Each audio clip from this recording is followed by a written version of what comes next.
Okay, here we are. We are live, and we are going all day long today in this Final Fantasy V 4-job Fiesta warm-up marathon. I am Activate, and I am just a little bit sniffly today, but I don't think it will be a problem with the play. I have my party already rolled out, as you can see. So we're just going to get a new game started, and I'll talk about the party while the intro to the game plays. So we're going to go in 3, 2, 1, go. I hit the start button instead of the A button.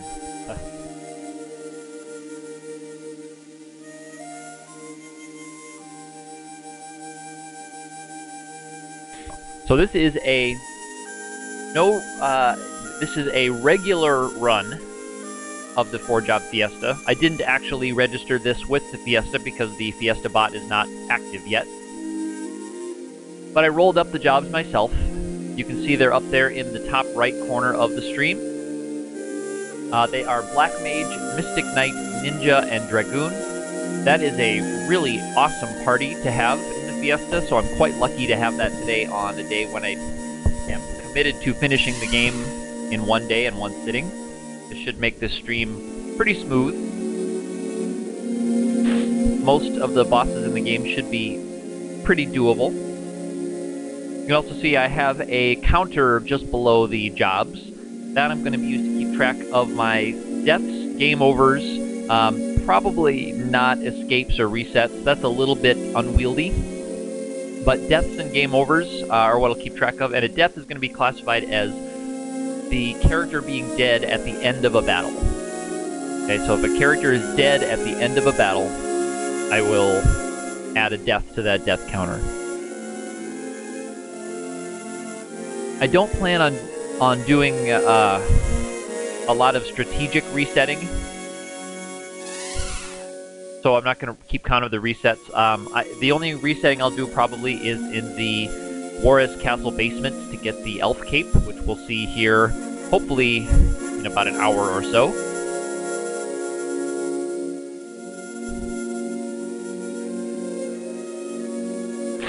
But other than that, I don't have any plans to do strategic resetting, so I won't count that. And then escapes are just a little bit too unwieldy because I'll be doing a lot of escaping. This will be probably a rather low-leveled party for most of the game.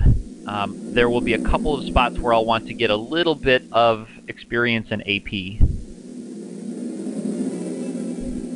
But I should be able to finish the game at a fairly low level with this party and the right plan, which I believe I have. Although I would never claim to be an expert or claim to have all the answers, and I would expect several times today for my plans to go awry.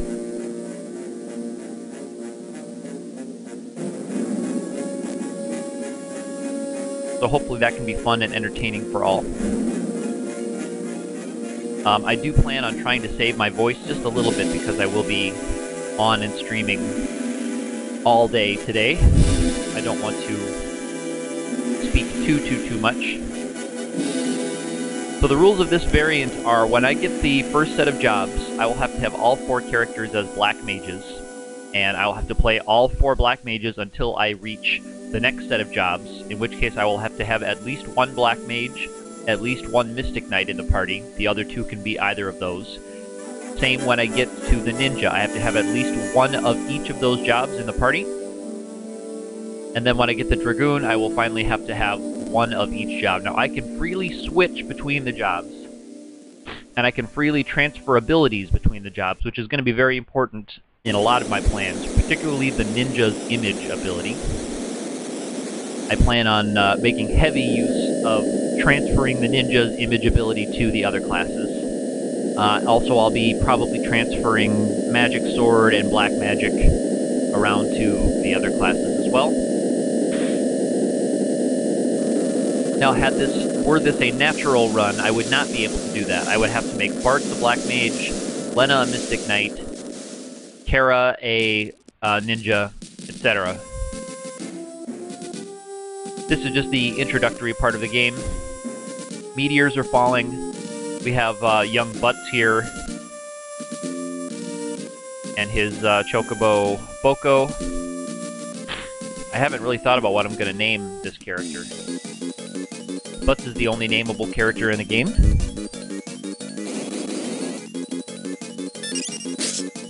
Probably just name him something lame like Warm Up. I think I have 6 letters. I can name him Warm Up.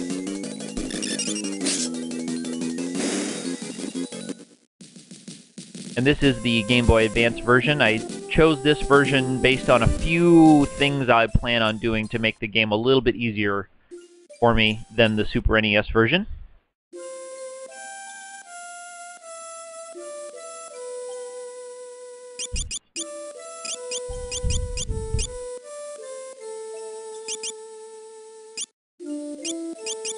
It's been a while since I've played through on the GBA version. The last couple of times I played through the game has been on the SNES version because I do prefer that edition. Okay, I do have room for warm-up. So we're good.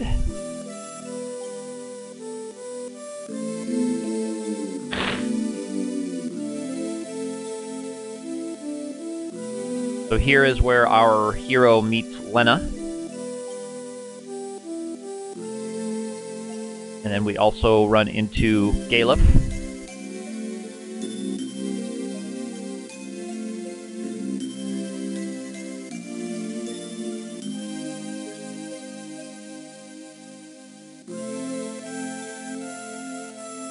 And all of this is just introductory dialogue, which I plan to be mashing through quite a bit of dialogue today, so if you want to know what the characters are saying or know what's going on in the story, you may have to find that on your own. I'll try to explain things as we go through. But because this is an all-day marathon, I'm going to be going through these sequences as quickly as I can so that I can maximize my time in preparing for and executing the various challenges in the game.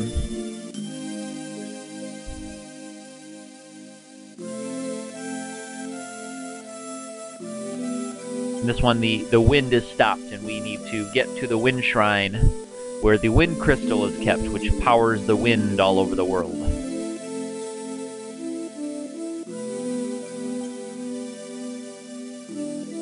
And Galef and Lena are going to go, but they're going to leave our hero back here where the meteorite fell.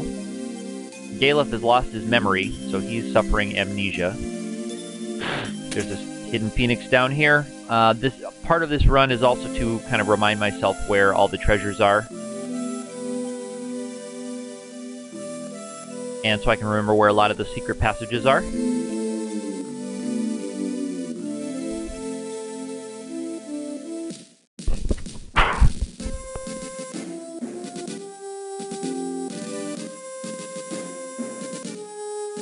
The game kind of bottlenecks you and forces you to go this way. There's no other place you can go.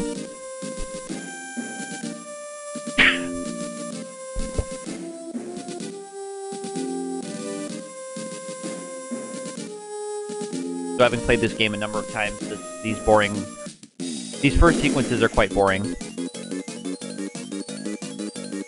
There's not much tension in these story sequences, but there will be plenty of tension in boss fights coming up today, so this is not going to be a snoozer run. There'll be plenty of precise execution, there'll be plenty of hoping for good luck on statuses landing, so should be a good time today.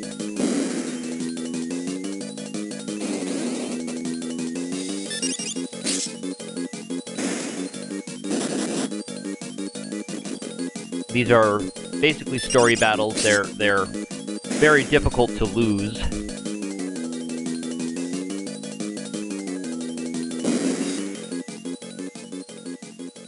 So after having just talked to these two for a while, we have a brief action sequence, and now we get to talk to them again for a while.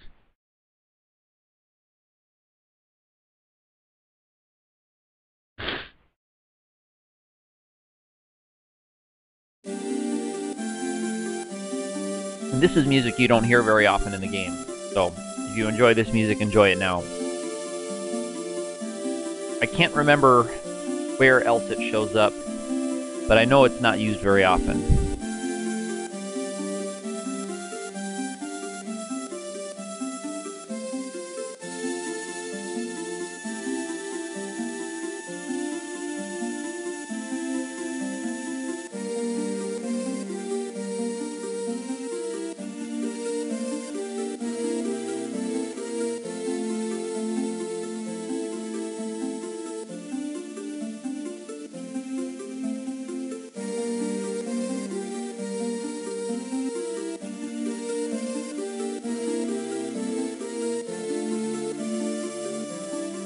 But the roll of jobs I got, having the Black Mage first, will make the first few dungeons go very quickly. So the early game, I will be able to speed through quite quickly with this party.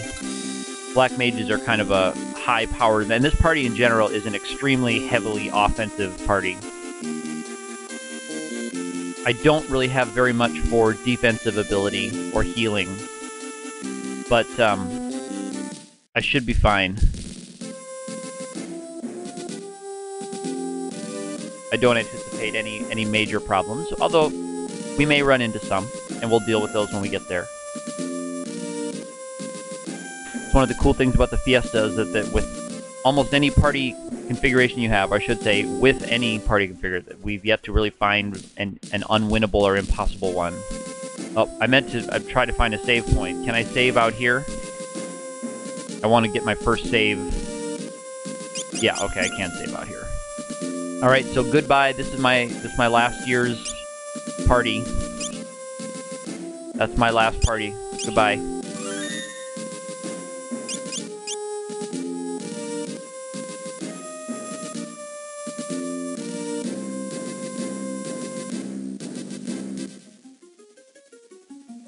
So that gives you an idea of how long it's been since I've played the advanced version of this game.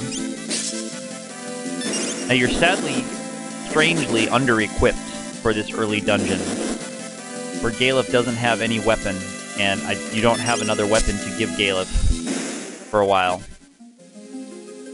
So you're kind of stuck with this worthless attacking character, but luckily Lena and Bartz go first. Although, yes, the traditional way to handle this, which I had forgotten, but I'm just remembering now, is to get the broadsword on Lena because she has the highest agility. She has the highest base agility of any character.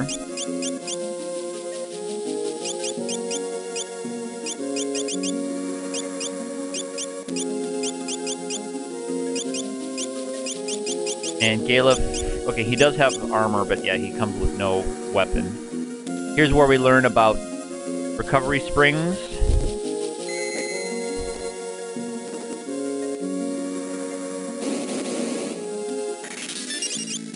So now Lena will take that bat out in one hit, and then these two with their knife and physical attack combos should take out the other bat. That's how you can handle these battles best. And as I said, I'll be doing a lot of running from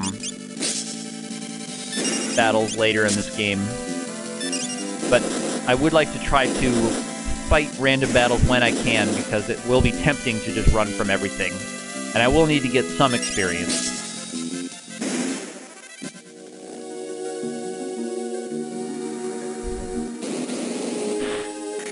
And also some money, because this first world, I'll want to be making some purchases before I leave World 1 here.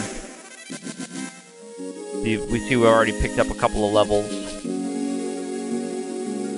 We watch a kind of comical sequence where we see a pirate push the button on the wall to open the secret passage, which we can then mimic.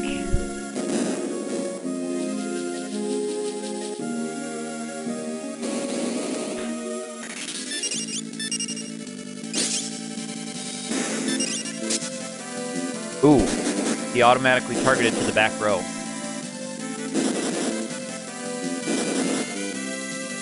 Should have been better about my targeting. Okay.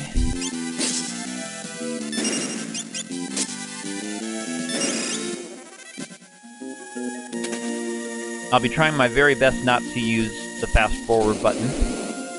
today on the emulator for anything, but I will be taking some screenshots, so you may see screenshots pop up.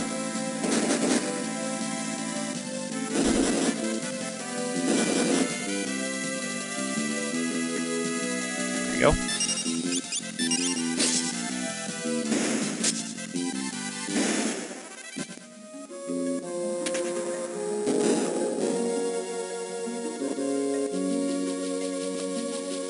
Here we see a ship sailing, and that's strange because the wind is supposed to have stopped. So we wonder about how is that ship sailing with the wind having stopped. And it's coming right towards us, although you can't really tell that. It's hard to tell that that's what's happening, but that's how the map is set up, is the ship would be coming directly towards them, towards this cave.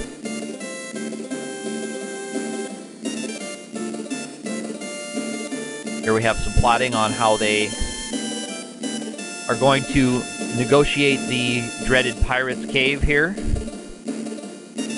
We have references to keel hauling, kind of a violent practice. Surprising that that's hanging around in the game. All the pirates are sleeping, and we can't go anywhere in the pirate cave. So the way to advance the story sequence is to actually try to commandeer the ship.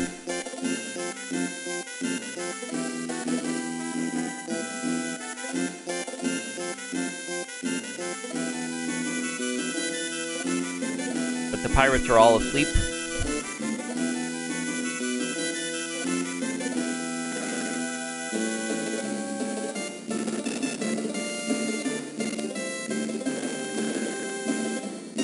And they block the doors to the various rooms in the cave, although I will be back here in a little bit because you can pick some things up here later. And in the later game, if you have a summoner, there's a summon you can grab there, but I won't be using that, so I won't be doing that particular story sequence in the final chapter of the game.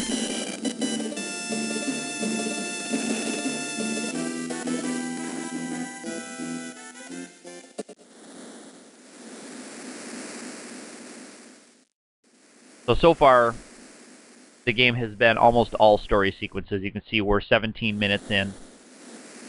And we've had little else but story sequences.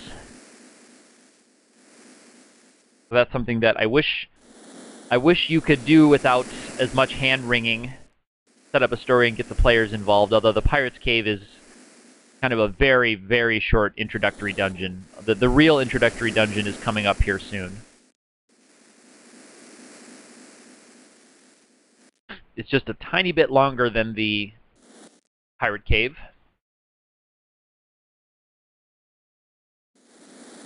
With a introductory boss.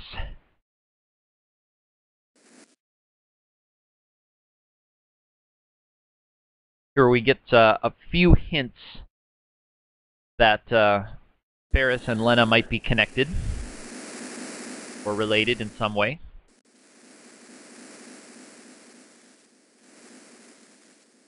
Just the first few hints.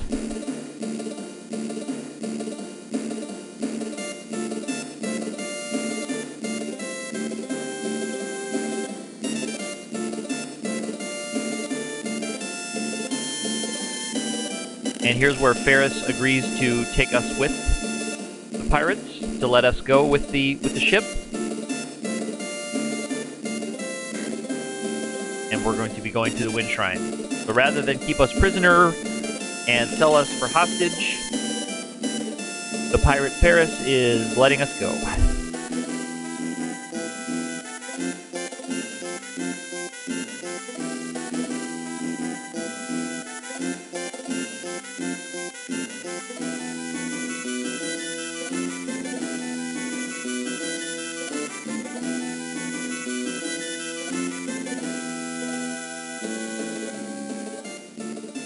Here's where we find out just how the ship has been moving without the wind. It's being pulled by this giant sea monster named Sildra. You see there's a terrified Lena sprite.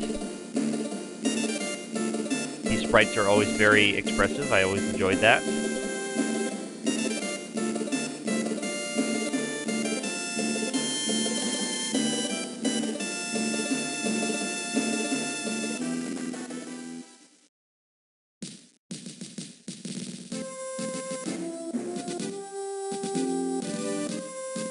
Here's where we get a chance to have the pirate sail to the wind shrine for us. I'm going to decline the offer. And you can go to a town to buy some supplies. But I'm actually going to skip that for now, because I will be in that town soon anyway. This room has a recovery pot, and also you can get some free potions from one of the guys if you talk. This is an optional room. You can skip this sequence, I believe.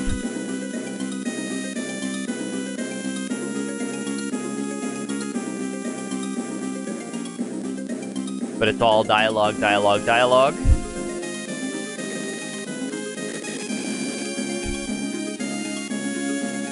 This game does have a ton of replayability, but there are lots of dialogue sequences.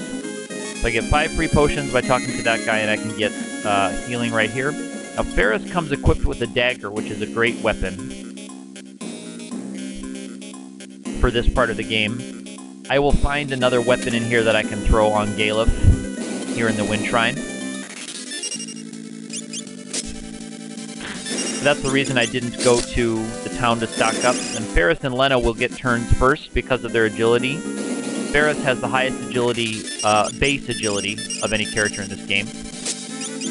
You'll see Ferris goes first.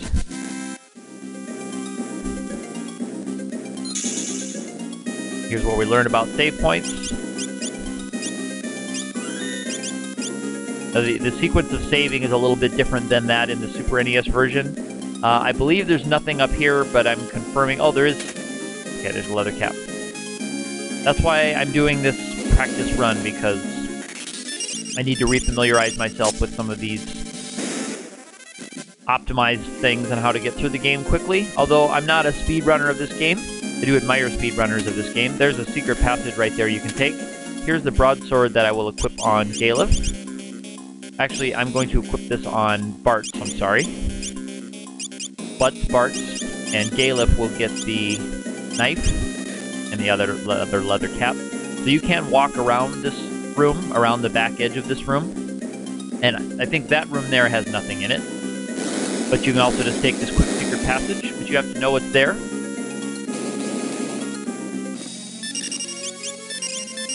This is an introductory boss. It has the quirk of closing its wings. And you're not allowed to attack while its wings are closed, or it will give you a nasty counterattack. Breathwing again. I may be able to kill it before it closes its wings.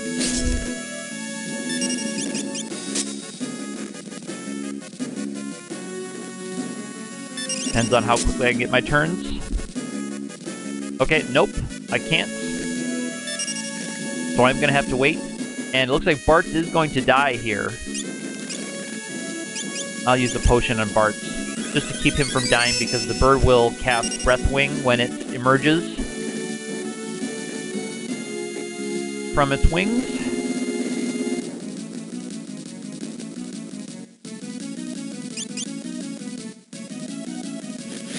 That's part of its programming, is that it will always come back out with Breathwing, and it was one hit away. That's okay. So I guess I was a little bit wrong on Bart's hit point calculation there. This floor, yes, it's this floor that has the secret chest. This floor can actually be kind of nasty. Nice block there, Ferris, because Ferris is in the critical range of hit points. But this floor has some nasty enemies called mini-mages. I'm not sure what they're called in this translation, but they're little wizards. Okay, Entangle doesn't do any damage, so that's fine for Ferris. But I do need to get Ferris healed up. I think it would be embarrassing to be taking lots of deaths in this early part. Now, no one can really use that staff with this party that I have.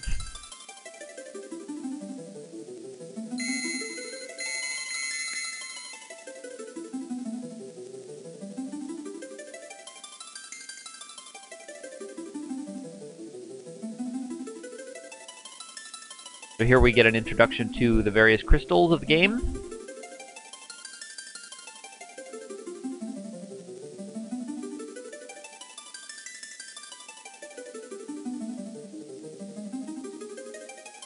And each one of the characters gets imbued with an element, I guess you could call it. It's a little bit confusing what is actually happening here, but each character gets an element to which they are attuned.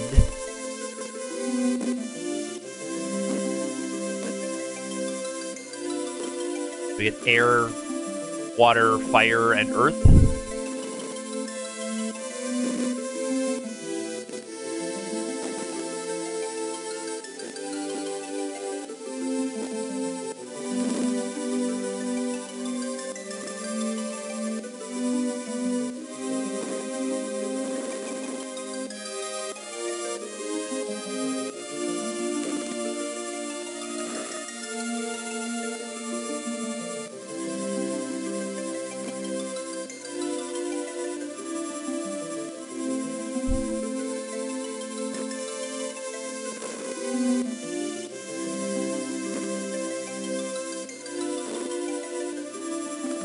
We're learning about the 4 crystal essences.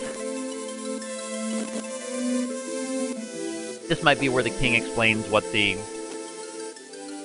attuning to the crystals means.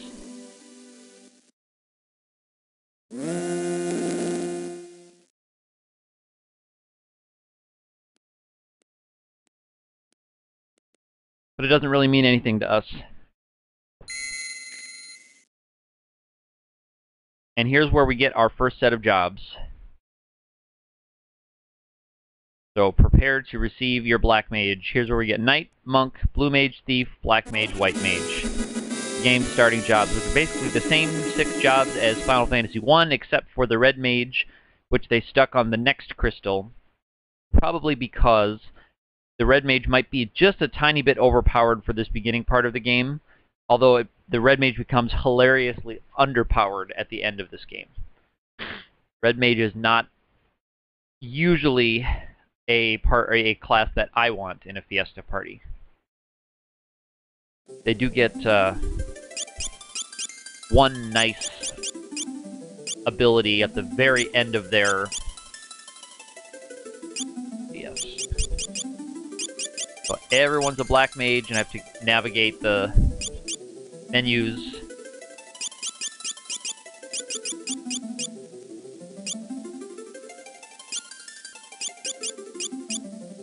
And I don't have any abilities to transfer over. But as soon as we've gotten these... Who has my knife? Does Galef still have the knife? Yes. Now that's one of the things about this, the Black Mage, is and also thieves in this game, is that you cannot buy any knife or dagger type weapons in the first town of the game. There are just none available. So you have to, in a Fiesta situation, you have to navigate through the first couple of bosses without access to buying any good weapons. Now you can get those daggers from random drops in one of the dungeons coming up, but it's just something you have to manage. And if you have thieves, you have to grind for the daggers. With black mages, thankfully, they have some offensive power without any grinding required. So I should be able to torch my way through that dungeon without needing to do low offensive attacks with black mages.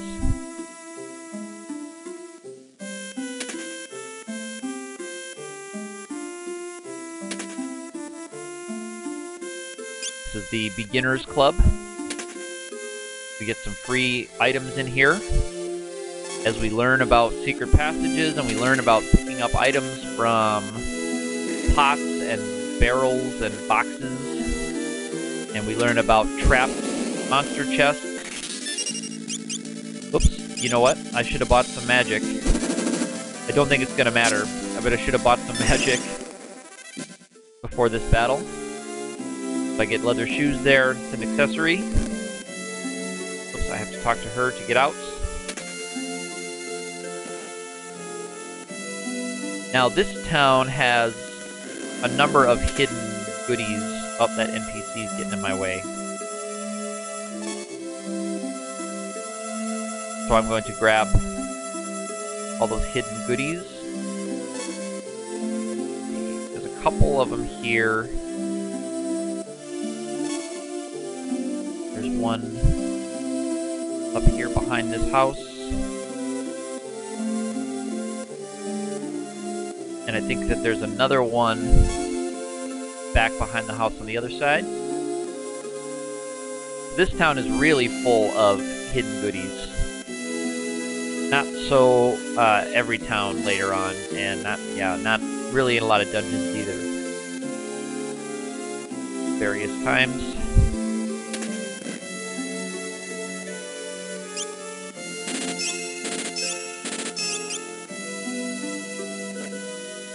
So the 3 big black spells. Oops, I don't need a weapon. But I won't be able to use any of the weapons.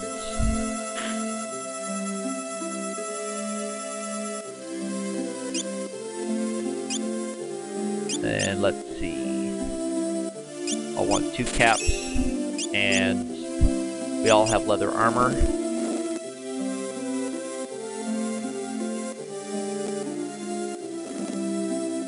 I guess I could buy rods. Yeah. I forgot. So this is the one item you can buy is rods. So I'll get a couple of rods. They're not really very useful, but they're better than nothing. Maybe they're better than nothing. I don't know. They're maybe a bare knuckle attack from a black mage, because you get 2 hits and a chance for a crit, does better overall average damage than a rod. I don't know. I typically don't really attack with them.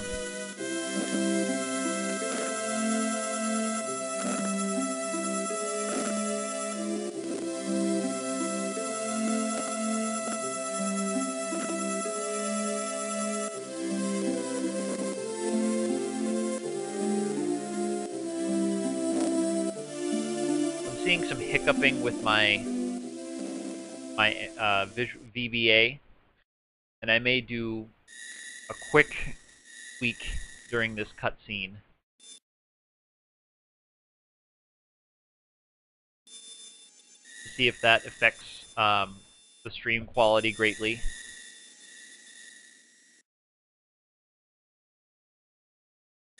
That might smooth out my emulator performance a little bit, and hopefully my stream quality is still at a low enough to allow my computer to handle it.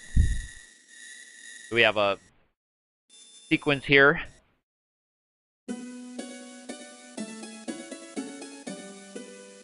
Where Bart remembers his childhood.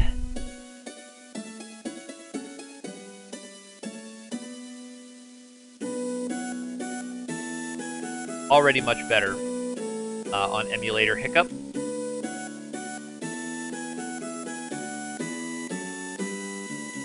I hope my rather underpowered computer has it in it to run it all day.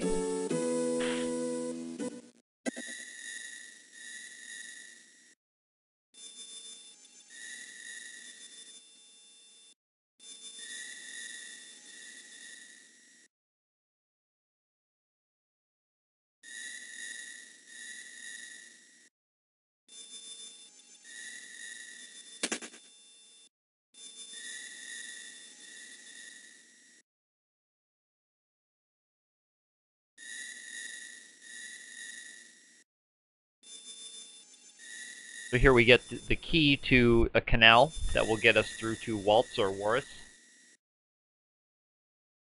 Before visiting with this guy, whose name is Zoc, we would not have been able to advance to the next area of the world map. But as it is, we are ready to go. I do need to pick up some more potions, because you can get yourself a little bit stuck in the next dungeon without access to Potions. Yes. As many of these as I can, which is not tons, but that should be enough for this party.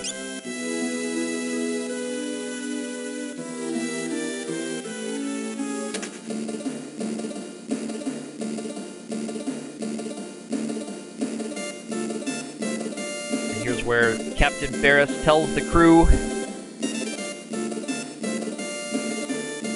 to hang out here in this village of Toul, while everyone else goes off to adventure to Juarez through the canal.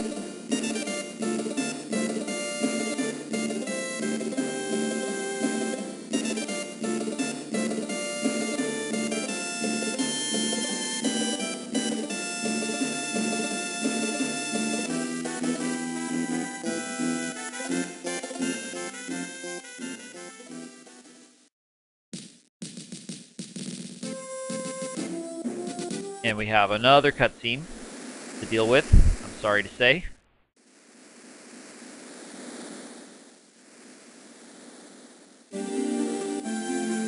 Here's that music again.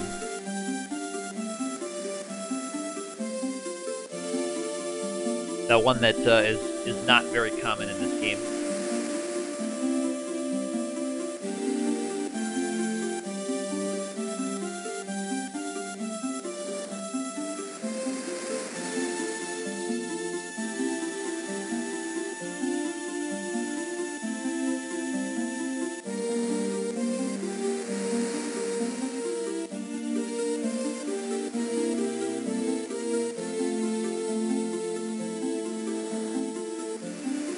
Here's where everyone agrees that they're going to be going along and staying with each other, where we have to suspend our disbelief that these four characters who just met earlier in this day, presumably, they haven't used the tent. I guess they stayed over at Zock's house, so maybe they met the previous day. Hello, Ark. Do I foresee any difficulty today? There's a couple of spots that might be just a little bit tricky, but not really. I took some notes for most of the trickier areas, but I don't think I'm going to run into many problems. That said, I might run into some unforeseen problems, but I kind of went through every boss and took notes, and I have a way to handle pretty much all of them. I might not get a first try kill on everything. A few things will rely on some luck. I'm thinking kind of the barriers for necrophobia. I'm gonna have to try to bounce death spells off of my a wall ring equipped character and an assassin dagger bouncing to handle them, because I will be at a fairly low level at the end of the game.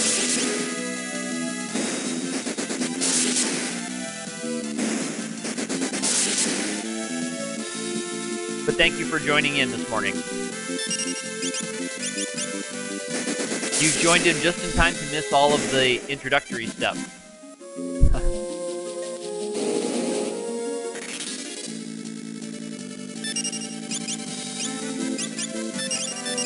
Oops, I was attacking not.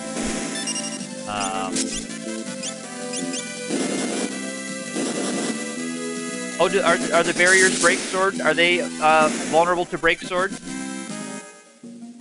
I wasn't sure if they were. Maybe I'll take another look at that.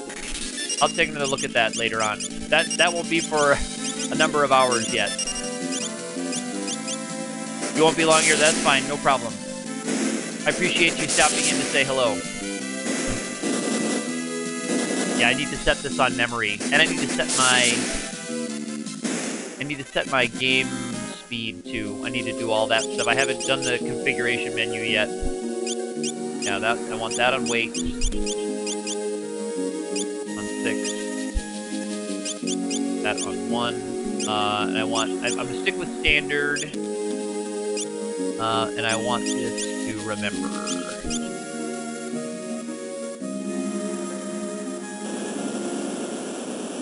Well, cool. If they are vulnerable to break sword,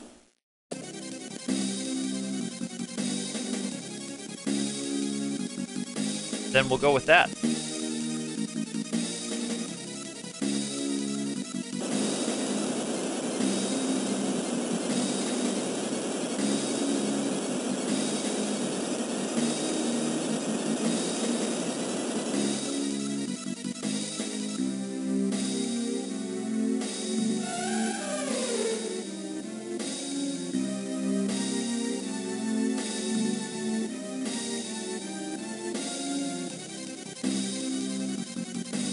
Ah, alright, so it looks like they are susceptible to break sword. Alright, then I should have noticed that before. Cool.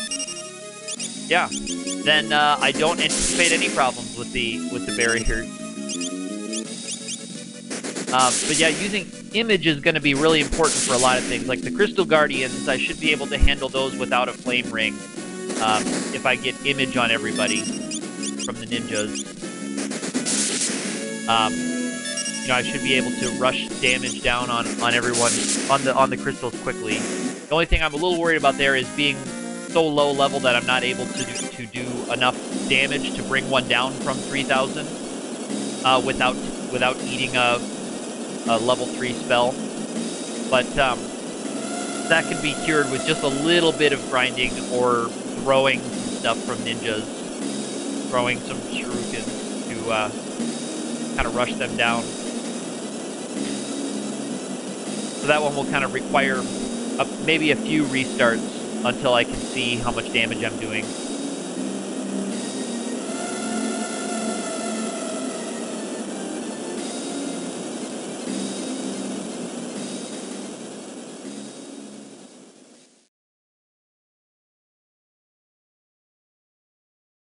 I'm going to add break to my notes for the necrophobia guide. I took a bunch of notes on paper. Yeah, I was thinking shurikens were going to be my plan for them if I couldn't do enough damage.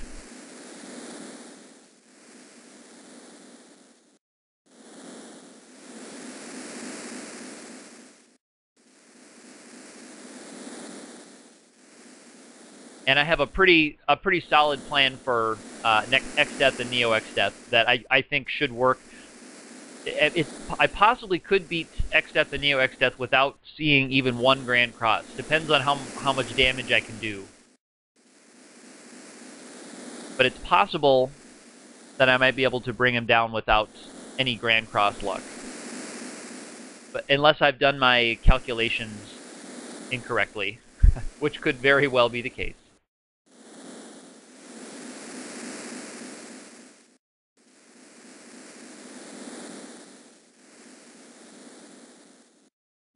But yes, I have kind of a shopping list before I go to the World 2 of things I want to buy. So I want to make sure I have enough shurikens to get through. Yes, Dragon Lance is part of my plan. Yes. Because I also plan to do Shinryu. So I do plan on grabbing the Dragon Lance to do that. And chuck Fuma shurikens at that piece. I'm going to leave the back piece for the end, I think, because I can use image to get us completely immune to the physical attacks. So I think my plan is to use Bahamut and Leviathan from the Magic Lamp. I'm planning on, for the Dragon Lance, fighting a Crystal Dragon and using the Thief Knife and the Wonder Rod. I'm planning on using the Thief Knife and the Wonder Rod to reset the battle until I get the seal that I want. So hopefully that won't take too long, but it should just be one battle of just attempting a steal, reset, attempting a steal, reset with the Thief Knife and the rod.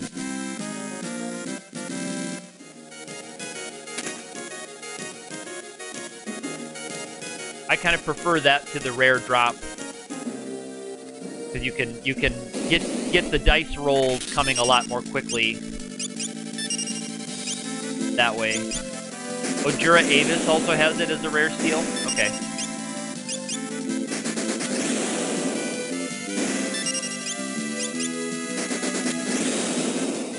I probably wouldn't prefer the Jura Avis, because if you reset that battle, you probably still get back to the old man, right? If you reset those battles.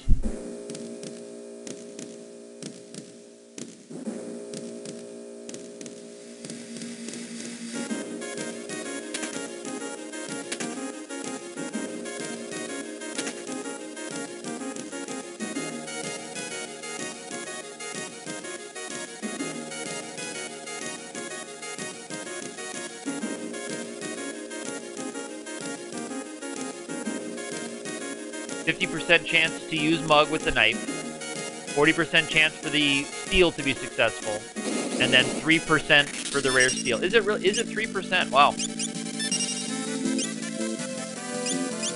I can't remember what the elemental susceptibilities are of these guys. Those guys might be thunder. Let me see. Yeah, those guys are thunder. And the undead husk. Yeah, 10 inches. Okay, well, there we go. But if I can run into a crystal dragon, I'm thinking that I should be able to just attempt to steal, just set up my equipment so that it's just, I might just run to save some MP. Get my ninja with the, thief knife, and then my black mage with the, wonder rod, and just have them go back and forth. Hopefully it won't take too long. Because I would like to do Shinryu in this one, and if I can get the Grand Cross luck down for a first try Neo fight, that would be cool. But if it ends up taking a long time, I might just try Neo without it, because it's only just for to make Shinryu a little bit faster, and to do the Neo X Death with a little bit more reliability. So it's not a totally necessary thing. I could take a Grand Cross or two. Hello, Sandbag. Thank you for the birthday wish. Yes, Ark, I'm also planning on trying Omega depending on where my AP is. Because I can get Jump to land with Bolt 3 sword. So if I have two characters with that have enough AP for jump and for Bolt 3 that I could switch around, I could have them jumping, I could have my Black Mage bouncing Bolt 3 off of a Reflect ring. I do plan on grabbing a Reflect ring. So Sandbag, ZZ, I've done everything except the final dungeon. I did, just the other day, just on Friday, I did the Mirage Tower and the Sky Palace. That was just on Friday. So I'm planning on doing, maybe later this week, doing the final dungeon assault of ZZ. So now, Ark, you mentioned dual-wielding enhancers with Omega, but does Bolt 3... I don't think Magic Sword gets around physical evasion just with a regular attack, right? And does jump stack with dual wielding? I don't know if jump stacks with dual wielding. That's something I didn't look up. Oh, your birthday was yesterday. Well, happy birthday to you too. Sandbag, did I happen to see you in Gyre's chat earlier this morning, a couple of hours ago? When I first got up, I saw that Gyre was streaming Final Fantasy. Okay, so it does. So if I do get dual wield on someone by that point, I'll try it. It all depends on where my AP is, on whether or not it will be doable, but I'll certainly try.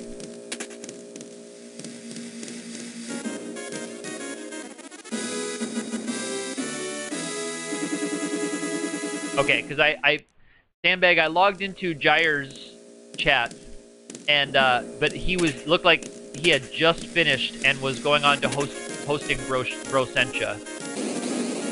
I don't want to deal with this one. So but I saw that the chat had loaded up a couple minutes before I had jumped in, and I thought I saw your name there, so. Yeah, I guess B didn't have a problem hitting Omega just with regular fights. So yeah, if I do have... So that must get around evasion, because they have that huge physical evade chance.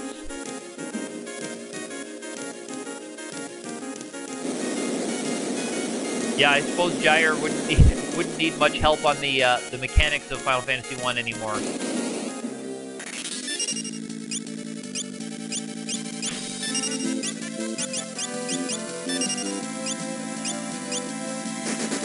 Yeah, that's true. I forgot that that she was able to hit him with just a regular fight attack. I thought for some reason that we're still missing a lot. Yeah, I didn't see that on the algorithms guide, but maybe I missed that point when I was planning. Because I remember specifically thinking that I should check that to see if Magic Sword bypasses. Yeah, to see if Magic Sword bypasses, because he has that huge physical evade, which is why I was thinking I was going to have to jump to land anything on him.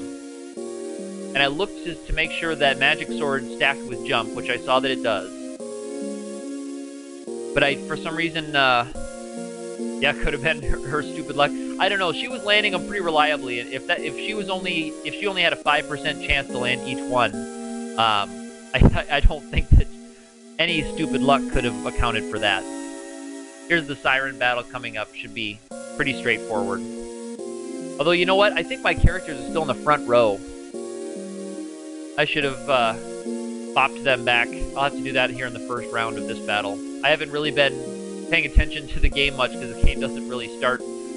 Especially with Black Mages, the game won't really start yet.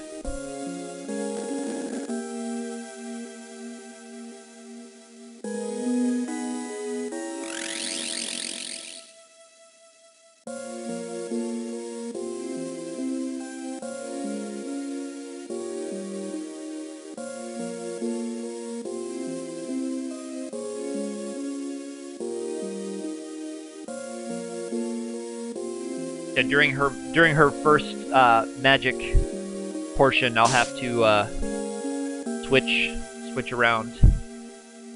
Yes, Maggie and Forza will be easy. I wrote that down. I'll just get Forza to sleep. Sleep the Fonz. Maggie and Fonzie. Yes, I'll sleep the Fonzie. Yep, that should be good. And then I do plan on quick save scumming my way to the Elf Cape for the battle with Garula. I always get the name mixed up on that thing. Yeah, these guys all were in the front row.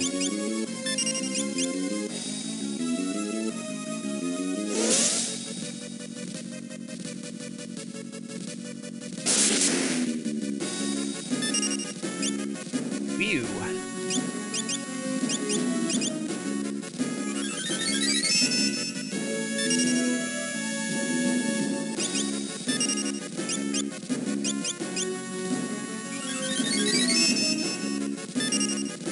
Yeah, blue mages. Oh, blue mages can level 5 death him.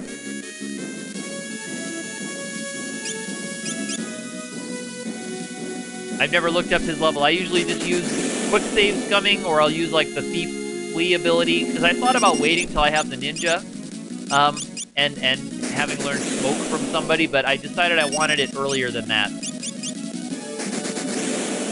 So I'll just take a few minutes to quick save scum my way to it. That was one of the reasons I picked the GBA version. Also, the auto dash was another reason that I thought it would make my day go a lot faster, having access to the auto dash all day long. All right. I won't have much use for that shield. That'll be a couple of potions for me.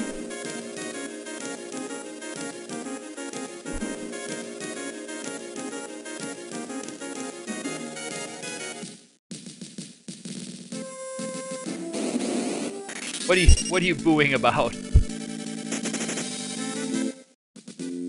get down to the village here quickly.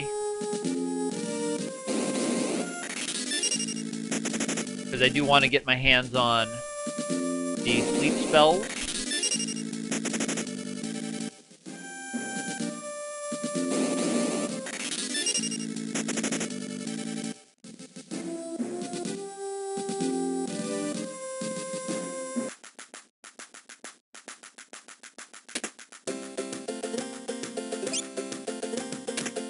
But yes, the Magissa and Forza battle should be pretty smooth. And then after that, I'll be, yes, quick saves coming. I guess I assume that boo is for the Game Boy Advance version, which I agree with. I don't fault them for releasing it on Game Boy Advance and letting more people enjoy it, but it is unfortunate that the hardware is so so crummy compared to the SNES. Yeah, I thought about Ice Rod for Garula, but I'll be kind of... Is it this one? Yes. First try, barrel grab. I thought about that as a way for Garula, and if I run into trouble... Oh, yeah, boo on the save's coming. Yeah, I know. It's a boo thing, but... I know you... I know. But it was one of the things that made me decide to use this one. Because I can do that to get the elf cape early, an additional one early. I still don't think... I can't remember. Can I buy daggers yet? Yeah, I can. Here's where you can finally buy daggers for everybody. And I have some selling to do as well.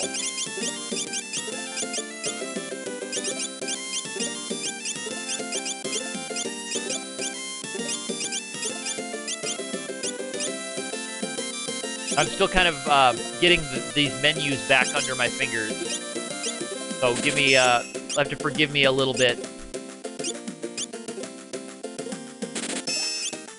Yeah, I suppose the SNES would have, you could play around with your step counter a little bit, huh? And get that. I won't need this, and that'll be just more potions for me. Yes.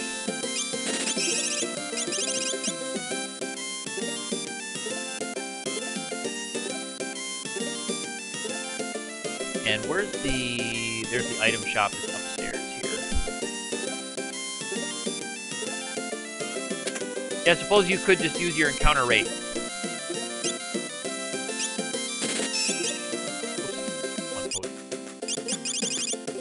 So, well, opening menu, I don't know about in dungeons. I know they use the opening menu trick on the world map. I know they use the opening menu thing on the world map every few steps. But I don't think they use it in dungeons. I don't think it works in dungeons on that one. I'm just going by what... I think I remember them explaining that. So they'll take something like 8 steps, because this is one of the longer world map walking sequences that they have to do in the speed run. Is actually just this one here, walking from that town up to the mountain, because I think they need to use the Frost Rod to beat Vegissa to knock her out before Forza shows up. I think that's how they do it, or that's how they did it last I saw. I don't know if the route has changed since I've seen one. I haven't watched a fresh FF5. I'll go for this one.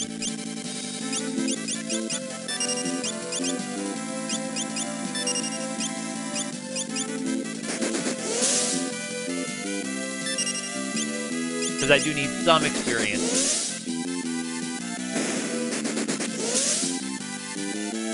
Okay, thanks Ark for stopping in. Thank you very much for the good luck wish. Everything should go pretty smoothly, but should be a good time. Thank you for stopping by.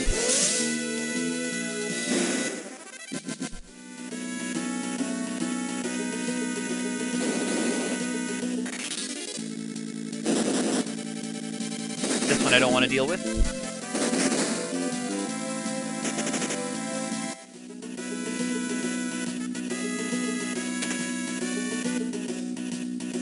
Wait, I didn't buy any gold needles before.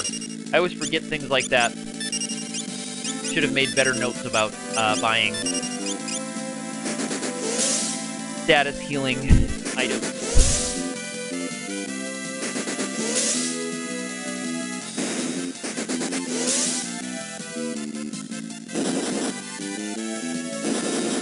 Oh, my guys are still in the front row. I forgot that doesn't carry over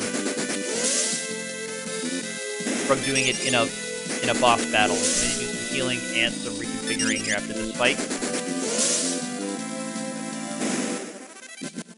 Go.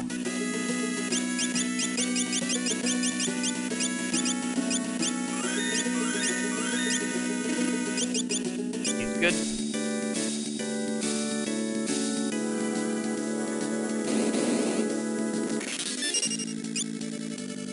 Gonna get out of this one. So I get up to that save point. Maybe these guys are weak against something else.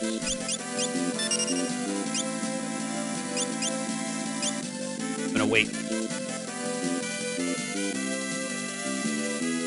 If I can serve just a little bit, that fell off.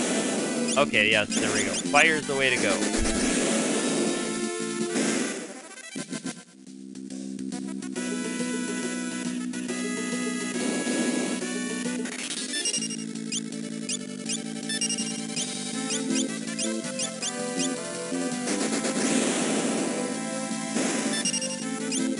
And he's still going to use the Frost Rod, or the Ice Spell, because he has the Frost Rod equipped.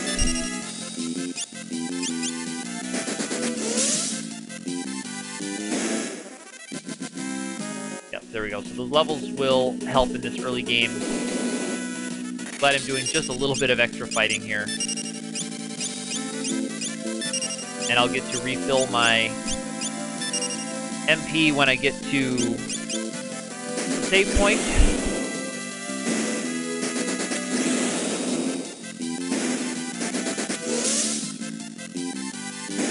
How much are these guys worth? 36 on just 1 AP. 36 experience and 1 AP. Not great. Not terrible. Those purple plants are poisonous if you step on them.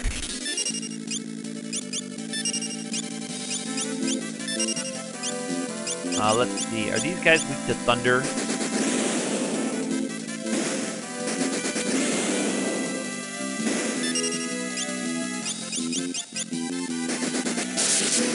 Yep, they are.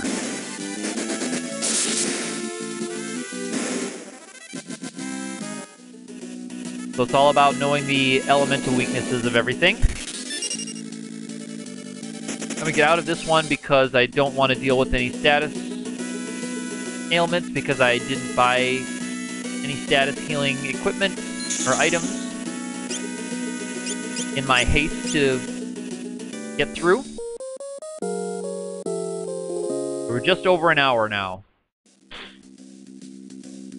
Right on track, about where I wanted to be. Through all the introductory stuff, now we're actually playing the game. We do have a cutscene here to deal with, though. I'm just thinking I probably shouldn't have sold that bronze shield, because I'll be getting the Mystic Knight here soon. Well, maybe you can buy something better. In the next town.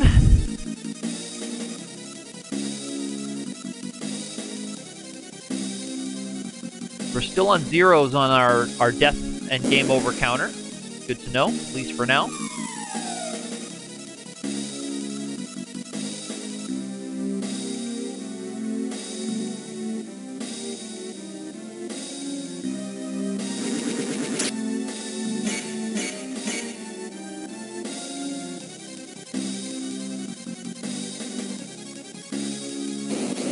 All right, so this is Magissa. She uses magic attacks, as her name would imply.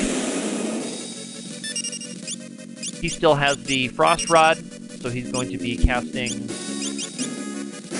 Ice Magic.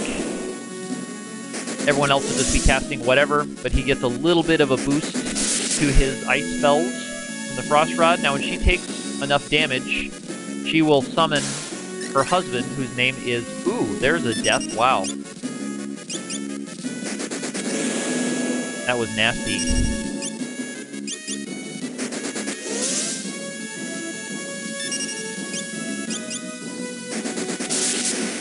I'm going to try to save the Phoenix down. Okay, so here is Forza, and he just attacks. His name means strength or strong, I think. So he just uses physical attacks, but he is susceptible to sleep. And so now he is asleep until someone physically attacks him. But no one is going to be physically attacking him. Now I have to try to get around her drain again. That was a pretty devastating drain attack. Okay, so there's Magissa down. So battle's won. I'm going to just accept that death because I want to save the Phoenix down. So after this battle's over, I'll hit the death counter. But now the rest of this battle is just a matter of holding down the A button.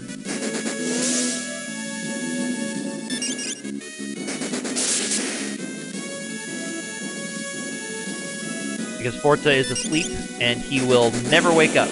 As long as no one physically attacks him, he will not wake up. His magic attacks will just keep wearing him down.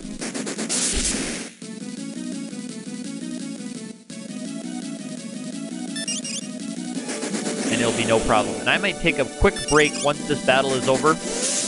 I might take a quick break while the next cutscene plays out. So I'll just turn on the Turbo A function to get through the cutscene. All right. So they missed out. Ferris missed out on the AP from the battle, but we're fine.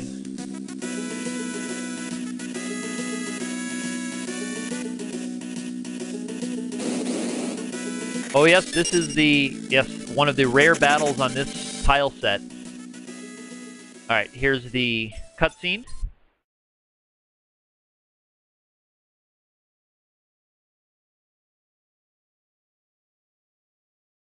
Okay, so autofire A is Alt and 1. Okay, I will be back.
Back, and I do plan to do that several times today, about once an hour or so, if I can, because this is going to be an all-day event.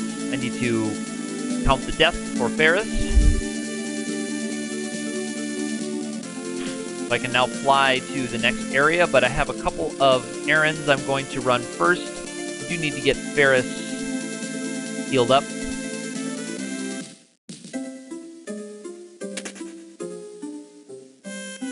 And I believe the inn takes care of status ailments and deaths, so no problems there. Need to buy my status healing items. I forgot to do that earlier. And grab some, there's a hidden piece of treasure in this town. Yes, I need a handful of these. We're still quite poor,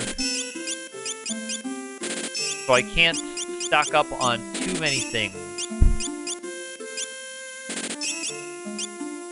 Yeah, 7 Phoenix Downs. I'll get a few more tents. I'm going to keep the Phoenix Downs. I'll just keep where we are with those. They're kind of a limiting factor in this game in terms of how expensive they are. Alright, I need that NPC to get out of my way. Kind of in an obscure spot here. There's silver specks. I think they're called glasses in the SNES translation.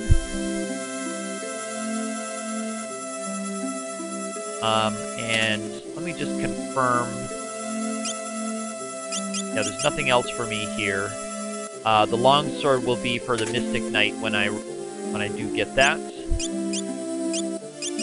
And okay, cotton robes, and I will be getting a better robe in the next dungeon, so I'll just go with 3 cotton robes.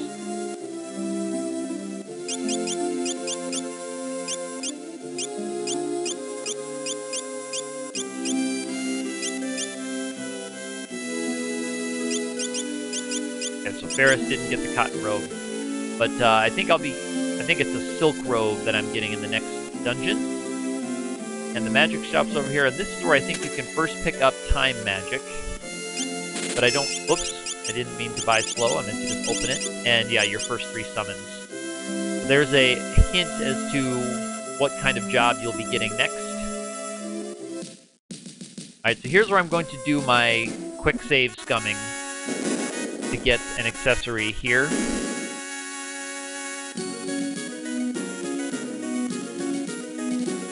I'm going to save outside the castle. I forgot there wasn't a save point down here. Save directly outside the castle just in case I do something wrong. But this is going to be a rather tedious couple of minutes. And if I do get anything wrong, I'll have to take the game overs. But there's a really tough enemy down here that back attacks you every time. Yes. 2, 3, 4, 5. But you can get around fighting this enemy down here by quick saving on this Game Boy Advance version.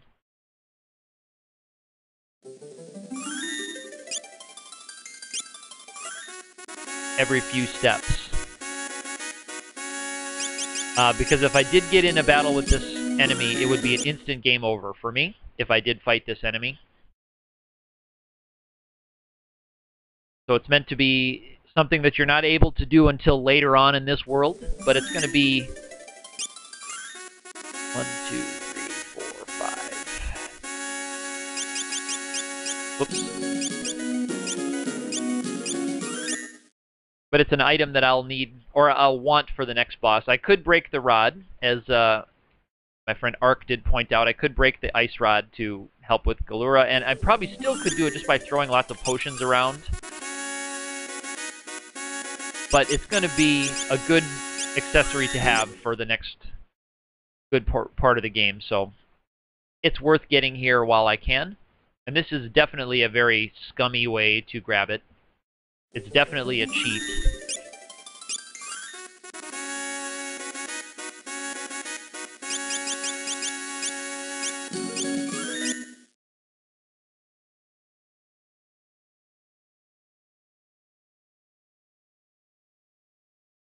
But when you're playing an all-day marathon like this, it's okay. I have to... I keep missing the,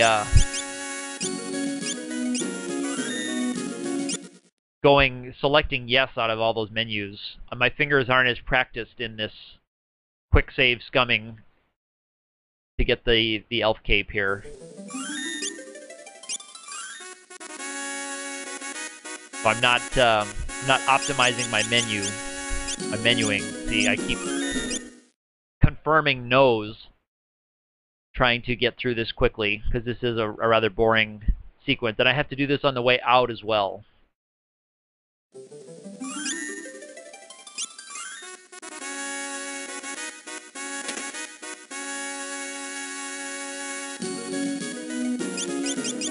I'm just taking 5 steps.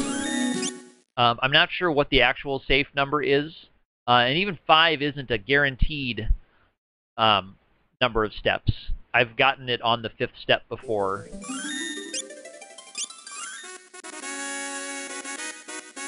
And the battles are technically runnable, but they're very difficult to run from. They have a pretty low escape value.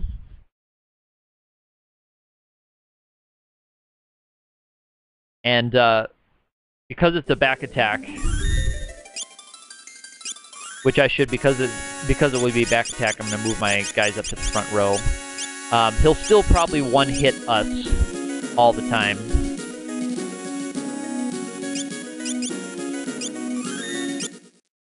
But you can kind of just chuck Phoenix Downs around at your characters until somebody manages to get a lucky run. But I'd like not to waste too many Phoenix Downs.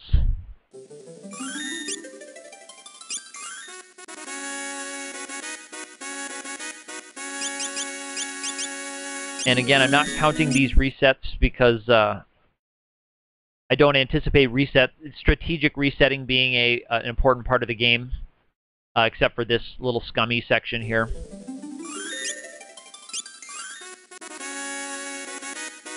So I don't feel it's important for me to keep track of resets.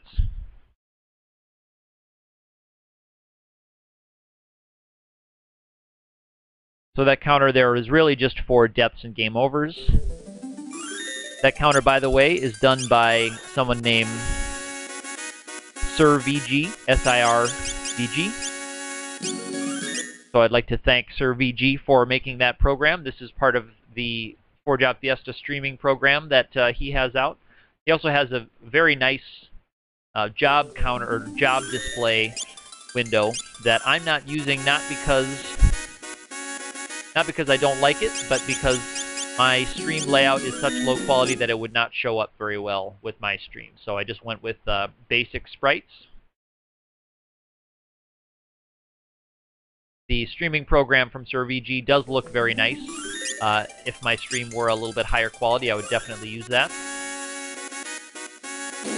Oh, so on the 5th step, I get a battle with Jackanapes. On the 5th step.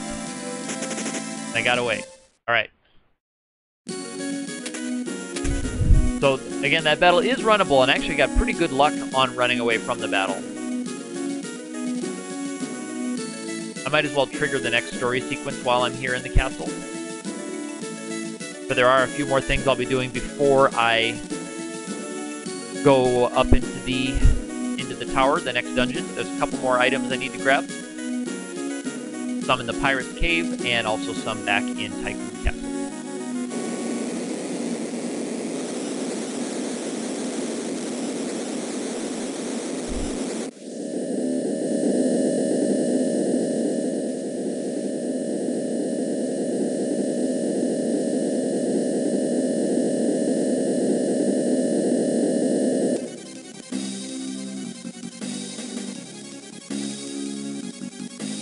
So we have another meteor falling now, and it's going to fall right next to the Waltz Tower, which is where they keep their water crystal, and their water crystal keeps their country moving. Okay, so that's the next story sequence. You can tell it's back to the normal castle music, which means in JRPG logic, I have all the time in the world now to do whatever I want. I can mess around all day. Oh, and Galef is still dead there.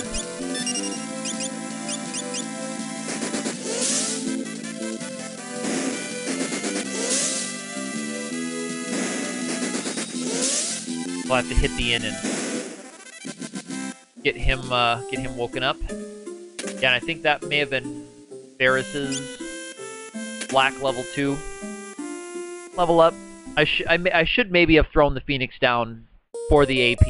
I forgot that that boss battle gave such a good chunk of AP. That was probably a mistake to try to save 1,000 gold for 20 AP. So, call that my bad. But now that I've got the Elf Cape,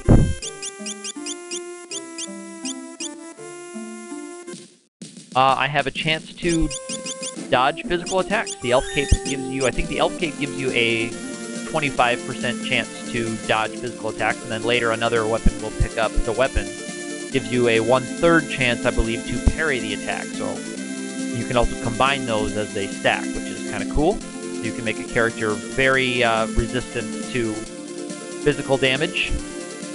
So we're going to go back into the Pirate Cave just to grab some free items. You notice Boko's gone.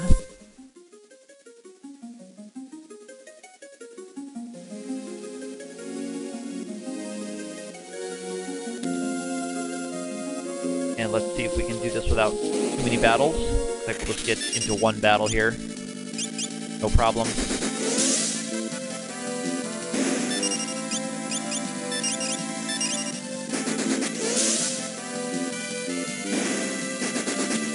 And when you have 4 black mages like this, you'll notice that Galef will have much more MP than your other characters, simply because Galef gets a turn last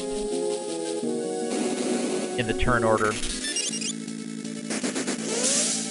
So if you're just doing random battles like I'm doing random battles at this point, where you're just holding down the A button with memory set to cast a spell to one-shot all the enemies, you notice that the first 3 characters will act, but Galef never gets a chance to cast his spell, so he's always going to be sitting on a lot more MP. But now these doors are open. I'm free to... Oops, I have to hit the switch down here.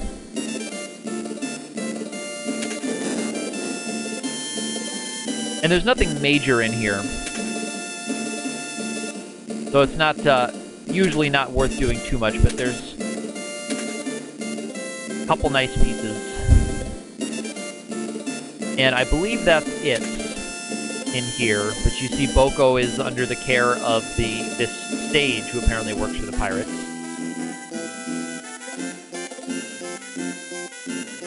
So you leave Boko in the care of this sage, but I think that's it. There's a few more story hints you can pick up in here, but I don't think there's any more items, but I'm going to confirm. Yeah, I think it's just those 3 chests. So, goodbye Pirate's Cave. A little bit of money. The ether is valuable. The ether is worth 1,500. And a tent.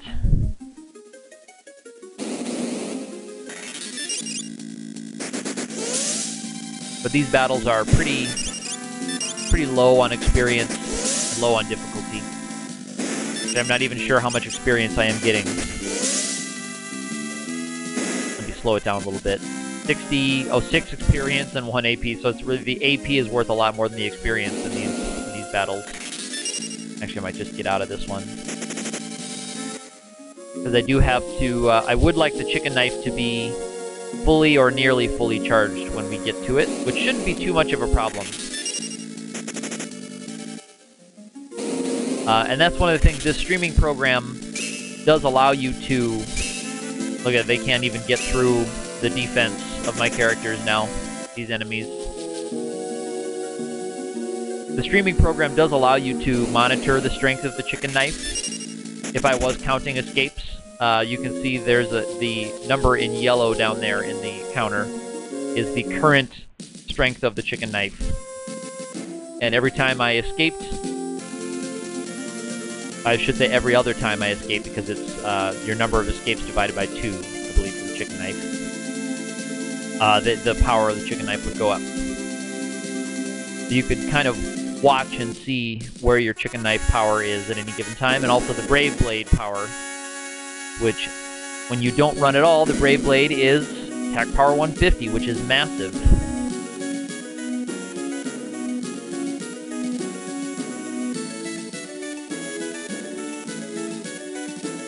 But every time you run away, it goes down by 1.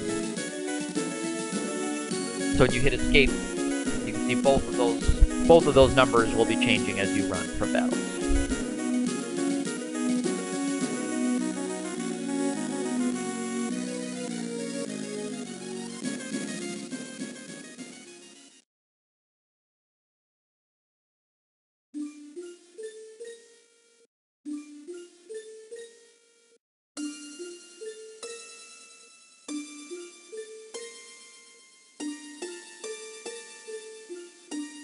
So here we get a little Lena story sequence.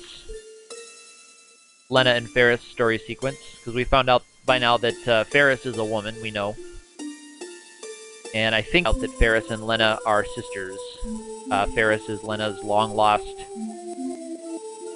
sister who fell into the sea or something in a boating accident. Bizarre boating accident. We lost Ferris to the sea. Oh, okay, we don't actually reveal it looks like. They both have the same pendant, which we kind of saw alluded to earlier. Now we have another wacky scene, because there's lots of wacky things involving the main character of the story. Because he's so wacky, I guess. I don't know.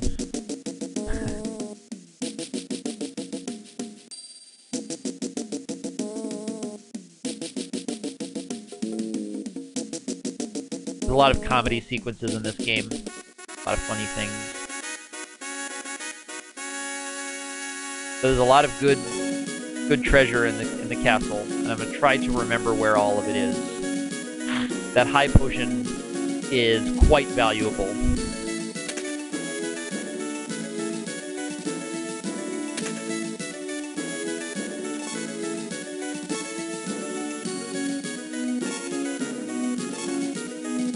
The elixirs are too, also, of course, but the high potion especially, because it saves you from using an elixir once your hit points and the hit points that enemies do kind of outpaces what you can heal with potions. You can't yet buy high potions in World 1, so that high potion can become pretty valuable to save you burning an elixir with a low-level character. Because of course you like to save your elixirs for the end of the game, and not use them when they're only going to give you 200 or 300 hit points. Now most of this stuff I won't use. The Diamond Bell I'll get rid of. The Healing Staff sadly I can't use. It's an amazing piece of equipment, but this party will never be able to use it. No one in the party can equip it or use it, so it's worthless to me. These are kind of the secret tower of the castle here. And I think you get 2 cottages, if I remember, yes. These are called like the secret cottages, or the secret cabins, I think we call them. Alright, so there's the castle fully looted.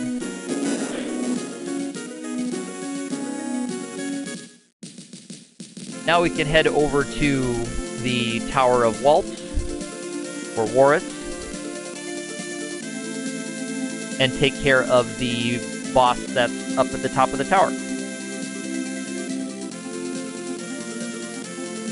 I could also fight Shiva here, but I don't really have a reason to fight Shiva. The tower. And are we full? I believe we're full, yes.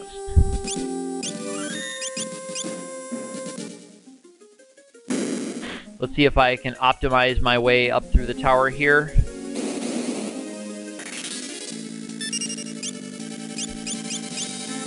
Whoops. I meant to hit the Ice Soldier with that fire spell.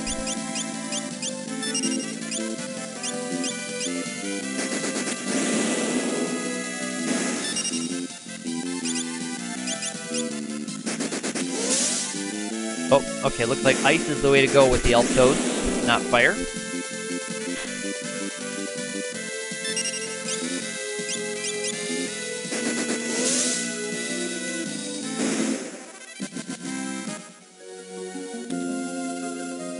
Excellent. So we've got much better experience now. See if we can find a weakness for this thing. Not thunder. Already seen it's not ice, but that might be enough anyway.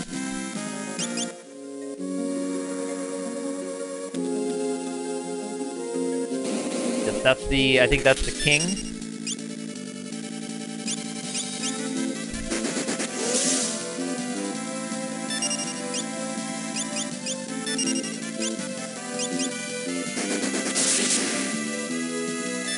Thunder looks like the way to go on the Pas de Soul.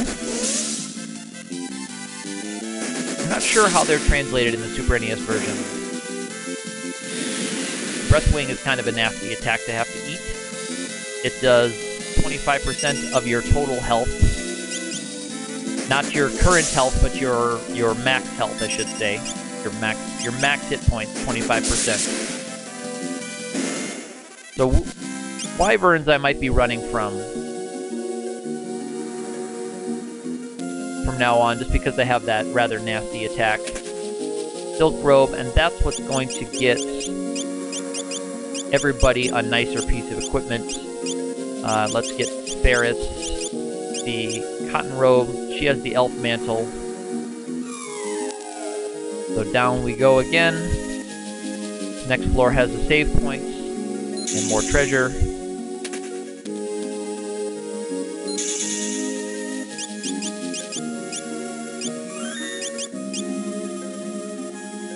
If you have thieves, you can steal a little bit better dagger or knife weapon. I think it's this one first. Yes, silver armlets.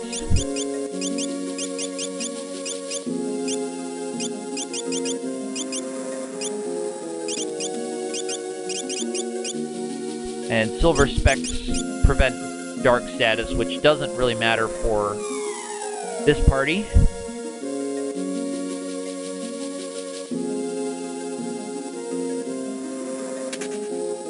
Alright, now let me look at my...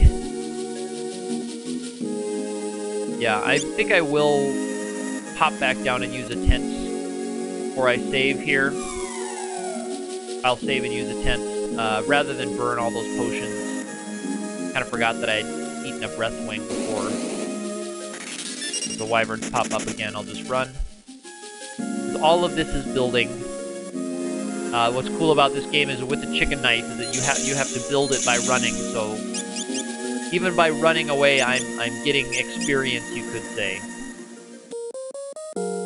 But yeah, I forgot that I was so low on hit points, and I don't want to burn 4 or 5 potions.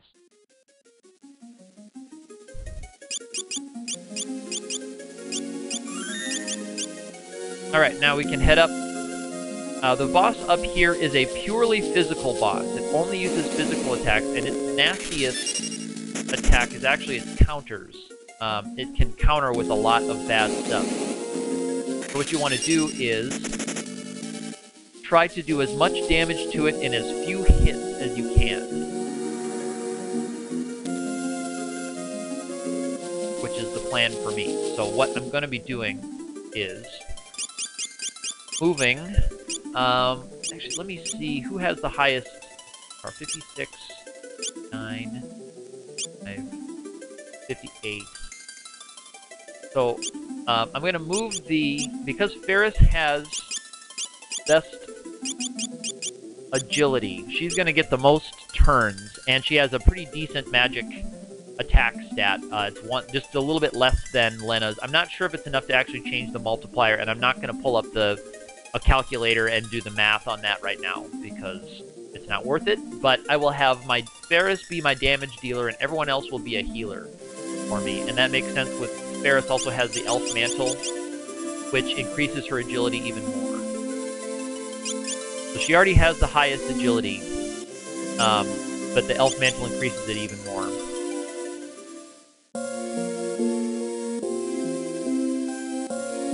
So everyone else will just be chucking potions while Ferris casts boosted ice spells every turn. So that will be her job exclusively, to do about 100 damage per turn. Everyone else will just be keeping everybody healed and defending to try to minimize damage.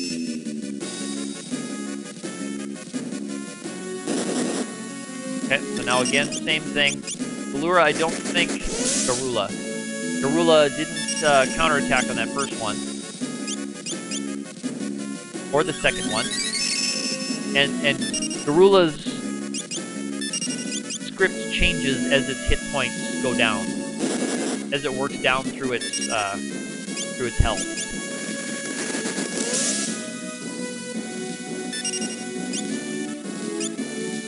Got hit. I just defend.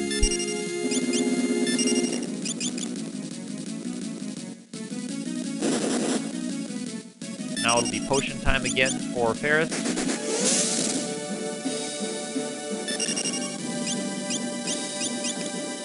Looks like that's going to be my turn order throughout the battle here. It'll always be Lena getting a turn after to heal Ferris. Okay, so you can see that damage is really getting reduced when it's attacked on one of the guys who's defending. There was a double attack. There was a double counter, so thankfully he was defending and was able to reduce it so much.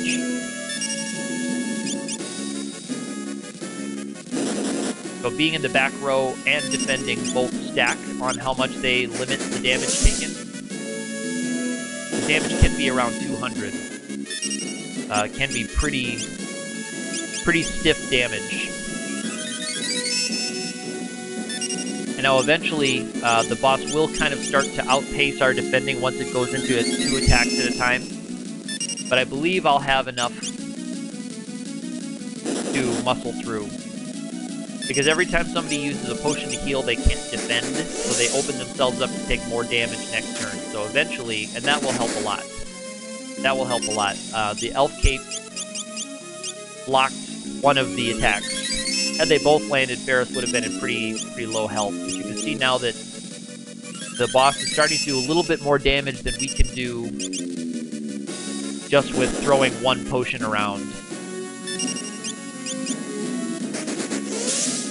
But it should be pretty low on health. Yeah, as you can see already,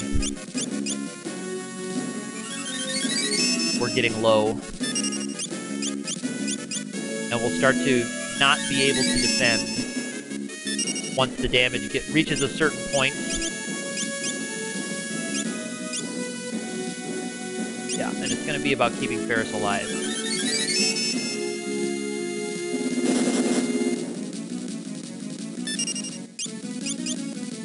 Now, it shouldn't be too many more hits, though, to take the boss down.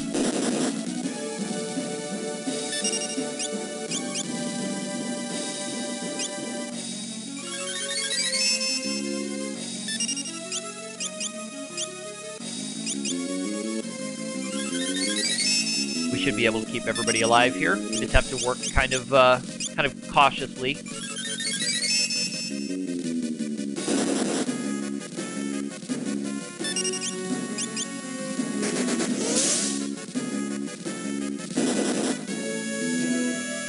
Okay, that was only a single counter. That was good. If that had countered both of her right away, it could have been trouble. But we got lucky there. It was just a single counter. You can really get some damage kind of stacking with this boss. And when you can't do a lot of damage, it takes a lot of potions. You have low offensive output. Rush. You can see we're already out of potions. But that's okay.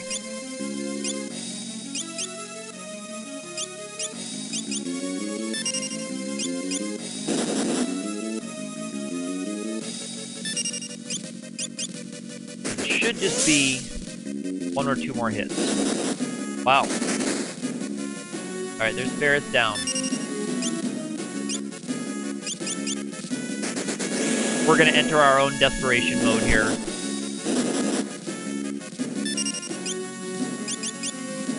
So I don't want to have to break a rod. There he goes down. 5 AP. Alright, so that's not too bad. I didn't want to have to break a rod to beat the boss. But here's our next set of jobs.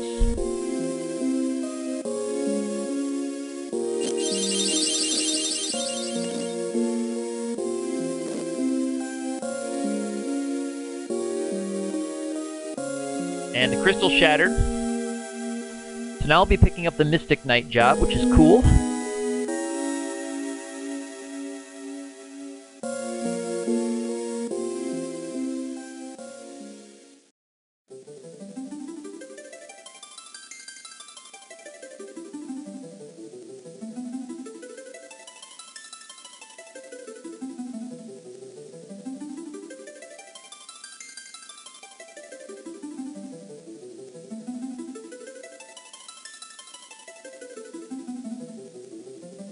And we have to collect all of these crystal pieces before the next event triggers.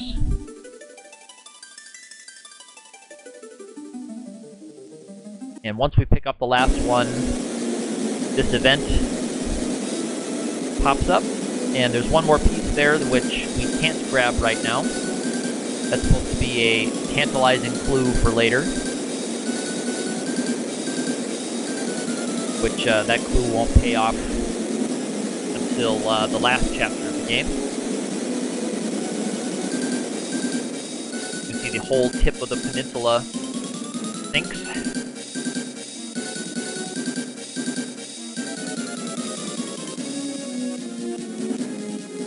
And we're rescued by the previously thought to be dead Sildra.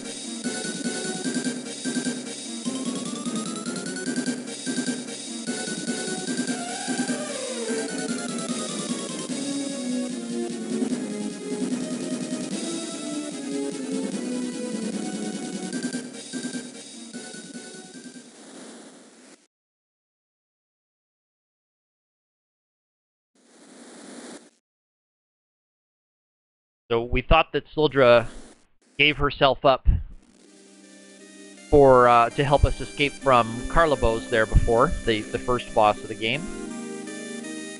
So 2 deaths, and they've both been Ferris, sadly. So Ferris is going to be short on some AP.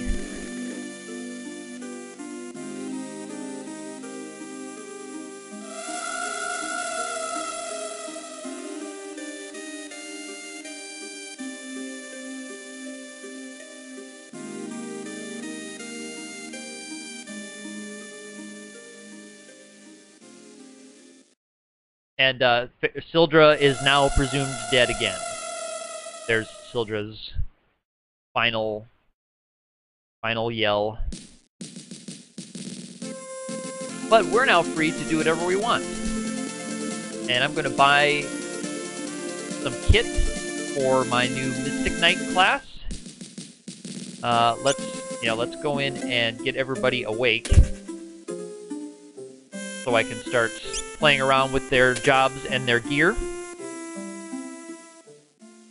I think I want to start piling up Mystic Knight AP. So I'm going to go with 3 Mystic Knights and just 1 Black Mage. Because Black Mage is the one that I'm going to need, at least the way I'm planning things now, I'm going to need Black Mage AP the least. That's going to be... Oh, you know what? I shouldn't have bought so many potions, because I probably won't be able to fully kit out. I might have to do a little bit of selling. But let's leave Ferris as a Black Mage for now. Yes, and see, I can use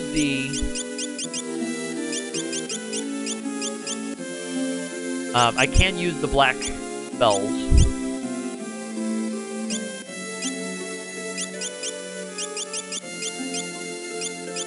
So that's not part of this variant restriction. Okay, so yeah, they've got daggers. They've got a serviceable lineup of equipment. Let me see what the swords are going for. All right, I might just buy. Yeah, for now we'll just buy 1 long sword and do a little bit of selling.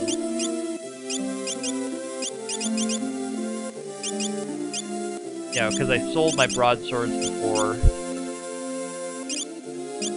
Sell this whip. There we go, that will help. I'm going to sell my diamond bell. Don't need that. I might throw the Ashura later. I might be okay with that. Yeah, the heal staff, sadly. Look at that. Look at that. I'm going to keep that just for good luck.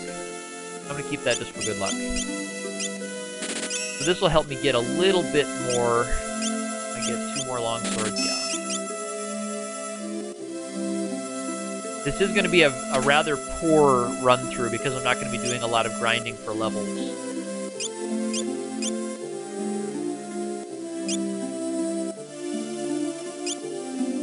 Yeah. Alright, I'll wait to get some of that heavier gear for a little bit.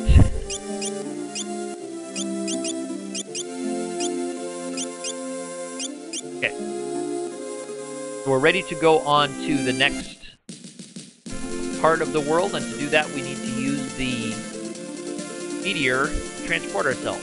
And while we're transporting, I'm going to take another quick break while we're getting transported to the next world.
Okay, here we are back in another meteor. We've been transported to the, I don't know if you call it the Karnak continent. We're over here on the another side of the continent. I need to turn off my auto fire A. Forgot about that. I'll be using that though when I'm skipping cutscenes. So you can see my Mystic Knights now are they're a class that can equip swords and some heavy armor. This is a battle I don't want to fight. I want to fight some of the battles in the woods here. These are really lucrative battles.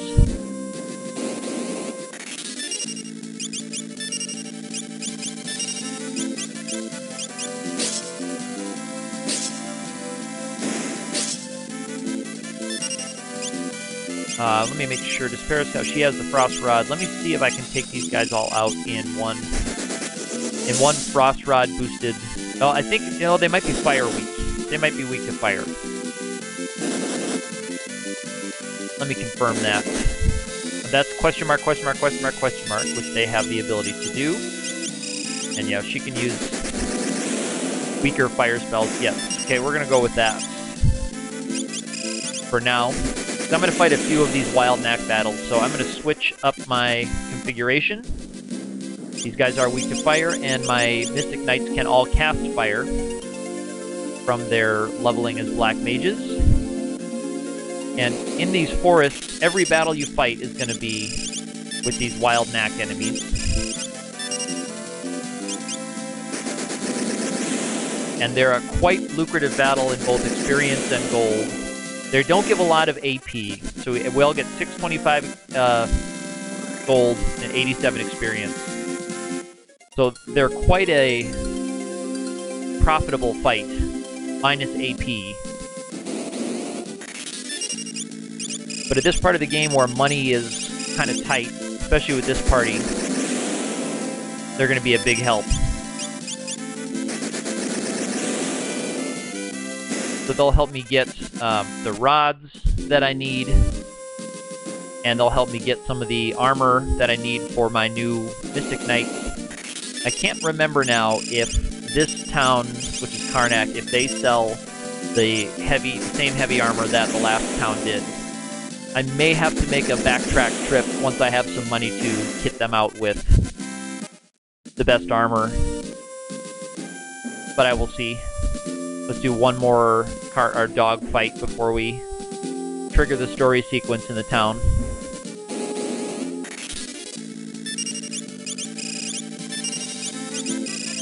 But this is one of the best places in all of World 1 to grind for money.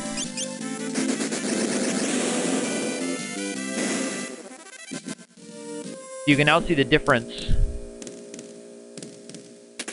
between the speed of the different classes. So now Ferris is no longer the fastest. The best way to navigate this is to buy one of these weapons at a big discount, because you actually get to keep the weapon. So I get to keep that flame rod that I bought.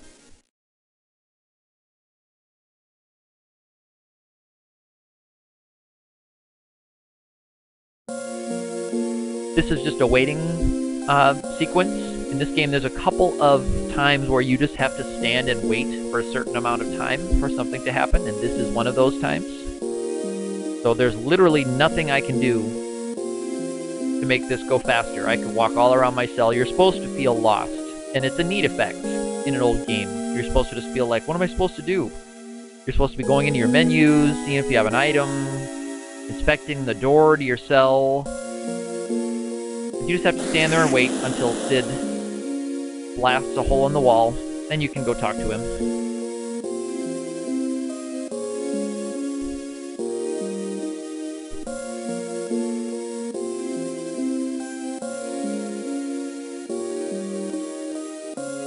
And poor Sid has comically blown a hole into another cell. That's the joke going on here, is that he thought he was bombing his way to freedom, but he really just bombed his way into another cell. He is talking about going to the Library of the Ancients, which we will in a little bit.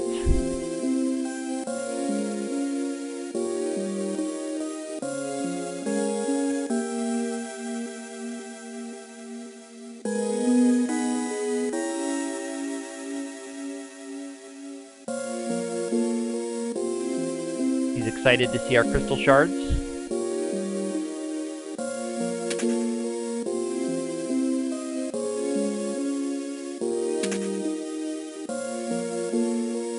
See, my stream is getting choppy again. My on-stream video is freezing up and getting choppy. I may have to turn my priority back down to normal. I may have to just accept some lagginess in order to get the stream a little smoother.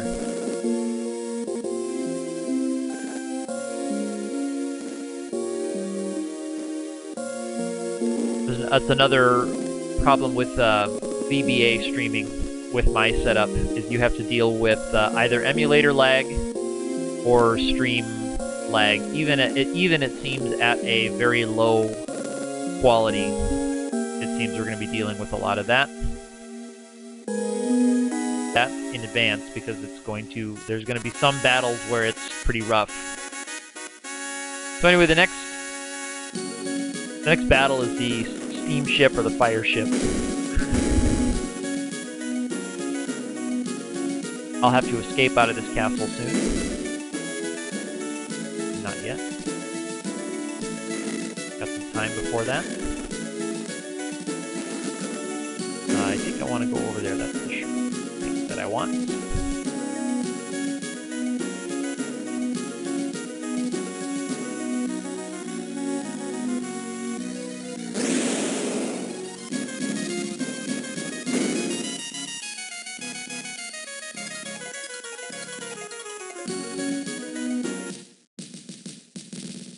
Okay, so now it's back to town for some more supplies.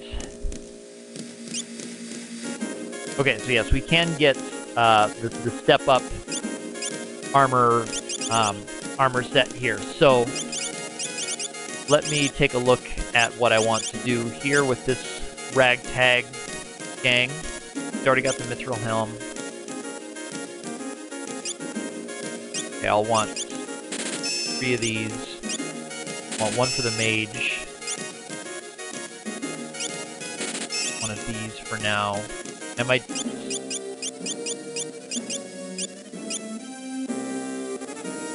So that works, except I'm going to go with the frost rod for now. And everyone's got mithril armor. And he won't need a thunder rod when we're in the steamship dungeon, and we have plenty of potions. So I'm gonna head on into the steamship. I'm not gonna do any more grinding for now. Actually, let's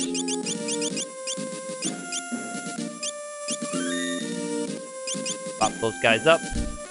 Oops, not the castle. I want the ship. I want the boat. This is the next dungeon, believe it or not, is on this boat.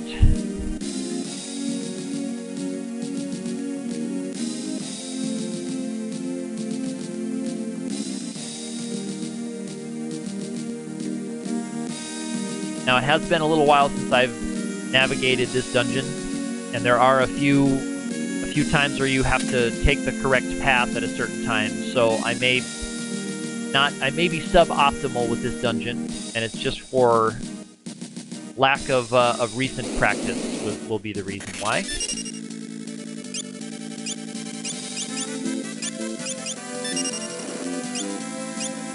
Or how much is Blizzard Spellblade? Oh, Blizzard Spellblade is only 2.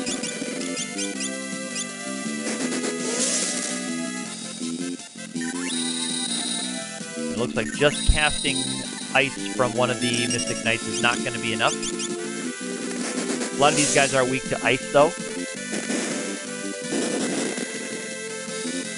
Now, ice Spellblade attacks should be pretty good at taking these guys down. Yes, so I can save some MP by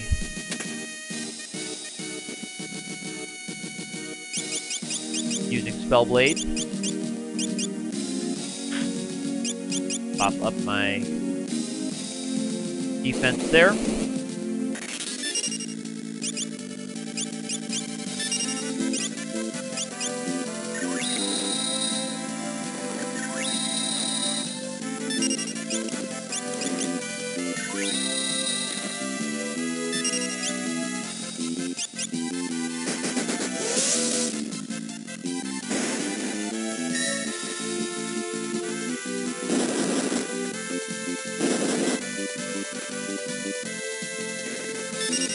now I can just unload on these guys.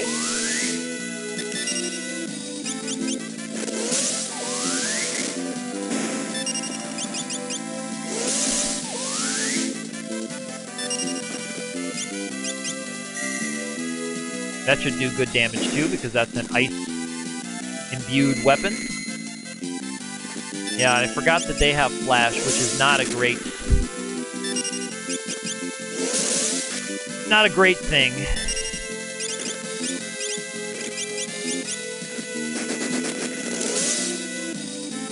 So I might have to run from the battles with 4 of these guys.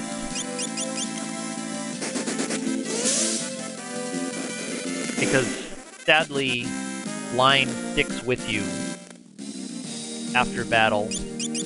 And I don't want to be investing in lots of eye drops. So I'm gonna have to I'm gonna go back to the inn. I'm gonna rethink my strats on these guys. I'll just burn all my blizzard spells because they do give good experience in gold.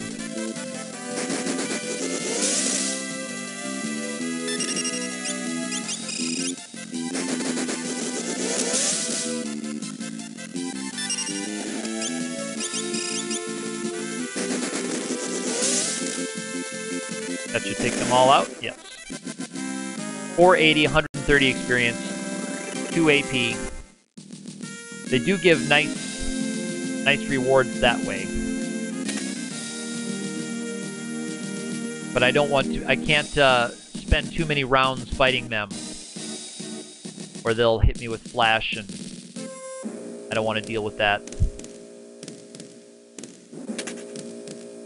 Oh, and I forgot I also need to pick up Fire 2 and Ice 2. My 2nd level black spells are available to me now.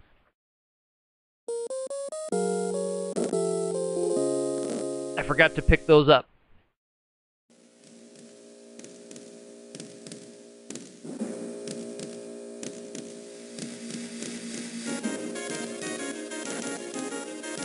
Another bit of shopping that I needed to get done. Black, yes.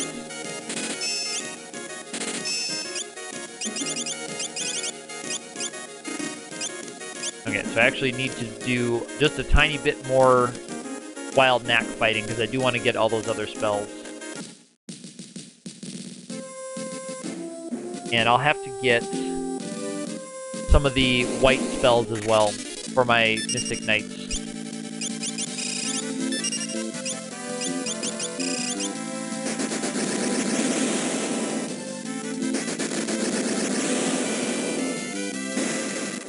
So just a few of these wild knack battles will give me enough to get all the spells I need, because that's right, I need Mute,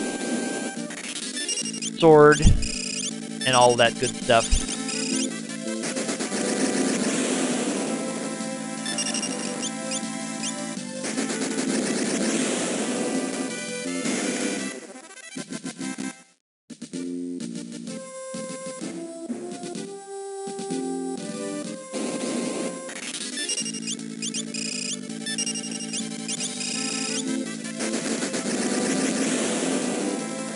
And I should also buy a few eye drops, a few more eye drops, in case I do eat a flash from one of those guys. I would be stuck with darkness status for the rest of the dungeon, which I do not want to be.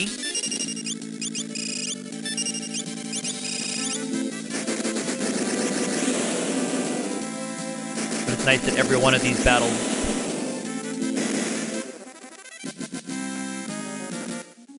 really gives me a lot of experience and gold. Enough to buy a spell and a good number of items.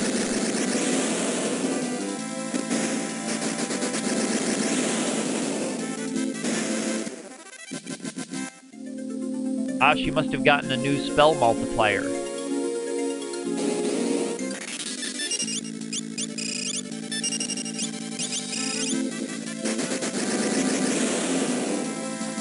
Yes. We have gotten a new spell multiplier. Very cool.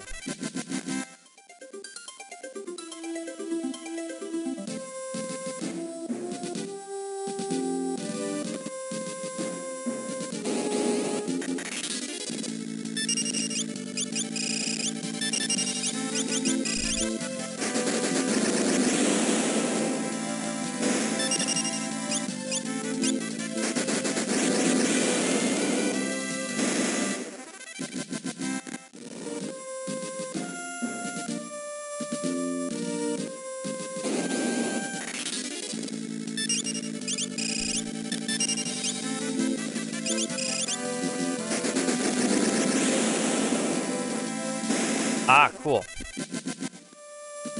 That's great. Now we should be able to buy anything else that we want. Sundara, poison. We already have sleep. Okay, we have those. And we need silence. Oops, was that protect or silence? Yeah, I accidentally bought protect. Let me check my magic sword. Yeah, I have all the magic swords that I need, and enough gold to buy a little bit more equipment.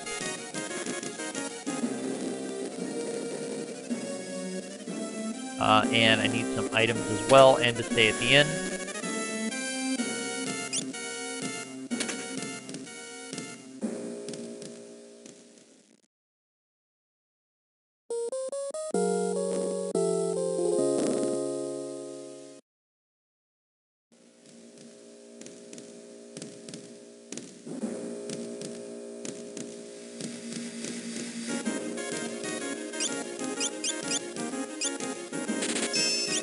Alright, that'll get me through this dungeon, I hope, in the eye drop department.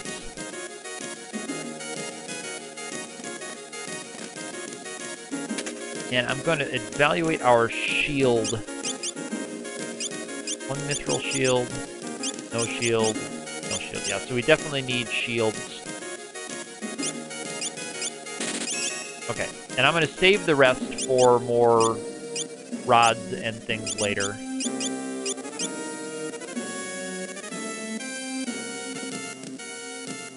Okay, so let's try this again.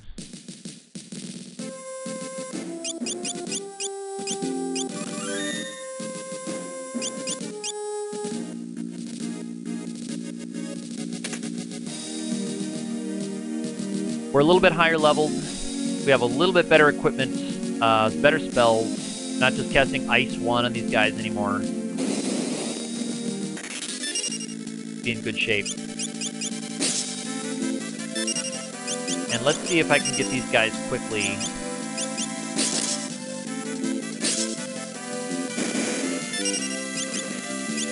How quickly can Ice 2 get them down if it's boosted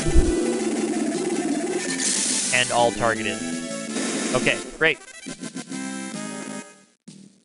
So a boosted, all targeted Ice 2 will get down all of those guys. That's good to know. I don't want to deal with these guys.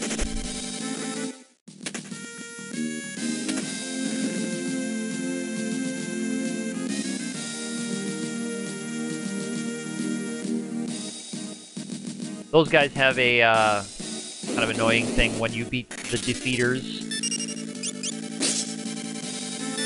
They turn into another enemy. And if I remember, the reward is not all that great. Okay, so that's how we can handle battles like that. There's one more treasure to grab in the early part of the dungeon here.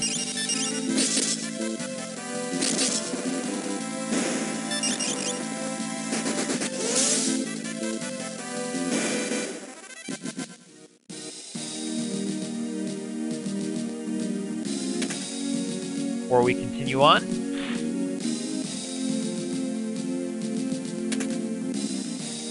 The elevator.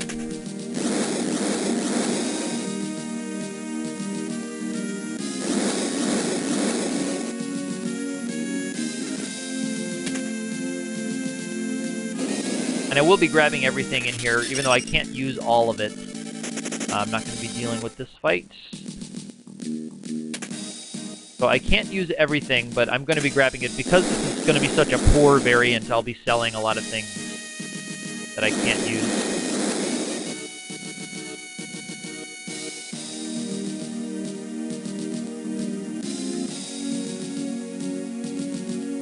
And again, this will probably be a suboptimal steamship run.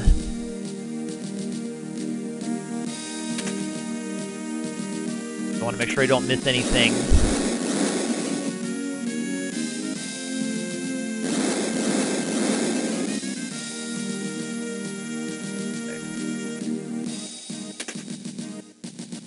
there's 3 items in here that I need, and I think it goes this way to get each one.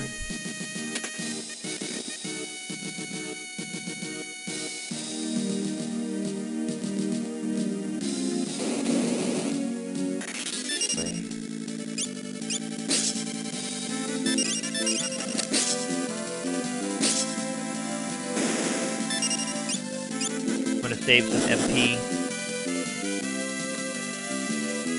You can fight the defeaters as long as they're not the last enemy standing. They won't do their turn into motor trap trick. Oh, ice is not what I want to use on that guy.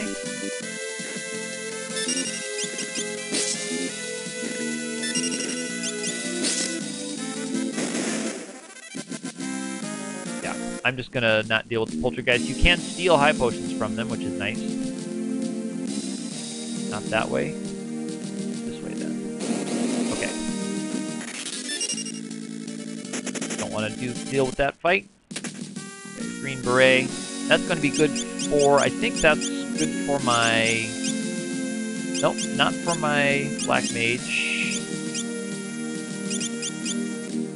And not her either. Okay, so it's the set of armor that my ninja will be equipping when my ninja is ready to go.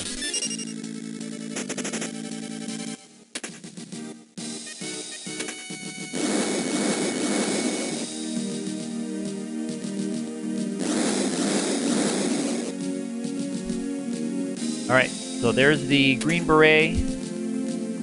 Also need to get the... I believe the thief glove is down here. Yep.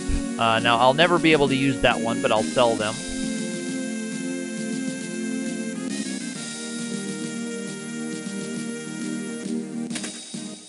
You do have to do some backtracking. That's part of this dungeon. There is a quick way through the dungeon that skips these extra treasures, but I'll use the green beret with my ninja for sure. I'll sell the thief gloves, because I believe they sell for a decent amount of money.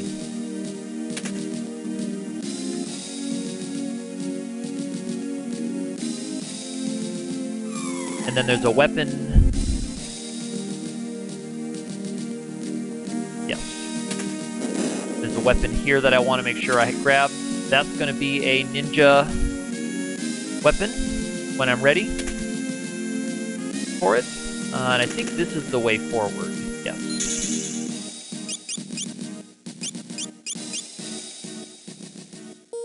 Going on that other conveyor belt takes me back to the main area of the ship. Oops, I need to save.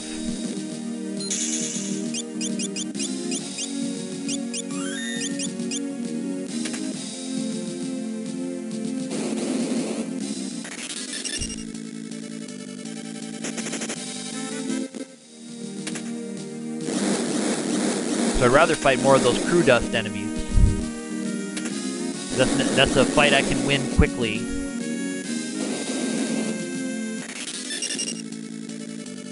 But I don't like the defeater enemies. I don't like dealing with statuses. I can't be bothered with all that stuff when I'm playing a game.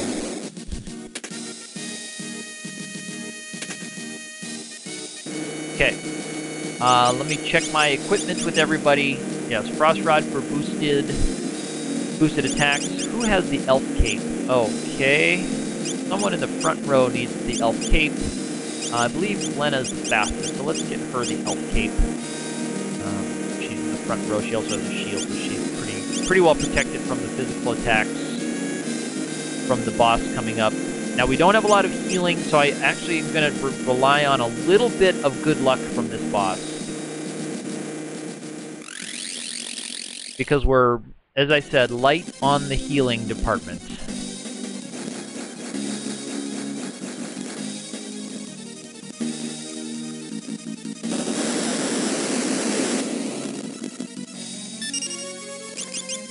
Okay, cool.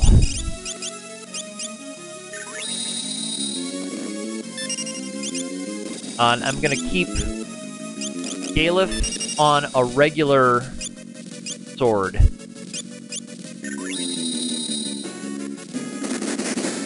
For one of the pieces of this boss.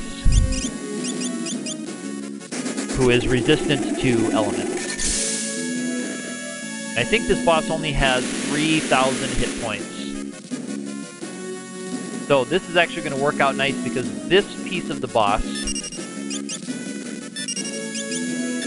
is immune to elements, all elements. So only Galef would actually be able to hit that piece, and that's going to take out her. But now I'll be able to heal up because this piece will just endlessly heal itself. So I'll be able to chuck potions around during this portion of the fight to heal my characters back up.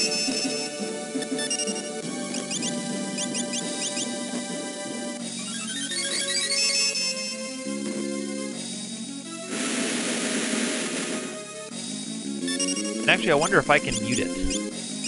I don't know if that's worth trying. I'm doing this just to see.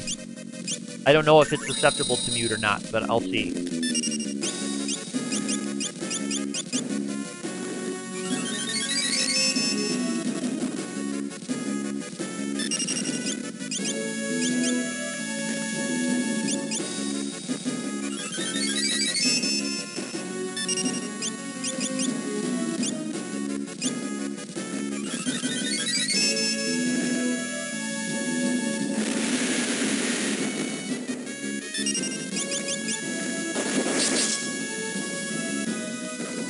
Okay, but that causes it to form shift anyway.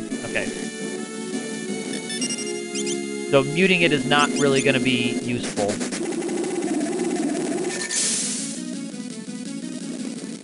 And it'll always use Blaze and then change form.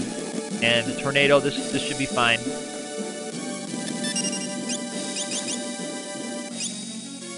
Because this boss just reacts to taking damage, and I'm not going to bother trying to damage it with my weaker guys. So I should have left all of the Mystic Knights just as regular elemental swords.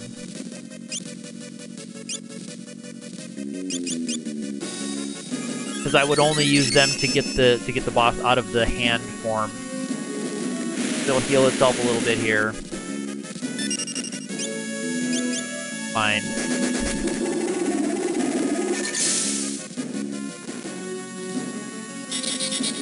Okay, yep, magnet's fine. No problem. And actually, this is pretty good, too. Yeah. The attack's not going to do very much, and Flame is not as threatening. If it even gets a chance to form shift, which it won't. I killed it in the human form. And yeah, I get the scroll, which I can use as a ninja. I don't get as much money for selling it as I would if I had gotten the flame bow. You can kind of manipulate which form you kill that boss to maximize your drop potential.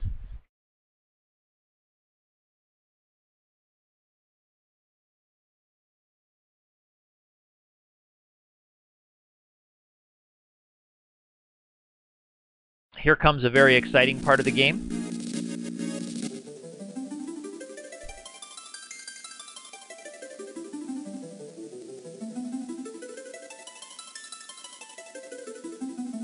We'll see how I navigate this next exciting part of the game. I'll just try keeping my jobs as they are. 3 Mystic Knights and 1 Black Mage. We'll see how that goes.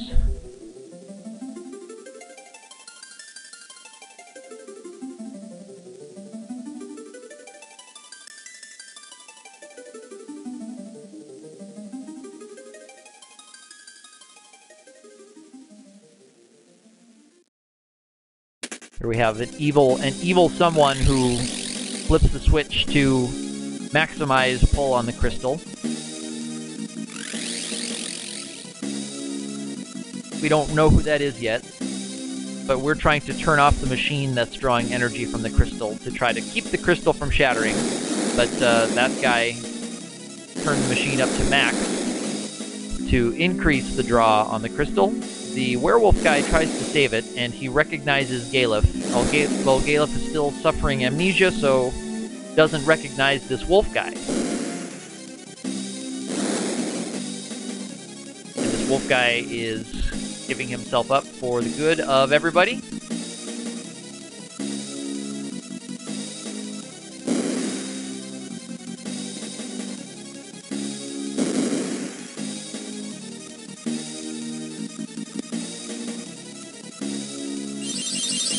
And there goes the crystal. So goodbye, crystal.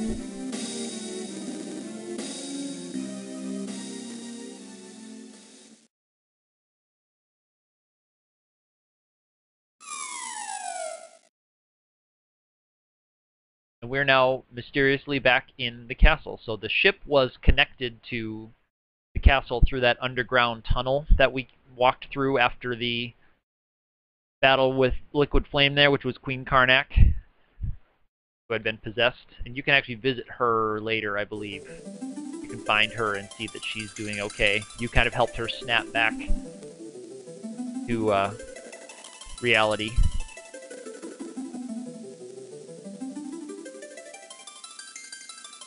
Alright, so now we have a 10-minute escape sequence here.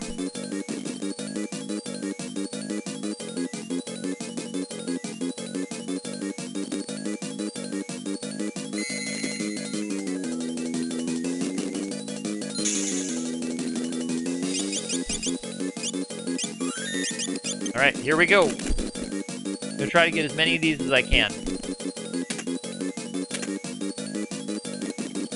Try to get the elixirs too. We'll see how my pace is after this first elixir fight. See how I'm doing. I'll just see how well I can plow damage into these guys.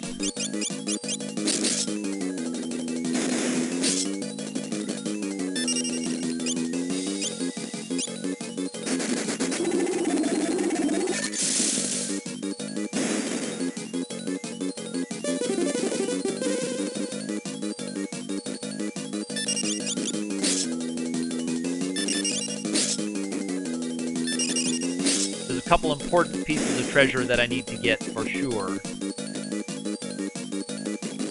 And then a bunch of elixirs that are all guarded, that I can choose to fight for or not. I don't need the ribbon. I have no use for the ribbon. I don't have a dancer in this party. Ribbon is a dancer-only piece of gear. Dancer or freelancer-only piece of gear, I should say. That's unguarded gold. The gold chests are all unguarded. But everything else is guarded. There's elixirs, and then there's these two pieces on the ramparts that I want to make sure I grab. And I'll get these for sure. No problem. And the Gigas enemies can be kind of annoying because they have some weird counterattacks that they use.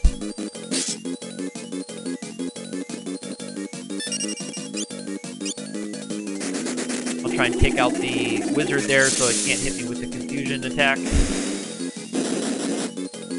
I'm using my boosted Blizara spell. I still have the Frost Rod equipped,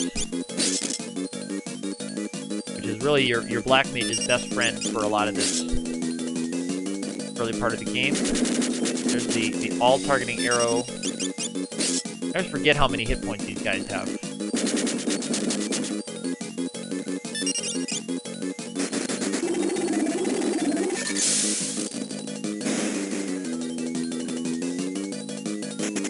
Alright, I'll take that. Alright, there's another elf mantle.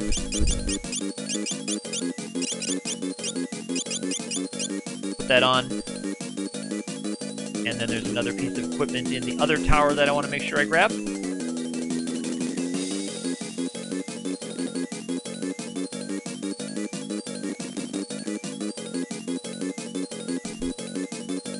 My movement isn't perfect. Let's see.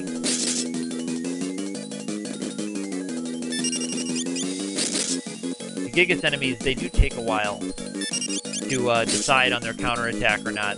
They don't have a 100% chance to counterattack, but they do take a beat there before they will choose to counterattack or not. Yeah, you get giant drinks from those guys. Alright. So these are... I'm getting good battle formations on all of these. Alright, 2 arrows. Not great luck. I'm just going to try to see if I can avoid one of those counters. Will this take it down? Oh, not quite. So I did actually need all of those attacks. So I took a risk there and lost. Because it looks like I did need 3 character attacks and the Blizzara to take down the giant.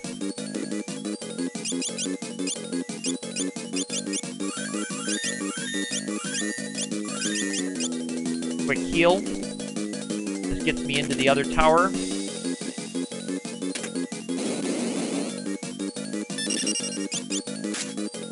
Ooh, that's a unfortunate miss. Now, I'll target Blizzara back here, and the dog ought to flee now. The dog should run away. Yes. Cool. What I wanted to happen. Alright, preemptive attack. Excellent. So we need all 3 attacks to land, plus the Blizzara.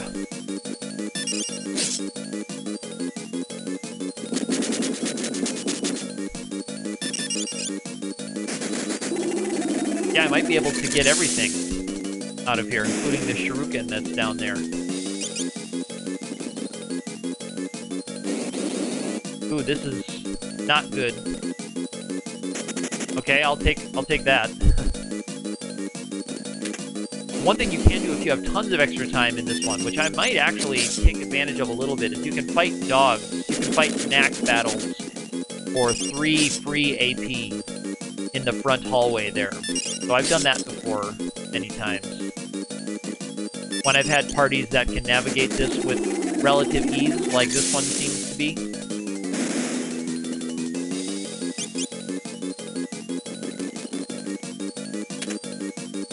That's unguarded money.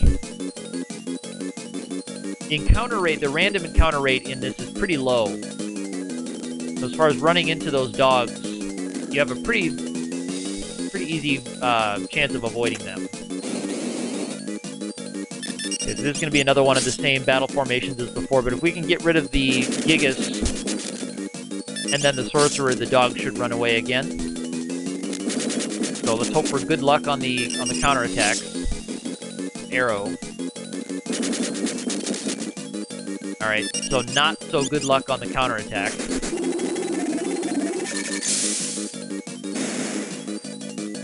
There's a confused spell coming up. And promptly knocked out of it by the dog. That was timed out well. If we can get the Sorcerer quickly here, we should be in good shape. My Black Mage is going to need an Ether.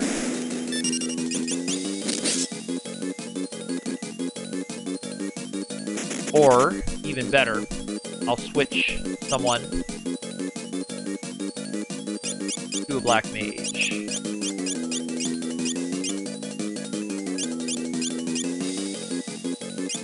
Yes, okay.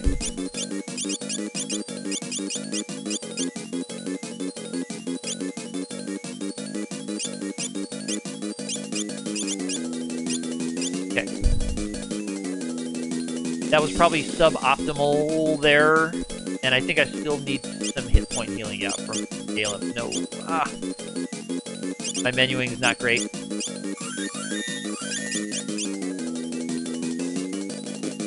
But I've gotten all the elixirs.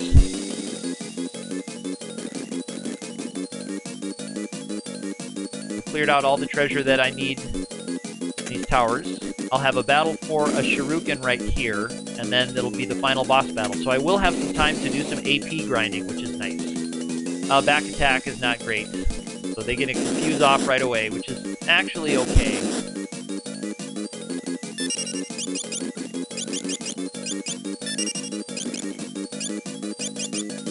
Oops, I didn't get black on her. I was trying to get out of the menu. This is so laggy.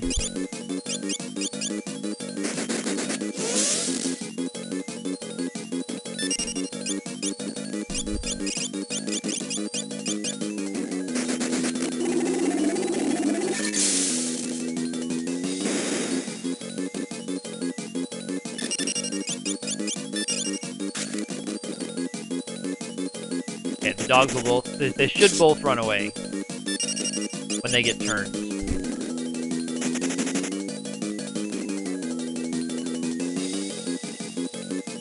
Oh, lightning scroll. I thought there was a shuriken in here, but I guess not. Here's one of the battles that you can grind for 3 free AP, I believe. Oh, 2, it's 2 AP. Okay.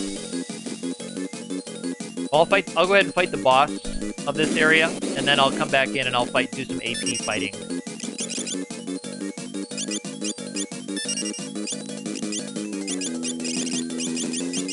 Oh, she doesn't have enough for a more powerful spell blade.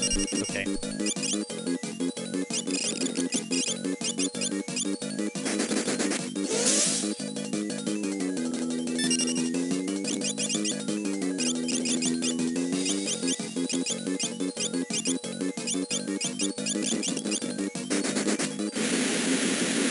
And it doesn't really matter because I have so much time. I can really relax here now. Oh, can't get through the defense of my Mystic Knight, can you? Oh, that was a long wait. Like a story sequence AP wait there. Huh. I don't know if I remember that from last time.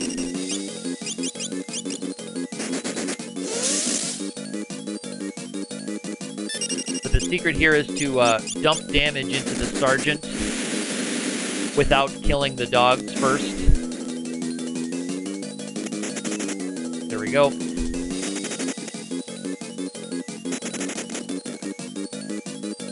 Alright, cool. So I'm going to spend a couple of minutes just doing some AP grinding on those dogs.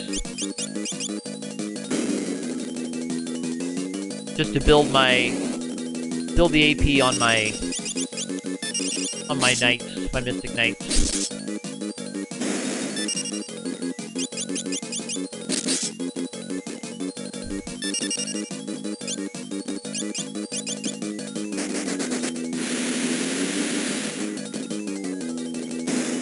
There we go. And the dogs should flee right away. I should have done that before, actually. Yeah, there's the 3 AP. So now Ferris is getting some much-needed AP as a Mystic Knight, because I'm hoping to get Magic Sword levels pretty high. I should just defend, probably, and just let the dog flee.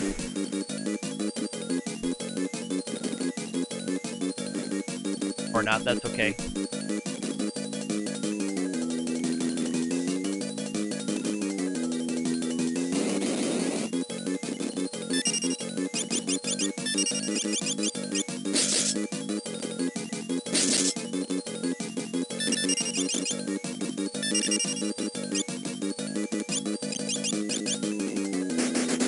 Go, and the music will start to get more intense as we get under a minute. So I'll fight one more battle, and then I'll get out.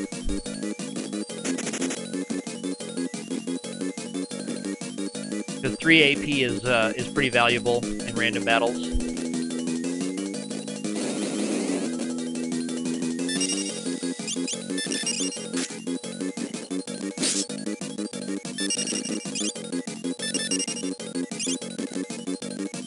Let the dog run itself away. Alright. Let's not push it anymore. Green cap. And let the castle explode. I got the elf cape. I got the main Mangosh, or the guardian dagger. I think I got all the elixirs. I think there's 7 elixirs in there, and I got the lightning scroll, which I thought there was a shuriken over there, but the chest on the other side is the spell Izuna, and I don't have any use for that. So I think we get ninja here.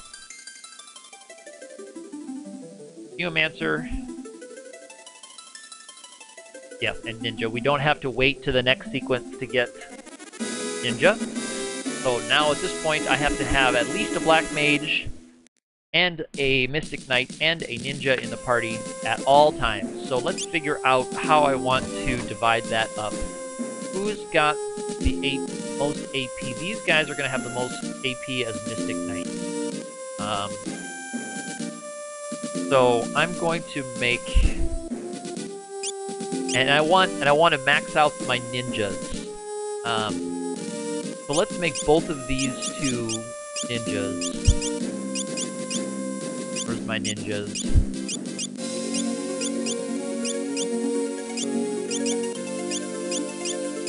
There they are. There's the ninja for her.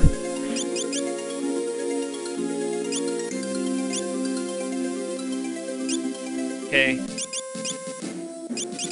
There's his ninja, his dopey ninja sprite. And what's he got for equipment? Not great. So I'm going to split that up just a little bit, the nice equipment. And I think we'll keep it here for now. I think we'll keep it like this for now to get some AP built up around. She's got Ocean and the String Blade. He definitely is going to need the Elf Mantle.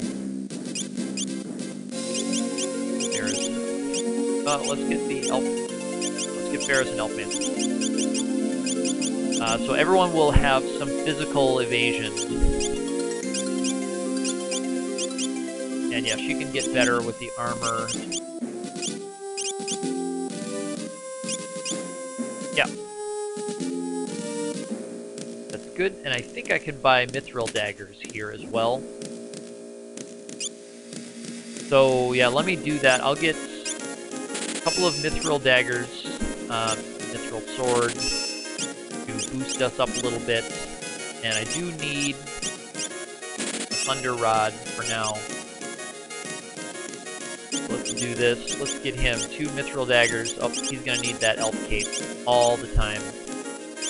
I should just get rid of those leather shoes.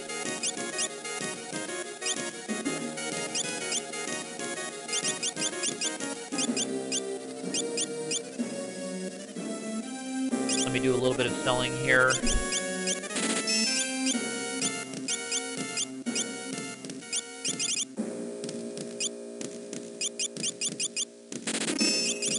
Won't need those.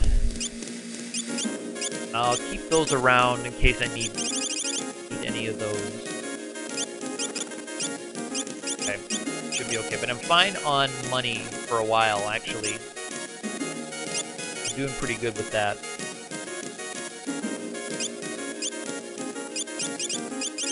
Okay, I'm gonna get one more plumed hat from my black mage.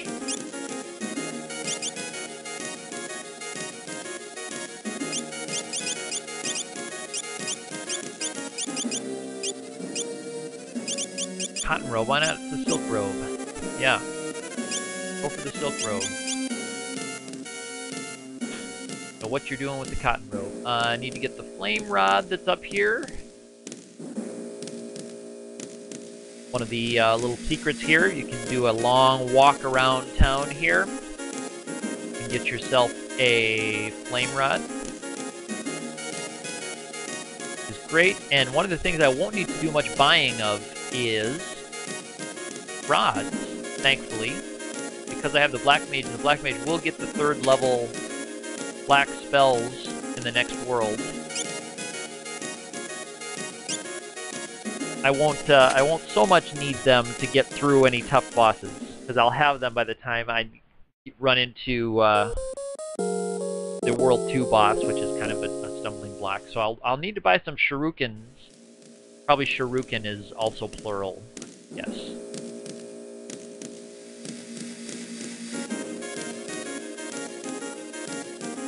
But I think we're in good shape for now. I think we're ready to hop on over to the next part of the game. Or I did.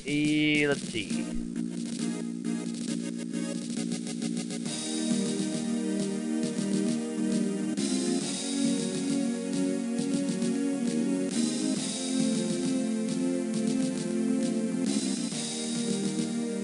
Okay, I think I didn't need to do this. I think I can just go right over to the library of the ancients.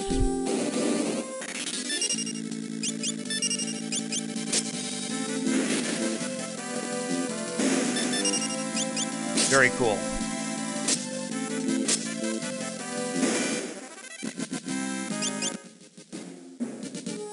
Very cool. I'll fight these battles.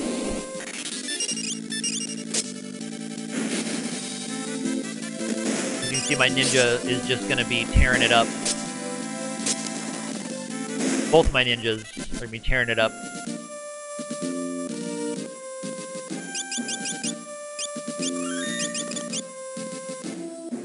In case I run into the Manticore enemy over here.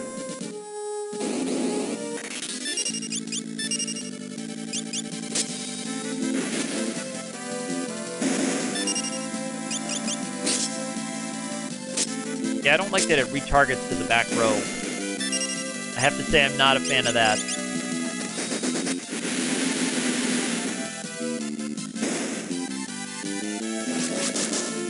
Okay, and that's the silence effect. Okay, that should take him down anyway. Okay, not bad on the golden experience front. She's not still muted yet. No, that one doesn't stay around. Thankfully. Alright. And just like that, we're at the next dungeon and ready to go. We're really moving. And I don't think we need to restore anything, really. Nah. You MP.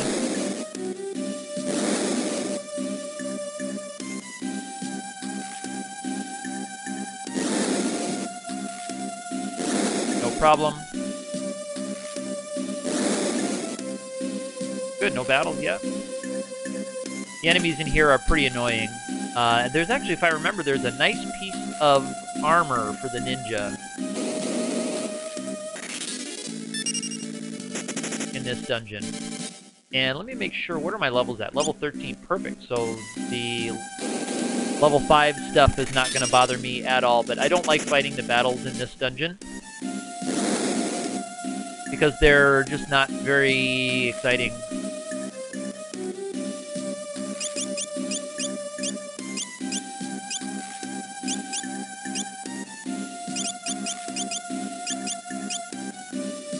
Alright, I think we're good. Cool.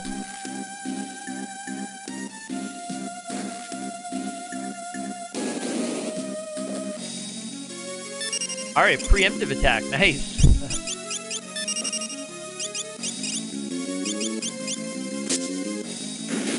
We're gonna be pouring a lot of damage into Freed here. I probably could have done Spellblade on my ninjas, but it's not really going to matter all that much because I still have the Frost Rod, right? Yeah. Because I'm going to be doing tons of damage to a freak with boosted Lizaras.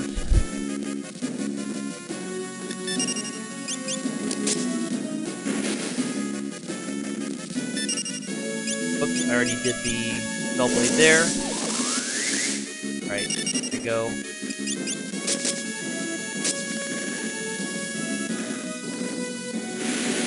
Alright, there's Spyra. Oh, still didn't quite take Ferris out. And this might take Freak down.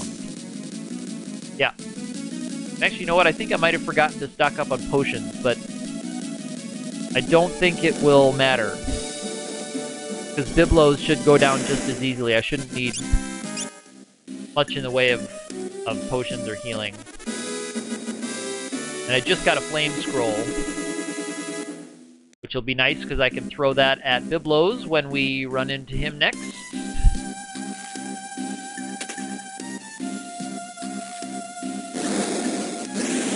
And the bookshelf normally won't let you through if you try to do that before you fight Ifrit. This is the piece of ninja gear, yeah, ninja suits.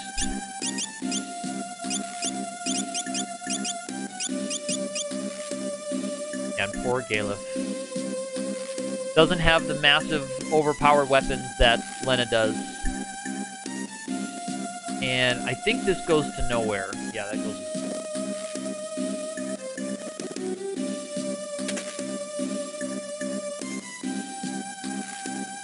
And I believe there's a quick save point before we fight the last boss of the dungeon. This is a battle that looks like it should not be runnable, but it actually is runnable. And then you can just go right on through. So, no problem there. Yeah, so I shouldn't need much. I shouldn't need any healing or anything like that for this next boss. It should go just about how the last one went. Although, let me see if just for yucks.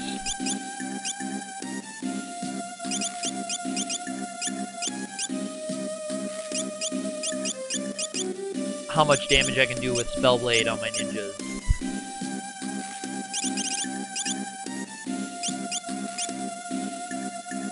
Yes. Let's see, just for laughs.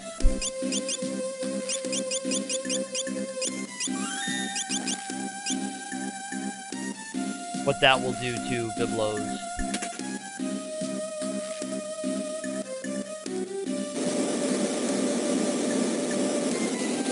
See what Spellblade fire. Ooh, a back attack from Biblos.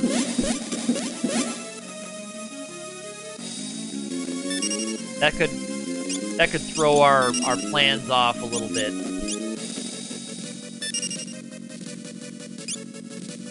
Oh well, at least the Black Mage can get a start. Well, I think Biblos only has like 3,000.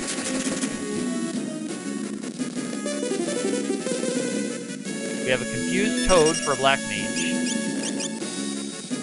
Is this going to just take an extra round now to get set up? And, okay, she doesn't have access to Spyra. They weren't quite high enough level in Mystic Knight to have that, but Mystic Knight does. Ferris Mystic Knight.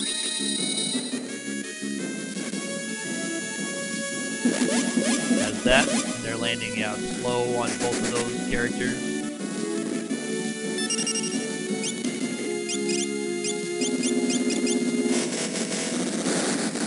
Nice damage. And the Moonring Blade does have a chance to miss. That is the unfortunate part of that weapon, is it does have... Ooh! Wind Slash is a nasty one. Wow, an 88 from the frog. Holy cow.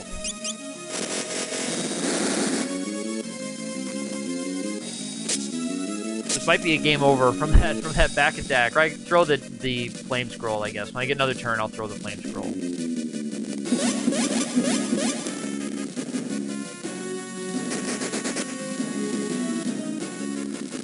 It must be silenced as well. Yeah, I'll throw the flame scroll.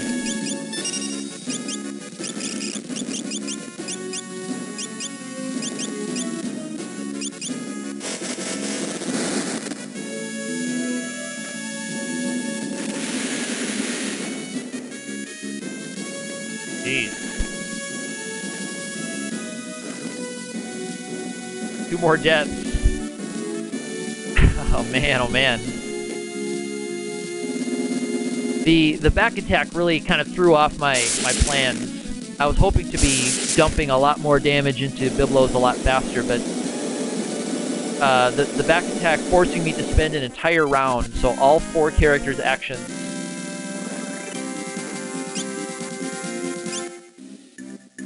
was pretty tough. And you see here my lead party member's a Toad. So we'll go through this. Oh, it looks like it restores your regular form when the dialogue starts. Here's where we start kind of bouncing around with Sid in mid. We kind of take the ship around, play with Sid in mid for a while, take the ship around some more. Keep doing stuff with Sid in mid, back and forth.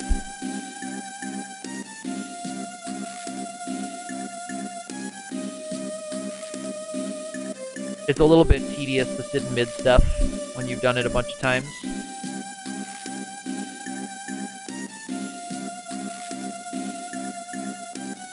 I think, has he found 1/2 of the sealed book? Yep. He's found 1/2 of the sealed book. The other half is in the other world. The world that used to be one with this world, but has since been split.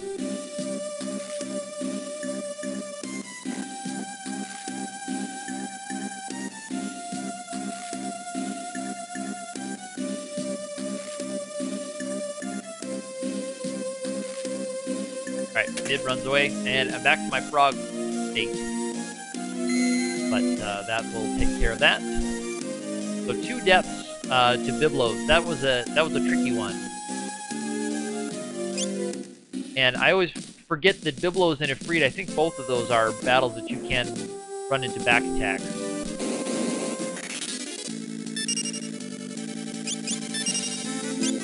So yeah, normally I wouldn't be throwing anything in a battle like that, but I had no choice in that matter. I'm glad I did, because I wasn't watching his hit points too closely. I may have been closer than I thought, but I didn't want to risk anything, and the flame scrolls are not very expensive. And they're going to be one of the things, I'll be buying a couple of scrolls, but not tons of them. It'll really be the shurikens I want to make sure I have a good handful for throwing at particular bosses.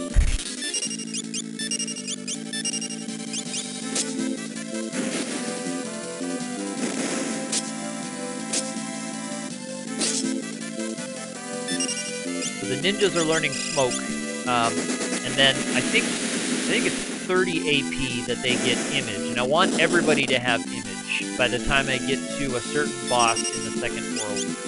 So I'm hoping not to have to do too much grinding, but okay, so they're both ninja level 1. And I need to save here now, in case I run into the Manticore enemies. Alright, we're safe. Take the zoo. Fine. Zoos kind of have a lot of hit points, but this party with its massive offense can overcome the zoos pretty well.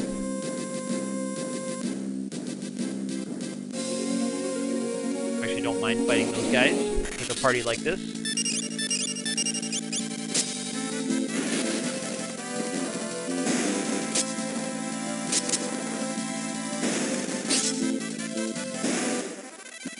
Kind of experience I'm getting from these guys. Am I level 14 now?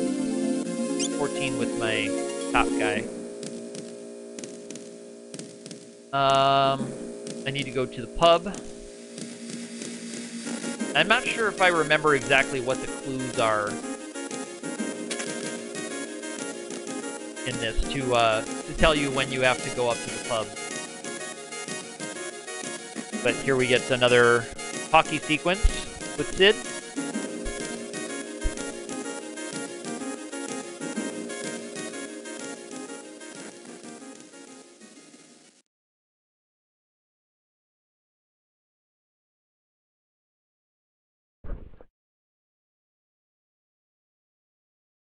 And an angry mid.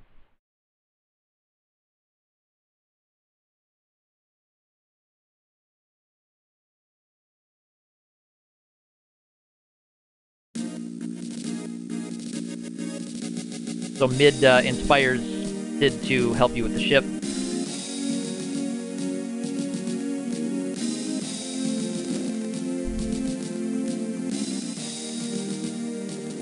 It has some ideas, how you can get the ship working. This is, again, part of the bouncing around with them. We've been to the Ancient Library and back.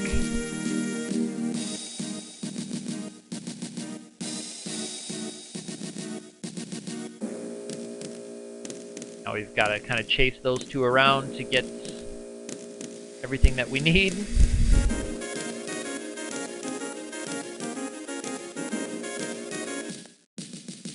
I think the next place we find them is here on the deck. Yes.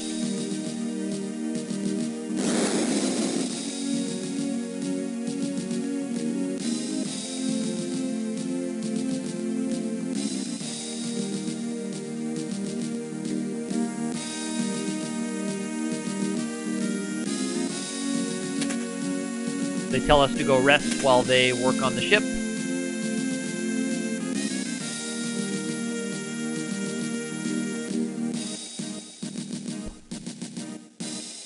We get more exposition.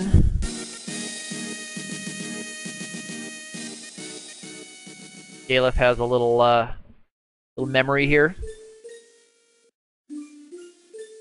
something that Mid said to Sid reminds him of something. He thinks he might be somebody's grandpa.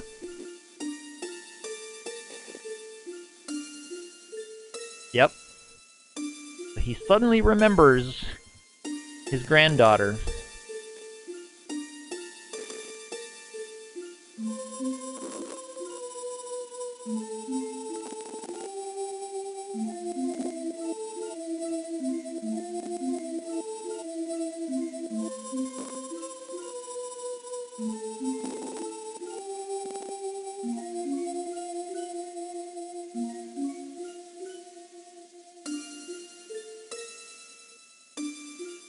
He remembers her name is Kryl.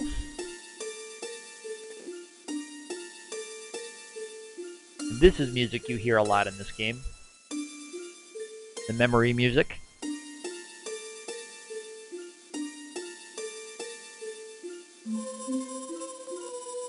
And X-Death. These are the 4 heroes who sealed X-Death away the first time. I might go refill my water while this plays out.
Okay, now we have to trigger Sid and Mid here.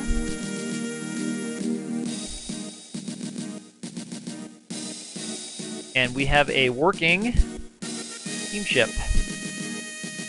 Fire-powered ship, I think they call it.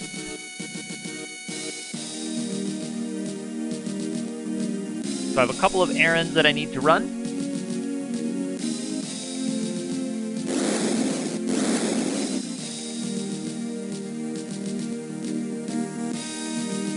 They tell us to head down to the Library of Ancients if they need anything, which we will in just a little while.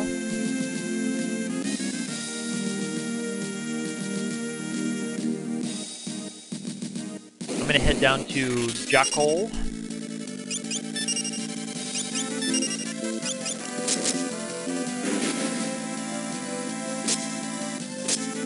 And buy a couple of pieces of equipment that I'm missing. Those guys, I think, absorb thunder. So I'm gonna go... I don't know if they resist fire. I haven't fought these guys for a while. Yeah, it seems like they don't resist fire. But they do drop thunder scrolls, I think, which is nice.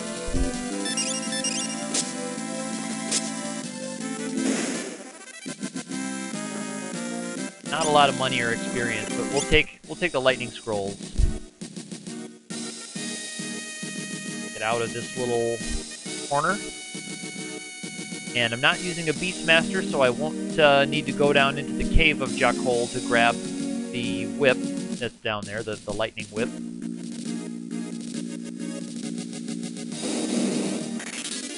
Thank goodness. Might just try to get out of this one. go. Yeah, let me play with my abilities a little bit here. I'm gonna throw smoke on hers.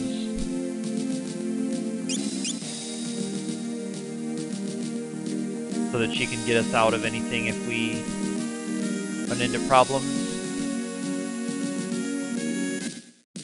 Okay,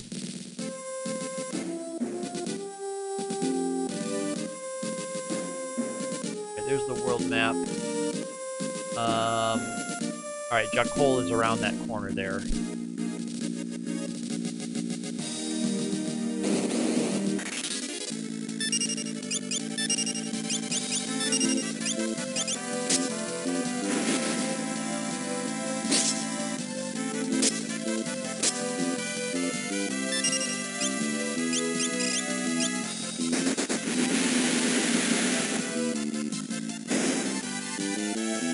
That was a nice one.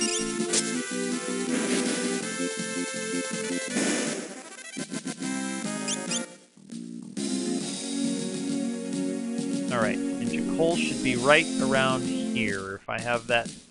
That is correct. Yeah. That's the cave of Jakol. I'm not going to need to go there. Worry about that. I don't want to deal with the bio soldiers, because they will wipe you out. If you leave one of them alive, they'll cast bio and they'll nail you.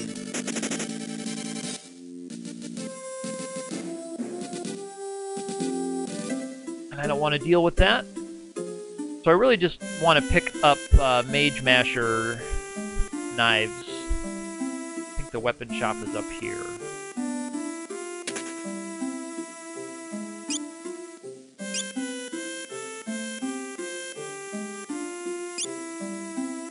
Yeah, and I'll get 2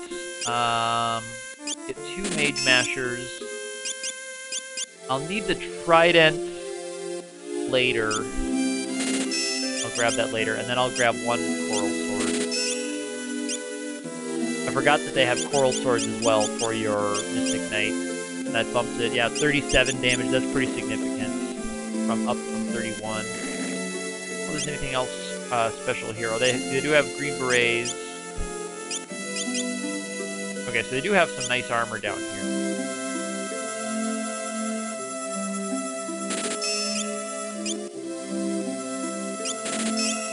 Oh, yeah, and I can't get that. Alright.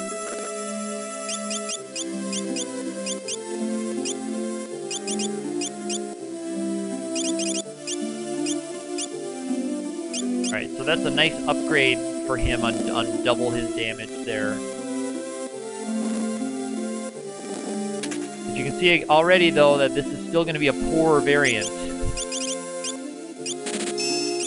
I'm not going to have a lot of extra money for most of this game. That will help. The Thief Glove will help recoup some of that. I'll never have any need for the Goliath tonics, the Turtle Shells, the Iron Draft. Get a little bit for some of these, but I'm gonna hold on to that sword.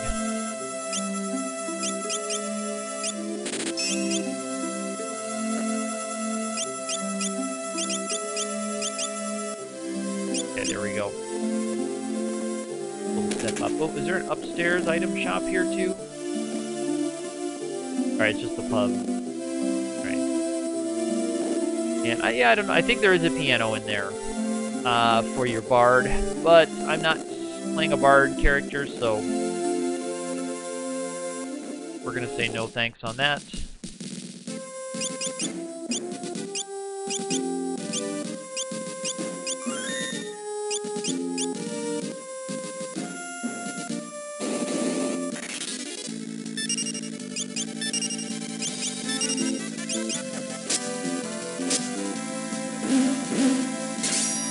Nice silence on the bombs.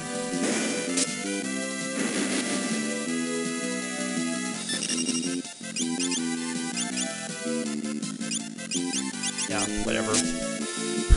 Won't do much. Oh, it was just enough to kill him. I was just gonna try to roll it around to get another character.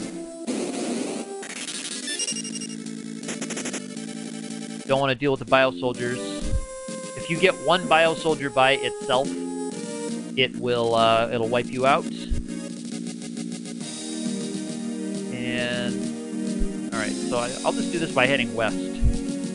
I'll go around this peninsula here, and I'll just head west to Crescent. I'm gonna skip going up to Moor/Mua. These guys I think are kind of nasty, so I'm gonna avoid them.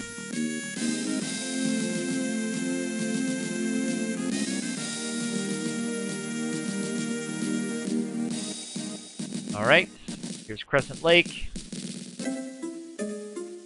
We have a event scene here. Earthquake.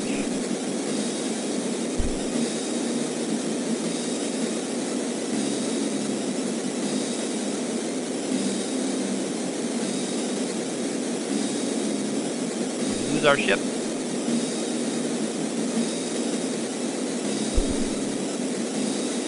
World 1 is really going quickly.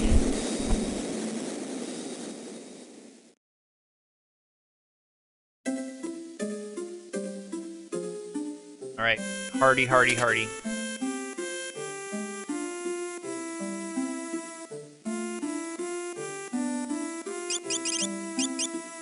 Okay, I still need more potions.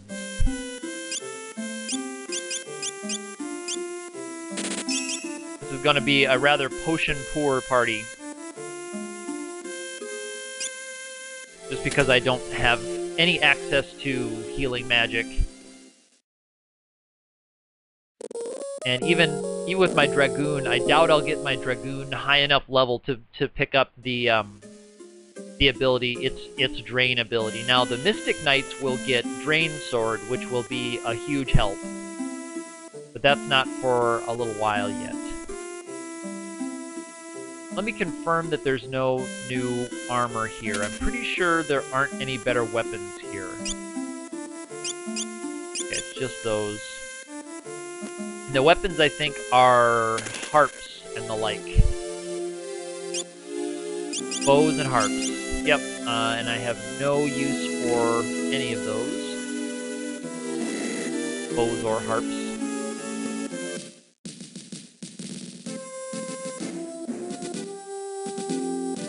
Next task. Grab the black chocobo.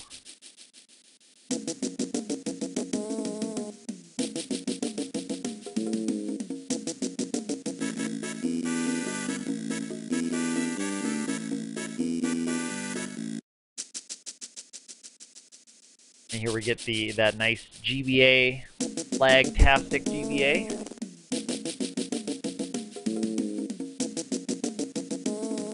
Game does just lag so much.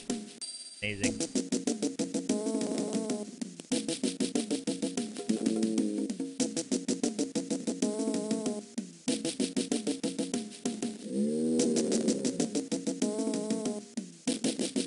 These are the other jobs from the fire crystal from earlier. So if I had rolled one of those jobs, I would have needed to roll through the next dungeon with my first two jobs until I got these crystals. There's even a little note in the Fiesta instructions that says, if you roll Bard and you are worried that you don't get it with your fire crystal jobs, just keep playing. You'll get it eventually. See where we are here.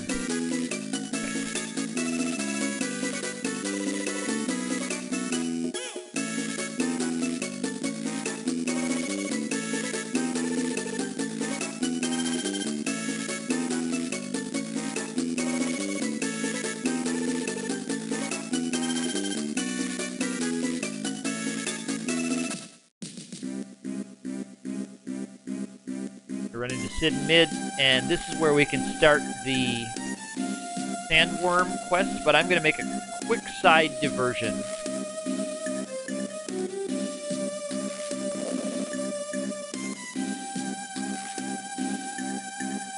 And for a little bit of shopping and a tiny bit of grinding as well.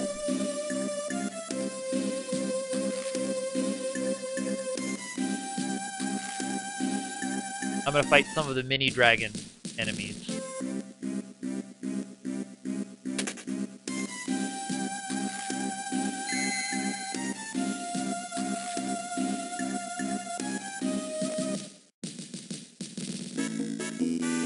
To help me fight them, first I'm going to see how much damage my ninjas are doing with ninja scrolls, with the black ability equipped to boost their magic a bit. See how much damage they're doing. So I may get a party wipe here just to kind of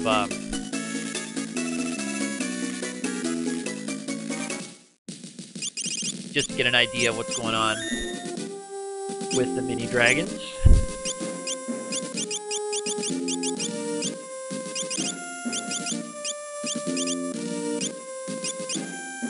She has level 2 black, so that's going to transfer over some magic power. That's why I'm doing this. Black will transfer over a boost in magic power for them.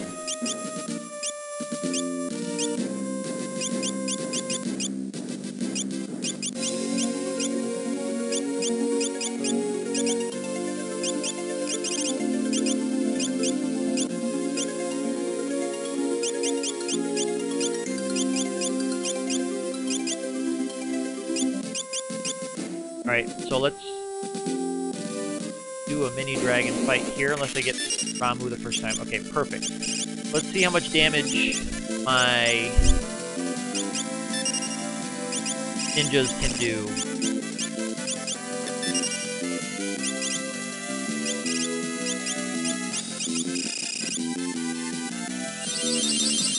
Okay, perfect. So 2 lightning scrolls will take out the mini dragons. That's exactly what I wanted. A huge amount of experience and AP. So now I need to head over to Licks, and I'm going to buy a handful of ninja scrolls just to throw at mini dragons for a little bit. Licks is where?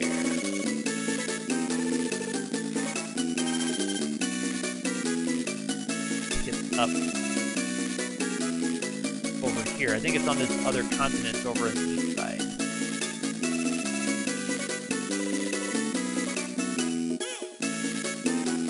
The mini dragons are the best experience in gold that you'll find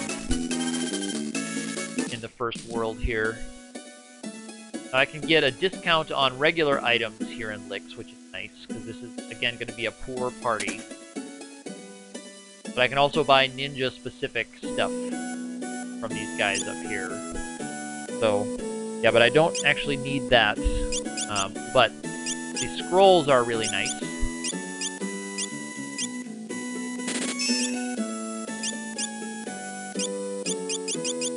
And I think the water scrolls are good against the sandworm.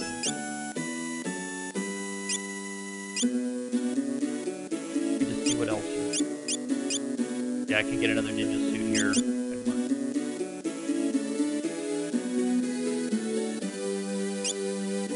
And yeah, you can get ethers for cheap here. This is one of the nice things. You can get half-price ethers, which is important, and half-price tints. Alright, so back to fight a few more mini dragons.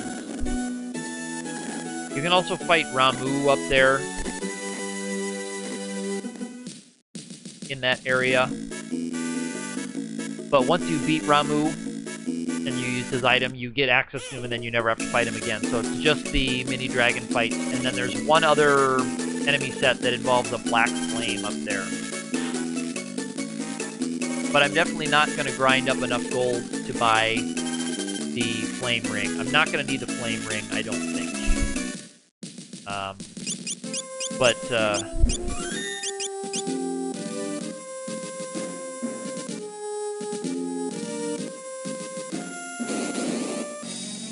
Alright, here's Ramu. I'll just have to give him my best everything. I think I can I silence him? Let's see if those Mage Mashers silence him.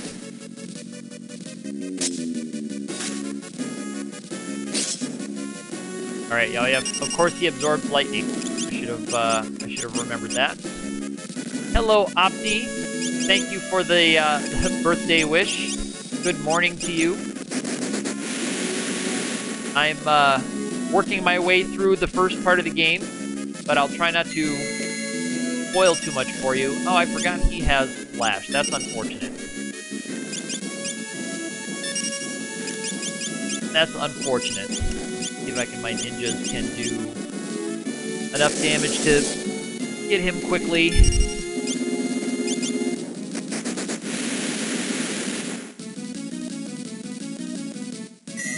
I'm in a spot right now, Opti, where I'm doing a little bit of grinding while...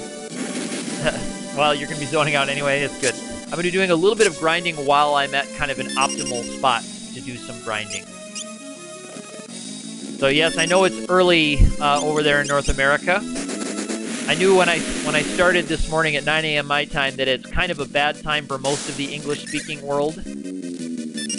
So I was expecting not to have too many visitors until the sun started coming up in North America. And then a little bit later, once people start getting finished with work in Western Europe, where there's other English-speaking people. But until then, it was going to be just the unemployed degenerates like me in Western Europe, and people who are up all night in North America.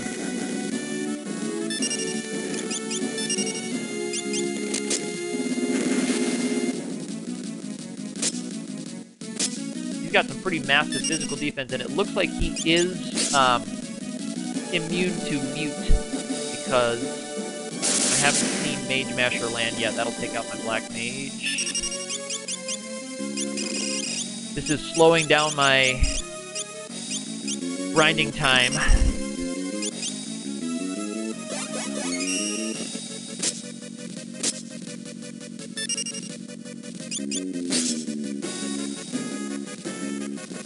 See if I can get another... Ooh, man.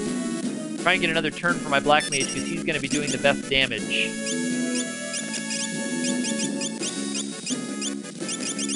Please have her throw one of these, just to try to get this battle finished with. Alright, there we go. So after this, I'll be able to just fight the mini dragons. And the ninjas can throw to quickly get the levels up we need. We need some AP and some XP. And of course, gold is always helpful too. Alright, I'll have to in up and save up. But if I had run away from Ramu, then you can just keep running into him. Oh, I only have 10 gold. Nice.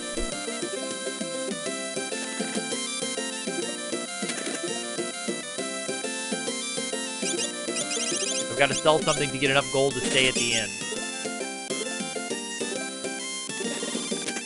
Hoping to not have to run into Ramu the very first battle. Alright, now we're on track.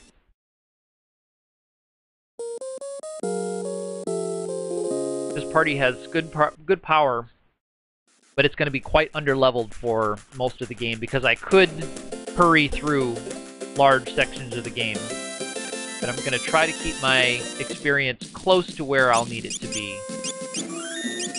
so that I don't have to run into long grinding sessions before a particular roadblock boss. But this is the battle that I need.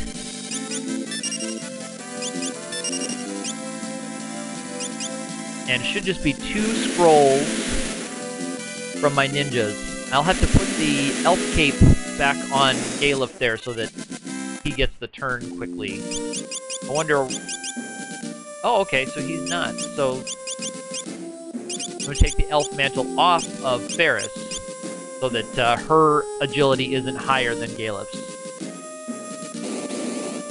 That's what we'll have to do.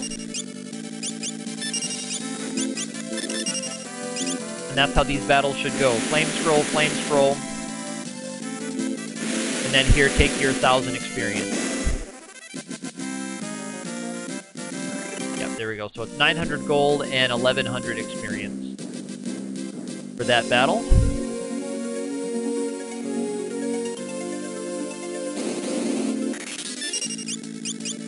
Getting nice luck on the encounters here. Now that Ramu is out of the way,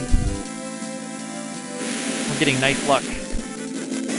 There is one other enemy encounter set that you can run into here that's not quite as lucrative as the dragons.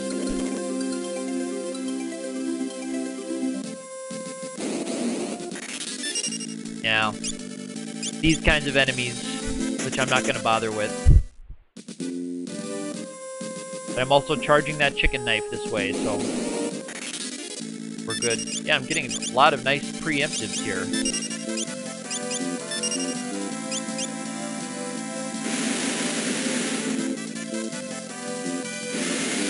It looks like I got another multiplier there for both of my ninjas. And did I see Image get picked up there? Did Galef pick up Image? Yes, he did. Okay, so now I'm going to change my jobs around. Let's make him my Mystic Knight again. This is Mystic Knight. There it is. Okay, good.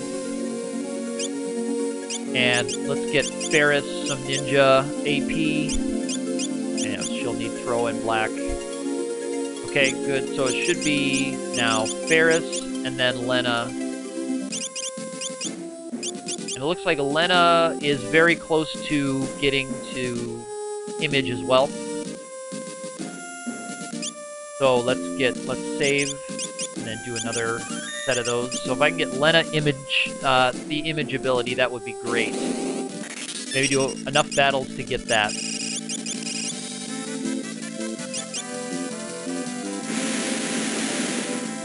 Alright, she's got enough.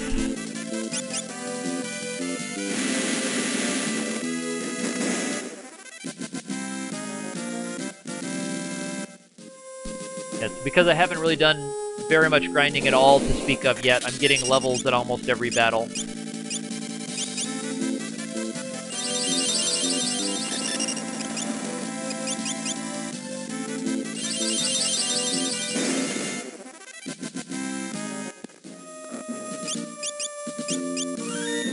Okay, one more battle looks like it'll get Lena her level. I don't want to deal with these guys. And we'll also have many thousands of gold to work with also. And these runs are charging up the chicken knife, so we're boosting up for later in the game. Here now. And getting Image on a couple of characters will really help out a lot. Because I'll need it on all four eventually. And the sooner that happens, the better I'll be.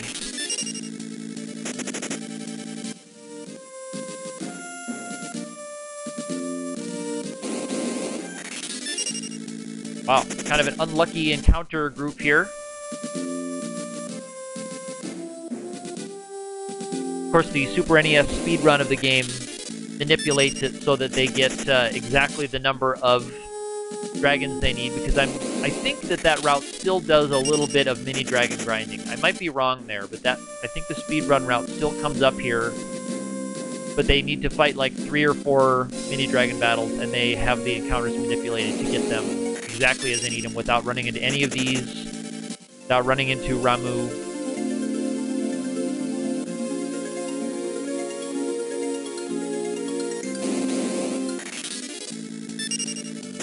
Or a long sequence of mithril dragons, because I really just need one more battle. I just have enough scrolls for one more battle. And that's all I want. And then I'll up, and then we'll head down to fight the sandworm. With my water scrolls, this should be a hilarious fight. I don't know why I'm getting this unfortunate set of mithril dragons. Seems like I'm getting the same fight over and over again.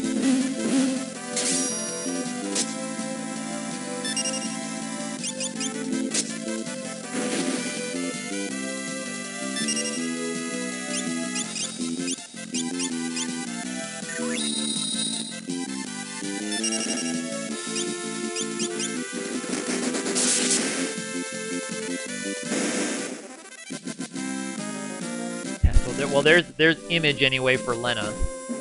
But I still want to fight. Let's do one more Mithril Dragon fight, but let's get her switched over again. Let's get her the Black Mage job.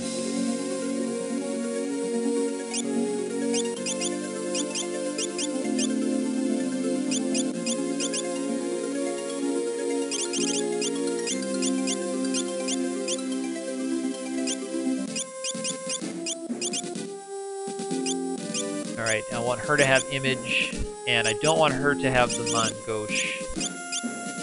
Let's give her the rods, and that. Give him the Mongosh, and give her the Mantle. Okay, so that should be okay for now. Let's just get one more mini dragon fight, because I've got enough scrolls for one more mini dragon fight.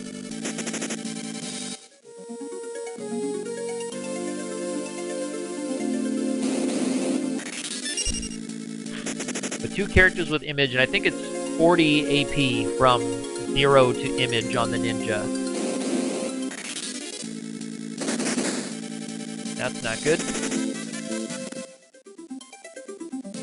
And this will be the last of the grinding for a while, if I've done my calculations correctly. I don't know why I'm having such trouble pulling the paddle I need.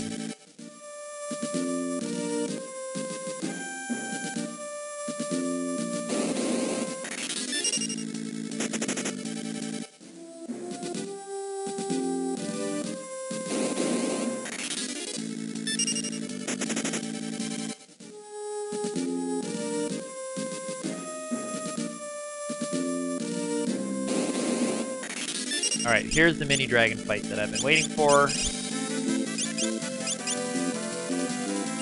A couple of quick scrolls, and we should be good.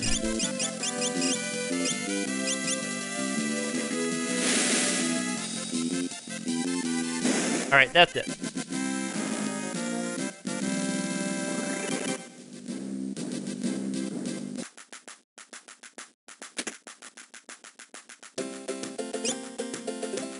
Alright, that's all the grinding for now, so now we're going to go over and fight the sandworm, which should be pretty easy. I do plan on using those water scrolls just to confirm that I remember correctly that they do massive damage to the sandworm. I think they do. So we can take the demi spells and just eat them. I guess we can throw water scrolls fast enough. And the boss AP will help a lot. And when we fight the next boss, I'll try to keep those 2 characters that are ninjas, so that we can pile up the boss AP, and maybe even get access to Image on everybody before the end of this world, which would be great, maybe even before getting our last job. That would be really cool if we could do something like that. Now I'll save right before I get to sandworm.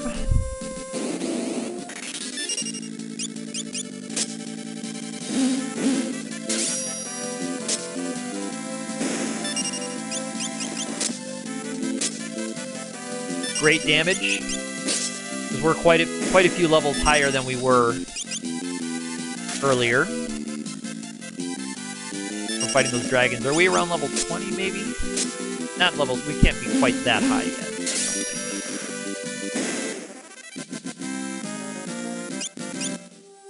Where are we sitting? 19.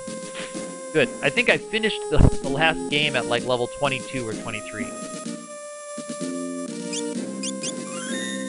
With a much less powerful party than this.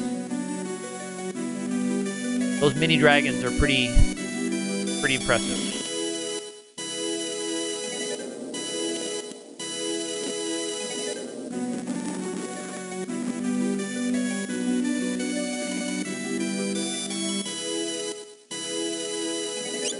The sandworm has a little quirk where you can't, it's got 3 holes, and the worm comes out of one of the holes. This is also called the whack-a-mole boss. You have to hit the worm, but you can't hit the holes. If you do hit the holes, they'll counter with demi. So any all-targeting attack will cause them to counter with Demi. But the worm takes, if I remember, takes massive damage from Water Elemental, which is kind of a difficult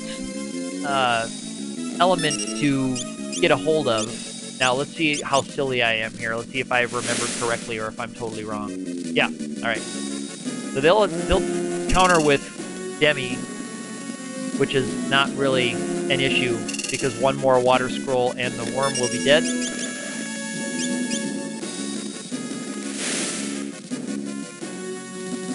Oops, I think I'm too late on catching the screenshot.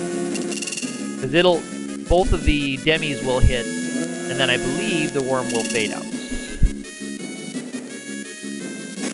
Yes. So that's the sandworm.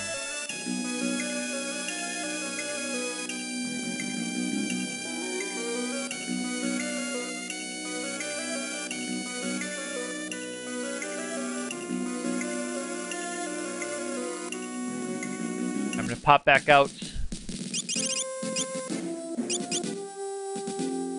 Get my hit points back from those Demi spells, but there was never a doubt with that battle. Even though I took a good amount of damage, it was just from the Demi counterattacks. Not a big deal. And now I have a little bridge to get me far enough into the desert to where I can get through. But I still have to ride a lot of these sand slides.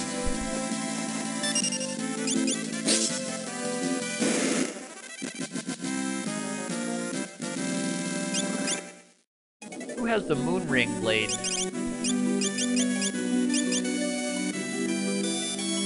But yeah. So I was wondering who had my moon ring blade. A little bit less accurate, but it does great damage, and you can, if you want to, you can sit in the back row and throw it, although it's not always a good idea, because you're going to lose your attack from your other weapon.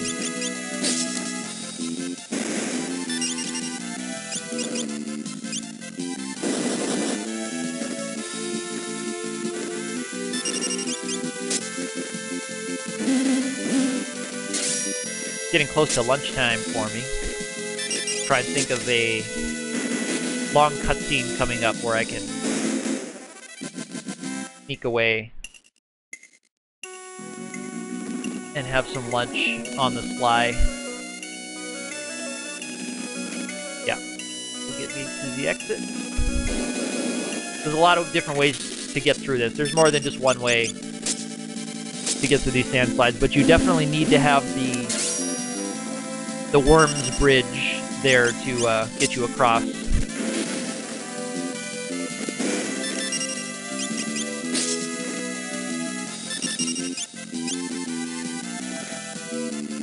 I probably could just be casting Ice too or something with the Black Mage, but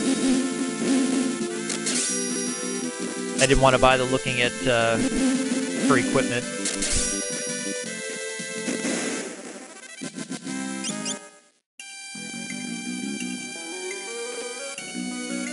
Alright, and we're out. Gotta save again because there's more risk to run into the Manticore enemies here in the desert, but we're clear. It's good.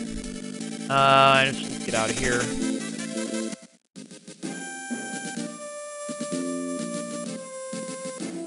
Don't want to deal with the Bile Soldiers. And I think you only need to see the king once after this first one. Let me try this. I think you have to go up to see him one time. Yeah, there we go. So you have to see him once there. And let's see if you only need to see him once after that.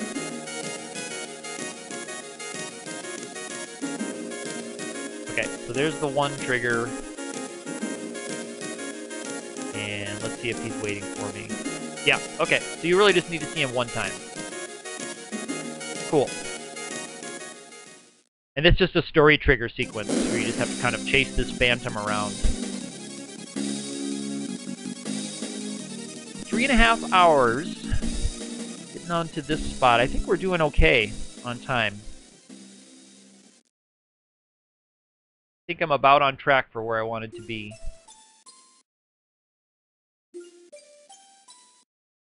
Especially to be at level 19 already.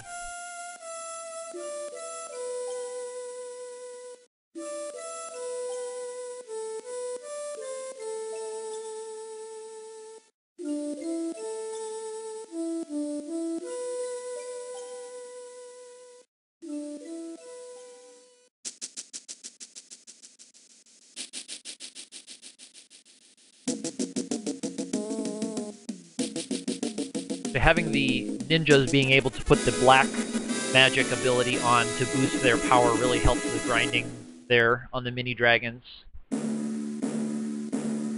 That was quite handy to let me just take them out with 2 scrolls. And I could have done grinding there for a lot longer if I wanted to, but I don't think I'm going to need to.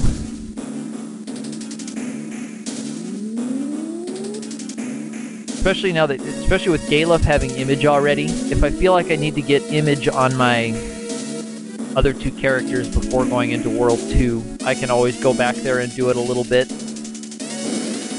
My experience will be a little bit uneven. But that's okay.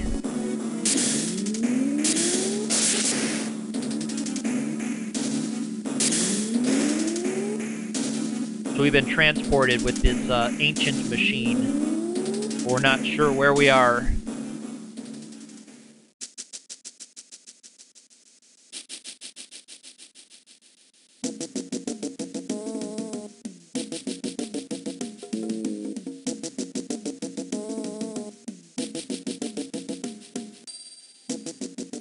So Sid and Mid came back to the Crescent Lake Black Chocobo Forest.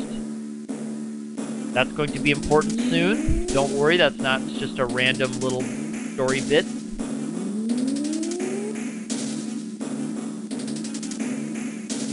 Yeah, this is what I thought it was.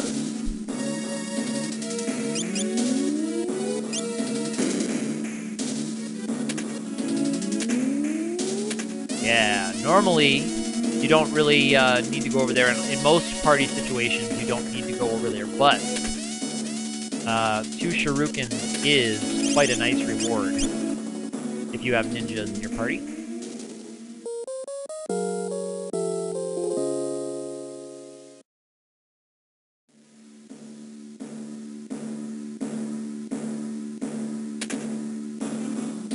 Excellent. You have to push the button, open the door, but it does something else.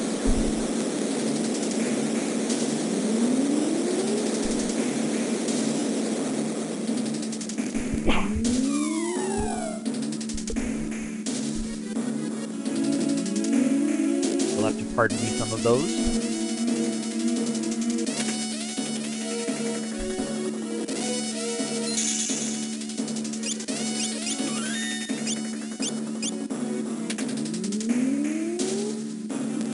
We have a save point, which means likely we have a boss coming up. Of course we have a boss. Of course we do. So Sid and Mid fell through the ground to land in here. So now we know about where on the world map we are. Or at least under which point in the world map we are.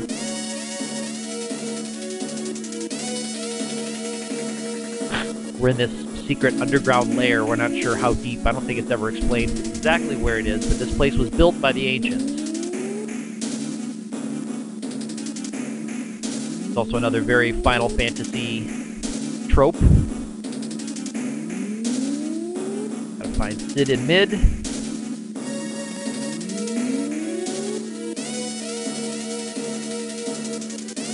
And they fix things up and get things working. Righty-tighty, lefty-loosey. Nice piece of localization, that.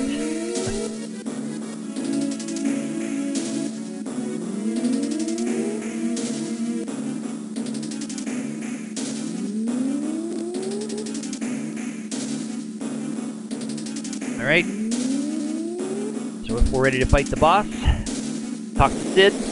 Well, you don't know there's a boss coming. Normal playthrough, you wouldn't know.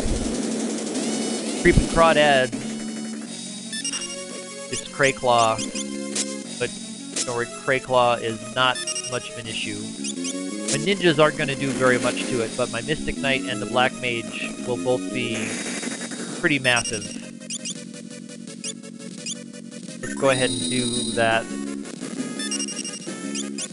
I need to make sure I have not a Frost Rod. Where's my Lightning Rod?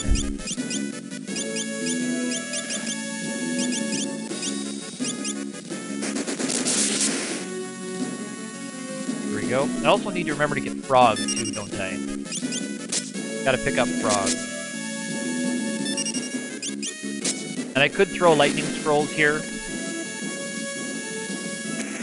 That tail screw on him that's totally fine. And that'll take him out. There we go.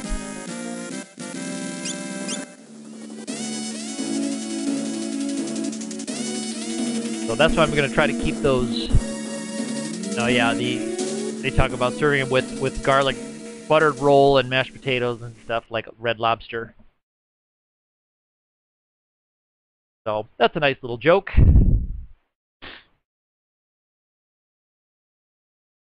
And we got the 5 AP on the ninjas, which is where I want it, on those other ninjas who don't yet have image. Because once they have image, my ninjas have pretty much learned everything I want them to learn in this run-through. Now, learning two-handed is great, obviously.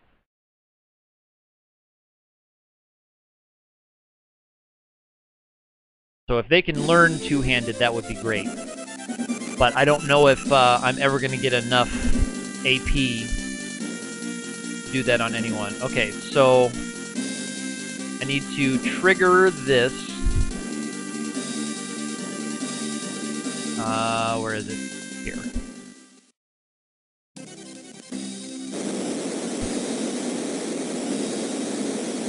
You have to trigger this event.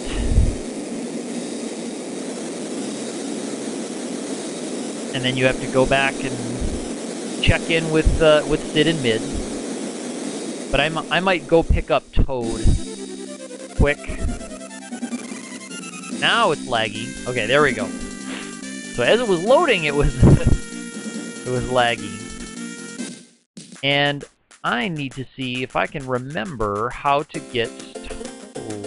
What's the deal with the Toad? I think you have to walk laps around this thing. Yeah. That's how you pick up Toad.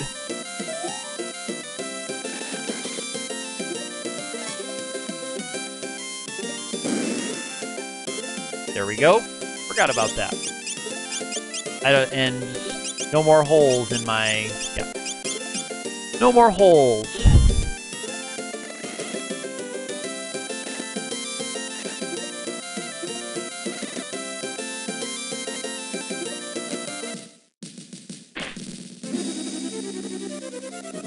Alright, cool.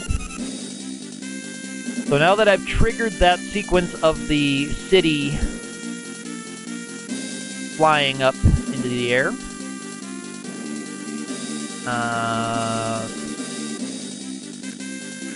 you've got to head back and tell Sid and Mid about it. Tell them what happened. Again, see, we're still just, everything in the rest of this first world is just about Sid and Mid, bouncing back and forth with them to discover the secrets of this, yeah, the ancient Ronkins.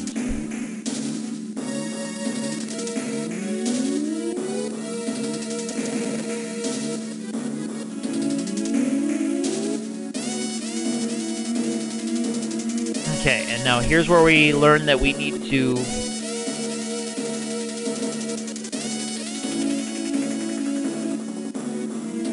use adamantium to install something on the ship to make it fly high enough. I don't know if it explains what the engineering... adamantite. Yeah, sorry, adamantium. So now I've got to head back to the meteor where Galef came from to grab some adamantium. Adamantite. It's always hard to land just where you want to land. Oh yeah, I've got a weak character there.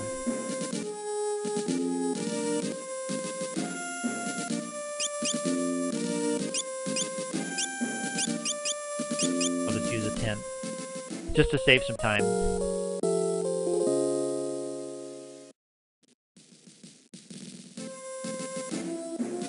And let me make sure my abilities are set, because I'm going to want image. Yes. You don't know image yet. You do. And yeah, we're okay on that. I might just move these guys to the back to increase their survivability. Yeah. Because they're not going to be doing very much to help us. Actually, I can put black on them. They have the black ability. Black magic and black magic, yeah. So they'll be able to help a little bit on this next boss. Caleb remembers the secret entrance.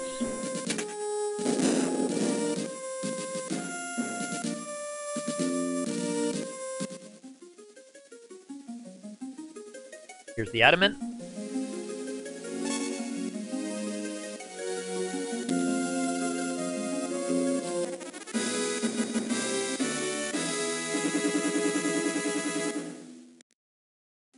And the game would never let us get off that easy. So, here we go. I'm not sure what those little energy pods are, but yes, we have to fight an adamant turtle that's weak against ice and doesn't have a ton of health. So even my ninjas can do a lot of damage to it, but it's a purely physical boss. So with image, it's going to be just about useless to the characters that have image. That's why I want image on all 4 characters, because there's a few other bosses like this that are largely physical that can be just totally toothless. And now, the thing is, I don't know if I'm even going to get a chance to fully power up an attack with. Yeah, look at, so we got a nice block there from the ninja. Good. So I'm going to cast a Frost Rod boosted Blizzara. And then my Mystic Knight. Ooh, yeah. Nice damage, that.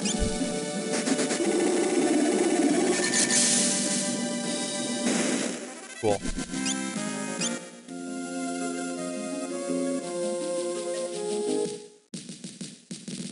So easy stuff. And now, guess where we go? Back to Sid and Mid.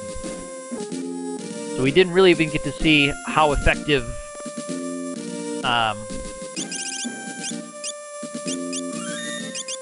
the image is, really. We saw the Guardian Dagger block one of the physical attacks from the turtle, which will help, of course.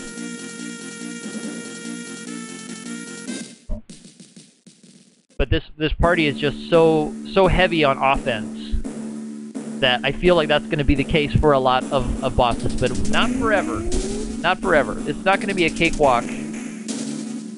I'll still have to execute some things correctly, and we still might have to do just a little bit of grinding, but hopefully very little more. I was talking earlier about part of my plan to get rid of the last couple of super bosses, which are possible with this party without too much grinding, hopefully, is getting a Dragoon Spear from an enemy in the very last part of the game that's a rare steel. But I don't have anyone who's a thief, so I'll have to use a thief knife to try to proc a steel. And I'll just have to reset the battle with the Wonder Rod. So hopefully that sequence won't take too long. Of steel, reset, steel, reset, steel, reset.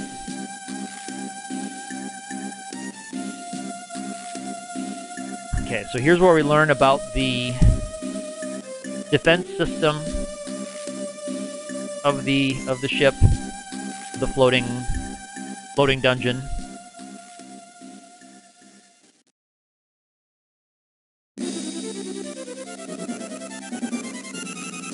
Alright, so we can take care of it in pieces. Okay, I don't think I need to go to the inn. I think we're okay. And I won't need image. I might as well keep it on her, but I can put black magic back on you.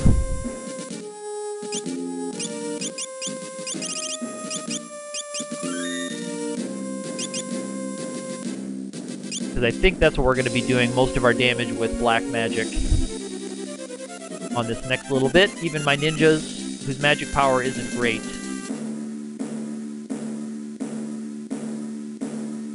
Oh, this is very laggy. This is a very laggy sequence of the game. And I could throw Thunder Scrolls here too.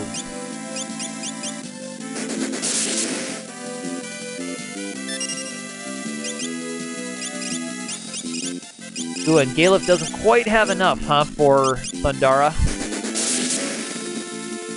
You can see how much less damage he's doing with that.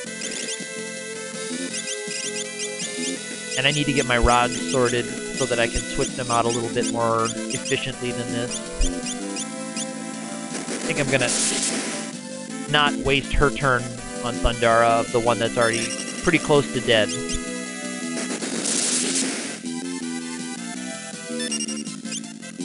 Wow. Maybe these guys have more health than I remembered. There we go.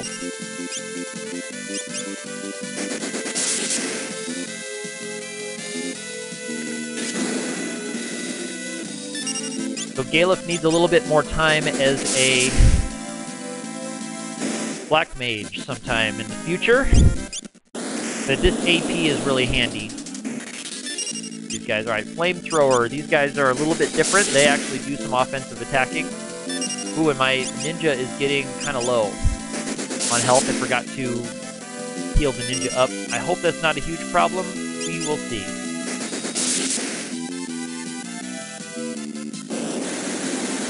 See what kind of damage you're doing. Okay.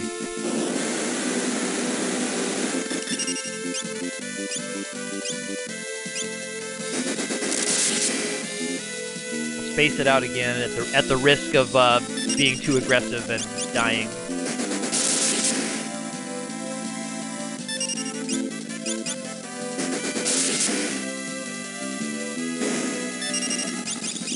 Can I do more even just from the back row? All right, good. So they split the attacks up. No problem. So now we head back down, we heal, and we save with all of our new AP, 2 AP from this battle. And you can dash with the airship in this scene, which is interesting. But that's how you handle these. You take out 1 or 2, you come back down, you heal, you save. Take out the others.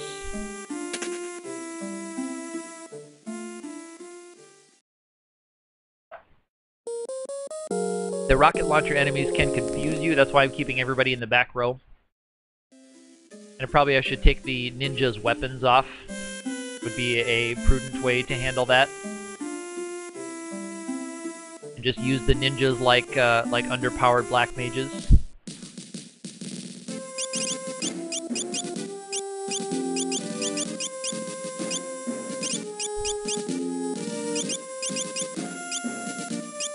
Yeah, we'll do that, and I'll just move Galef up to the front because he has a coral sword, so he can just attack straight up. He's going to do more damage attacking from the front row of the coral sword than casting just Thunder Bolt 1.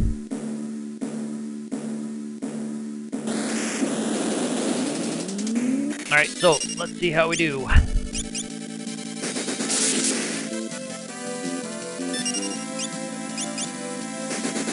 Because equipping the black ability boosts your magic damage, which is nice. Your magic power. Yeah, so he's actually doing almost as much as the ninjas are. Rocket Punch is the confusion attack. Let me take out this other one before it gets a chance to attack. And now I can, with my empty fist, knock Galef out of fusion, or can I? Yeah, okay, I can. Good. I wasn't sure if doing 0 damage would still knock you out of confusion. Looks like it will. And missile is just a percentage-based attack.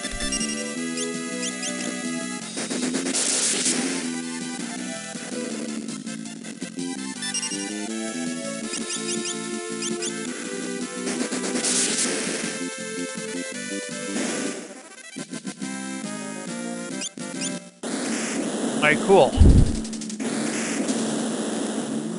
I might retreat here, just because I do want to keep the AP going with everybody. And yeah, he's level 4. And he's only level 2 in Mystic Knight, so maybe I'll switch... Well, no, I want to keep him as a ninja. But maybe I'll switch these two up, because what level Spellblade does she have? Level 3. Okay, yes. Let me switch these two up. Lena's back to a Mystic Knight. With Black. Okay, and he's going to be back to a Black Mage with Image.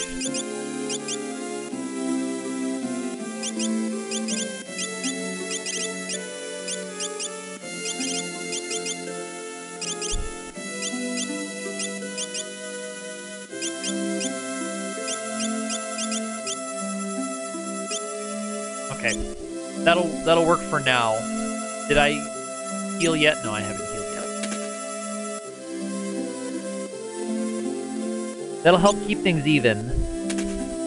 The Mystic Knight doesn't need tons of AP to get themselves mastered. Ninjas need a lot more, but again, I only really want Image. I'm not going to try to get 2 swords from anyone in particular, but if I do get it, that'd be a nice bonus. But I don't plan on going out of my way to try to pick that up.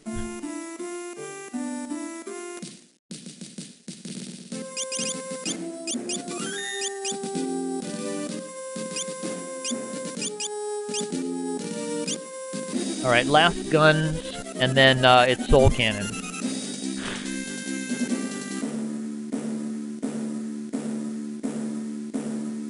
Whoa, flew right past the guns.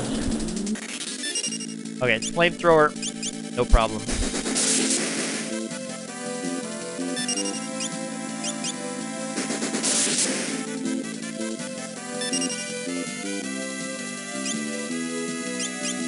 I guess I should have just put a Coral Sword on her, but she can get a nice multiplier by doing this.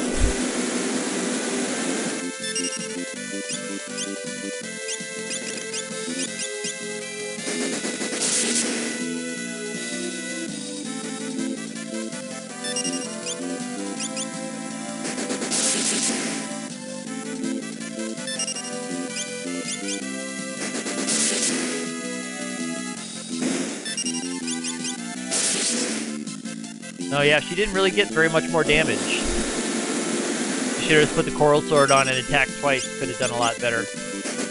Alright, but I'm going to have to redo my equipment and everything for the next battle anyway.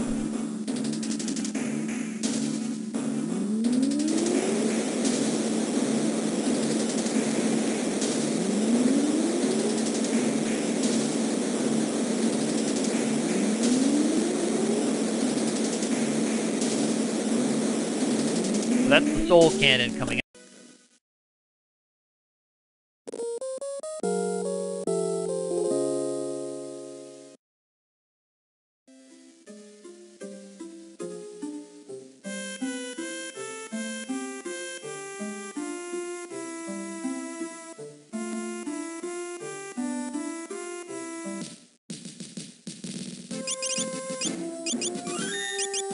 Alright. This should be good. And if it's not, it's not.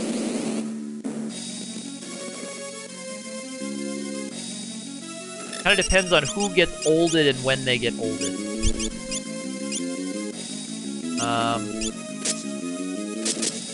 The rockets are kind of hard to find. The launcher pieces are kind of hard to locate. All right, so there's one of them down. Okay, I think that's the other one up there.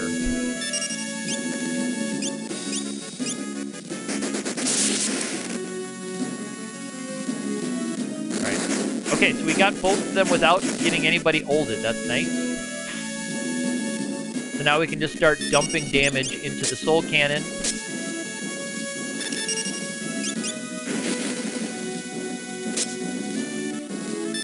I can't help but wonder if they would get more damage just casting Thundara.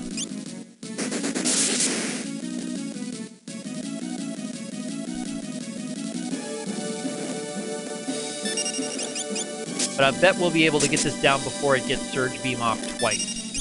Because you don't have to do all that much damage to Soul Cannon before it goes.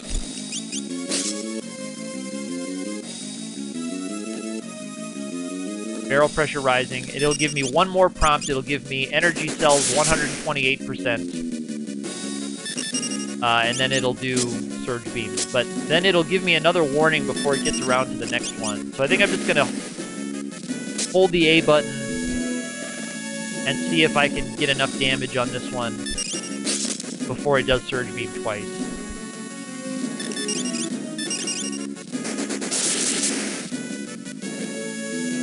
Especially with a Black Mage casting a 1200 damage attack and everyone else doing 500.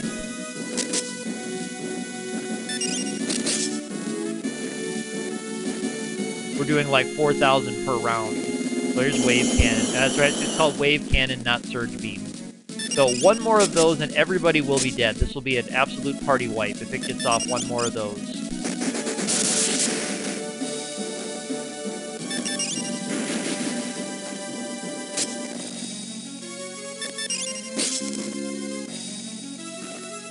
There we go.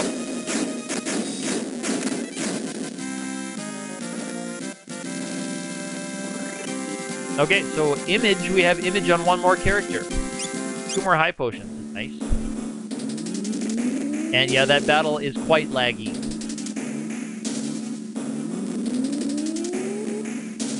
Alright, so now we save and rest one more time. And we're ready to go into the dungeon. Before we do so, though, I am going to take another short break while I'm resting up at the end.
Okay, we're back and ready to go into the ruins.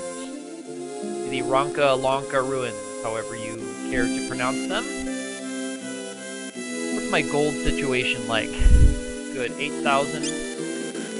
To buy a few more potions. Yeah, I'll just fill up the rest of the way with potions. And get more of these. I'll do this shopping now.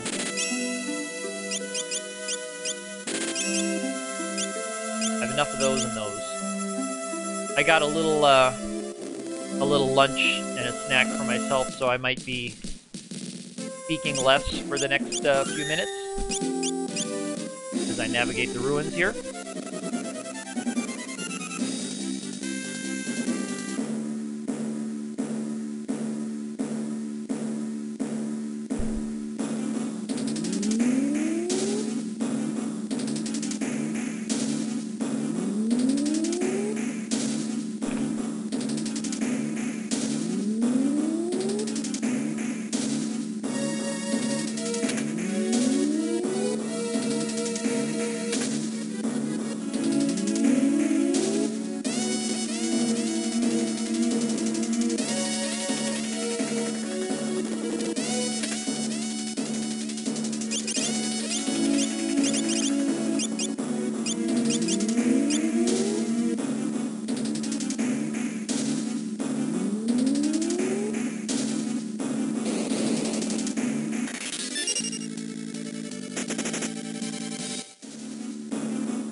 These guys I can take down when they're on their own, I believe. Yeah.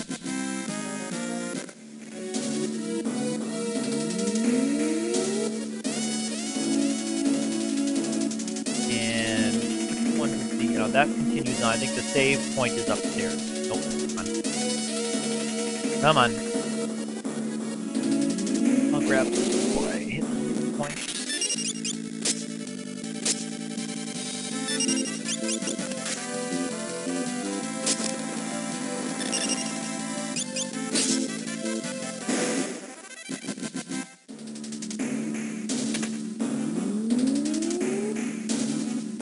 There we go. Yes.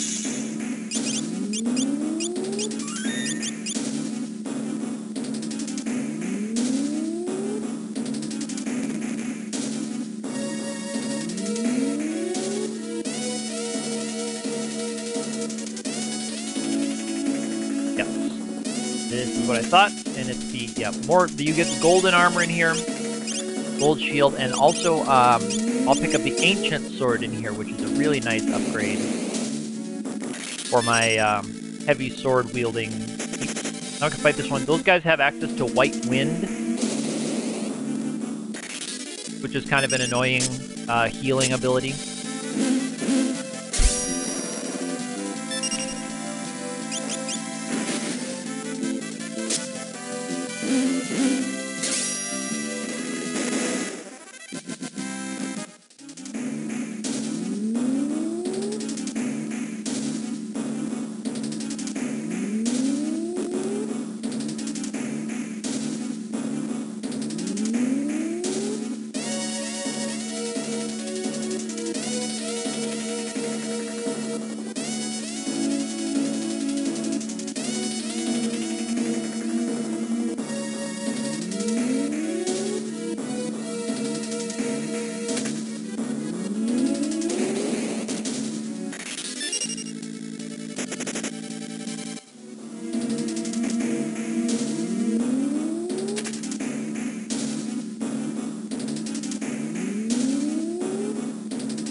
There's some trapped tiles in this room. I think right in the middle there's some trapped spaces.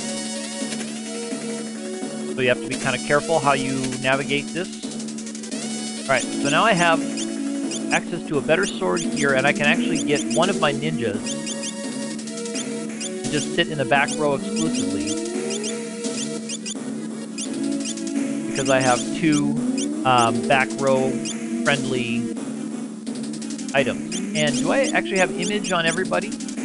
Image and image. Okay, I've got image on all 4 characters. That's great. I was actually not thinking I would need to grind for that until second world. So that's great to see. So I avoided the trapped floors.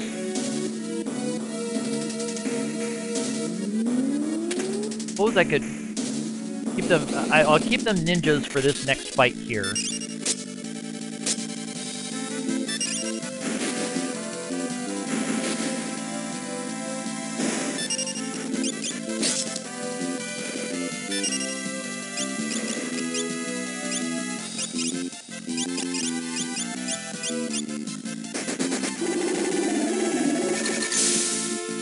Okay, they are weak to ice.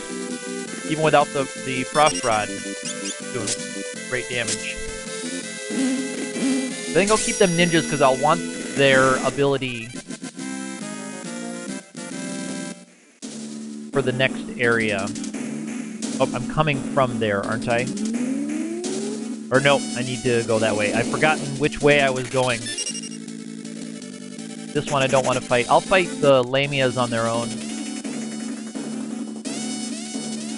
I'm very choosy about which battles I fight, because I want them to be ones that I can win quickly.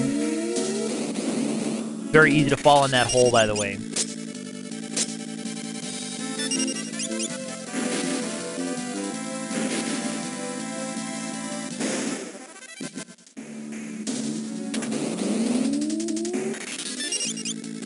I want medium to high reward battles that I can win quickly and easily. Finish my thought.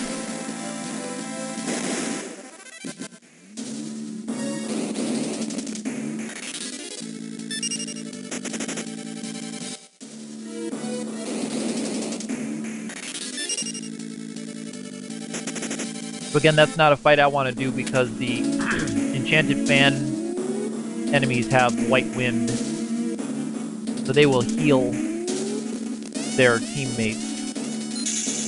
I'll save once here quick, but I will come back and save after I collect a little bit more treasure. There's just a couple more chests I want to grab.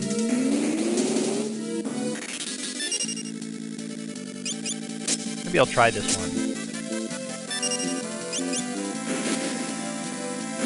See what kind of reward this one gives me. Now that I know I can kill the toads in one hit, maybe I'll age the Lamias.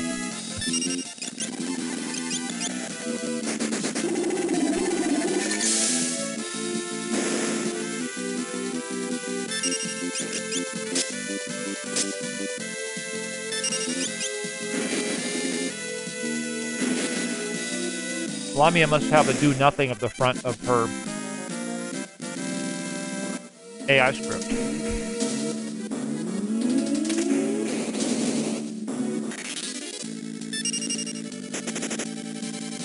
These guys I'm not going to deal with.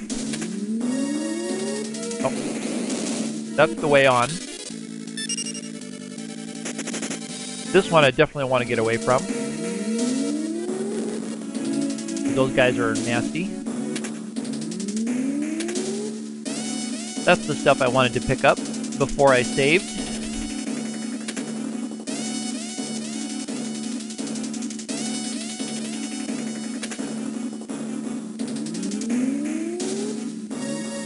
So this ruin is set up as kind of a big spiral, kind of an interesting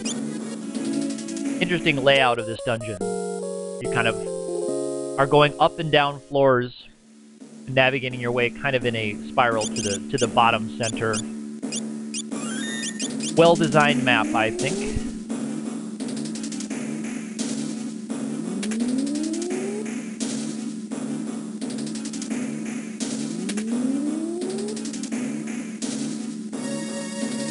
Oops. That's the way for the treasures. This is the way on.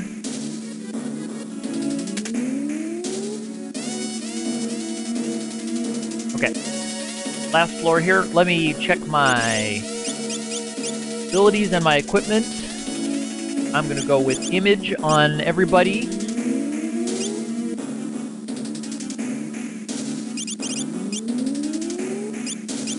Yes.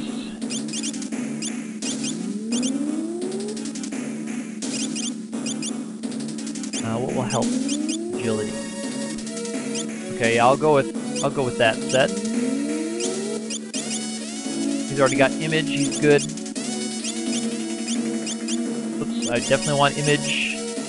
And yeah, as much offensive power as you can get right up in the front.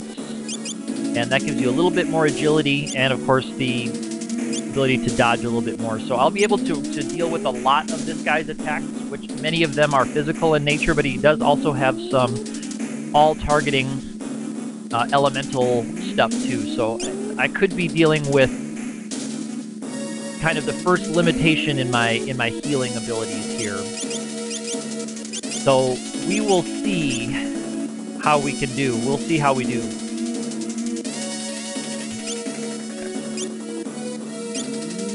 All right, let's give it a try with what we've got.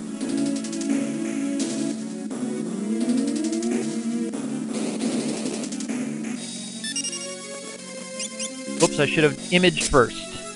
The first form here has tons of physical defense. I gotta get everybody imaged first. Breath Wing is one of the nasty attacks that I want to avoid as much as I can. Because I don't want to have to be throwing too many... Sitting here throwing single potions around. And my physical attackers will not be doing very much to start off here.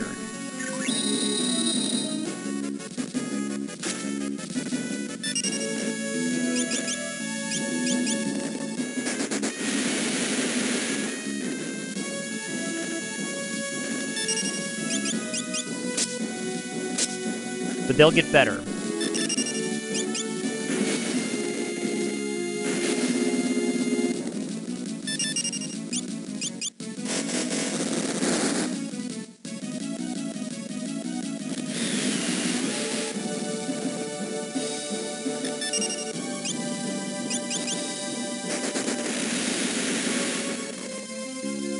Now's the time to start chucking around healing items. And let me look at my high potion count. Okay. Not a ton, but should be enough to get me through.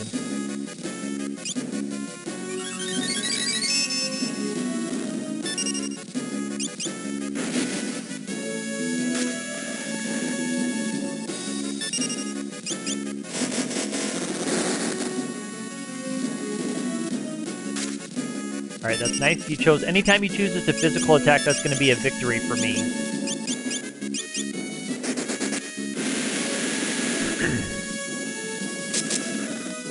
Alright, so he's changed forms now. I can tell because I'm doing more damage with the physical attacks. So he has a different weakness now, and I think he's now weak against fire.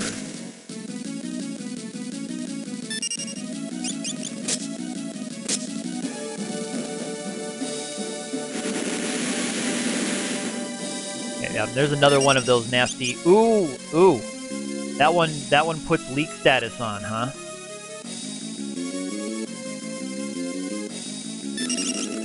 Whoa.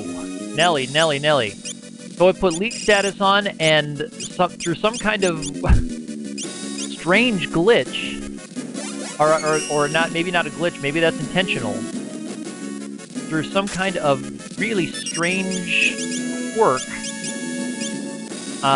it kept me frozen until all 3 of my weakest characters were dead.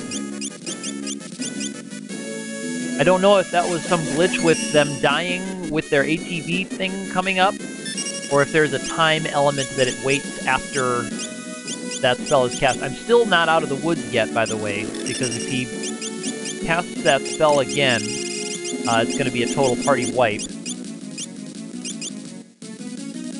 Okay, there it is. So, I'll have to keep my hit points a little bit higher through that first part. So that's what I'll have to do with this guy. There's the first party wipe of the day, though. Not bad. I'll take another bite of my sandwich.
Okay, let's try again. I'm gonna be a little more conservative with my, or a little more defensive with my healing now.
Okay, I think it changed form right there. And I had the wrong kind of boosting weapon in there, but I made it through the first form with pretty good hit points. So now if it does do the frost attack on me, I should have enough hit points to heal up. So if it does do that nonsense on me again...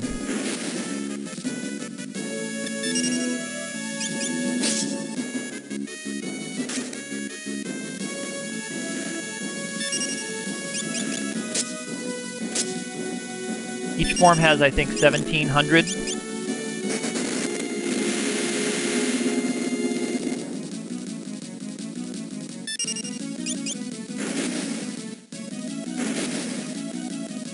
Ooh, I may have gotten through the ice part.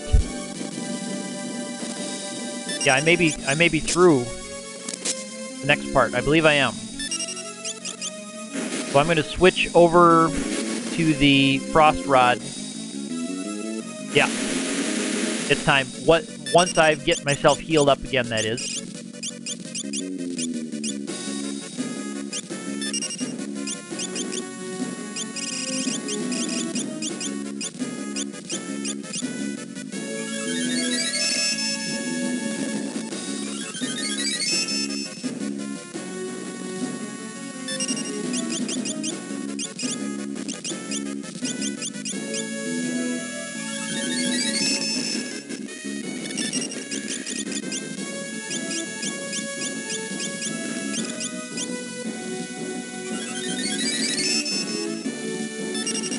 Okay, so now I'm going to switch over to the Frost Rod and start casting Frost stuff at him.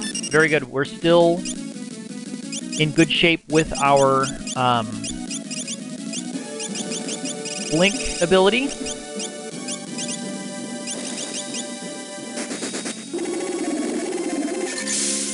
Okay.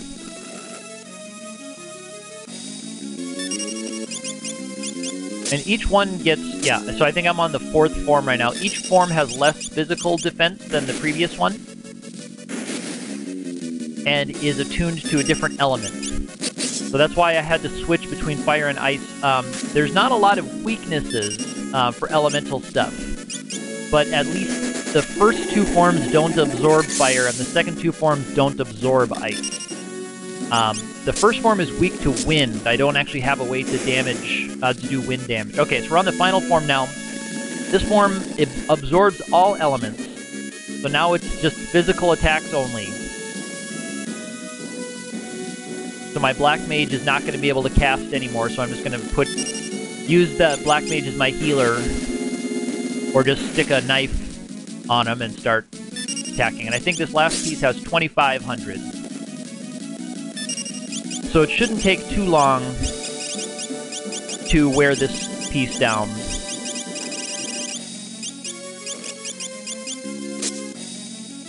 And that's not going to do a whole heck of a lot, but it's a start.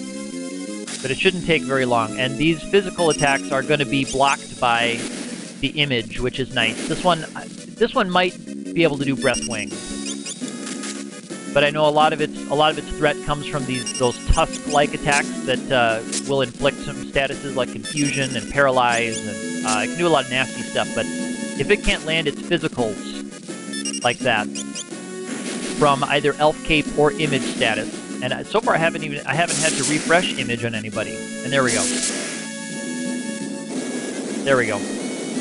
So the second form didn't even use its Ice Blaze attack on me. And I don't know what happened on that first one. I really don't. It took out one character, I think, outright. And then it left others with just a few hit points left that were going to tick off the leak meter. But then the one had a lot of hit points left, and it just sat there. ATV just sat there frozen until her hit points ticked out. I think that was Lena.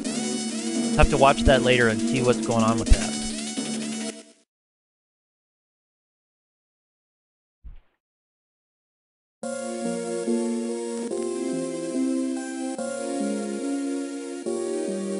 I'm going to enjoy a little bit more of my lunch during this next scene.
And we're back. We're back in control. Almost. Hello, B. Good morning. Thank you very much for stopping in. I appreciate the happy birthday wish. As you can see, I'm 4.5 hours into a great day. My party has been as powerful as I imagined that they would be.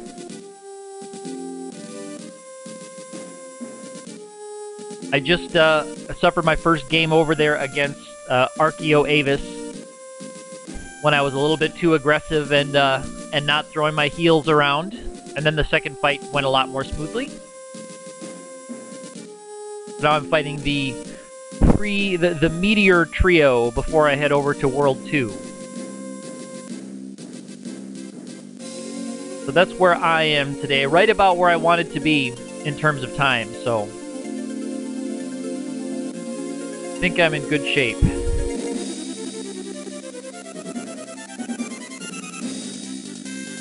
Now, if only I can remember the right order of triggering these sequences again.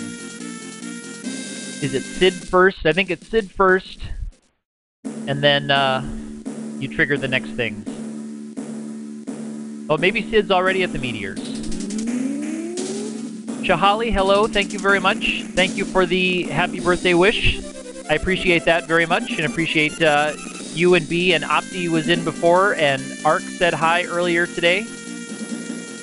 Thank you guys very much for stopping in and saying hello. The run's been going great so far. Things have been pretty smooth. Yeah, World 2 is when things do take an interesting turn. You're right, B.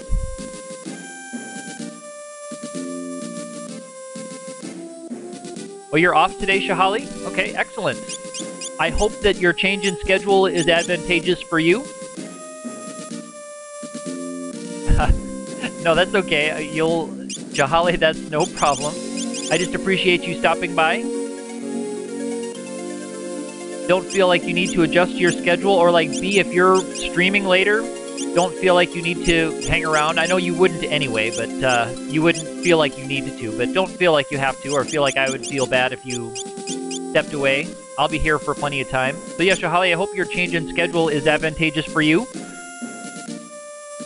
Let me think about going through this next boss gauntlet here. I forgot to unequip Galef. That's a silly mistake, but he didn't have anything too valuable.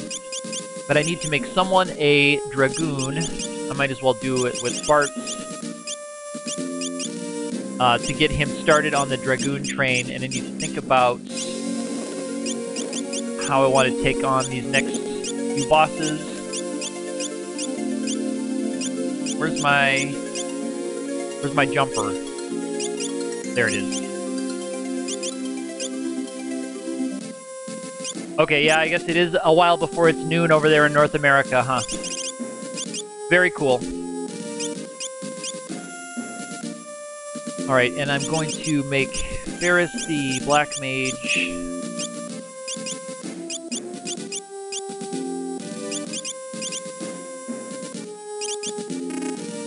I don't have anything else for her. Oh, I guess Galef took my, he took my set of equipment. That's okay, I should be able to handle things with this gang here. I might pop out, well, I won't save yet.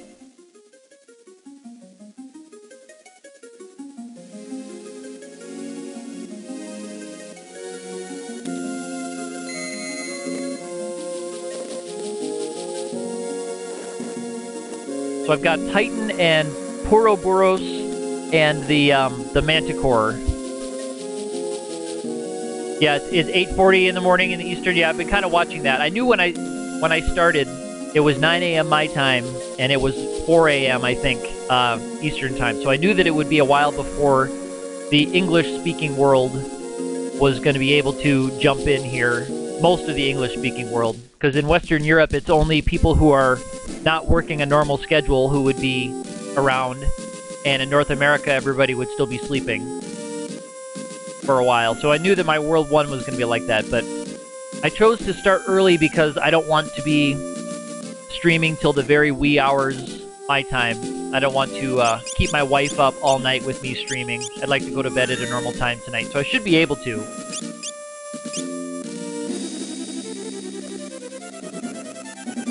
You can see I'm playing on the Game Boy Advance version, which is kind of laggy and kind of choppy. That's just the way my emulator works, and it's also just the way the Game Boy Advance version is kind of laggy. So some of that's my computer and emulator, and some of that's just the GBA version of the game.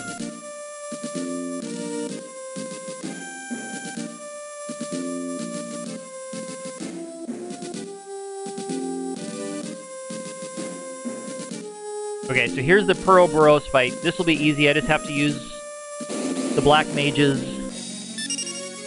auto-targeting, or all-targeting stuff. Let's make sure she's got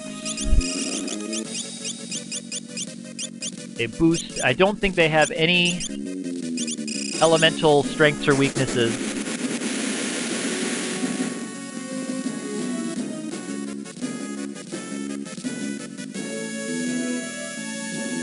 And I'll have to dodge a lot of exploders. I think that's what the game's doing right now. The game is checking all of their AI routines. And that was that long delay as the game went, should I act, should I act, should I act, should I act? I may, if they blow me up, I might have to switch black, or more people to have the black ability.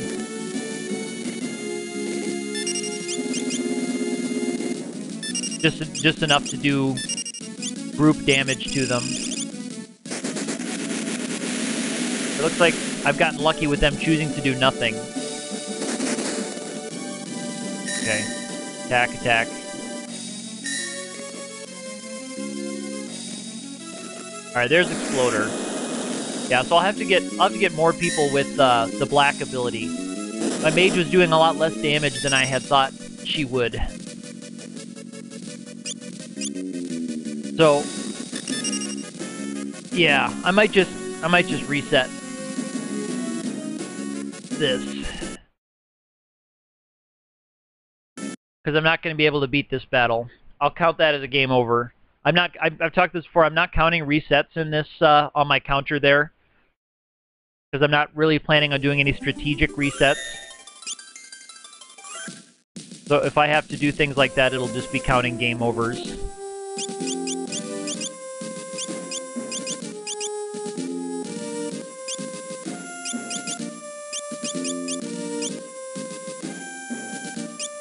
Yep, and I think I will make her a ninja, and I will use throw.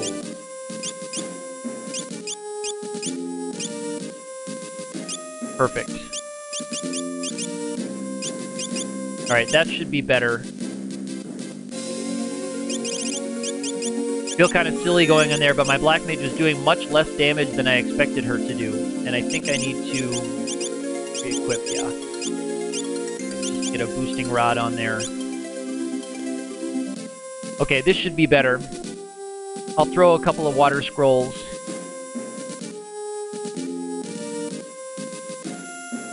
And then Titan, I have a plan for Titan to just jump over his final attack.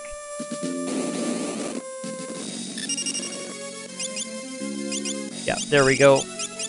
So she'll have a boosted water scroll. She's boosted by having the black ability equipped. There we go. Yeah, and he's not going to do very much, but that group damage will help.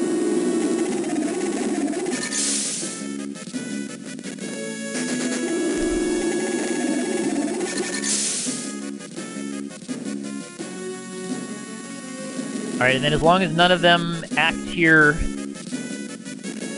one more water scroll should do that. Do the trick. Perfect. So yeah, water scroll does a little bit higher spell attack than the second level black spells.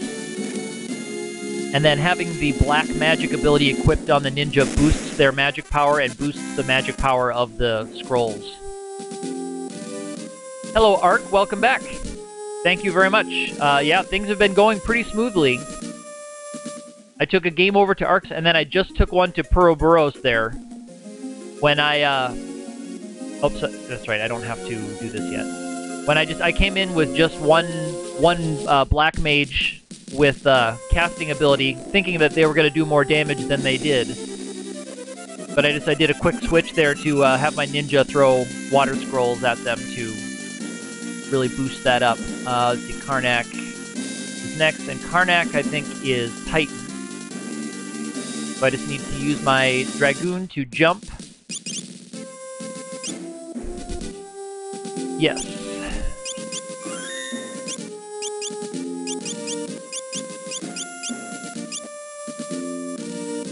Nice. Yeah, and I don't have throw for the mage, but I do have black for the ninja, and that made a big difference. I do have like black level 3 for the ninja, so I was fine on that. Okay, so I have to kind of watch Titan's hit points because he has 2,500, and I need to make sure that my Dragoon is in the air when we do our last damage to him. So I have to make sure we jump over the Earthshaker attack. Whoops, I should have put image back on. 25, okay, so there's 4.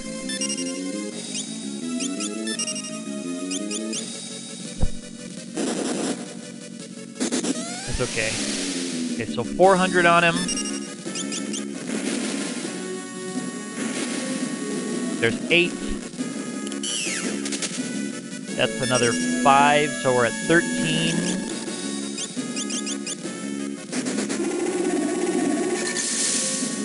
Uh, 19. Yeah, no problem.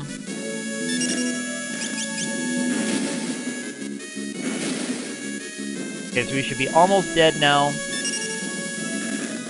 And I'm going to wait until they have their bars full. And jump. Okay, perfect.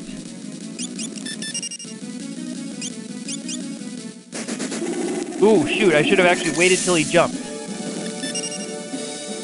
Wow, that was silly. I thought that he would jump before the attack went off. Oh, never mind. Look at that. My black mage had enough hit points to attack. I thought that the jump I messed up the delay there on the jump. I thought the jump went immediately before the spell delay went, but Ferris's agility must have preempted that. Wow, but she just barely survived it anyway.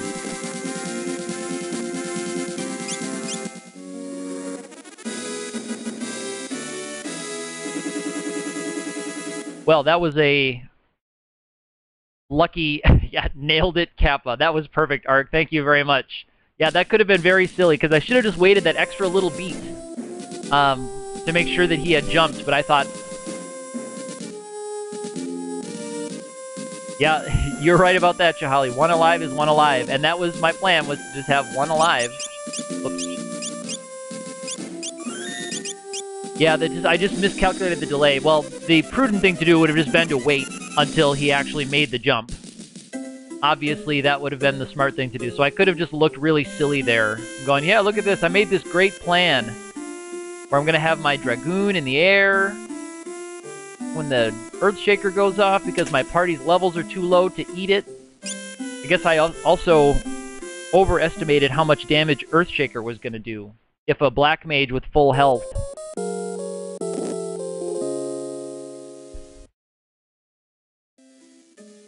Oh yeah, the Chimera Brain is weak to old. I forgot about that. I tell you the truth, I didn't even take any notes about the Chimera Brain.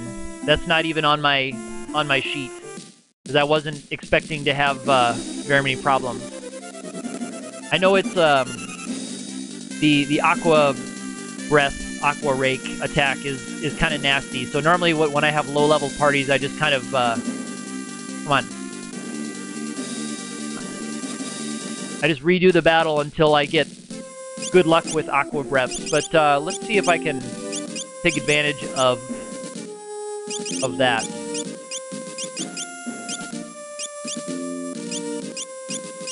This stuff always ends up in a really weird order for me.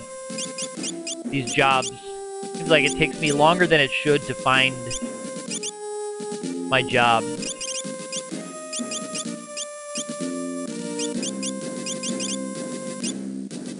Okay.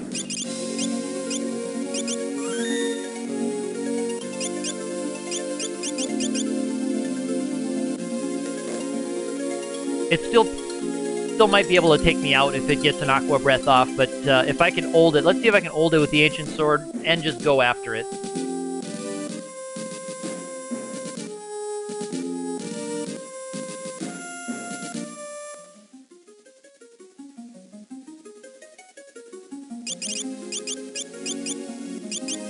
Is it okay with fire? I can't remember now.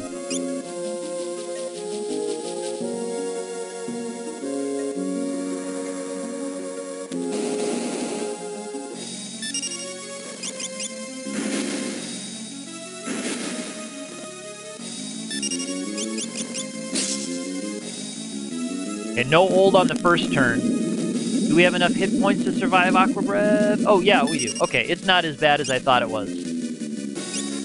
How's it do with fire? Alright, it's alright with fire. Looks like.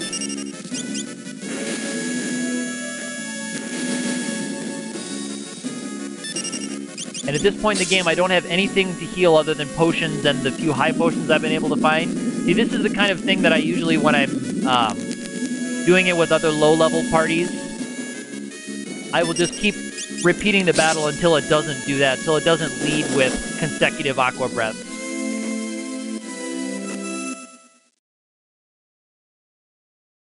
Because it can just attack or do, you know, much less threatening stuff to me.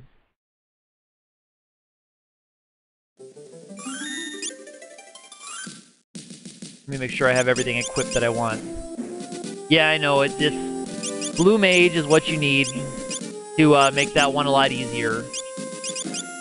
Or just, you know, if I had a way to heal, that would be nice too. But I don't really have a way to do any group healing, and I don't really feel like if I get hit with an Aqua Breath, it will take me several rounds to heal back the damage with just throwing potions around at each other. It's just better, I think, just to keep tanking it and wait till I get better luck. I know that seems kind of a not very elegant solution to this boss, but with a party that's so offense forward, it seems like that would be faster than trying to do a long, drawn-out battle where I'm chucking 8 or 10 potions every round. Oh, I forgot to move my Mystic Knight up to the front. But I'll see if I can land old this time. Might not matter.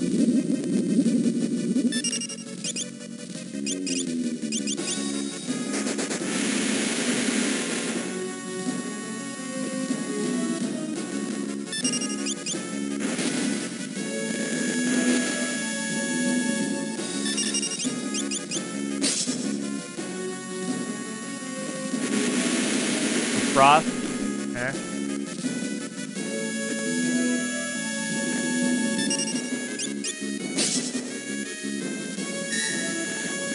That's what I needed to do more often.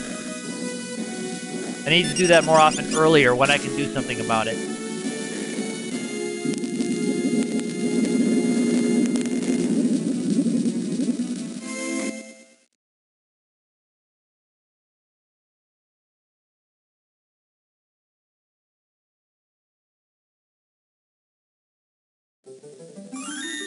I guess I could try dragooning over his stuff. Maybe I'll do that. I'll try dragooning over his nonsense. What's the jumper sprite? Well, it's not really not a threat. It's just that I don't really know a lot of very elegant ways to do it with this party. So it's just kind of... Just keep going until you get nice luck with its attack setup.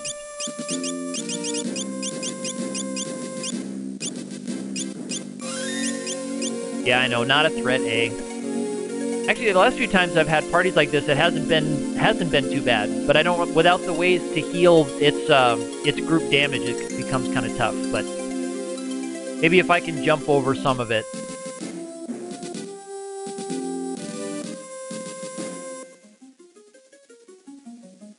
Or just get it to attack a little bit more. I don't know what it's...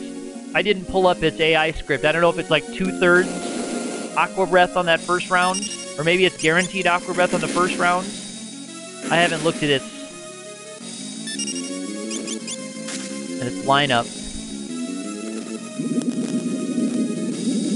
Star-shaped and pointy. I know, sure, there's shurikens there. I'm trying to save them if I can. Looks like my Dragoon isn't quite fast enough to jump before the first round. But he can dodge the frost.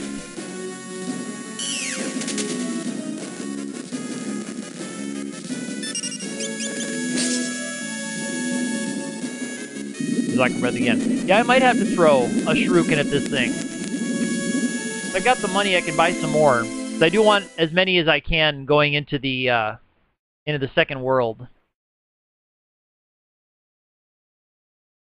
But if he's going to lead every battle with Aqua Breath, Frost, Aqua Breath, then that's not going to set up well for me. I need to get some more hit points on my Dragoon anyway. Alright, I'll throw at him. So there was an unexpected roadblock. Was the Manticore enemy, which usually is not so bad.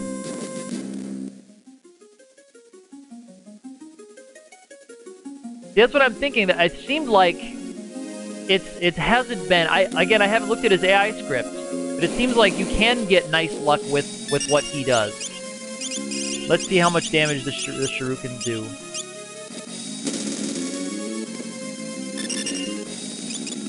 All right, well, 1400 is a pretty good damage count. See, all right, there's a physical attack on his first one. That's what I need. Is a physical attack for him to lead off with. And there's old to land. Perfect.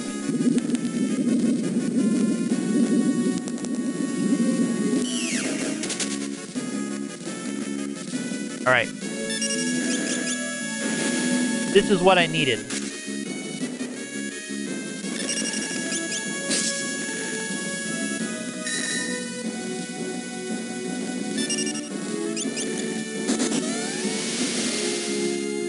Might as well jump again.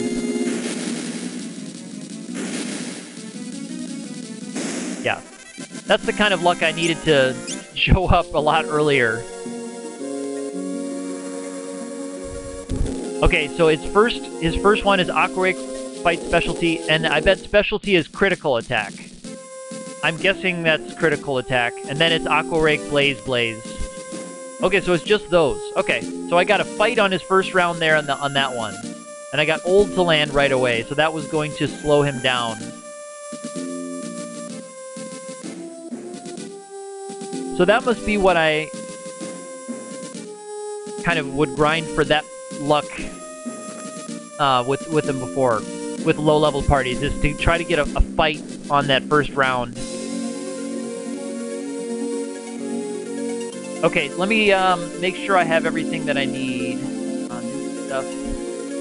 Right in. How much gold? I have 10,000 gold. I'm going to fly up to Lix and get a couple more throwing items. Let's see if I can remember where Lix is. Is it in here? Yeah, it's up by the Wind Shrine. I want a couple more shurikens and scrolls. I'm not going to bother with the flame ring. Because I really just don't think I'm going to need it. And I also don't think I'll need any rods, really.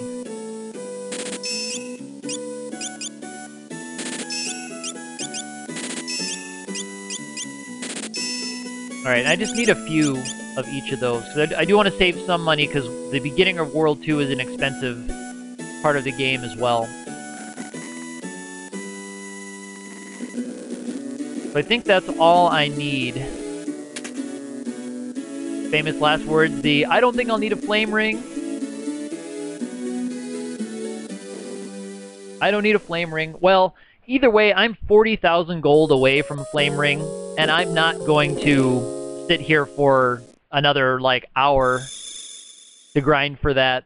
Because even with... Oh, I forgot that Lix is a... Ugh. I forgot that Lix is a cutscene. What was I thinking? Hello, 810K2. Thank you for stopping in. I appreciate that. I feel like a bonehead that I stayed at the inn in Lix because...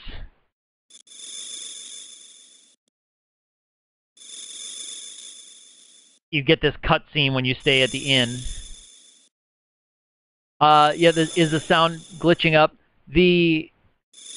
My VBA is running pretty choppy today with this game. It tends to run this game choppy even with the sound restored patch. It runs this game choppy when I'm on stream.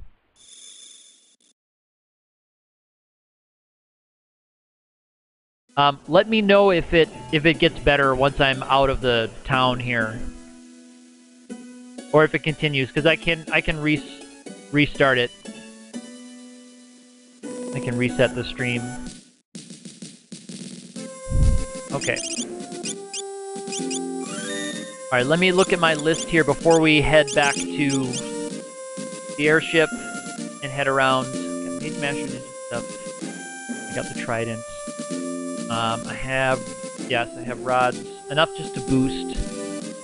I have enough rods to boost, so we're okay there. Alright. I think I'm ready to hop on over to World 2.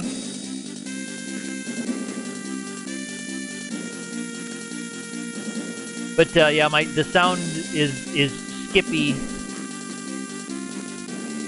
The sound is skippy and glitchy, and the emulator just is running pretty choppy. So that's been a reality for me all day. I turned up the priority of the emulator earlier to above average, but then that made the stream a lot more choppy. As the emulator ran fine, it sacrificed stream power, so it was the stream was freezing. So at least the stream doesn't seem to be freezing much now.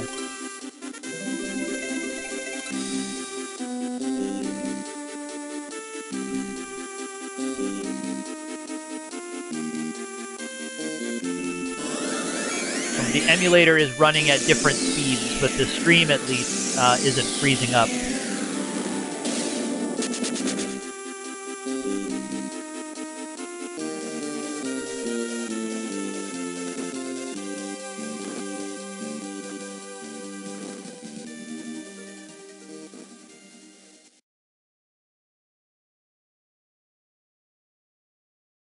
Here we are coming down to Tent Island.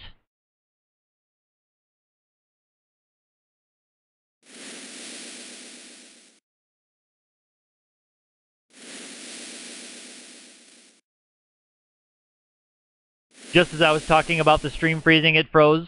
Yeah. For some reason, running this game on VBA really stretches my hardware to the very limit.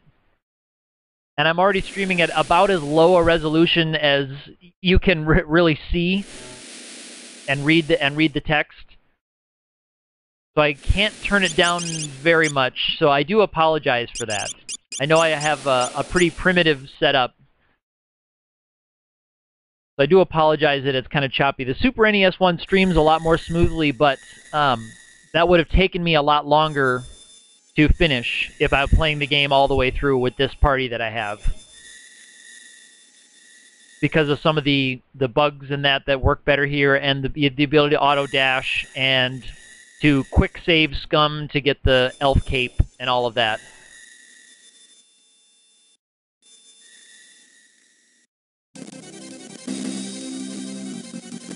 Yeah, so like this music, even on my end, whenever a scene like this loads up, the music gets kind of skippy, even on my end. So I think you probably are just seeing what I'm seeing and hearing what I'm hearing.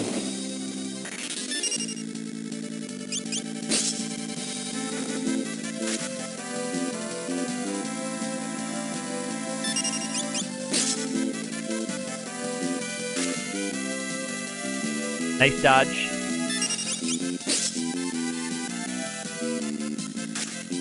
Yeah, Ark, you mentioned the bugs. I wanted to observe how the knife bug was different in this version, because I hear a lot of places that the knife bug, which I did a lot of research about the knife bug.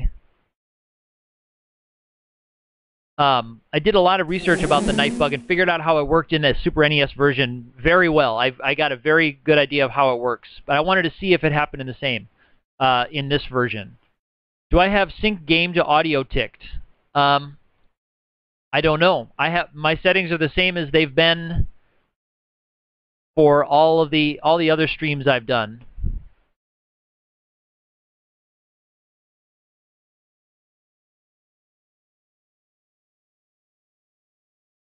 I haven't changed anything in any of settings that I used.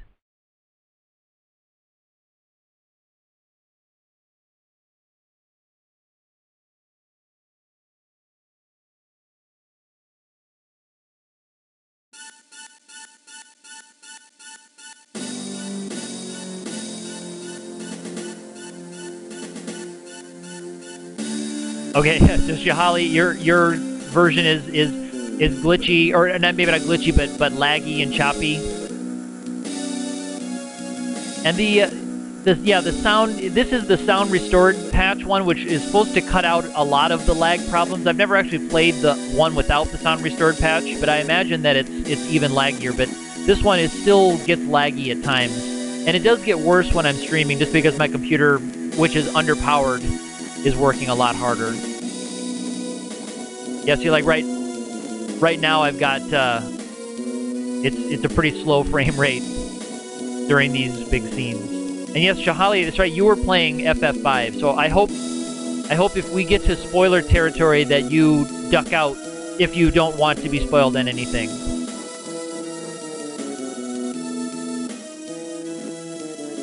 Okay, so you've got the last two tablets, Shahali. Very cool.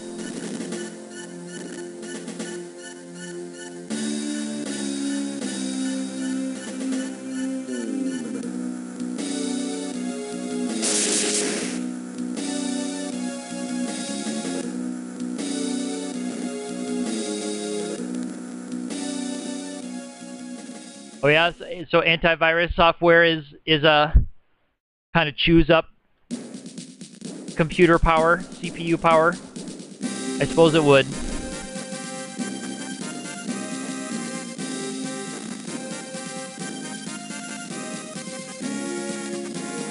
Yeah, Shahali, it's no problem. You can take your time with it. FF5 is great for taking your time or for playing all the way through in big chunks. It's a very versatile game. But I know I'm probably more of a fanboy than I should be. I hope my breathless enthusiasm for this game doesn't seem too annoying. I'm probably too fanboyish about this sometimes, but I really am enthusiastic about it. I really do enjoy it. Which is why I chose to do the all-day playthrough today.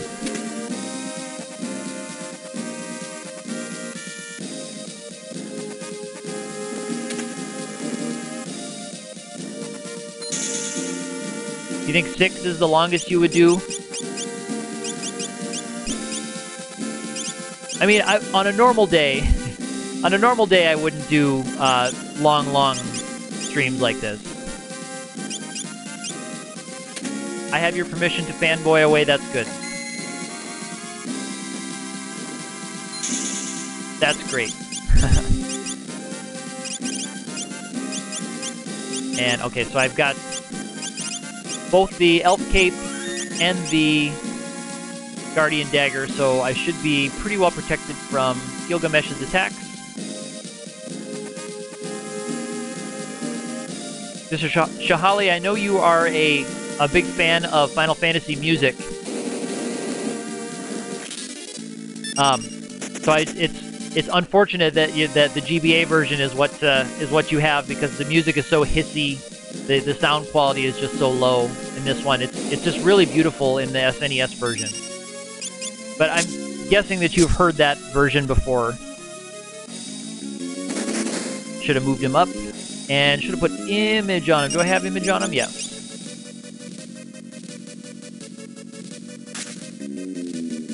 Yeah, 6 definitely has a better story. I don't think you'll find anyone, even on the internet, who would argue that FF5 has a more engaging narrative than FF6, or more engaging characters. But we were talking about this the other day. I don't remember whose chat we were talking about this in, but I feel that part of the reason is because these classes aren't fixed. Is they couldn't tie a character's personality to their character class, because their classes could be anything. Oh, thank you, B, for the host. I appreciate that very much. Thank you. And so, Shahali, you're using the sound restored, and you've heard the better ones. I figured that you would, being an enthusiast of Final Fantasy music. I figured you would have found better music.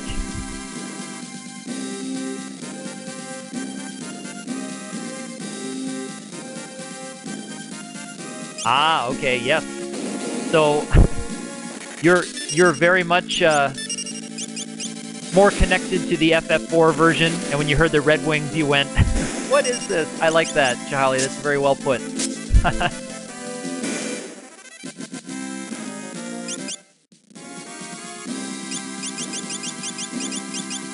All right. Oops, I have 2 ninjas, don't I? I broke the rules of the Fiesta.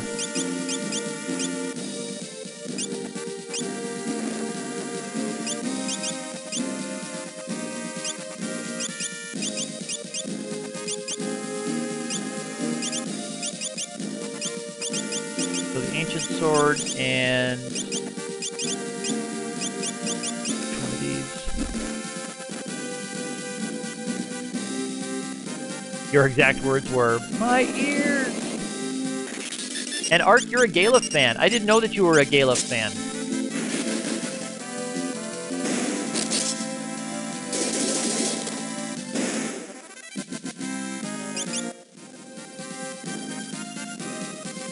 And I would be, if you would mind me weighing in, I would be on the pro Ferris team there as well. I really enjoy Ferris, because she goes through maybe the most growth and the most change of any character in this game.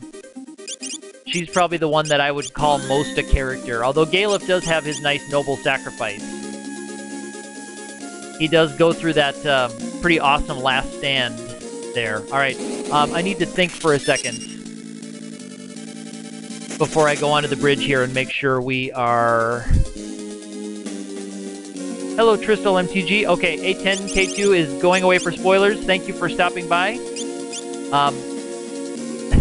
I need to look at my equipment here, so I'm going to be thinking out loud here for a minute while I get my stuff set up. So I'm going to want image. Yes. Image is set on... I'm definitely going to want image on everybody. And I think I just optimal equipment. Perfect. Okay, so I think I'm ready for the bridge. I didn't practice my bridge route. I know where all the... where all those enemy encounters are. So you can avoid all the encounters except the first one. But I haven't really practiced it, so I'll probably still be eating some battles here. Yeah, Galef does have some kind of humorous moments. I think he's supposed to be kind of a comical character. And then Bartz is just the... I don't know if Bartz is supposed to be the audience proxy. Okay, yeah, these guys are weak to... These guys are weak to lightning. Yes, and this is the great music here.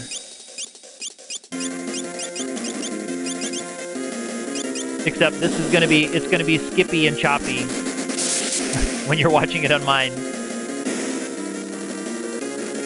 You'll have to find a better version to listen to later. Oops, I should have gone to the left.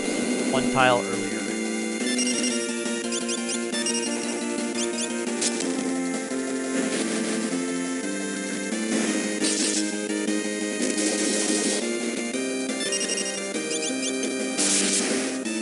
Oop, he's still in the back row.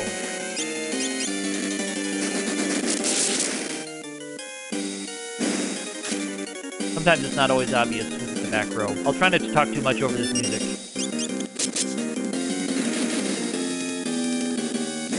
Yeah, this music scene is definitely making my emulator lag more than I'd like it to. Alright, there we go. So I just got that one extra battle there. And here comes Gilgamesh.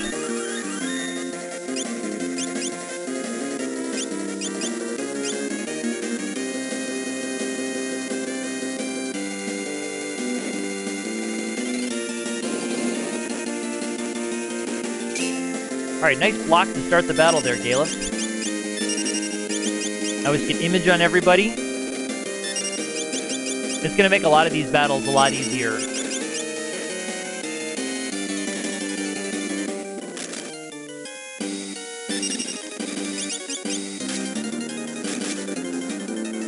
Ooh, double miss. I think Gilgamesh only has like a 10% evade in this one. Alright, see what kind of damage I do without jumping. Yes, I like the FF6 scenario. I do think it's a beautifully written story. This story is not so beautifully written.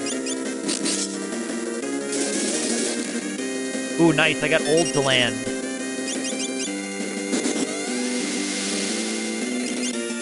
I knew that was part of what you can do with Gilgamesh here, but I didn't really have any control over it outside of just attacking with the Mystic Knight.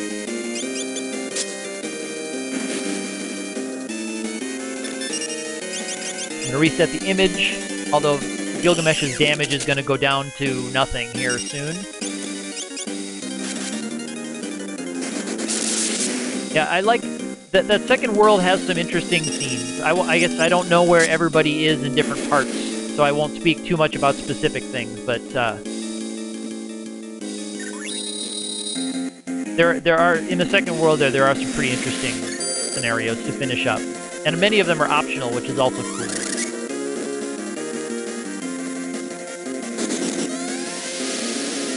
What's the damage like? Okay. So he's damaging through our image, huh?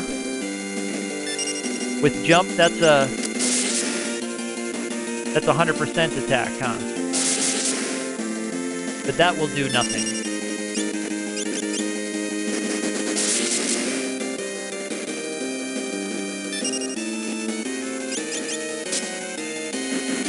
Yeah, that is a very moving moment when the Falcon comes back.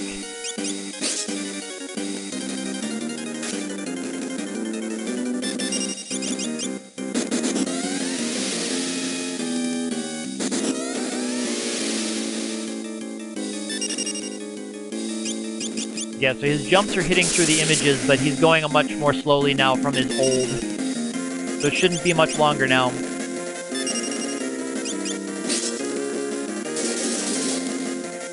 That's not old being applied again, that's just it trying to apply. Yeah, the music is really skippy on my end. I'm sure it looks pretty bad on the other end of the stream. I'm very sorry about that. The emulator just, I don't know if there's extra music channels being used here now. Interesting.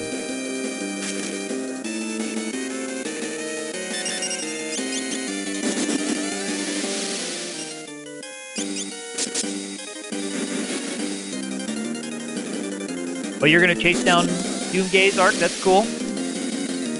Oh, alright, there's the dead Mystic Knight.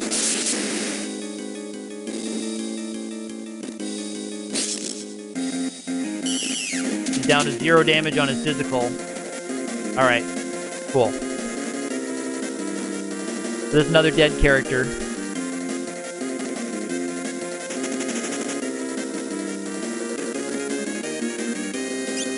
Most of the melody in And these are just on one channel. I guess I've noticed that when watching streams when I'm listening on my headphones. Because I usually don't use headphones when I'm playing, but when I watch streams, I will. Just my emulator hadn't had problems with any battle until that one. Until just that one battle. I don't know what the deal with it was. Okay. Anyway.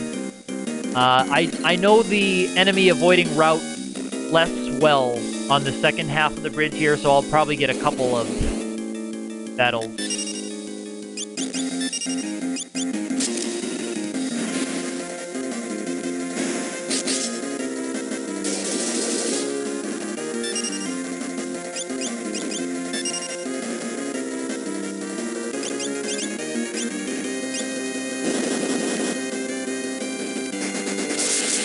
So Shahali, was that your childhood friend when you were playing on the SNES who had given you warnings like that? And that's pretty. You got a pretty savvy friend then. If your friend had the plan of avoiding level 5 death like that. Oops. I'm gonna have to fight. This is a twofer here. Oh, you always had level 5 characters.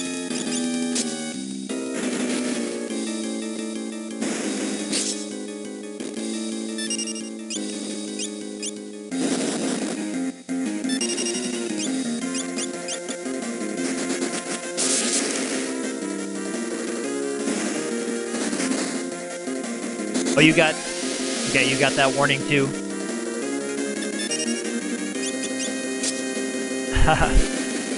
Because Ark, you're an adventurous player. You ignore warnings when they come up. Yeah, this is a twofer.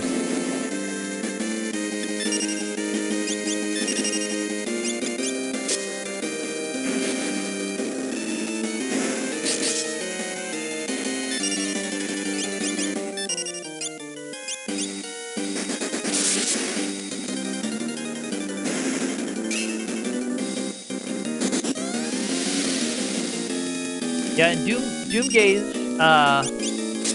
Doomgaze is worth chasing down. I don't remember what its abilities were, but I do remember always wanting to chase it down. Oh, another twofer over here. Jeez. I said I wasn't as familiar with the enemy avoiding route on this side of the bridge.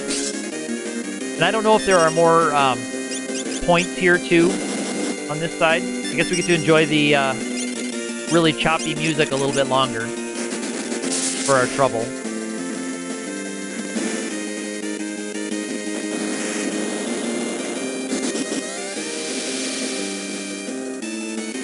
You've heard of people getting wiped out by Doomgaze with to have everybody at level 5? And you want the... Okay, it's the Bahamut Esper. Okay. So that's something I couldn't remember because it has been... I think I said before recently, a while since I played 6, but I really liked it.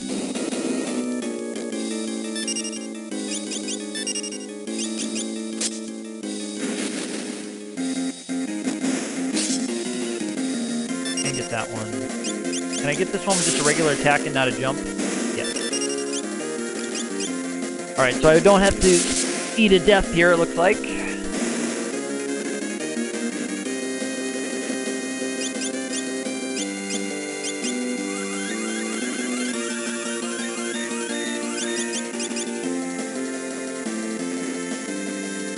Okay, and we got Kara.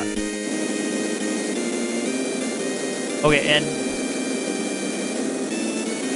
Omega Weapon in 8 has level 5 too? Okay. Oh, so you're sitting at the level cap when you go fight Omega Weapon? Oh, yes, wow.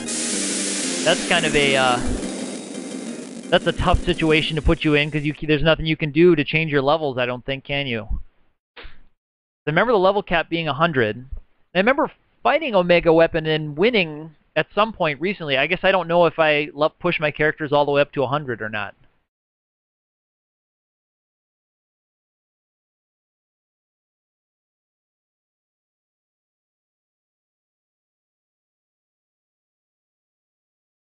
Cool. Well, there's the big bridge done.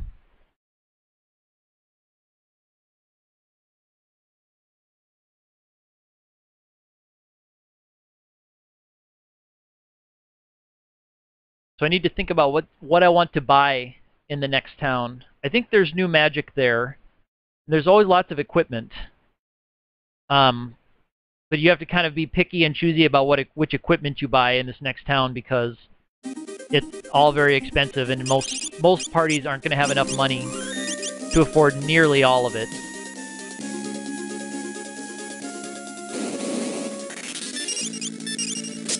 And yes, Shahali, I think I remember too that Omega Weapon doesn't scale up with your level. It just is always at max level. So you're not the only one who remembers that. Yeah, and Ball Castle has the stuff later. Yeah. Yeah, so Opti, there was one boss that I had to redo a few times to get some good luck rolls. There was a boss with a particularly nasty combo. And okay, so these guys can still do thunder okay. Oh, out of MP. I'm just gonna have to run from everything till I get to the town.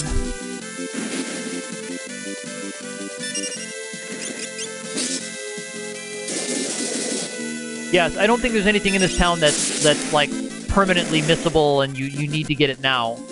It's just you can kind of buff your party up as much as you can afford to or care to when you get to this town. But yeah, you're right. Later on in the second world, you can get pretty much everything else. Because I'm sure there's still some chicken knife growth that can happen in the second world, so I'm not going to be scared of running.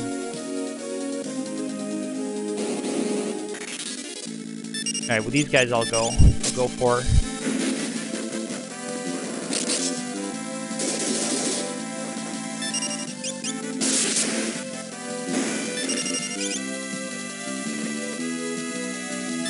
But I think I'll just buy the spells that are here. If I remember correctly, they're spells. And then I'll skip the knife, I think. I can't remember if there's a spear here or not, so I'll just have to do some looking here. But this is the part of the game that I know less by heart, where I know where everything is and where you can get everything. But yes, definitely going to want all of these. And are there any... Yeah, no, so there's no new white spell blades. But yeah, these are the massive spell blades that I want to make sure I get. I definitely need to stay at the inn.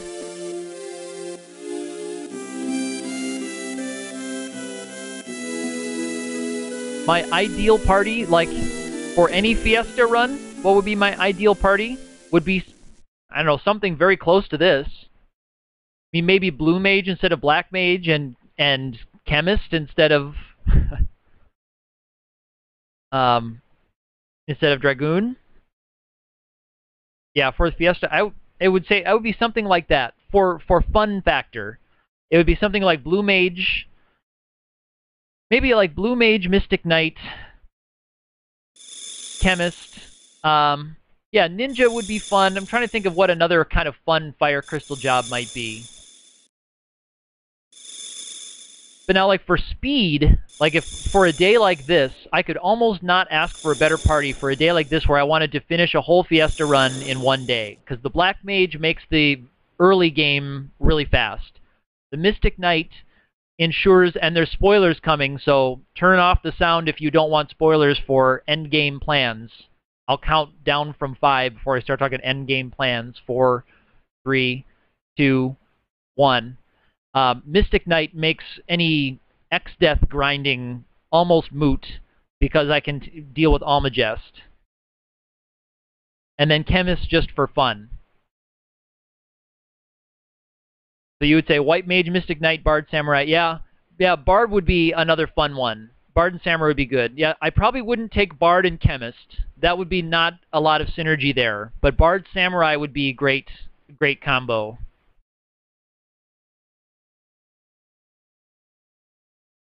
Yeah, that would be... I mean, that's a really interesting question.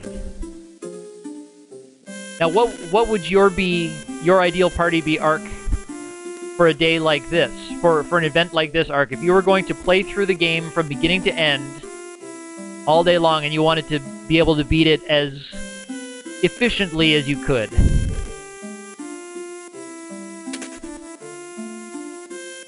Okay, so that would be your one, huh?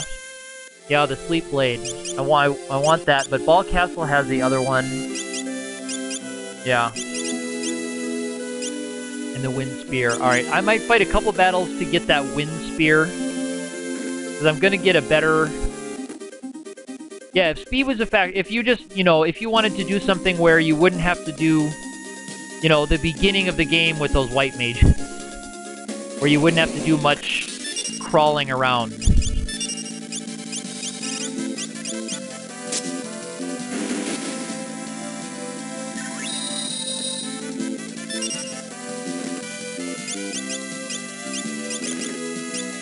Now I'll just jump on this one.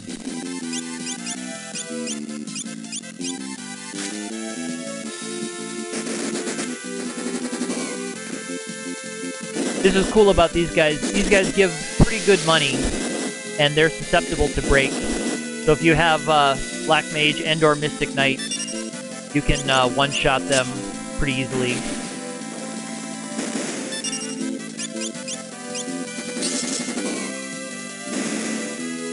Ranger Samurai.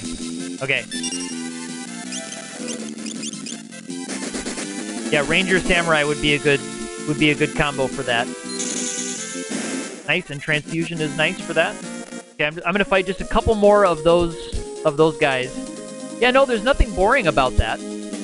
Because if you're wanting to do speed, like Blue Mage is a really fun class. But it requires a lot of work to get all the fun stuff.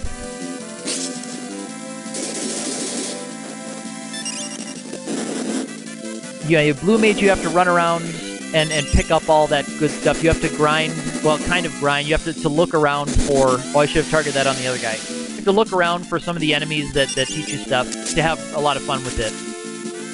But Mystic Knight lets you skip, a lot of that. And, with White Mage, you have to go through the long beginning game, which is tough. So Black Mage really helps you move through the early part of the game quickly. Mystic Knight is a must if you're going to beat the end game at a lower level.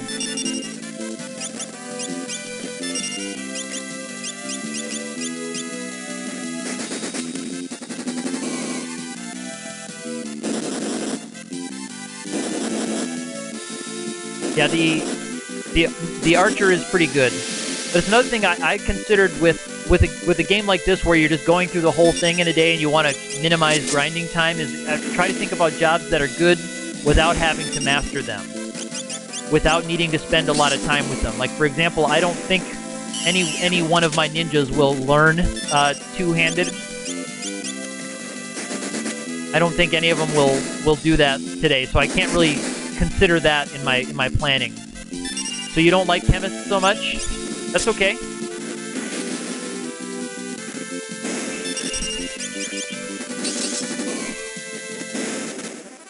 Alright, how close am I to...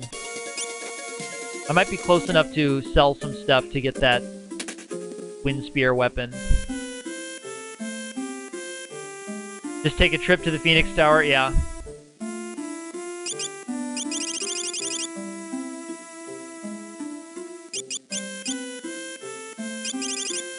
Yeah, there's a few things I want to get rid of.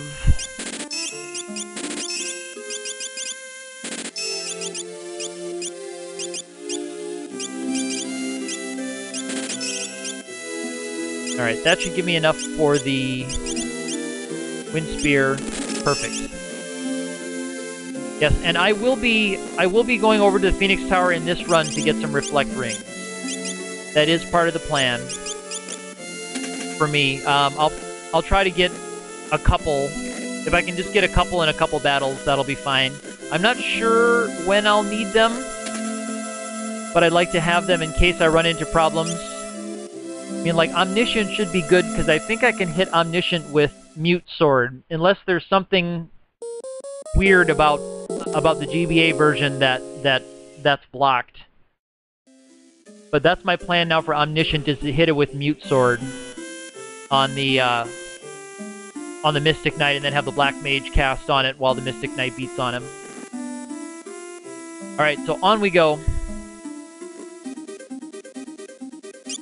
Because I definitely needed that magic. And the Wind Spear was a nice little addition, I guess. Got us closer to the levels that we're going to be shooting for. Because I'm already pretty close to the level that I'll need to beat the game.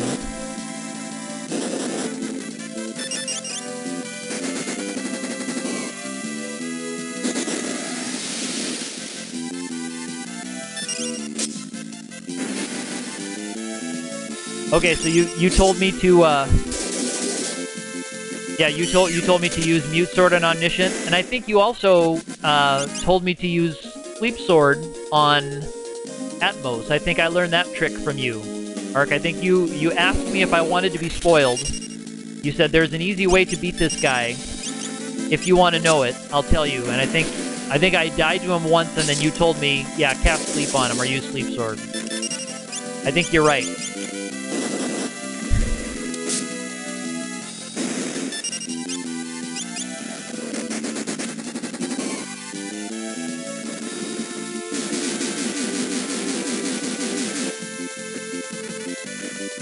Which I'm thinking I'll be able to with this group later today. Oh, that can't be?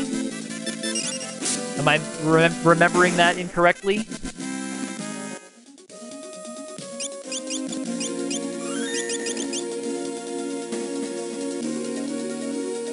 Maybe I'm remembering that wrong. Okay, you first joined in during World 3. Okay, then you remember better than I do about when you came in. Oh, that must have been question mark, question mark. That was actually pretty lucky.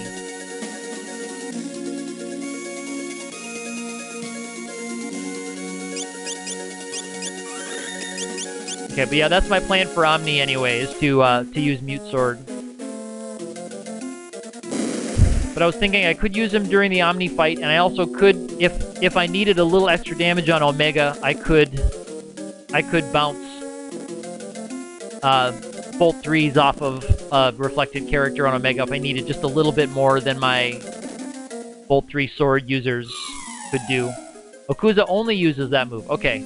I usually don't ever fight them. For a fun drain of MP, use the Moon Flute on Kuza Beast. That does seem like a fun way to take him down. Are these guys vulnerable to break? They are.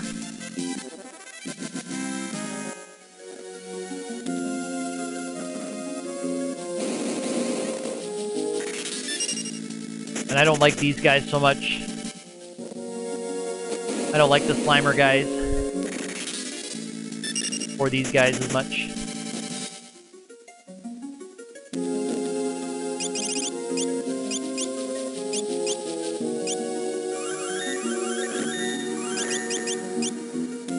I've got to get some high potions too. Now I'm in the second world. And I have to remember that gold is actually really, really important for me at this point in the game. And I have to also remember to get some holy waters in the second world before I get going at X-Death.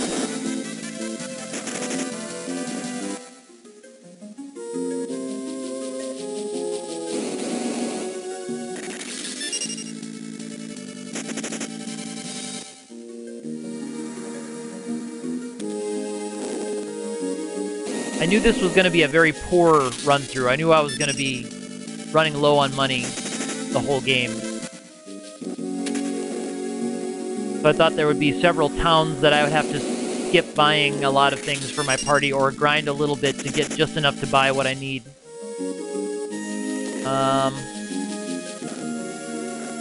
And I've got 10 Phoenix Downs, that should be enough. I am just gonna Phoenix down this guy. I'm not gonna try to do anything fancy.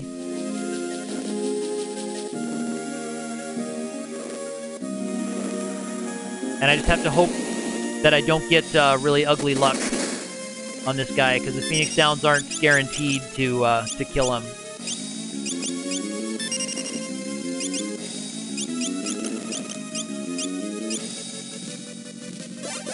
Alright, there we go. First one.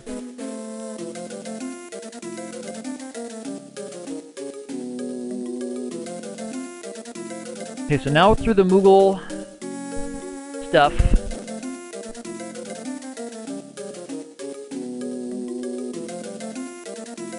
Yeah, I'll bet with 4 blue mages, you really could do a lot. You wouldn't have to do a lot of cheese solutions with 4 blue mages. They learn such a unique variety of tools and skills. Yeah, Magic Hammer is a great one. And yeah, so if he only uses question mark, yeah, you could take that out and then make him totally neutered. And you can do that with bosses too, just Magic Hammer like crazy.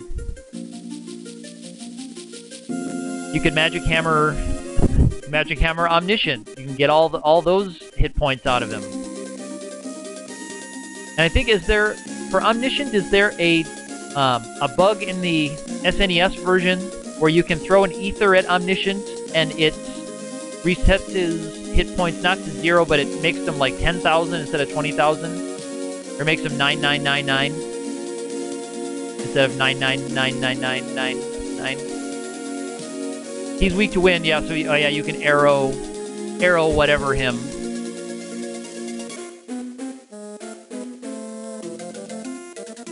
Now that's true. I always forget about his wind weakness because you almost never have a way to do wind damage to him.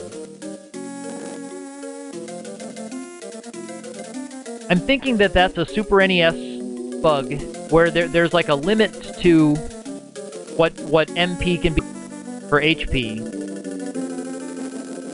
And he's got a special exception that gives him more, but if you give him an ether, it resets him to the max, which is less, or like half of what his normal thing is. I might be remembering that incorrectly, but it seems that I've seen that around.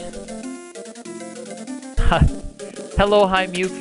Yes, it is my birthday today. This is how I'm celebrating sitting here all day playing video games.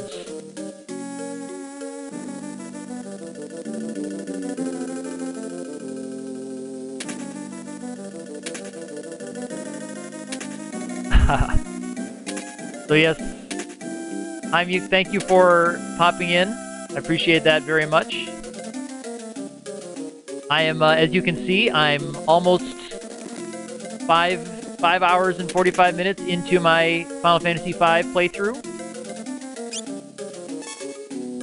I'd say I'm a good bit over halfway through the game. But, okay, but through some coding shenanigans, they gave him more, okay. And then Ether would override that.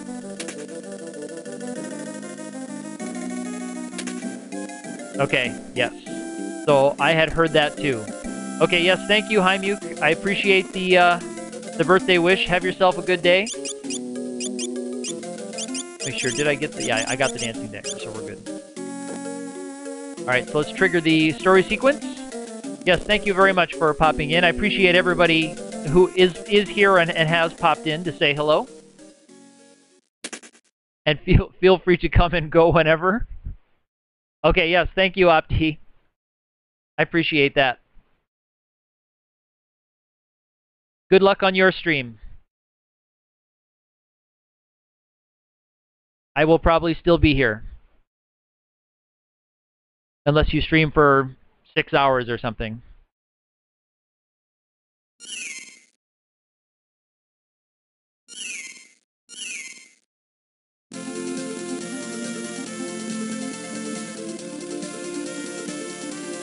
Okay, so look at my list here. I've got some notes here. I want to make sure I pick up a Venom Rod.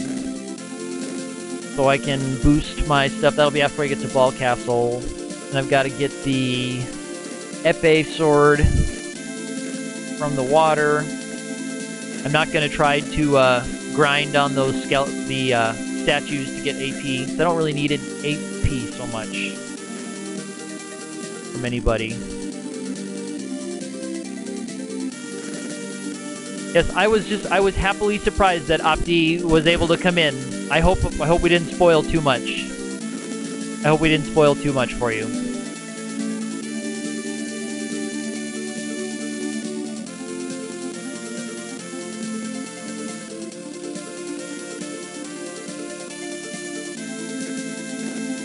I do like this music. This is one of my favorite music in the game. The dragon theme.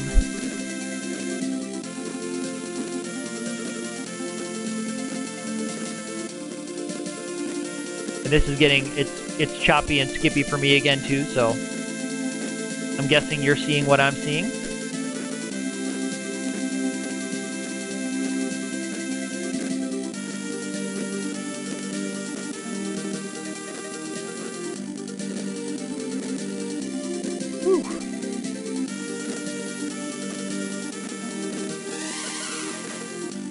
Haha, that's not the Licks theme. Yeah. Yeah, that Licks music is not great. Not every track in this one is a world winner. Boy, I'm excited for this scene to be over, because this is another really laggy scene for whatever reason.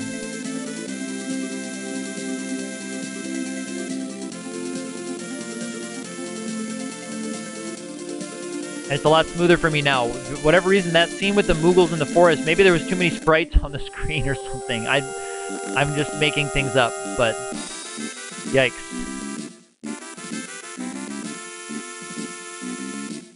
You like the Licks theme? That's okay if you do. It's not my favorite, but it's totally cool.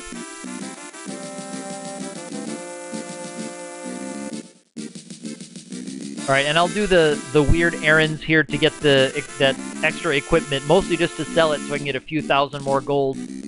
Because I will need some high potions, eventually, too. This is like the tough money management sim.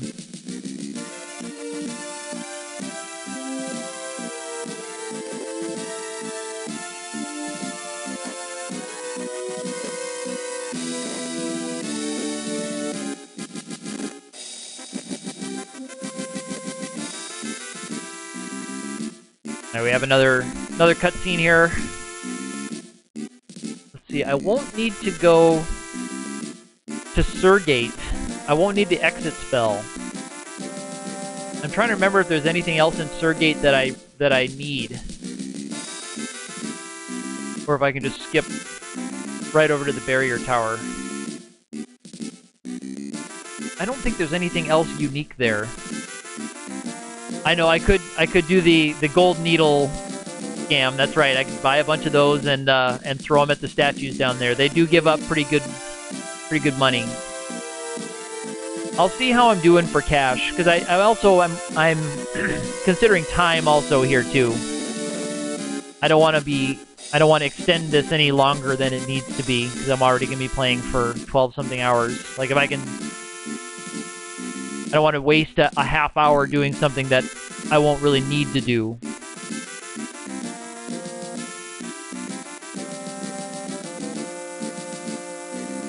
Because, yeah, I could go down there and fight those statues and throw softs at them.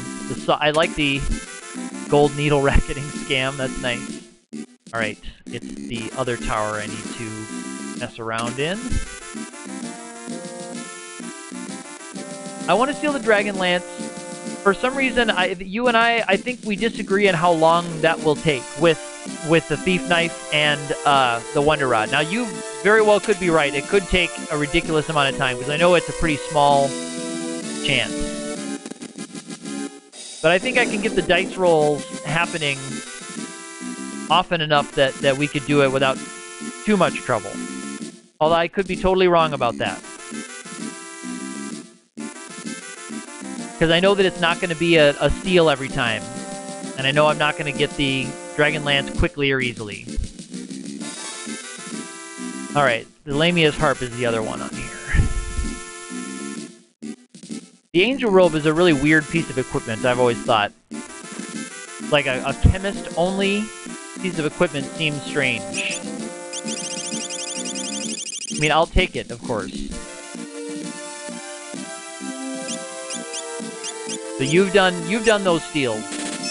But you're very dedicated to those kinds of things. And you've stolen the Dragon Lance and Jura Avis. Yeah, that would take something. Because you wouldn't be able to do the quick reset. So you know how time-consuming it can be. I suppose I should trust you. You would know better than most of us how time-consuming it can get. Okay, this is the golden stuff. She's still missing a wizard hat, and I think I can do that. Oh yeah, that is an interesting question. Would Go-Go mime steal on you? That is an interesting question. But I don't think I'm gonna buy... I'll buy the Gaia gear.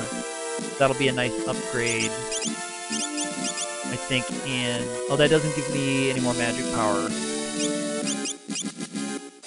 Give me a little more magic defense. Okay, he just hits you in response. That's a great question, B. I wouldn't have thought about that. So I don't need that sleep sword, though. Because I can cast Sleep Sword, and I'm picking up a better attack weapon here. Yeah, see, that would have been an interesting thing for them to build into the code. To give him a really good item and then have him respond by stealing it back.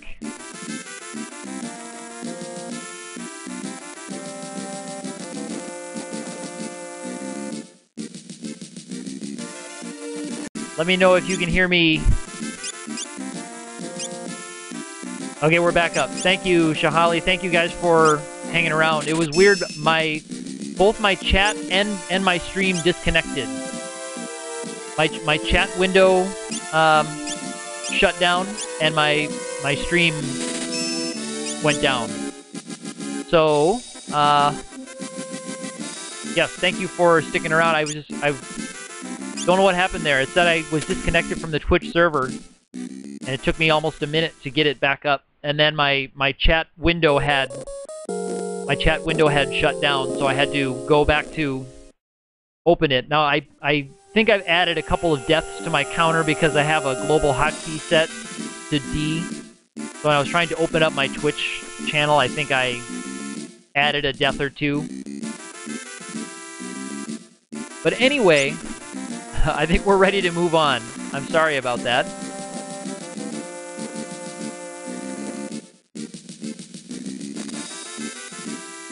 Oh, I have to do the errand here. Sorry. I forgot I didn't do the little plot token.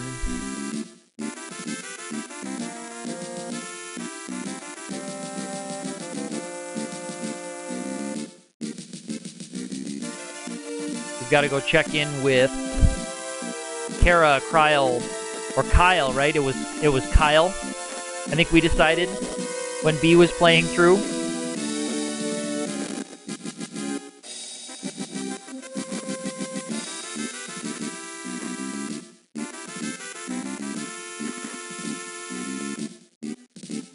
So yeah, the next stop is going to be the Dragon Mountain, the Valley, Dragon Valley, Drakenvale, Hiryu Valley, however you want to translate it. So I need to grab a Venom Rod, because I'll need that for the boss to boost my bio spell. Yes, Krill, pesky Krill.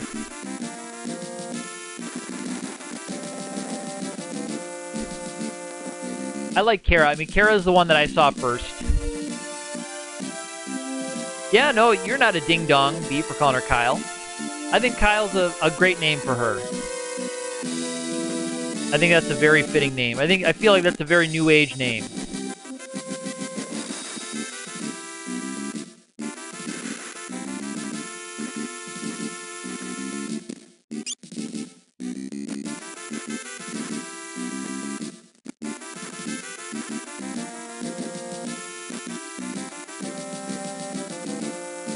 Yeah, I think I remember Danny.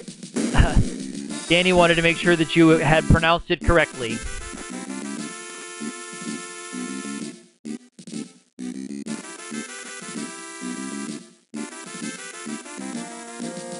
Yes, now, Ark, the pronunciation that you listed there, is that closest to what her name is in Japanese? I would not want to imitate it because I don't think I could do so very well. I think I would probably make anyone who spoke Japanese, I don't know, upset if I tried to give it my best shot. But it seems like that's closer to what I've heard when other people have said that that's what her name is. And I've heard pronunciations of the other characters' names.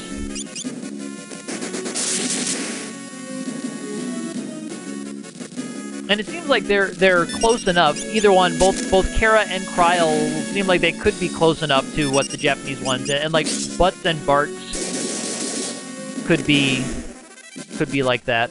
Oh, it's a Japanese onomatopoeia.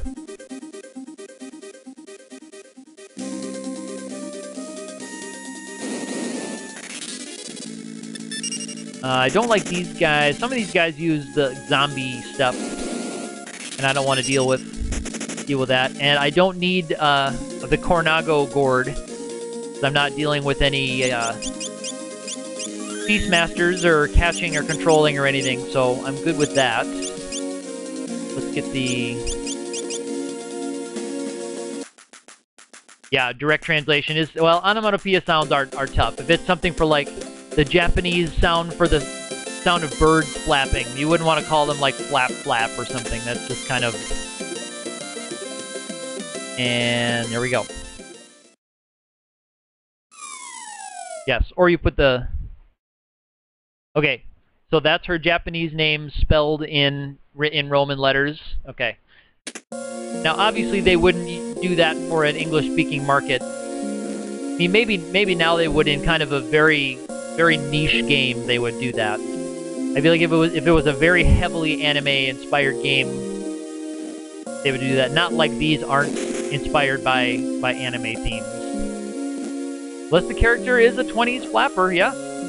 If they have one of those awesome dresses and the bob haircut, although I don't know if that's an insensitive term.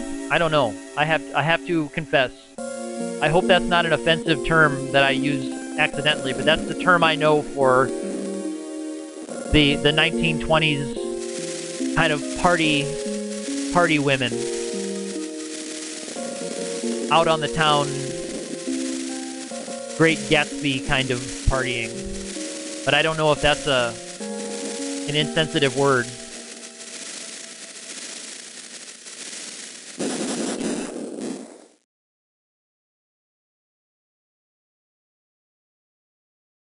This is the funny Kelgar sequence where he uses his wolf style, his werewolf style, to overcome his hamster style.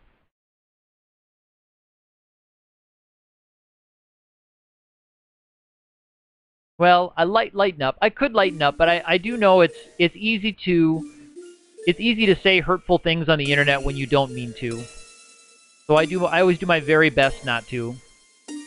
I try to keep my streams at safe for work language because I don't want to exclude anybody or say something hurtful unintentionally. So maybe I'm too sensitive, but I do my best.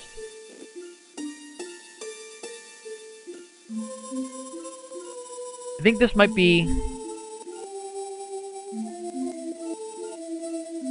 Yes, well, that would be pretty insensitive. I probably wouldn't... I probably wouldn't... Yes, right. And now, you make an interesting point there, because I would probably use people of color.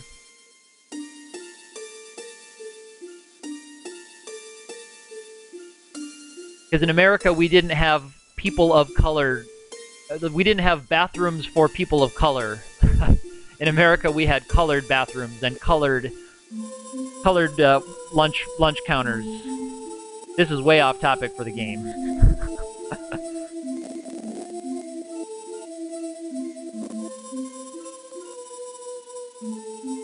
Yes, no, that's true, Shahali. Trying to stay current with what are sensitive terms and which ones are falling out of favor can be tiring. But my previous occupation really required me to be very careful about my speech. Before I had the freedom to do streaming as much as I do and work more freelance like I do.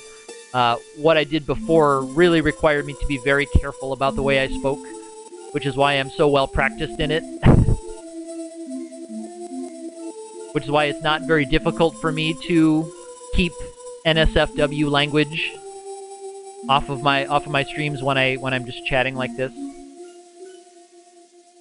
Because I used to be I was a teacher in a school was my job before, and hopefully one day will be again. But when you're working in a public school, you have to be very, very careful about what you say and how you say it.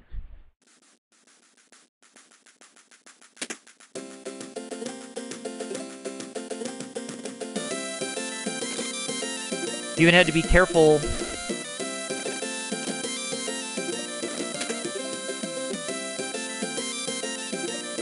Yeah, now that's a word you obviously wouldn't say.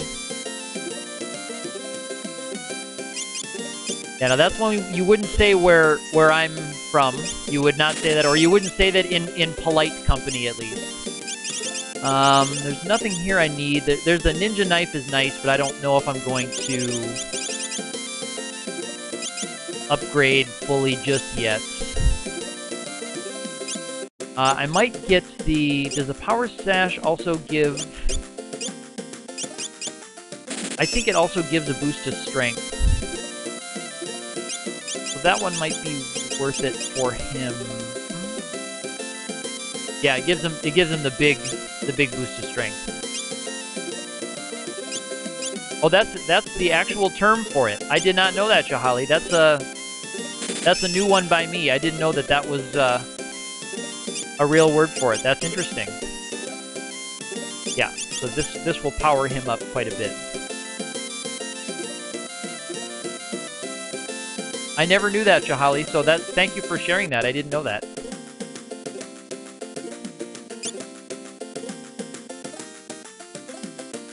We're okay to go up the mountain.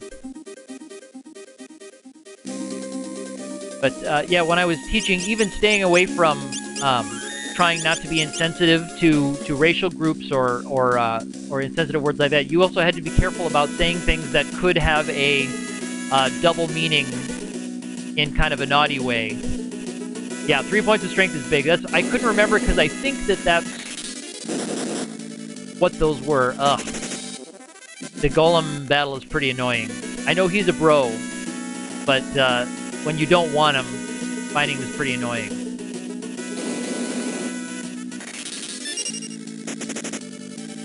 Yeah, it gives you those multipliers are very important. Yeah, so my ninja hopefully will now be really rocking it.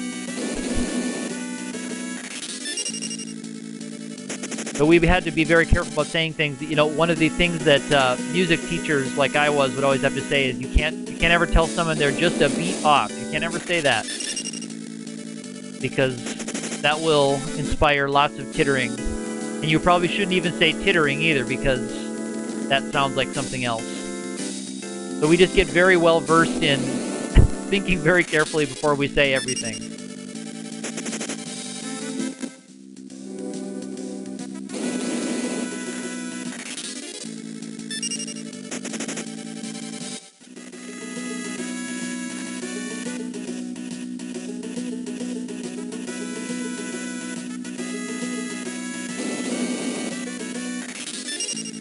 Okay, this one I think I will fight this one because I think we have enough.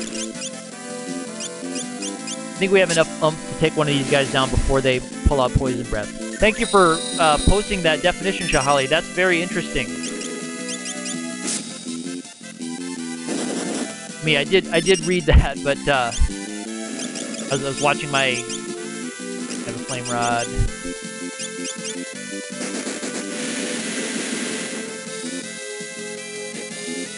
I think I have 3 rounds before he pulls out poison breath.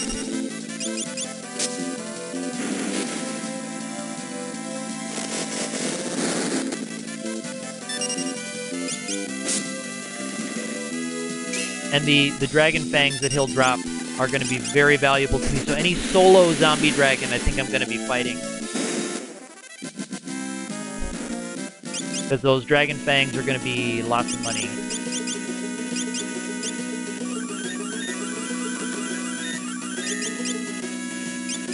And I want... Okay, I'm going to go with that.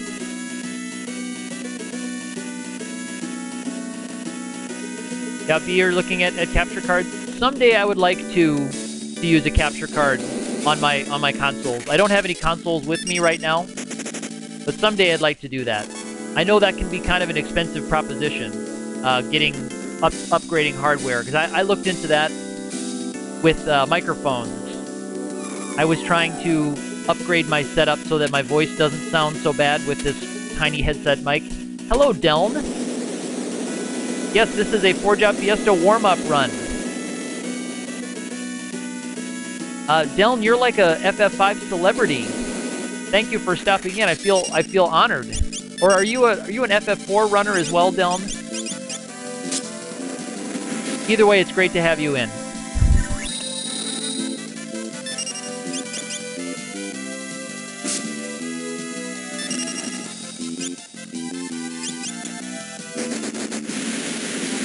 Yeah, so yeah, B, I know that hardware is pretty expensive because yeah, I was talking before. I was looking at microphones that I could use to make my setup a little better, and it's just not going to work with where I am right now. Hopefully someday I'll be able to upgrade, have the means to do so. Not for now.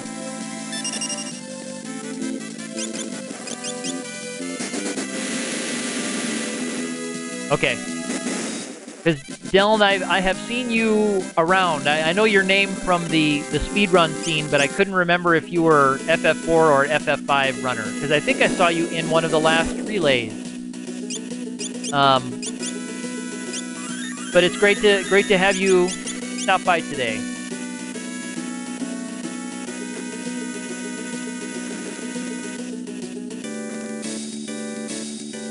Here's where I'll finally get some decent money. I'll be able to sell the Hypno Crown and these Dragon Fangs if I can get a couple more from solo zombie dragons. Yes, okay, Dylan, I thought I saw you in the relay. I really enjoy watching those relays. Those are fantastic to watch, and I know that you and Twexel and the rest of the team who put those together are great. And yes, B, I was going to ask that same question. I was going to ask if Dylan had any plans for the limit break.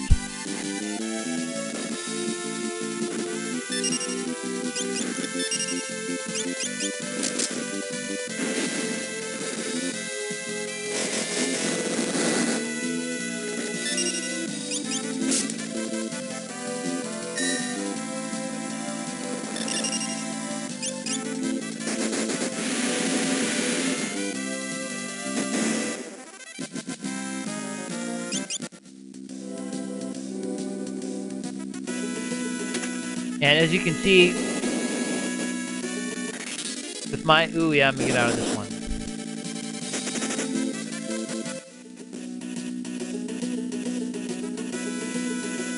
Okay, you weren't able to do any help with the French restream? That's okay. Dylan, I'm planning on watching as much of that as I can. So maybe we will run into each other in the chat. I'm trying to put my plan together for when that's running. Yes, Dragon Plant is nasty, but again, with this party, and I should say for Deln, who probably is thinking, oh, this guy picked this party just for a marathon. But yeah, I did roll this randomly and just kind of got a nice roll for handling most situations. Yes, and I can't wait for a limit break. I saw the lineup, and I think I tried to catch the end of Jair practicing FF1 this morning, but I woke up in my time zone just after Jair was finishing. Let me get my stuff set up here for this battle. It shouldn't be too tricky, though.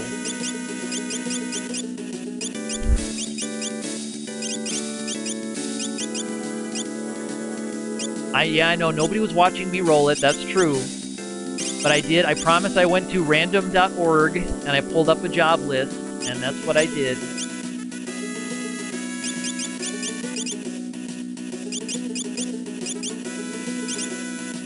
And I don't want anyone with the bone mail. Hello, Andy A. Hope. Good morning to you.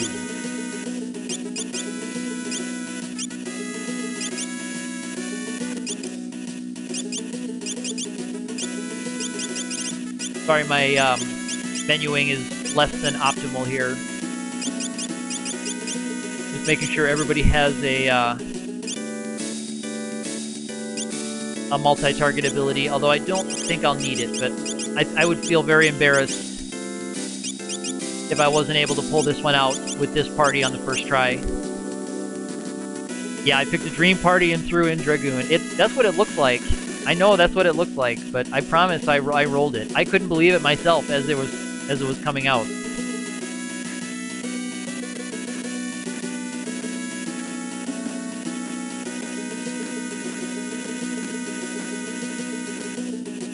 Like he says, what the crap. We watched Super Troopers last night, which is my favorite instance of what the crap in any popular media. I'm just going to pause it for a second. My computer tried to do something in the background. So we should be good now, though. Still pretty choppy. I'm sorry about that.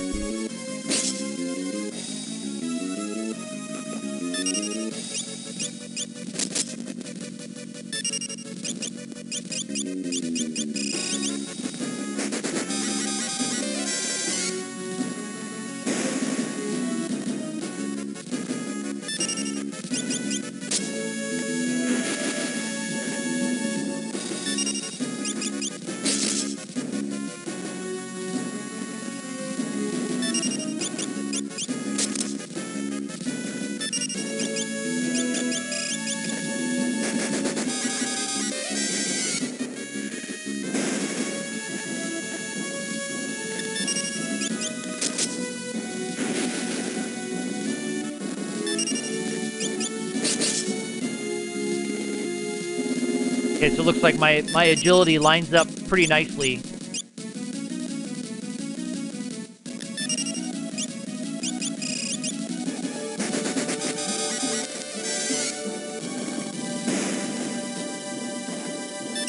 And I messed up my equipment. Somehow I got my Lancer with bone mail and the dancing dagger. Jeez.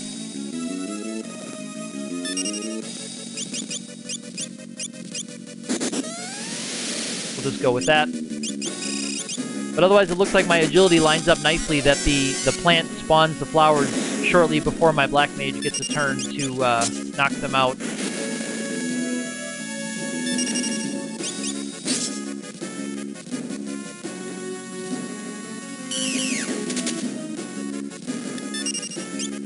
Oh, the run of this boss. I don't know if they are able to pull off the level 5 on this one. I think this one might be level 5. Yeah, I don't think runners would use Demi. Demi seems like it would be too unreliable for a speed run. I don't think speedrunners try to use, especially this part of the game, try to use anything that is as unreliable. I would bet that they use math on that boss. So that went pretty well. Except for the weird thing that I messed up my equipment there with my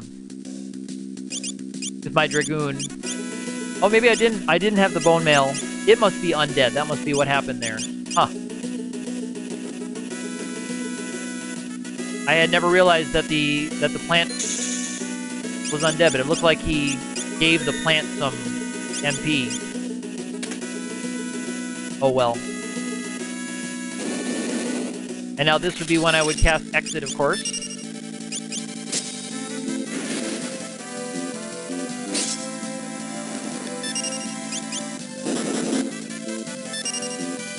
Let me see if I can do this just without doing the Spellblade. If I can get another Dragon Fang or two, that means a couple more pieces of armor or weapons. Every Dragon Fang is pretty valuable.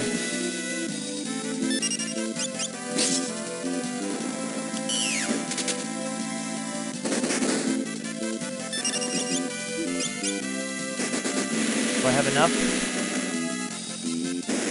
Okay, looks like I had just enough.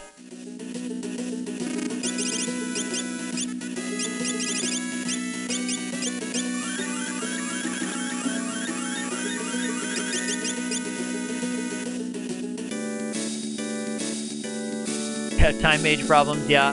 This is a nice place to have exit. Although there are some good stuff. There are some good things here. No, I don't want to go into this area, but I'm gonna try. Let's see if I can get him before he gets that second round attack.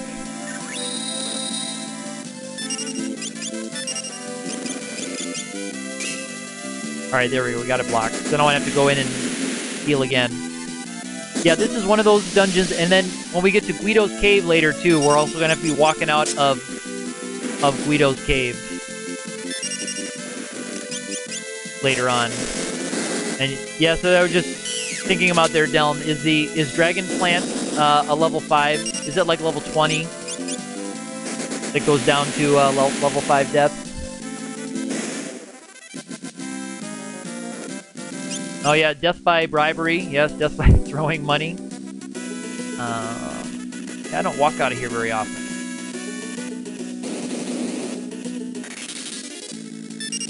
Worry about these guys.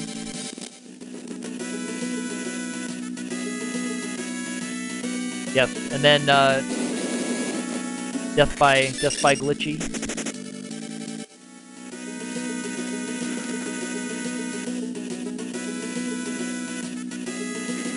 Death by kiss of blessing.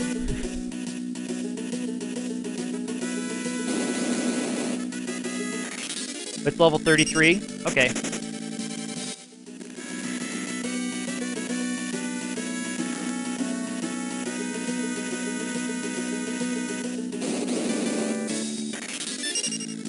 Yeah, the Dragon Plant just usually isn't.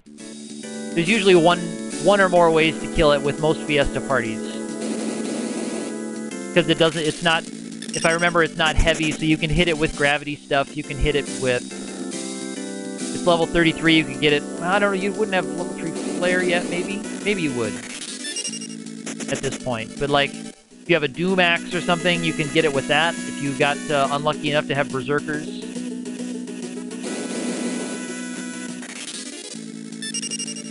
And of course, you can just do what I did, where you just, anytime you have area of effect damage, you just keep taking out the flowers.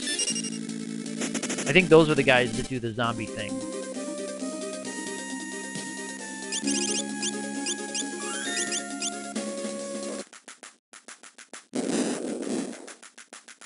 Okay, so there's Dragon Plant. Okay, that's what I was thinking, Samurai Goro. Thank you for stopping in. And as I was saying that, I was like, level 3 flare, like, maybe, I don't think you have that yet. I was just thinking that you don't quite have access to it yet. Because X-Death uses it at the end of World 2 here. It's been a while since I played with in a Fiesta party, so I'm not as fresh with where you pick everything up. We were just talking about this. Earliest is the barrier tower. Okay, great. Thank you for clearing that up, Samurai Goro. I always rely on people in chat to help fill in gaps in my knowledge. And I like to keep the algorithms guide open whenever I'm watching a Final Fantasy V stream, because I'm always looking to check things out that I don't remember. There's always things to learn. At least for me, there is.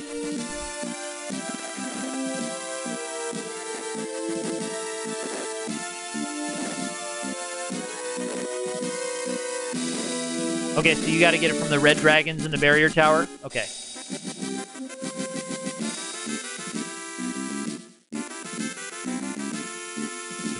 You have to go up first.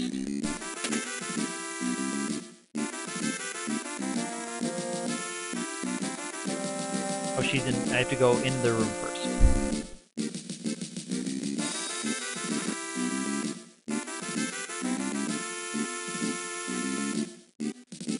Okay, and the red dragon, yeah, pops up there in the barrier tower.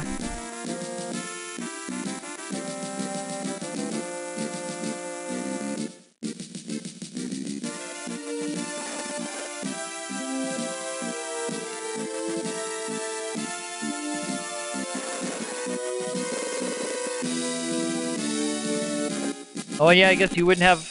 Yeah, reflect at that point. Yeah, okay. Well, there we go.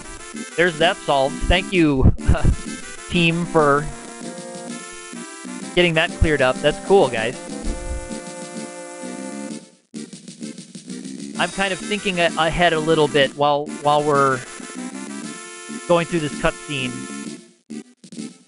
I'm just thinking about now that it's getting closer, I'm thinking about my crystal plan and just trying to get the step-by-step actions in my head of how I want my equipment abilities. It'll be easy. I'll just want image on everybody and get that set right away. And then I'll have to watch and see how much damage I can do. And I've got a good number of shuriken. So I'll be hopefully using those to help get them down from 3,000. So hopefully it's just a matter of me accurately keeping track of each one going down from lucky 7s down to 3,000. Fiesta Runner and Mission Control. That's a good way to think about it. And I'd love to be Mission Control for some other Fiesta streamers this year too.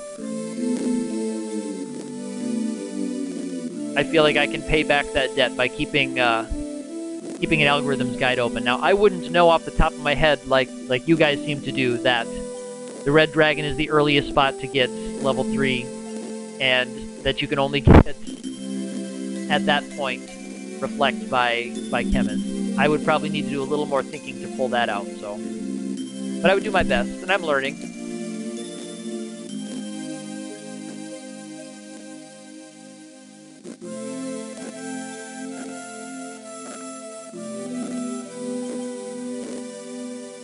I'm hoping to get to 20 Fiesta runs this year. That's my goal.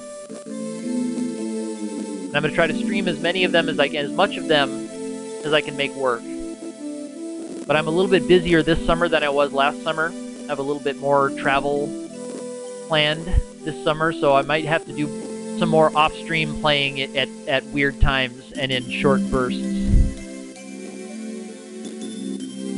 Well, Ark, I tell you, I decided to do FF5 last year. I did enjoy the game. I mean, I've always liked the game.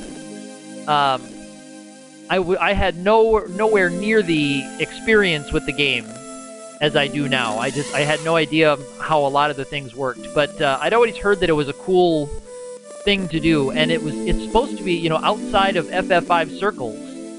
The Fiesta is this big challenge, right? It's supposed to be a kind of a tough thing to do if you've never played Final Fantasy V, or if you've never played a Final Fantasy game before. It's supposed to be pretty hard. So I thought, oh, that'll be a cool challenge. I have some time this summer. I'll try it. And I just got totally addicted to it. Where, of course, now Fiestas aren't really all that hard, depending on your party, of course. I do want to... I think I'll be okay for the barrier tower. I don't think I need to restock on items and such. Or do I need to... Oh, I guess, do I need to go to Surgate before the ships show up?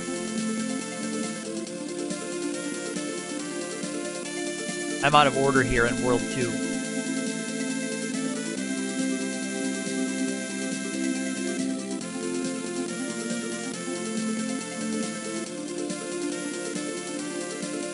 Over here.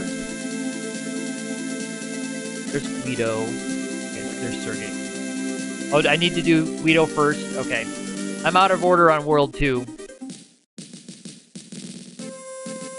Okay. Thank you, Samurai Goro. I couldn't remember now if it was Guido before or after all that. Okay.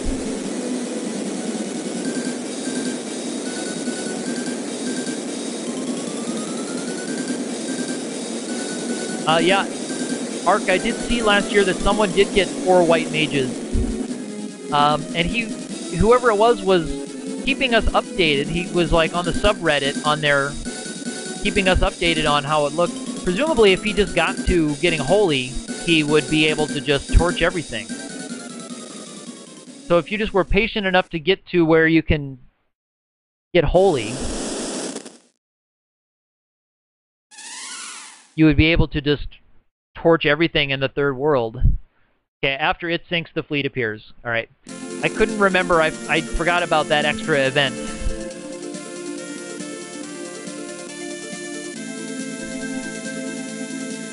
Yeah, that's what I was just thinking, Samurai Goro. I was just thinking with what I have here, I don't have any need for anything that's in Surgate. But of course, you want float, or not float, exit there.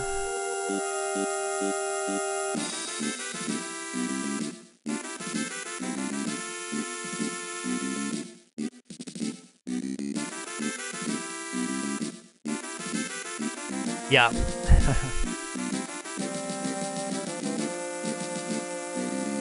Alright, go through some more text here. So I've got the Gilgamesh Enkidu battle here. Here's where this one's a little bit dangerous because in the GBA version, the vampire spell for Enkidu does full recovery. So it doesn't do half recovery. Oh, it's float, actually? Okay. I couldn't remember if it was exit or float. It's like some time mage thing. So it is float. Okay.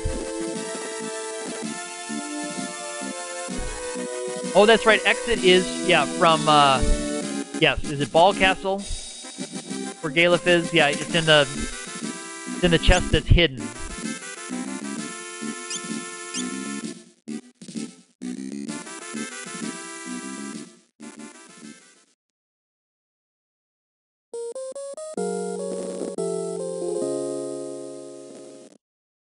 Here's the music again. Yeah, I don't have access to any instant death thing right now, though. Releasing an enemy. Wow, that's getting deep. That's getting deep. Finding a catch release for that. All right, I'm going to want image. Come on.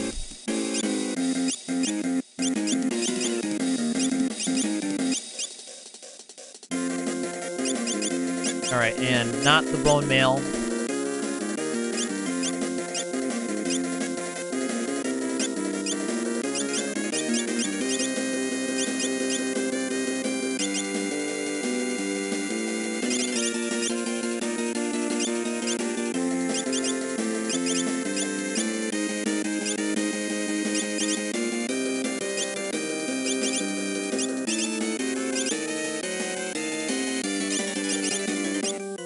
Gotta make sure nobody gets stuck with the bone mail on. And I've got image on everybody. And he has... Okay. So I think we're ready to start.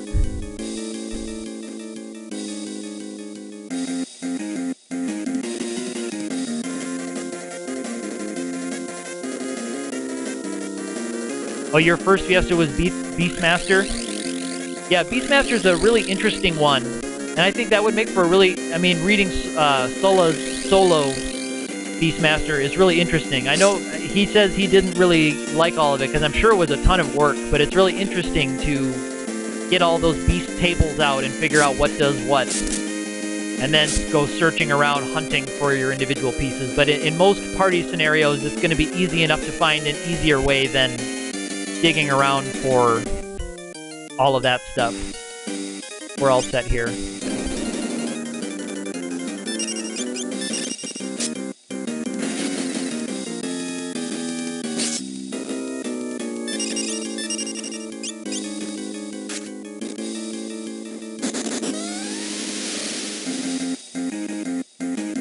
Here's the battles getting really laggy with this music again.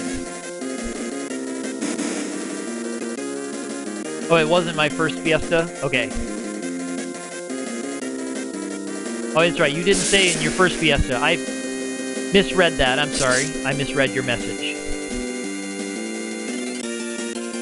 Yeah, so again, the battles that are with this music are super, super laggy on my machine. Okay, I'm ready here. Let's do it. The big threat is going to be Vampire. Oh, you even caught a Christelle? Cool.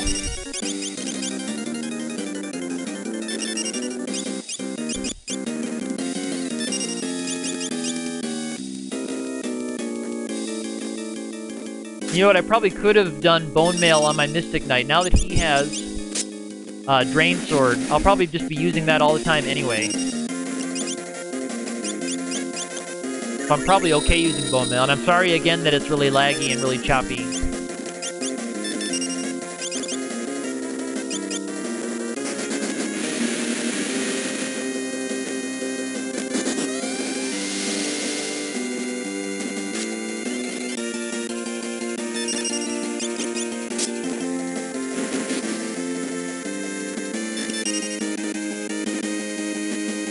You had to, yeah, knock down one hit point at a time with Excalibur to get the Christelle enemies.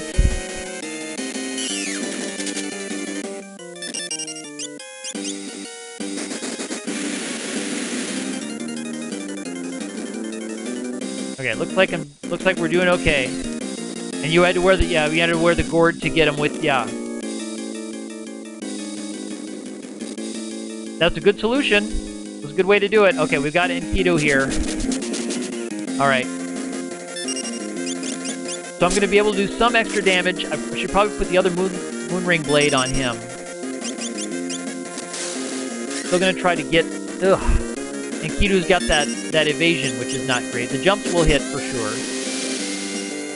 But I should put a spear on him to get the double thing with jump. I'm going to play with my equipment a little bit on this next round. At least we're dodging their attacks okay.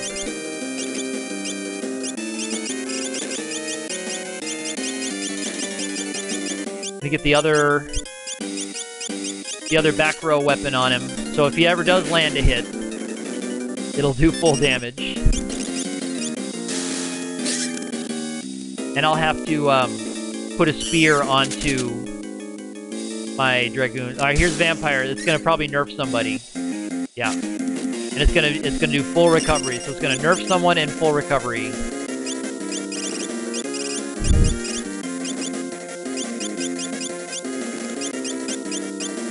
That's the risky part about Enkidu and his Vampire. Yeah, Chicken Knife is a great spear. Don't have it yet. Wish I did. Okay, cool. Miss, straight up. Alright, I'm gonna switch out for my Wind Spear.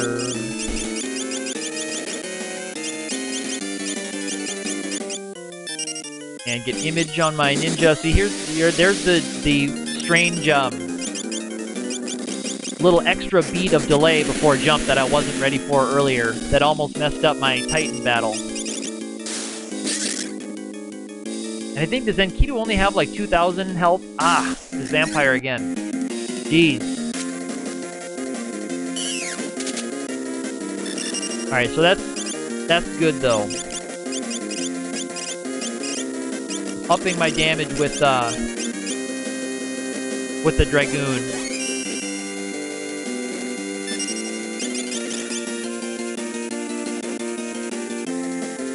So I'm glad he missed the Discord.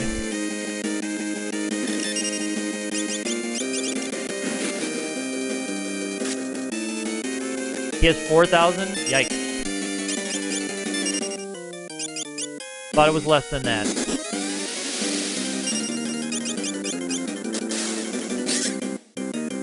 Oh, that's right. He does use White Wind for 4,000, doesn't he? That's right. I guess he does. So I'm going to have to avoid his Vampire for a few cycles. Either that or resort to breaking rods or throwing, which I'll try not to do if I can avoid it.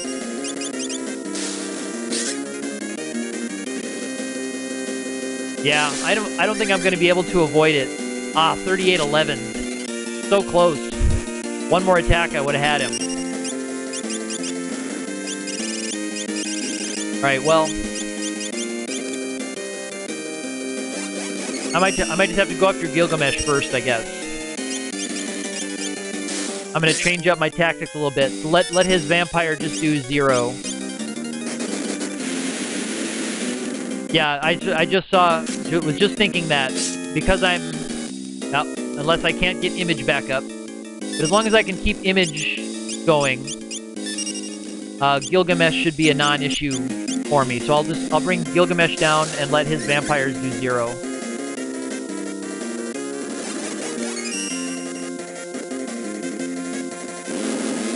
Alright, and Deathclaw is actually not so bad because he's got image on, so not so bad. Discord's not great to have land.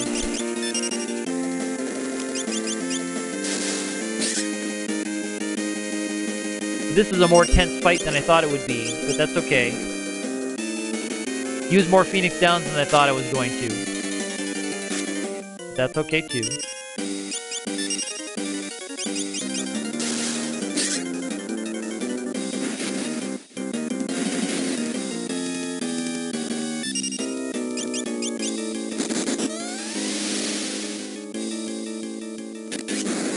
Alright, missile. Alright. Alright. But again, not really all that deadly. Yeah, and he's got his level half, so his damage is a lot less.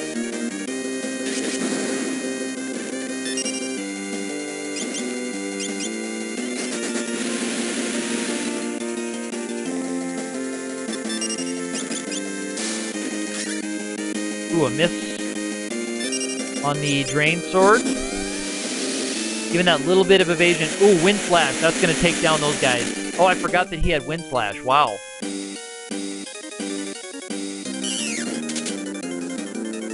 So I just have a twice half leveled Dragoon.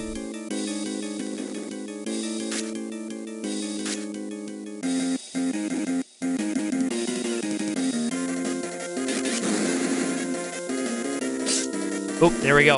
I got it. Wind Slash. Wow. I forgot about Wind Slash. I'm surprised it took that long to show up. Besides Chemists, top 3 classes on their own. Wow.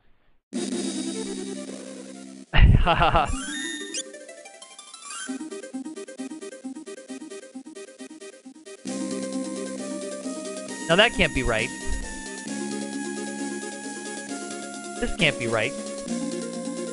Is this really the last time I saved? Oh, wow. I thought I saved before I jumped under the ship, but I must have skipped that part. Alright, well, I'm going to fast forward a little bit through this. This is the first time I've used fast forward today, and it's not going to fast forward much. I'm sorry, I didn't save right before I jumped in there. Usually I do, but I must have forgotten that part.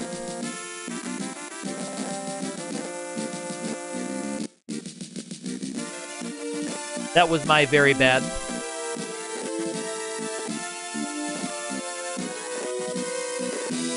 I'm gonna have to go after Gilgamesh first now, I think. Yeah, you clearly remember me not doing that. Yeah, I must have been in a hurry. Well, oh well.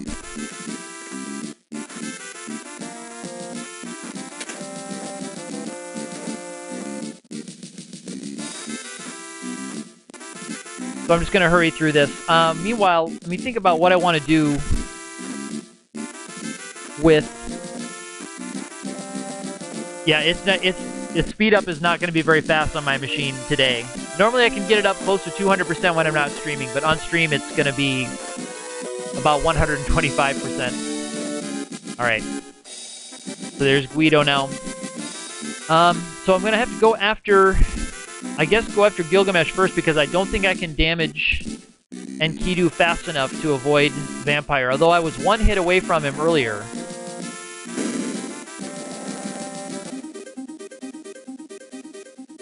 Oh, I've got to get my dragon.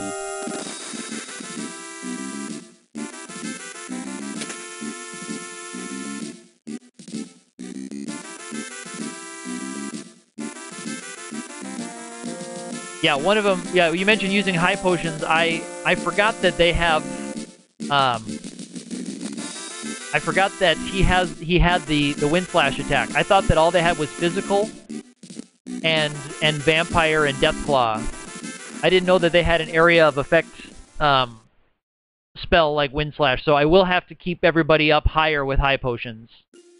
But that was the thing. I forgot about wind slash. I thought I should be totally safe as long as his vampires are doing 0 and they're just doing death claw and physical attacks. But with wind slash, I know I need to keep everybody high enough to be able to survive that while we're wearing down Gilga. So I won't waste all that time going through Enkidu to have him heal himself, because I just can't do enough damage fast enough. And I'll play with my equipment a little bit so I can get Gilgamesh down a little faster. I'll make sure to have a spear with my Lancer.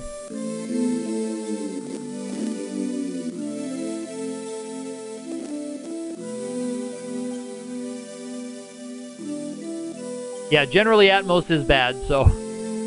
Yeah, Atmos won't be so bad today. But I'm sorry, yeah, yeah, this is the thing. With sleep, I should be fine with a black mage and sleep. I should be able to do everything I need for Atmos. But that was an unforeseen hiccup, because I thought that I was going to be able to do enough damage to Enkidu to bring him down. But clearly I didn't have enough to get him before Vampire popped up, and then I forgot about his Wind Slash. So it was definitely a me mistake. That wasn't any bad luck on the game. That was bad execution by me. So I don't blame anyone but myself for that, and for not saving right before getting on the ship. I always do that, and I just must have forgot today. I was so flustered by missing the Guido event. But that's what this is, a warm-up run.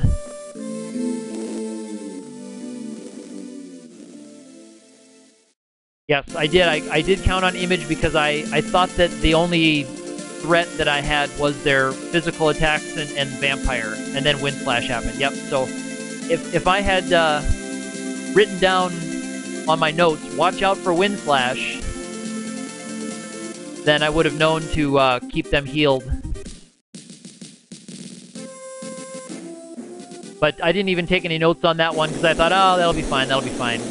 So now that I know that Wind Slash is in his routine, I will treat it accordingly, and I will save. I'll go up to my 110% speed up again here just to get the island sunk quick. So without wasting all that time going after Enkidu, I'll just go right back to Gilgamesh, get him while he's still in the front row, and then I can get Enkidu while he's in the front row, and I should be able to get him.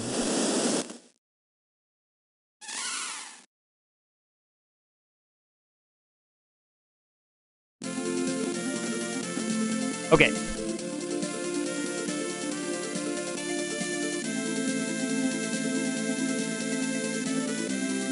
Alright, where are we at?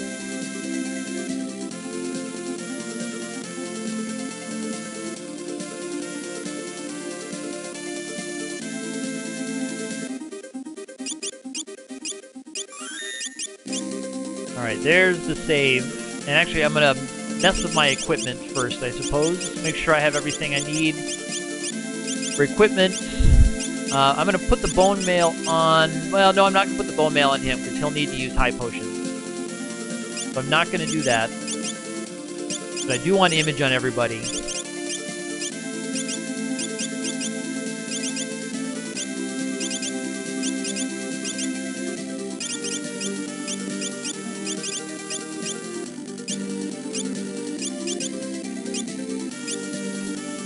Yeah, I think I'm going to go with... I'll keep him in the front, and keep him with the more reliable stuff. Oh, and both are weak to old? That would be good to do. Would be good to know.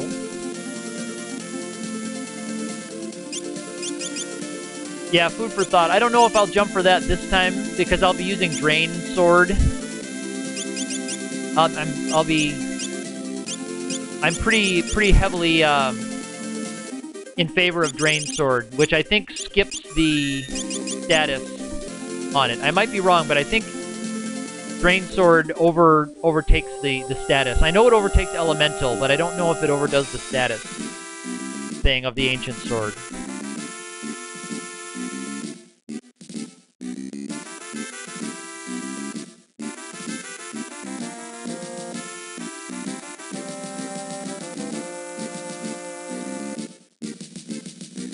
I guess I could try to ult Gilgamesh in the early part of the battle. Maybe I'll do that. Maybe I'll try to ult him early in the battle when he shows up.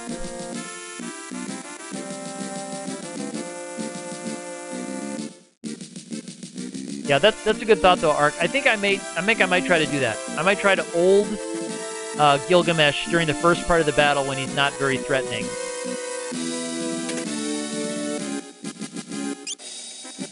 And then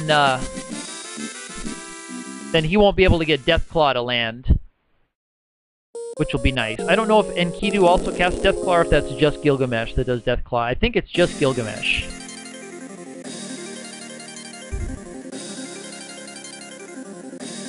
Yeah, so I know Drain Sword flips on undead, but I don't think either of these guys are undead. Drain Sword's been my go-to on Gilgamesh so far. I think it was also going the right way on Enkidu, so it's going to work okay. But I like the idea of trying to get old on Gilgamesh early.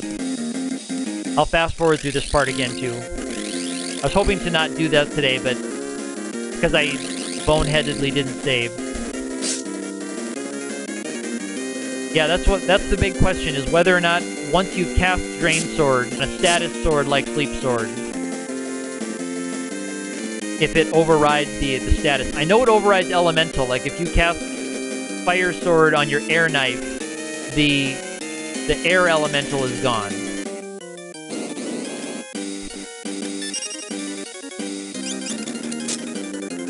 Okay, it overrides the previous status too in addition? Okay. So I knew it yeah, there's old hitting. So maybe I can get that to land on Golem early. Or on Gilgamesh early.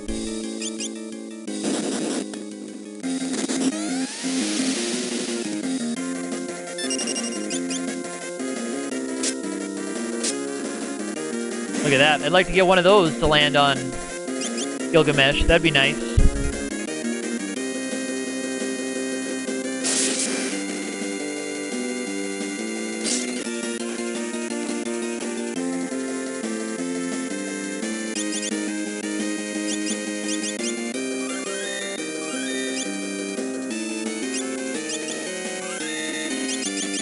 Okay, Samurai Gory, you're not a runner, but you're an enthusiast, like we are. You're an FF5 fan. I think it's just such an elegant game. Yeah, Golem, I left his sorry rocky butt behind. I like him, but I didn't have the kind of firepower to take care of him.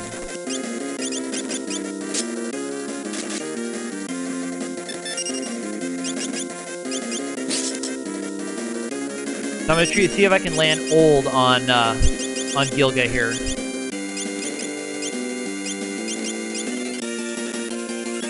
Okay, so you do task work, save state editing. Very cool.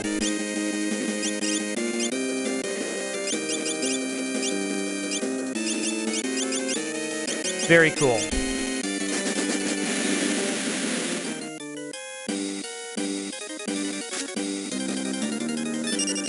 So I might just try to get this old to land quick and see if we can make Gilgamesh less of an entity for the second half of the battle. There's not much he does now. Looks like so he's got Missile also, which is another bad combo with Wind Slash. Missile with Wind Slash is bad.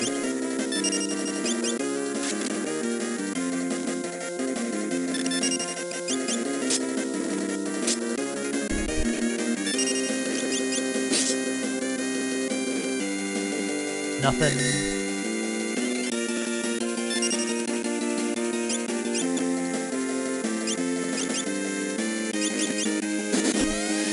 I'll give him a couple more pokes with the sword. On Samurai Goro, you wrote a Lua script recently. Was that for the VBA or was it for the SNES 9X? Because I've actually been looking for a VBA Lua script.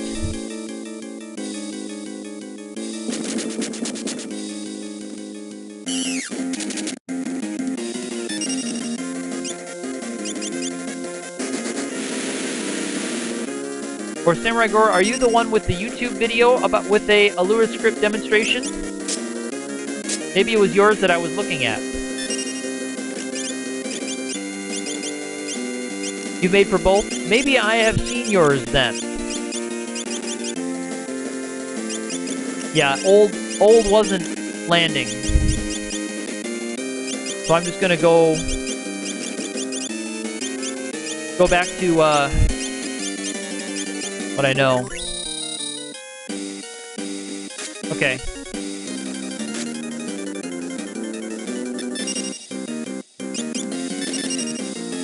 Why not Biosword? Is he weak to Bio?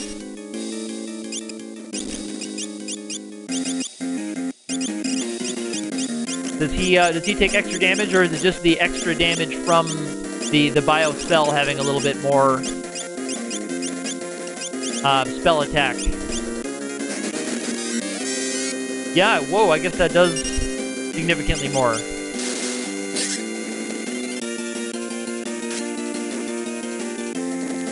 Okay, there's Wind Slash, but it won't be a killer. But it'll be nasty.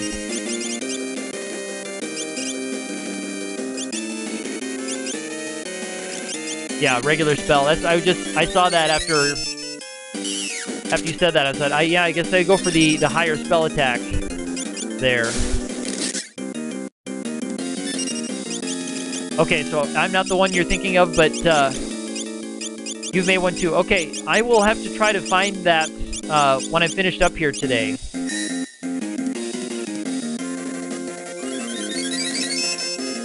Okay, so then that's why, Samurai Goro, your name sounds familiar then.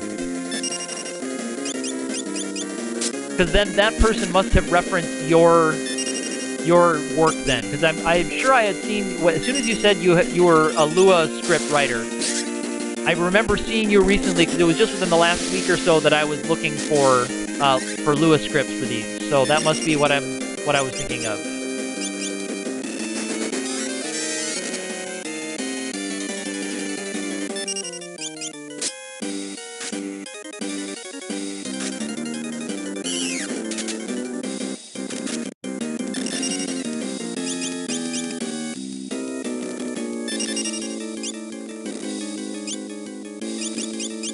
Okay, so then that Samurai Girl, that's not your name. That's very cool. I'm glad that you popped in today and that you're able to hang around and chat for a while.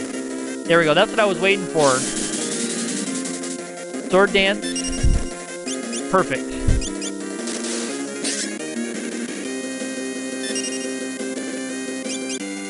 Okay, that must be who I'm thinking of. Does Enkidu do extra bio damage? Yeah, there we go. Alright. And that cancels out the attack. So that's the risk you take with that.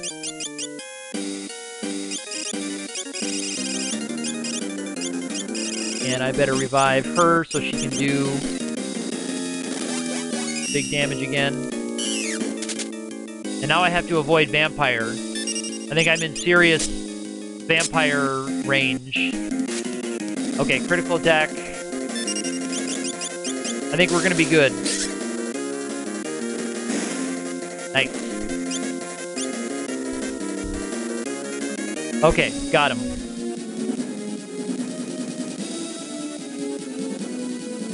Thanks for reminding me that Bio has a significantly stronger spell attack. I had forgot that can be your standard for a while for things that don't resist it. And hello, 810K2. I don't know if I said hello when you referenced you were lurking. Thank you very much for the lurk. Alright, so there we go. Gilgamesh and Kidu down. Atmos will be sleep. I don't have any plans to try to grind out a wall ring down here. If I happen to get one from a random night drop, great.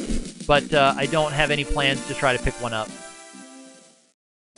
It might just make the X-Death fight a little bit easier. But I'm not going to try specifically to grind one out.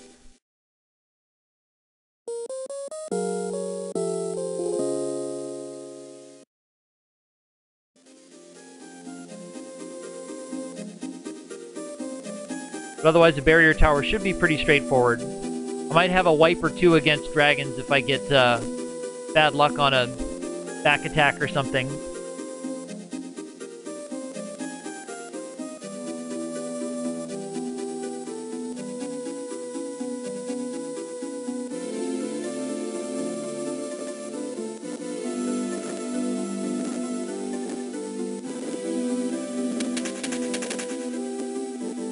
Yes, Shahali. I had kind of an embarrassing loss to Gilgamesh there before.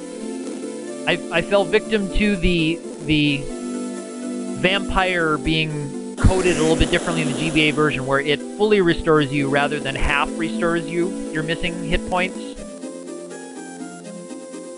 So I was unable to get enough damage on Enkidu while Gilgamesh was still hanging around, and then I forgot that Enkidu had Wind Slash, so I was keeping my characters in low health with Image on,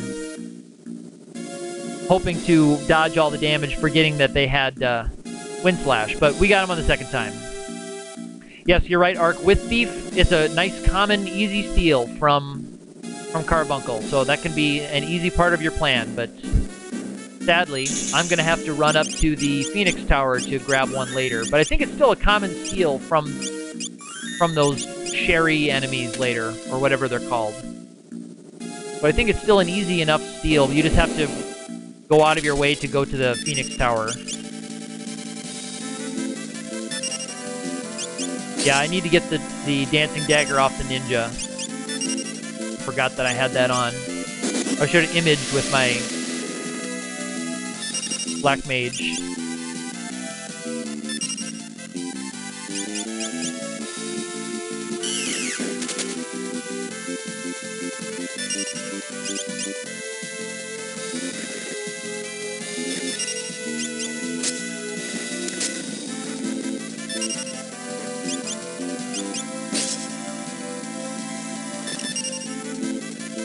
That's why you get a ribbon when no one can use it.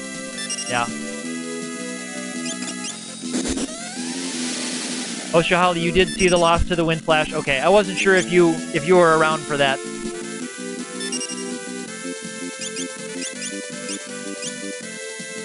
These guys aren't susceptible to Break Sword, are they? We'll find out. Alright, well, maybe not this battle, but I want to try that on one of these guys.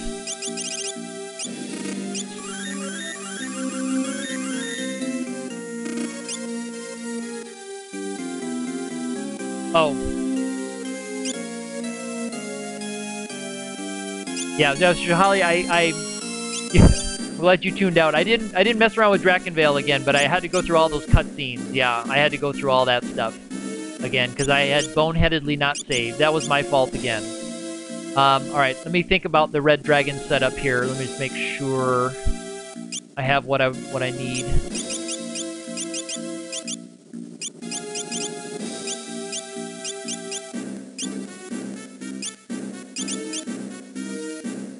And it still might be pretty tricky for me to pull this out, but I'm going to try it.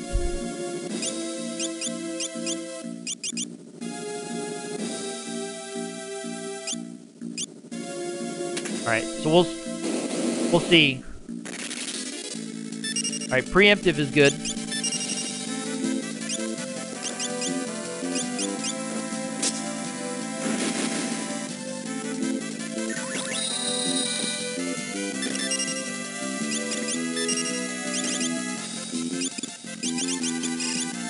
Cross run.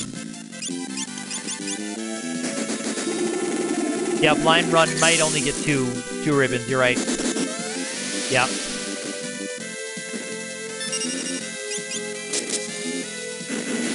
not much damage from him. Is Break Sword, are they susceptible to Break Sword? The red dragons? I didn't know if they were specifically immune. This should do it anyway. Oops, not quite, huh?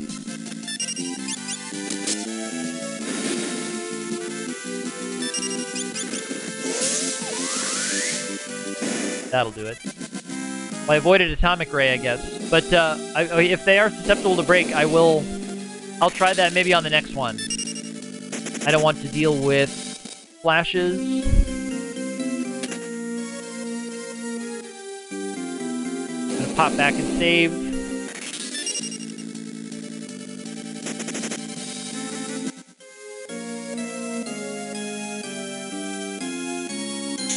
Oh, Shahala, yeah, you just have 2 ribbons. Yeah, you really have to know where they are, and it's a tricky one.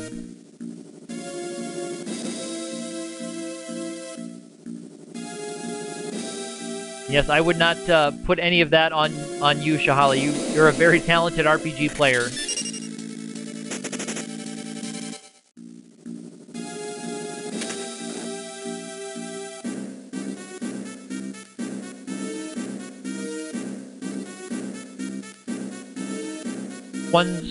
Oh yeah, you did just get the second, yeah, the second tablet. So you would have got the one in the castle escape. That one's pretty apparent.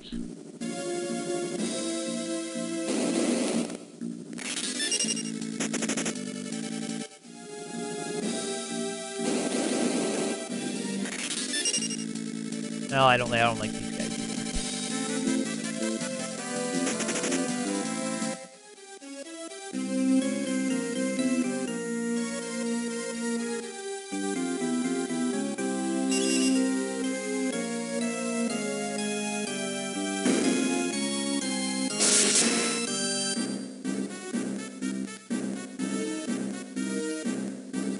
So after this, it's Guido again.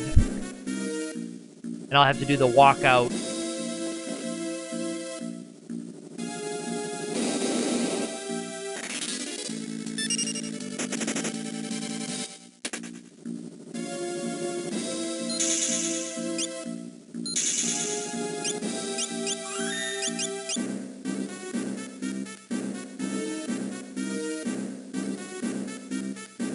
Yes, the one you have to check back in. I was trying to remember where that last one was. I was trying to remember where that last one was. Oh, you're well read. Yeah, well, there's merit in that too. But yes, I was trying to think there. I kind of shut up because I was like, where is that other one? Because it's been a while since I've needed to find one, or to find them. All right, I think my same setup will work here. I'll try the break sword this time. Back attack. Back attack. Try to get out of this one. There we go. I don't want to lose a whole round moving my guys around. But I will try break sword this time.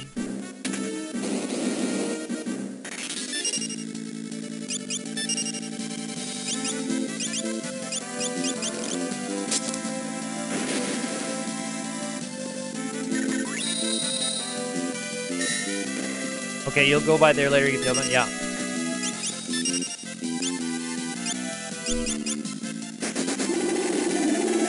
Alright, so we'll see if break sword works. If it doesn't, I might be a couple rounds behind in damage, and I might take an atomic ray.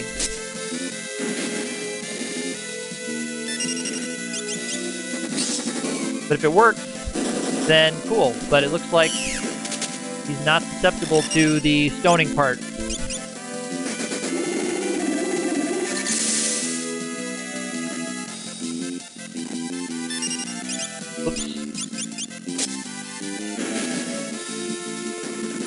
So it's weird, I thought it would just straight up miss. I thought that the status ones would just totally miss if you're immune to it.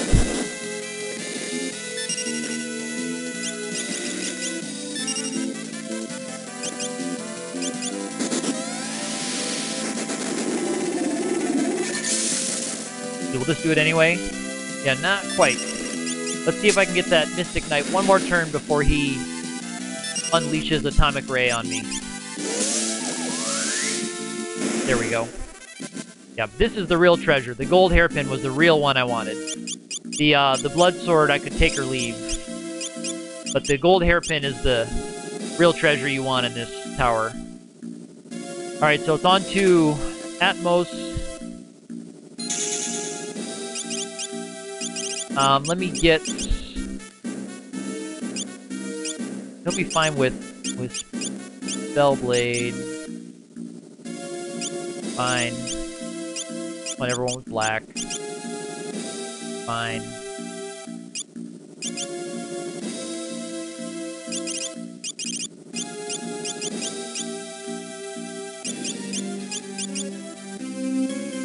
Yeah, no, that's okay, Ark. This is no problem.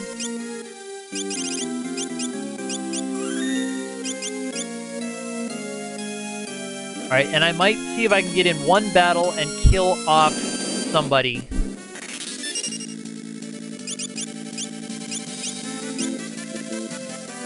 I'll have him Mystery Waltz himself and Guardian Dagger protect himself. Can we get something to land on this guy?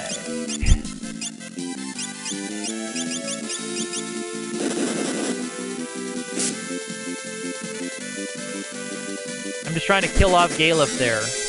But I'm scared that he has the bone mail on. After my Dragoon attacked him for all that damage, for like 40 damage. After that, I went, oh shoot, does he have the bone mail on? And then I was like, I'd already set bio to cast on him. That's another low light of this run, right there. But that's okay, because Dragoon is really the better one to have dead anyway. But I know even now Galef won't die because I just was like going through the equipment, going whatever, and I saw that attack did like 40 damage. I thought, oh shoot, he's got the bone mail, and now I've got a bio spell. If that had been a fire spell, he would have died just like I wanted. It's not yet his time, I know.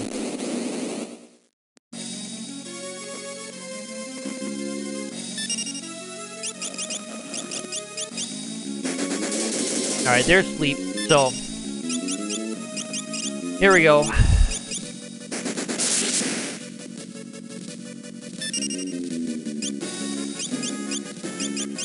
Oh, jump doesn't wake up enemies?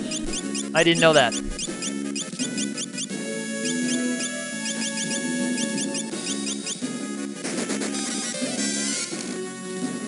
I didn't know that that was part of the routine. Oops, I meant to... Yes, Jonathan, this is a pretty good job combo. I rolled them randomly, although the folks who were around when I rolled them up in a chat are a little skeptical because it is such a great combination. It is a pretty good lineup.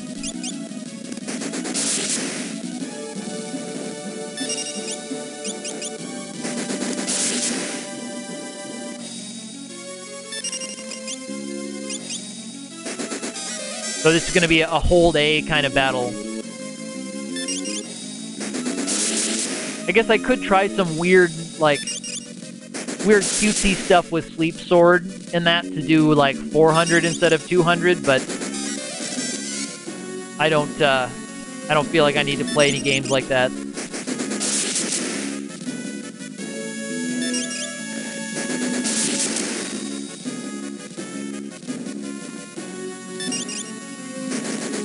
Revive Ferris and oh yeah, because he's asleep, so he's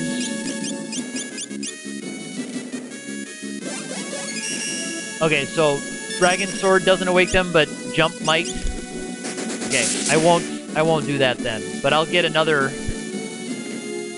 Yeah, hitting a sleeping target will awaken it. But you can do some things where you I could do a physical attack followed immediately by Sleep Sword if I line them up correctly. That's what I was thinking. That would be the cutesy stuff.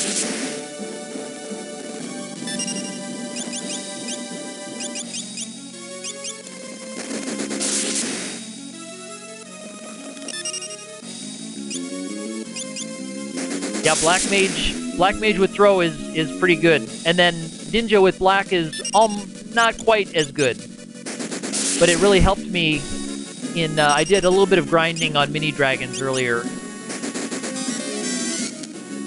I love cutesy stuff because you could do some cutesy stuff like that, but I wouldn't probably want to do it with all four characters alive. I would leave one dead and bring him back for a couple ticks to use the Sleep Sword.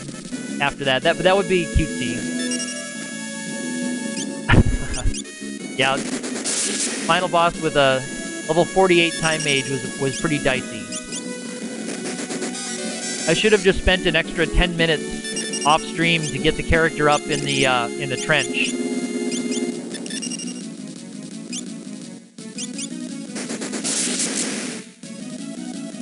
Oh, Thunder! So Thunder can't even get through its magic defense. That's interesting.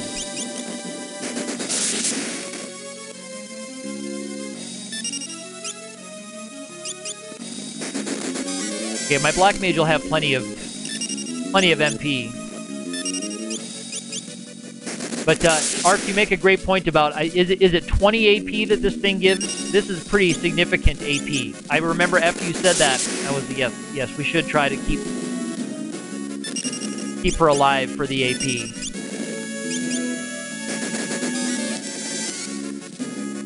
Come on, anytime now.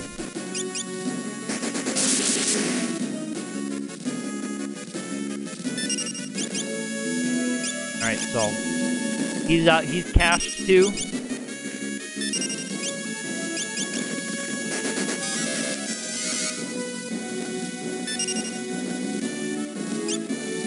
Yeah, bosses give more than 2. No, I think Atmos is a pretty sizable one. Hey, the Dragoon took him out with the Thunder too. Nice.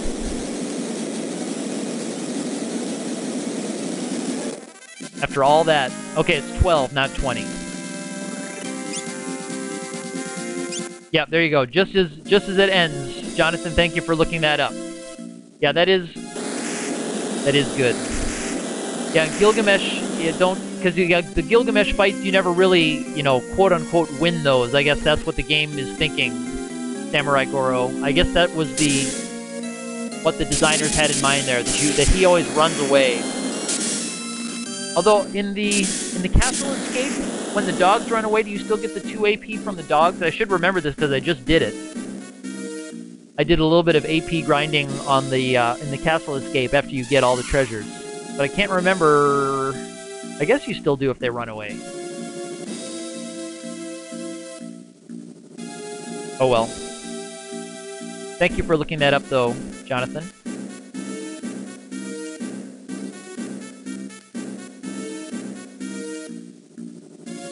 Now, one thing I didn't calculate, I'm not quite sure exactly.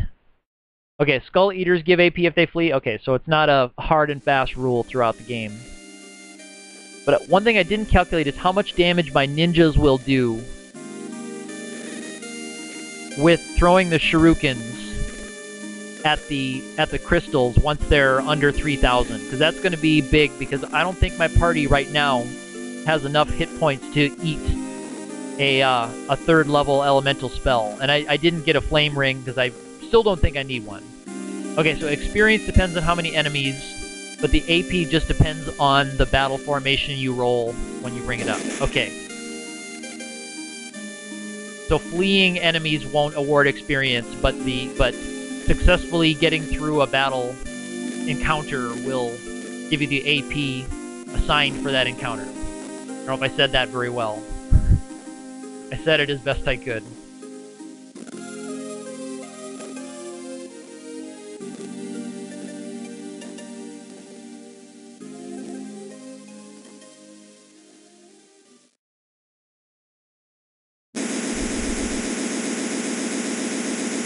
Okay, so next thing is that long Guido's Cave thing, which we're going to have to walk in and walk out.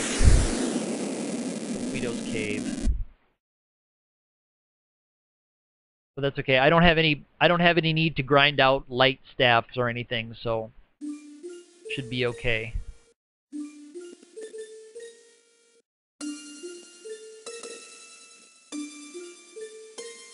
Oh, nice.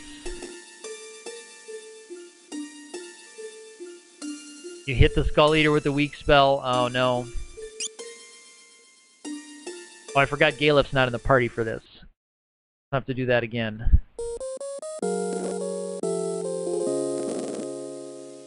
Yeah, I have to admit, I don't often go mess around with the Skull Eaters, because I usually don't go after Odin when I have the summoners. Jonathan, it'll be 21 or 22 will be the Shuriken throwers, and that's why I didn't calculate it, because I wasn't sure what level I would be when I got to the crystals, so I didn't calculate beforehand. I should have gotten an estimate, I guess, based on about 19 to 20 something.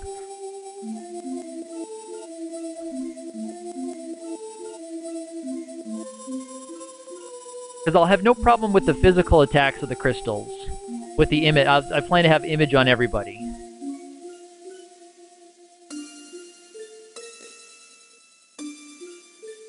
Oh yeah, that's right. I wasn't watching. I was like, is it time to wait yet? And it was time to wait. I was just mashing on it, watching the chat.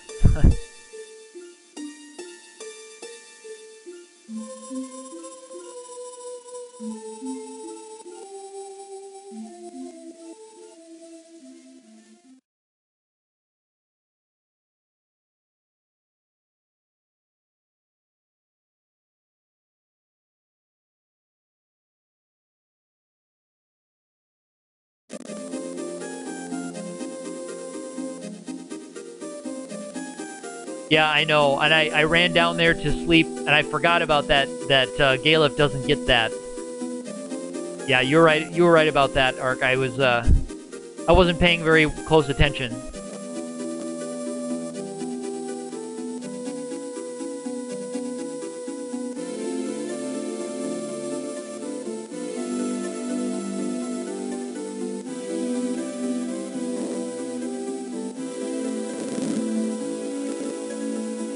Now I'll rest to get Galef there. But yeah, Jonathan, that's what I was thinking. I can get them, I can do their physical attacks okay, and I can whittle them down to 3,000 with whatever. But the part I'm curious about is if I time it correctly, like wait to get them just above 3,000, watch for one to attack, and then throw a Shuriken and give them my biggest bashes.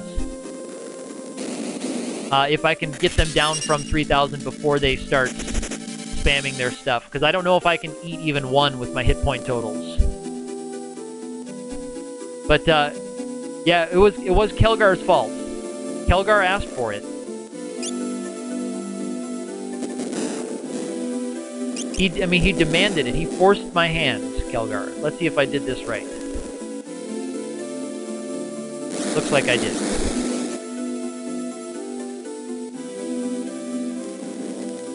I don't think he knows throw to transfer. I wanted to take a look and see about where my AP was when I got to the forest before I wanted to see how close things were. I was going to check my AP when I got to the beginning of the forest to see if anyone was close to learning it. Let's see, is it down here? Yeah.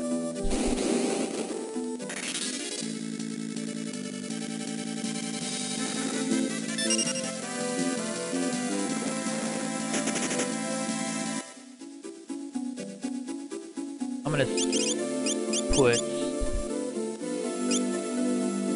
Okay, yeah, he doesn't have throw, and he's a long way. He's a long way from throw. I think any one of my ninjas can be long from throw. Like, I don't know if I would even finish the game getting him enough for that. But I do want to put smoke there, at least for now.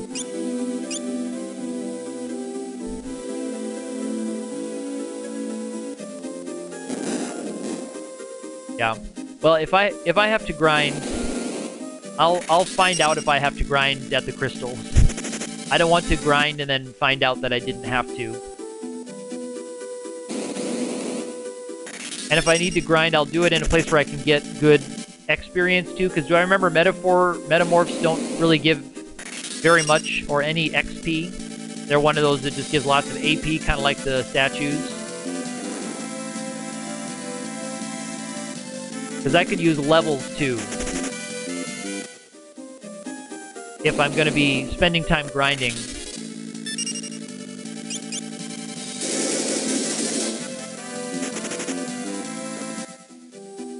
I would do it in the forest when I can just cast Fire 3 and clear out a screen full of trees.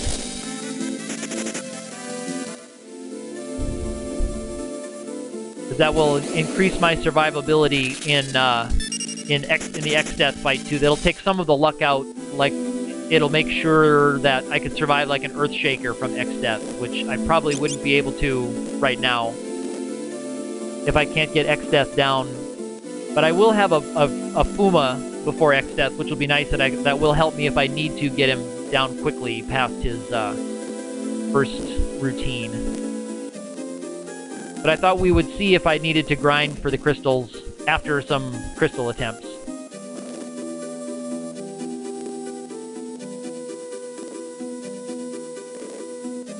I'm going to refill my water here, so I will be right back.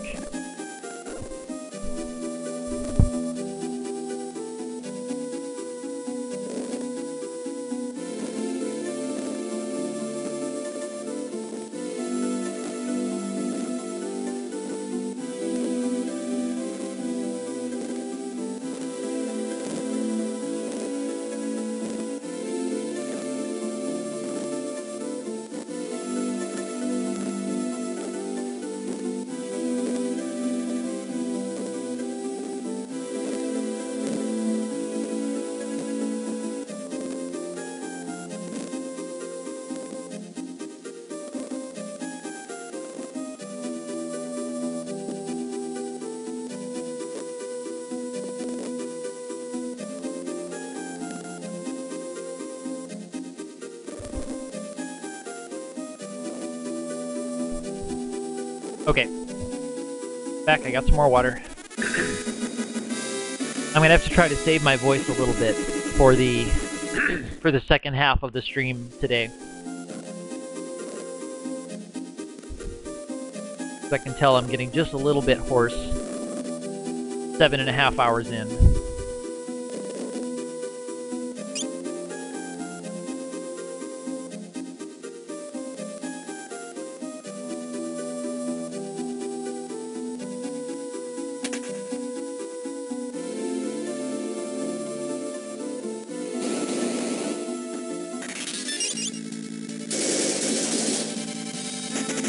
My auto A was still on. Thankfully, smoke was still queued up.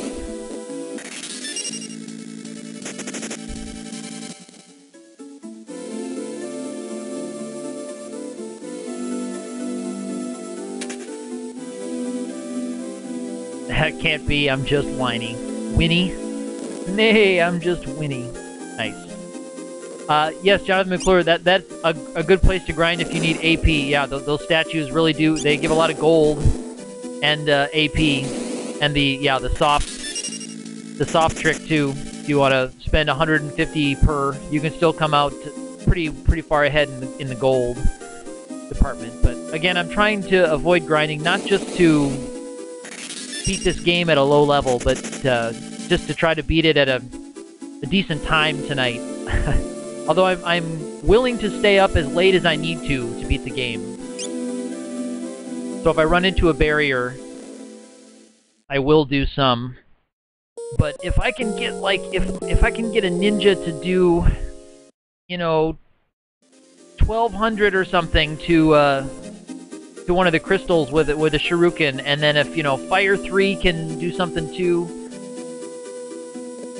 in combination with the other ones, if I can just do enough to do about 3,000 and avoid the elemental, or if I can survive one, if I get enough hit points to survive one elemental attack, kill it, and then heal up. Ark is going lurking. Thank you very much, Ark. I appreciate all of your help. Not just today, but always. And everyone else who's around, too, giving me support and encouragement and checking things out. It really means a lot to me. Thank you very much. That's why I do this. I'm not a ambitious streamer looking to build a lucrative streaming empire. I just like to socialize with other people who are knowledgeable and enthusiastic about the games that I am. Alright, enough of me getting mushy. Time to spend money on spells.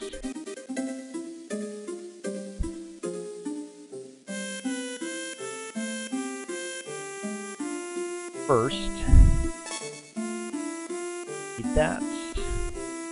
Grab that before.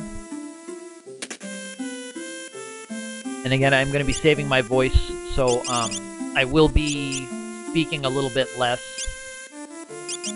That one.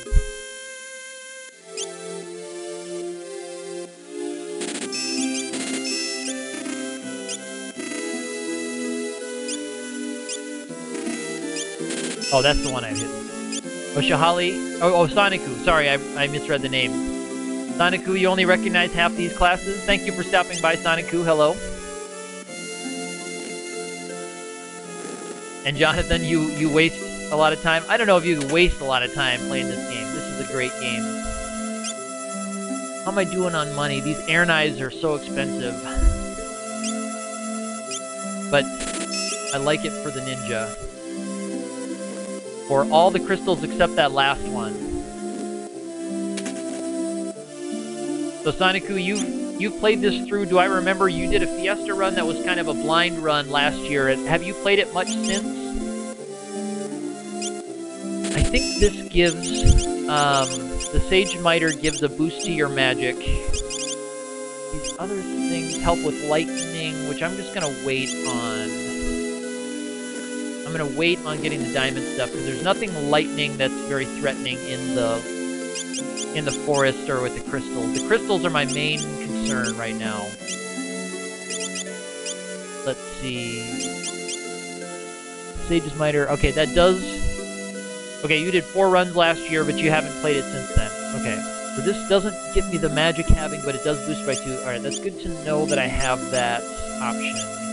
Gotta get the bone mail off the ninja for this part. Well, I'll put it on for the forest part.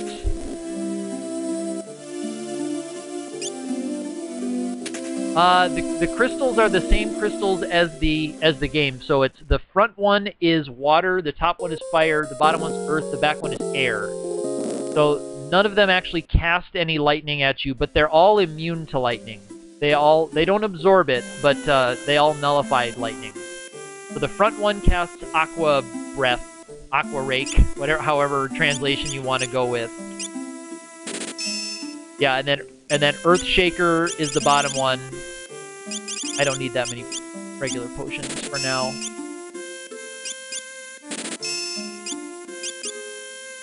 Yeah, so you have to watch out for those.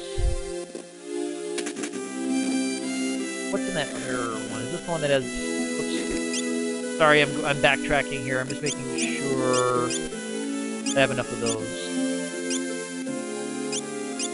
Yes, the Earth one, that's right, because Earth Shaker is an ability rather than a spell. Yes. So it's, although with this party... Okay, so Soniku, you sat there draining MP, and then you found out, to your dismay, that the Earth one can continue casting Earth Shaker indefinitely. That's interesting, because, yeah, this party is one that's not going to be running anybody out of MP. This party is a strictly offensive first party. So I'm going to fight a lot of the monsters in here in hopes of picking up a level or 2 on my way to the last boss. And I think I might stick Image on those guys. Ooh, Osmos on the Black Mage is not what I would have wanted.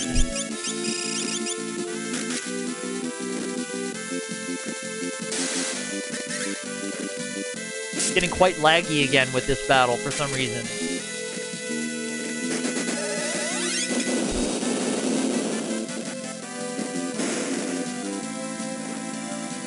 Yes, I do have a great job for MP drain. But that's the thing with a Fiesta run like this, and when it's a marathon. I was kind of talking about this before.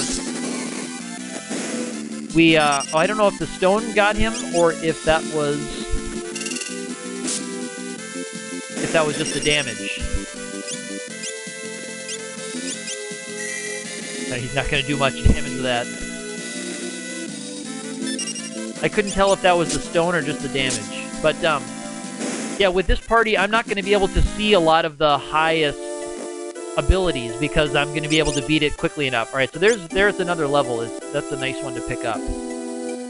And I'm going to get image on these guys because they're...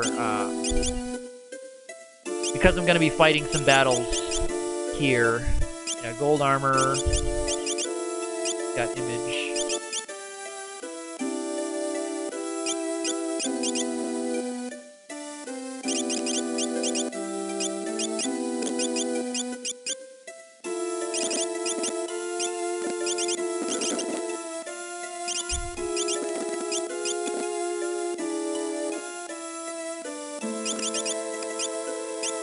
I should invest in some armor sometime, huh?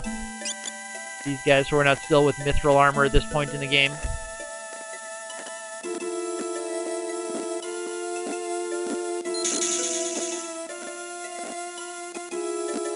It's really laggy here.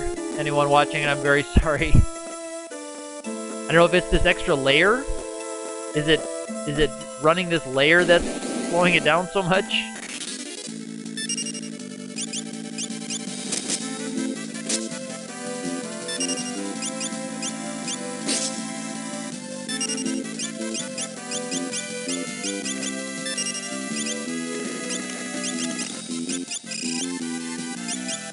What do I have on?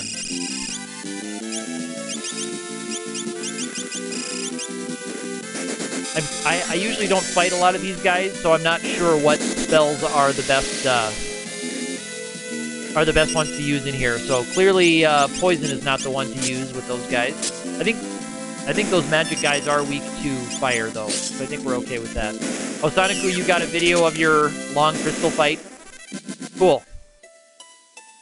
So I'm going to go with the flame rod. At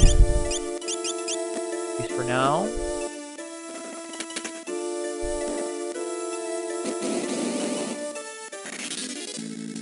Alright, so here's another one of these.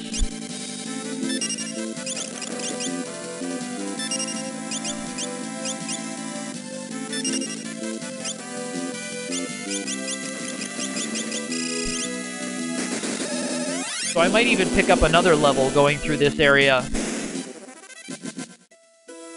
If I can, especially if I get good luck with encounters like that, with the 5 guys, like this.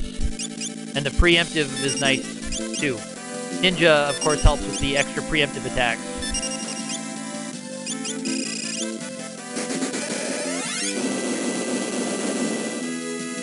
What's the reward like for these guys? 1743, 825 experience, yeah, and 2 AP. Pretty impressive stuff. And I'm trying to remember if there's any real important treasures in this earlier. I think there's like a Phoenix Down maybe back there that I missed. I know the big stuff is a little bit later. Cool. Nice blocks, everybody. Osmos, you can hit my ninja with Osmos all you want.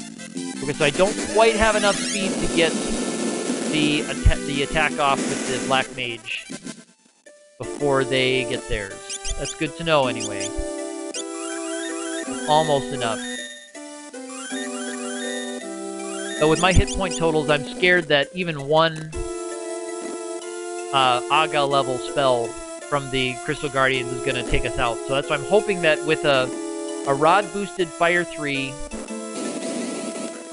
and a Shuriken, I can do it. And then for the Fire Crystal, I'll have to figure something else out.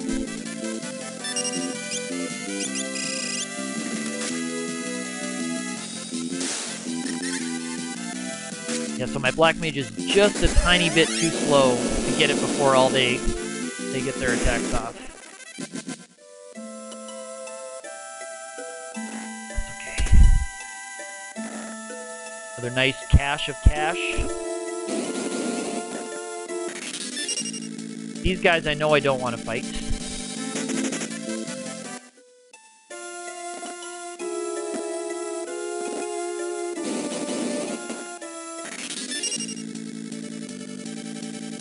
I'll fight the tree guys every day, but I don't want to deal with the imps.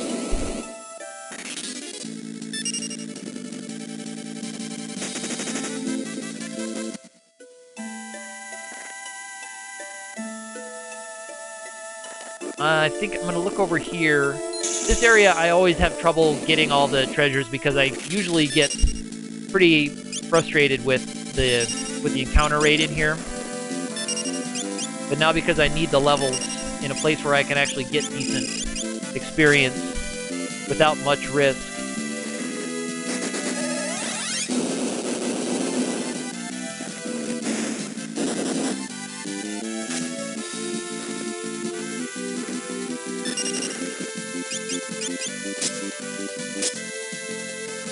Nice. And these guys have a high evade rate, but very low hit points. But they...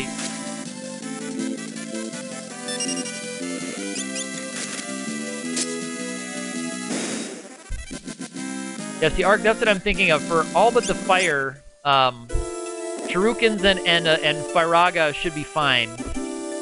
I'm just worried. I'm not quite sure what to do about the fire crystal yet, but I thought I would see how I did with the other ones before I decided what to do with that. I'll have to deal with that maybe with I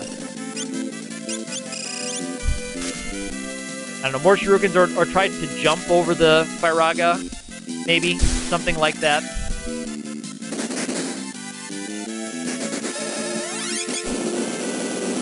I'm not sure yet. I thought I would see what kind of damage I was doing, and that would help me plan for how best to handle that one. I should heal him up.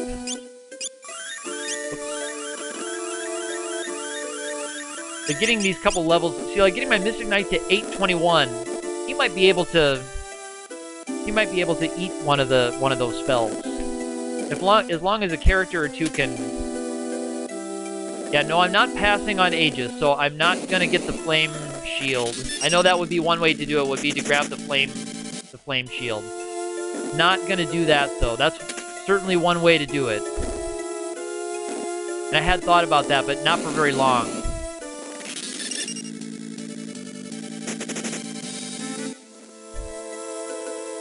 Oh, is that the reason why, Samurai Goro? I had always wondered about that because it certainly does seem like the encounter rate is higher. But it's because the map is bigger and it doesn't reset the encounter whenever. So does it reset when you go through a door then, Samurai Goro? Is that what you mean? Whenever you go through to another floor or through a door? And if your danger meter doesn't get reset by going through a door or a floor, then that certainly makes sense.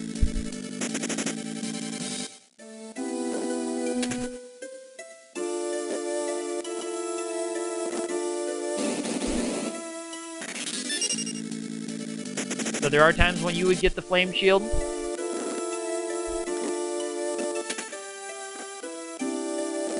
Oh, yes. Well, you're right that it does sell for more, so I guess that is one way to do it. I've done that too. Okay, so that's interesting, Samurai Goro. I did not know that. But yeah, Ark, I have done that too. When I have a no shield users Fiesta party and I have no use for it because it does sell for a little more. That's true. I thought you meant that there were times when you had a shield user, and so you actually had me thinking there for a little bit. I was trying to think of when would you have a shield user and not, you know, really want that Aegis shield, or when would the need for a flame shield be so great that you couldn't wait until World 3 to get it? X-Death killing all his buddy trees. Yes. during the next waiting sequence, when we're waiting for the Mughals, I'm going to take a short break during the next waiting sequence. So if anyone else wants to also step away, I'll be just taking a quick break to stretch out, take another drink.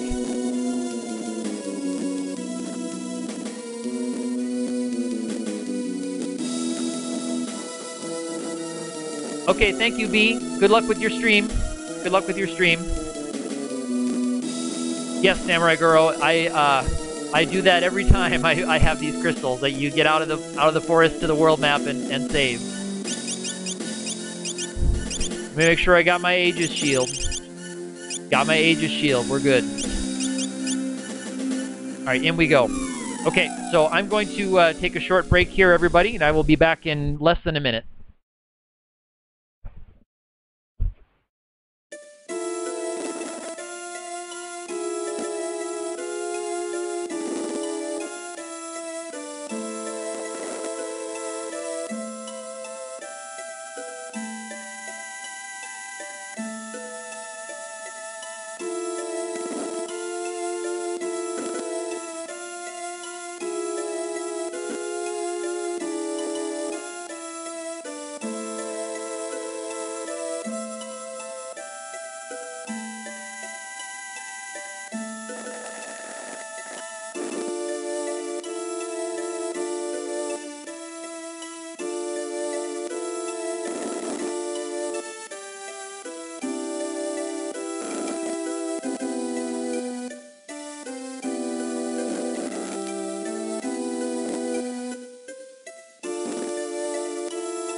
Alright, I'm back to get ready for the crystals.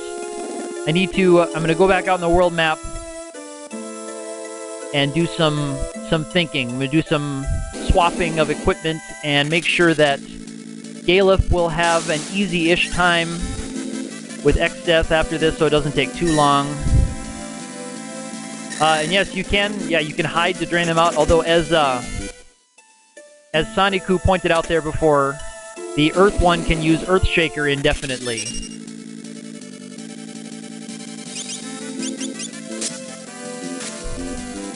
this is one I can fight out.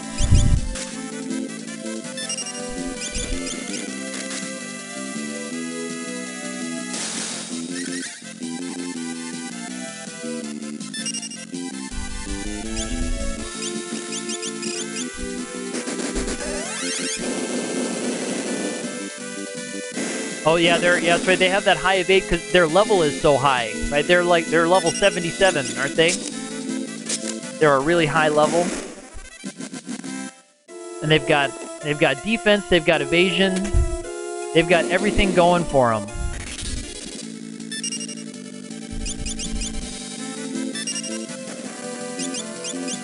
Yeah, and that's what I'm hoping to do that down to try to take them out one by one.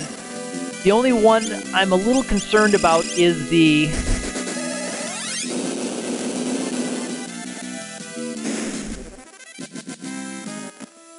Yeah, the only one I'm a little concerned about is the fire crystal. So... Let me think out loud here for a bit. Alright, they've got image. Everyone's gonna need image. For sure. Alright, yeah, Guild Toss works nice for them. Praying for Sword Dances, that's how you had to do it, Ark, with your recent one. Okay, so I can't use Wind Spear on all of them. And actually, I can't use... Yeah, Trident is electricity element, thunder element, and Wind Spear is wind element. So actually, I can't use Wind Spear on the front one, and I can't use the Trident at all. So I'm going to have to switch the Wind Spear in. That's interesting. Okay, but otherwise, he's looking good. He's got the Elven Mantle. Yeah, he's got everything he needs. You're gonna need the Gold Hairpin and the Flame Rod to boost, and also Elven Mantle, and they'll have image status too, and Aegis Shield for them.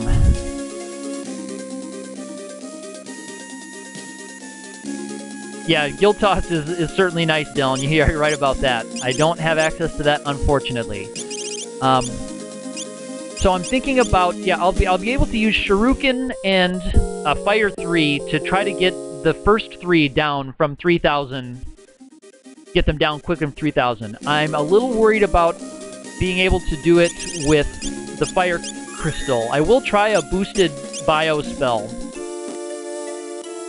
I will try that to see how much damage I can do, because I'm afraid at the levels I'm sitting at with the hit point totals I have, I won't be able to eat even one. Although I might. I don't know how much damage their spells do. If they're like 600 something, it should be no problem. But if they're 800 or 900, I'm going to be an instant game over if they get even one off. Like, if I can eat one Fire 3, it'd be okay because I can get probably another Shuriken throw off before it gets one more. But I'll just see how much damage I'm doing here. So we'll learn a lot in this first battle.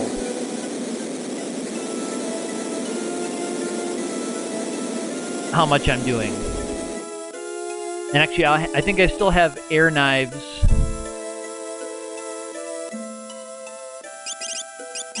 On the ninja, and I can use the wind spear on the front. I just can't use the wind spear on the back.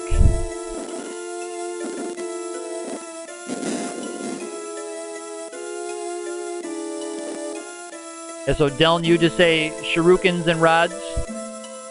Well, that's what I have. I have one venom rod that I'm kind of holding on to. So we'll see. I want to see how much I'm doing. I'm going to save the shurikens for when they're under 3,000 because I'm immune to their nonsense when I have image on. So let me take a look. But I appreciate your recommendations, Delm, and everybody else too. But I want to see how much damage I'm doing here.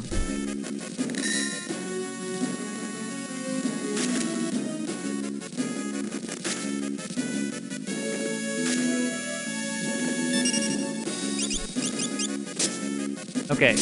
Wow, so that's great. So even just my regular attacks are doing 1,000 to that front one. That's insane. So I've got 1,000 in already. That's great to know for when things roll around later.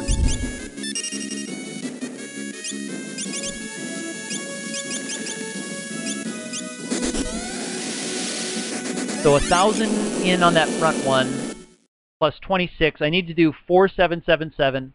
So 10 and 26. Okay, so 36. 36, and I'm going to watch for this jump. I'm going to be counting out loud a lot, so I'm sorry if that gets annoying. 36. I need to see how much this jump does. So I'm going to wait till he comes down. 36 and 7 and 7. That's 4 some. Okay, so I'm about to let this one get critical. So I'm going to let it attack, and then I'm going to go into... I can probably just do it with regular attack, so maybe I'll save the Shuriken for the Fire Crystal. So I'm going to try that. Wait till it attacks. Okay, so it's attacked. So 468.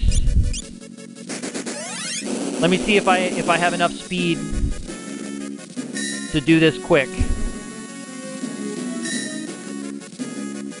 Maybe I should have waited till everyone was all the way full. But I bet regular attacks can probably do it. Yes. Okay, so that strat worked for the front one and should work for the other two as long as I don't get caught at a weird timing thing. So we'll try this setup again. All right, 432.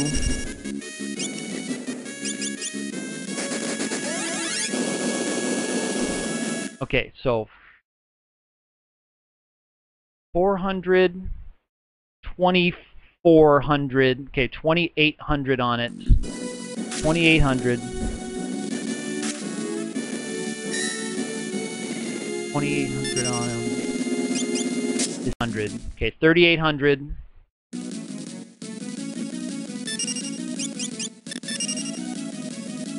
and 3,800, and he should do about 7.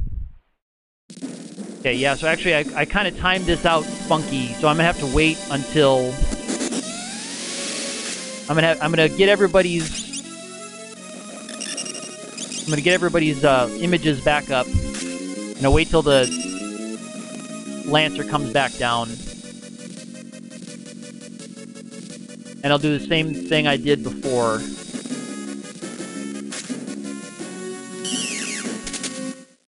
That was it. Yeah, 760, yeah. So that should do it. That should be enough. So I'll wait till it attacks.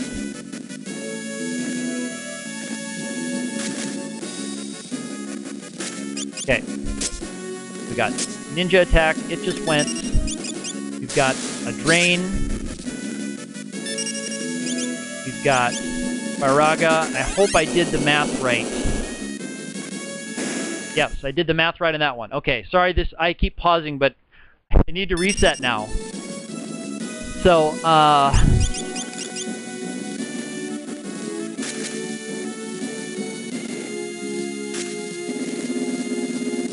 so let's get reset. Oh, you know what? I gotta switch my equipment. That's right. I'm glad I did that first. I forgot that I need to switch up my equipment. I'm gonna get images reset on everybody.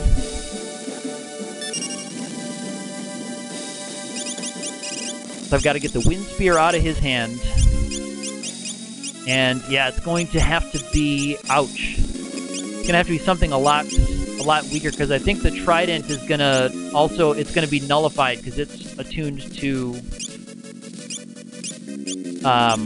lightning, which these guys resist. Okay, so try jump with the dancing dagger. That's gonna not be very impressive.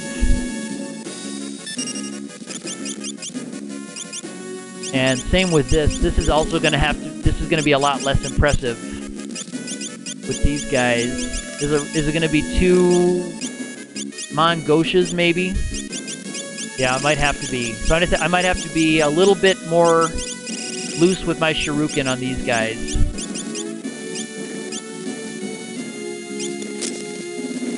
Yeah, okay, so much less.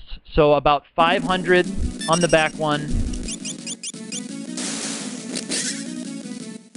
Okay, let's call that 1,000-ish on that one. 1,000 plus 24, okay, so 34,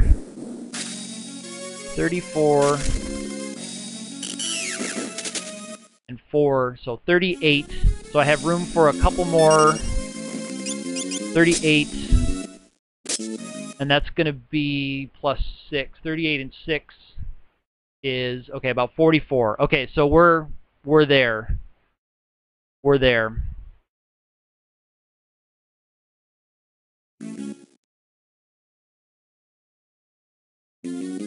Okay, so we're ready on this one, so I'm going to get everything queued up here, and I am going to use a shuriken. So I'm going to get everyone's turn bar up, and I'm going to attack shuriken Faraga. And I'm going to wait till he attacks again because he's so fast.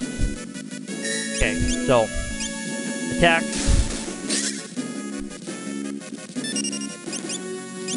Faraga.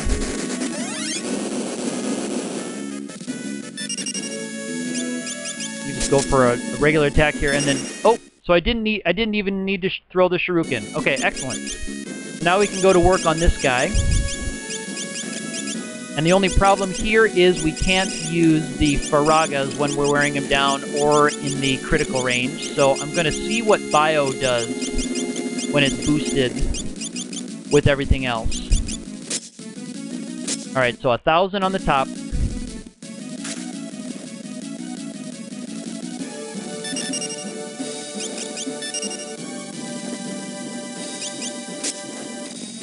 $2,000 on the top. 2,400 on the top.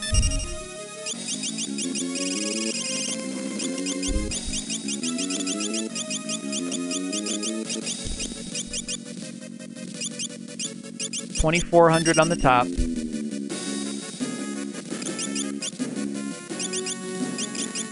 Are these immune to poison? 2400. Are they immune to poison?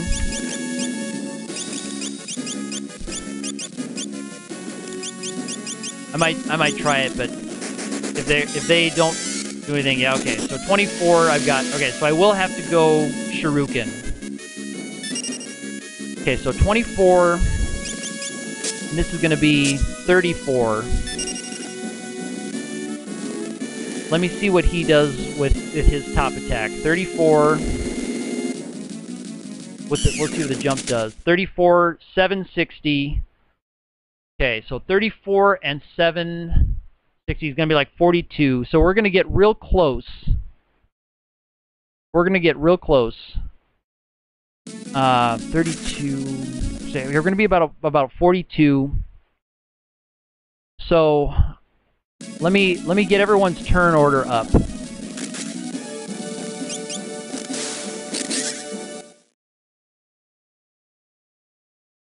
Okay. That's 4. Alright, so he's probably in critical now. He's probably in critical now, so there isn't anything that this guy can do to him except hope for a sword dance or something. So I'm going to do that.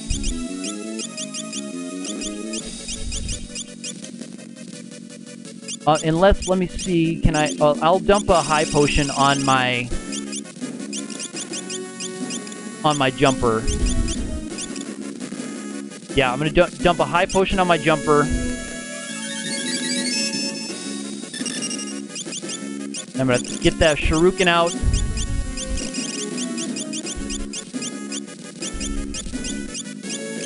Where are you, baby? There we go. 1632. Okay. And I'll get him up in the air, at least. So if it does go critical and takes everybody else out. Okay, 792. Alright, so we're in this. We're in this. And he's got a magic shield. So when the next one comes, half damage.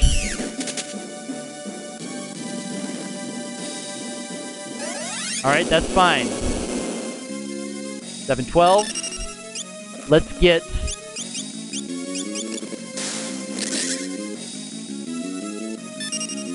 Actually, I think we got this.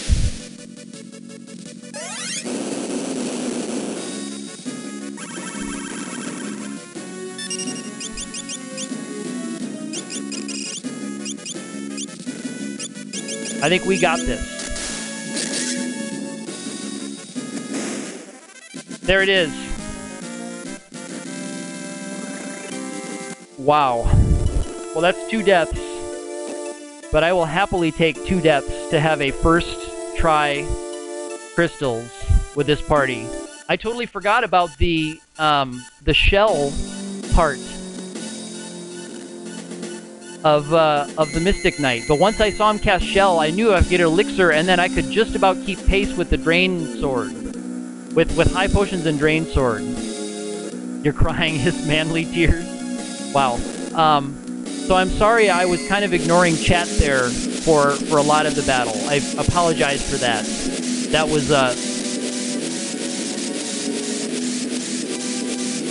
was a really intense fight. And with Galef as a ninja, he should be able to do damage to X-Death fairly quickly.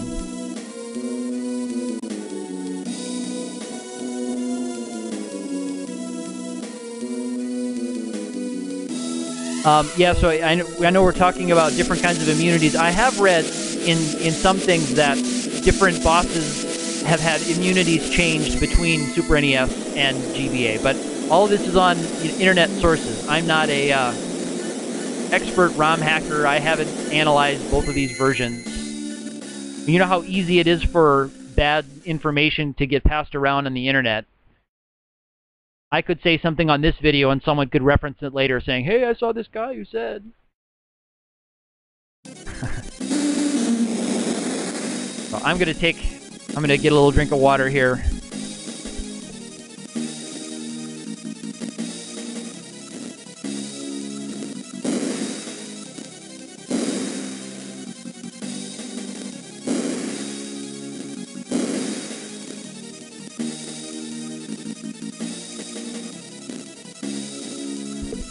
Yes, you're right, Delm. Internet sources, you can't always trust them. Unless there's someone like Delm. Unless there's someone in this chat, I'd trust everyone in this chat. Yeah, this is a great moment in the game. I know Ark, well, I should say I found out today, Ark, that you are a Galef fan. You're a Galef supporter.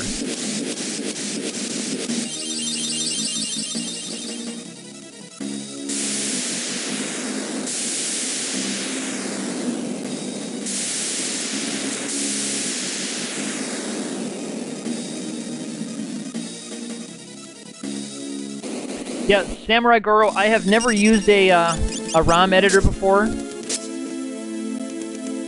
So I need to play around with those, because it is something that I would be interested in. But I have yet to dive into it.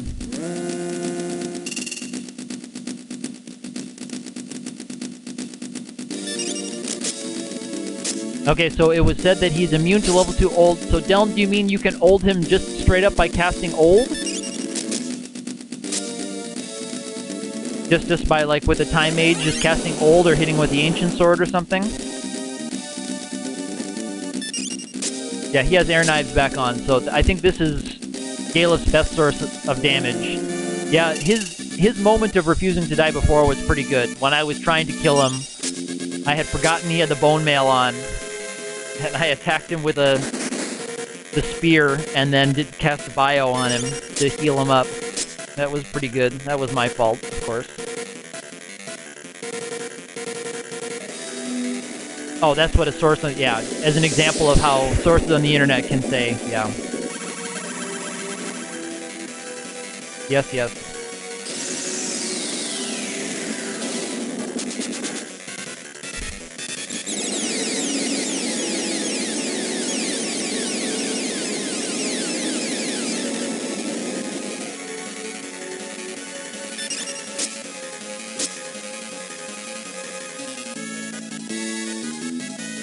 Yes, Jonathan, the speedrun method of this one is pretty good. The bone mail Phoenix down trick.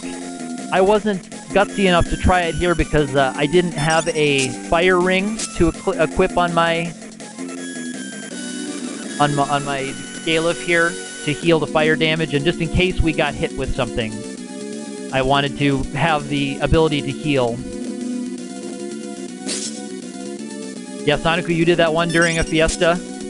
I mean, it is a cool trick if it works with your party. Like if you do have samurai, and you can chuck gold at the crystals to kill them all quickly. Then you just give the bone mail on Galef and use a Phoenix down on yourself, and it ends the battle. Yes, or I've also seen, as you say, Samurai Goro, people who use the self-destruct ability. Yeah, any way that kind of kills you in a non-conventional way seems to be able to get around it.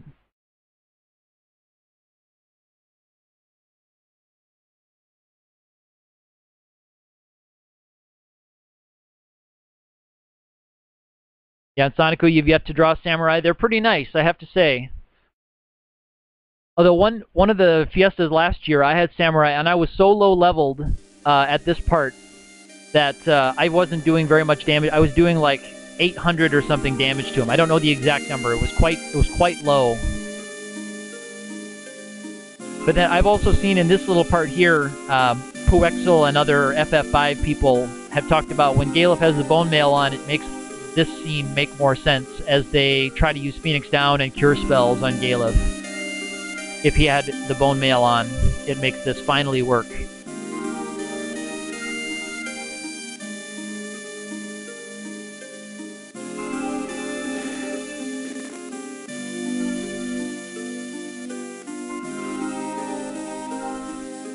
Yes, Samurai Goro, I would agree that that would be considered a glitch.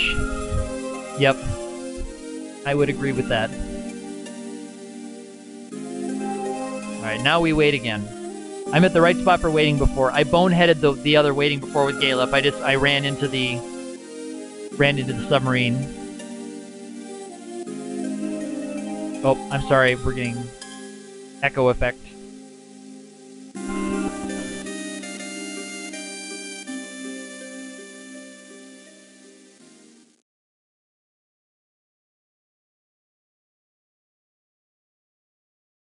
Hello, the Fishman. Thank you for stopping in. Yes, this is quite a marathon. I'm glad to have so many folks popping in. I knew that as the day wore on in the English-speaking world, more folks would pop in.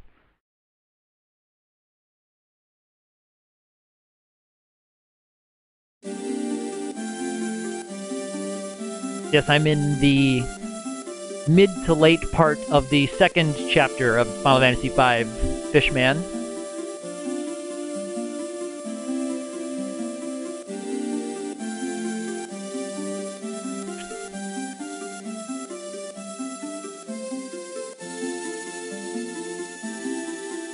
Yeah, FF9 I had, but I never, have to say, I never finished 9. I got bored with it, but it is the last video game that I purchased new. I'm either happy or sad to say, maybe embarrassed to say, but it was the last time that I went to the store on opening day to buy a game new was Final Fantasy IX, the day that came out. That's about when my experience with new games ended.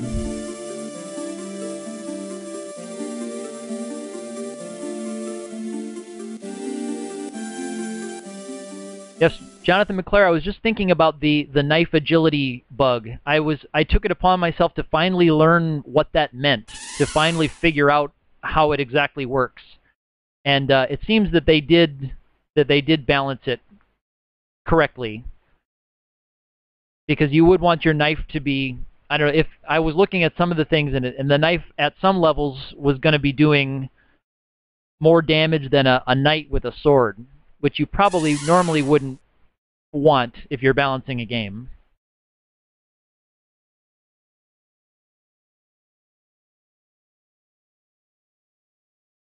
But I saw the neat shortcut to figuring out the knife bug that T-Hawk referenced, where you can just do the calculation normally, the 120 or the level times agility over 128, and if the resulting number is even, then the knife agility is 0, and if it's odd, then the knife agility is 1. And I tested that myself using the actual calculation, and it worked every time. So I don't know if it works all the time in every set of numbers, but it seemed to cycle at the correct time. I need to think of where I'm going here, where I am now. I need to go stock up on some stuff. I'm just flying around blindly here. I need to stock up on some supplies.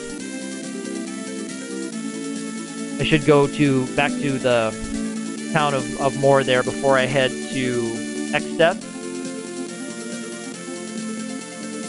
Sorry, I just took off and started blindly flying through the sea before I knew where I was going.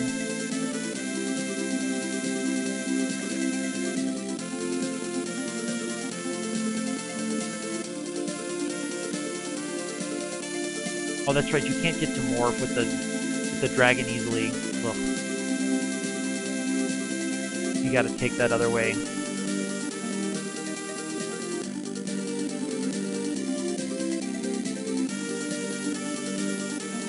Sorry about this.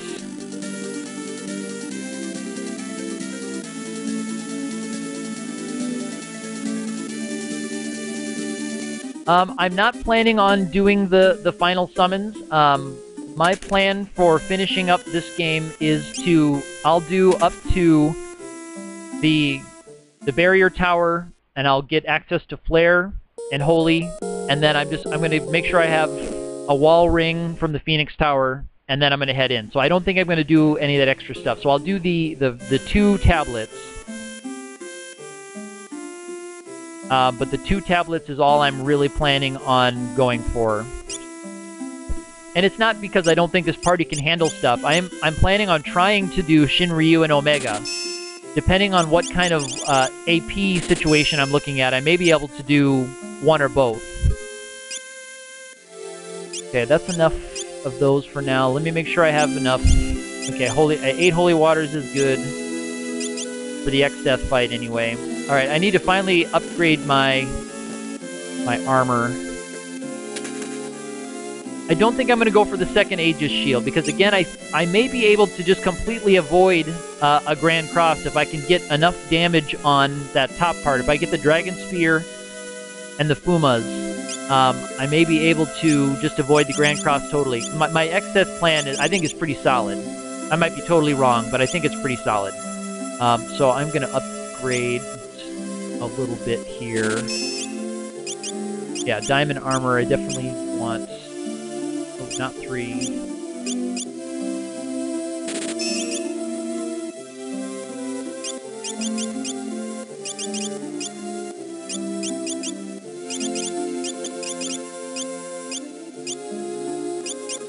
And I need to sell that Hypno Crown.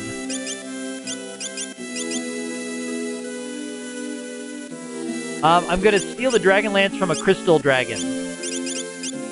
That's my plan.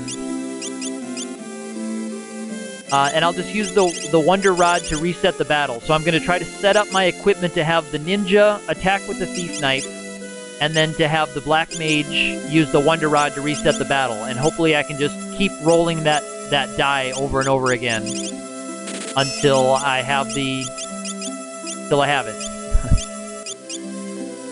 There we go. That's finally, we're doing okay on money. So I got that. We're good. Oh, I need to get her job set up.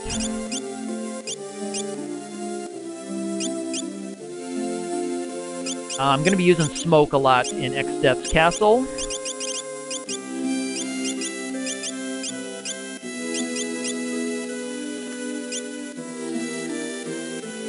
Alright. And no, I don't want that for Aegis Shield. He's going to have a diamond helm already. Yeah, oh, I need another diamond helm. Sorry about this. This is not exciting, and I don't have a very good plan for this particular restock.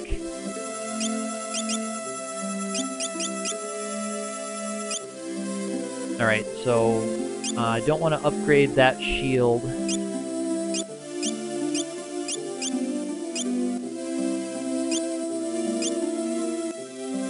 And does this give me...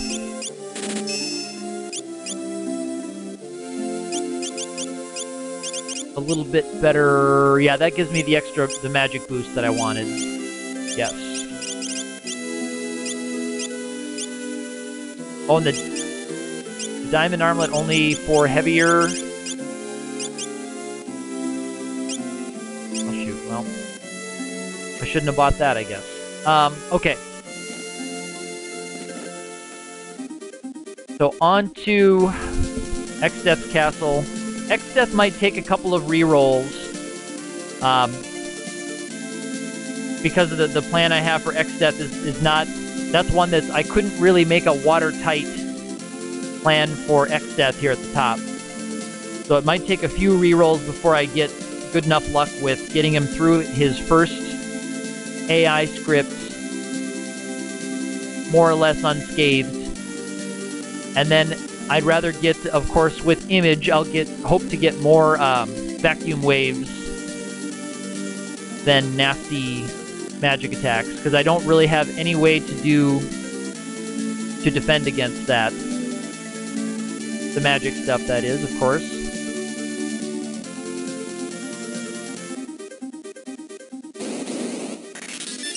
Alright. Bother with these guys.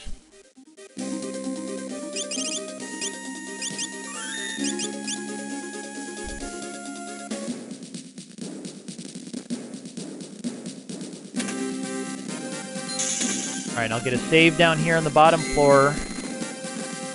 But I will have a Fuma Shuriken that I will reserve to throw at him.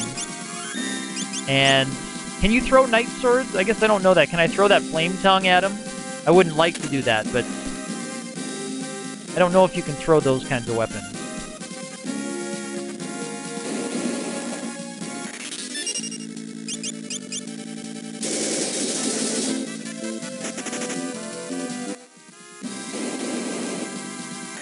I'm going to try not to deal with most of these enemies.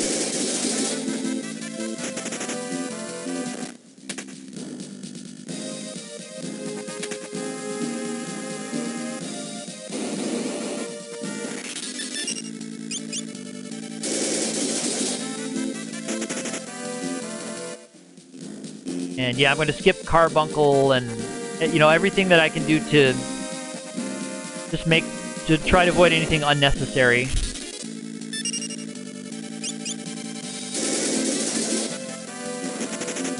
And I went way too far into this room. You only need to go just a couple steps, I think.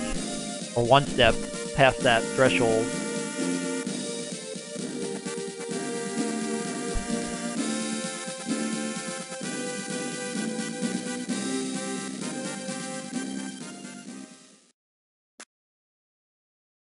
Here's where we see poor Kelgar in bed again.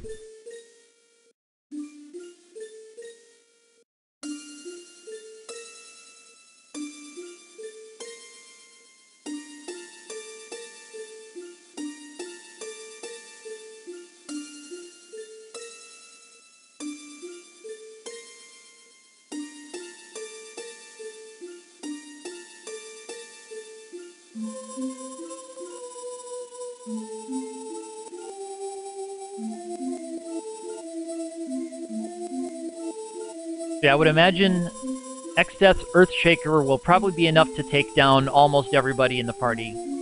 So that would almost be a reset for me if that comes up. Even if a couple guys survive, I probably won't be able to recover from Earthshaker.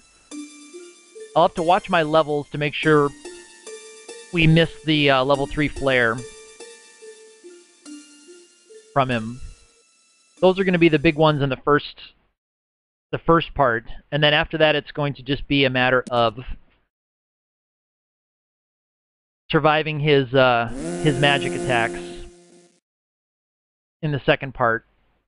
And that's where I would be able to just have Image on and chuck Phoenix Downs around.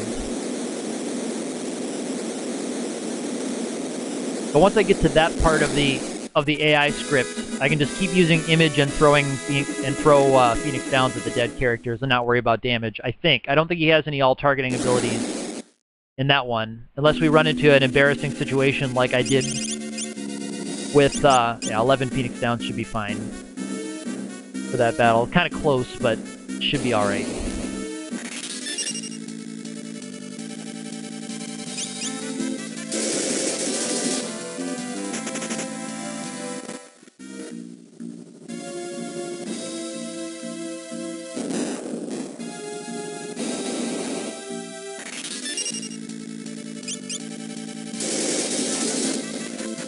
So to save on Phoenix Downs, I'm going to avoid some of those guys.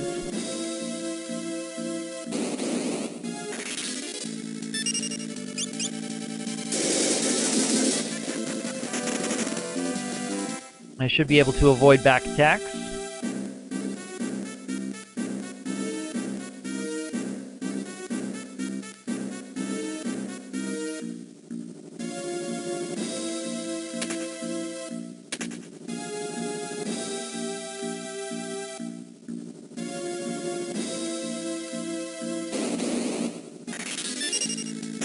And I'm going to skip the little game that you have to play with the moving platform. I'm just going to skip that because on this emulator, when things get choppy, that game becomes next to impossible to do successfully. That game just becomes really difficult. Yes, I am powering the Chicken Knight. I imagine it'll be full power when I get it. But most of these guys are on this floor are just a pretty heavy drain on your resources. So I'm just going to try to stop it in the middle here.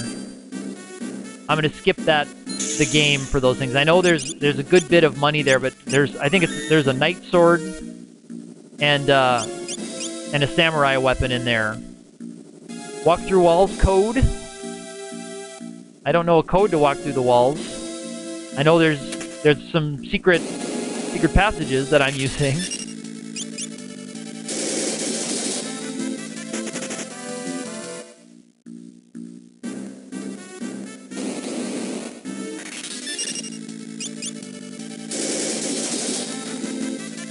The Red Dragon actually might be the most beatable of the enemies that are up there, but they're just pretty resource intensive.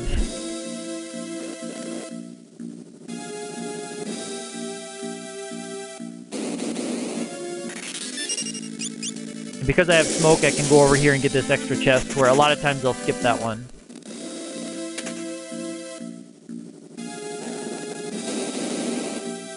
Oh, really? In SNES, you can just walk through little, what's supposed to be solid boundaries?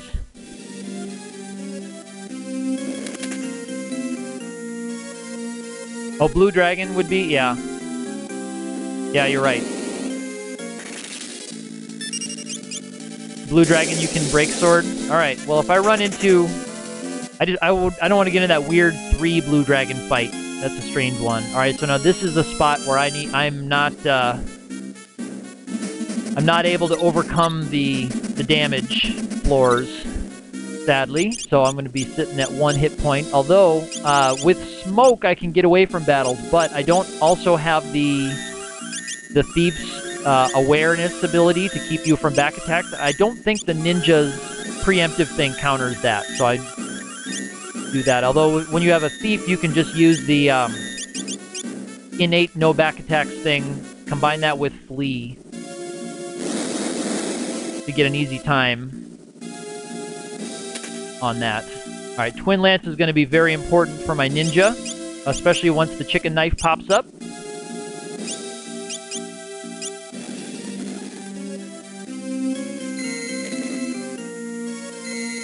Oh shoot, I went the wrong way. I did not want to fight Carbuncle. I have no desire to fight Carbuncle.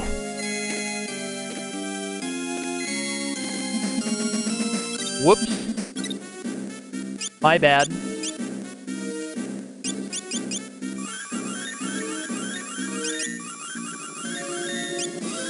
That's just me forgetting which one goes to the road that goes on and which one doesn't.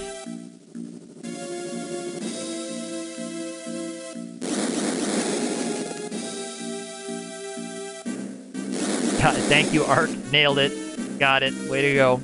I knew how to get to it without falling in a pit trap. I knew that part of it.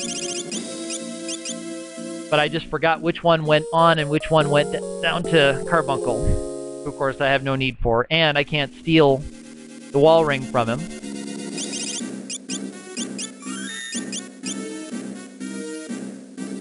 Alright.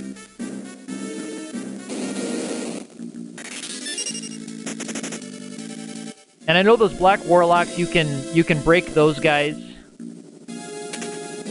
I think they're susceptible to break sword, but they can also cast death on you, which I don't particularly want to deal with because I'm not super high on Phoenix Downs. I don't have tons of them.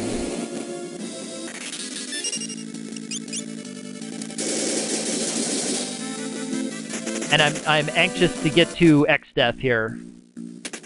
I'm ready to take on X Death. I'm gonna go back here and save, get the Gilgamesh battle queued up.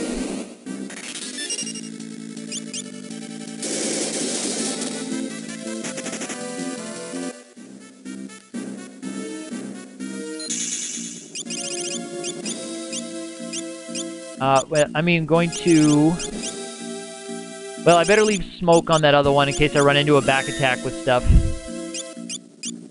Yeah, I got my new spear. Yes, that's right. Thank you, Ark. I need to get that new spear on that guy. And I'm going to keep smoke on just for now.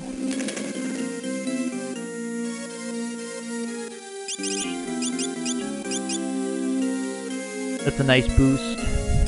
Yeah, I might have to Fuma X-Death. That's on the table. Fuma is a possibility. It's definitely a possibility for me. And I want everybody to have image. Twin Lance, Air Knife, yeah, everything but the Bone Mail is good. And the Elf Mantle, I want you on. The image.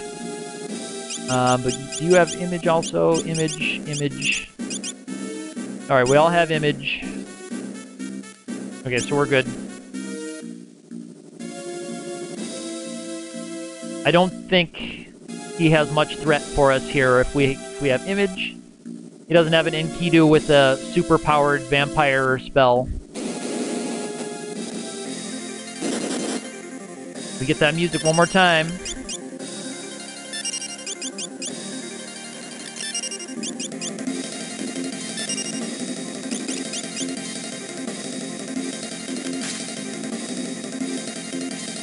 Gilgamesh is a blue dragon, for the most part. Oh, Dragoon. A blue magic Dragoon. Nice, that's right, a blue magic Dragoon. Yes, he does use all those blue spells, doesn't he? He can be handy for learning if you care to.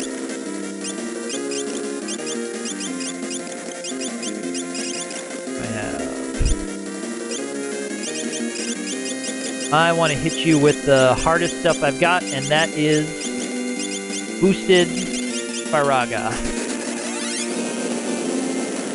Nice. The damage is mighty low. Yes, there is a good weapon to throw.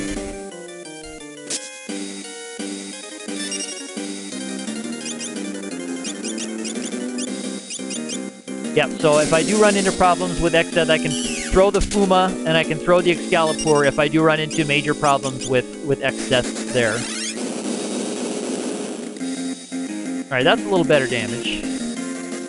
That's looking good.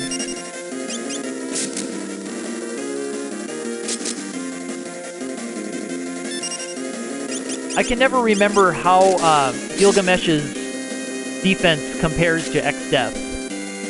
Because I'd like to use this battle as a comparison to see how much damage I can be doing to Exed in the next fight, but I can never remember how it compares. If I can expect to do, if my Firagas can do, you know, 2400, 2600, or if my Ninja can do 1500 in a round. If that's the case, if they can get close to that, that would be cool. But I'm guessing it's significantly higher, so I'll have to see on a first attempt. I'm still astounded that I got those crystals on the first attempt with where I was. That was pretty nuts.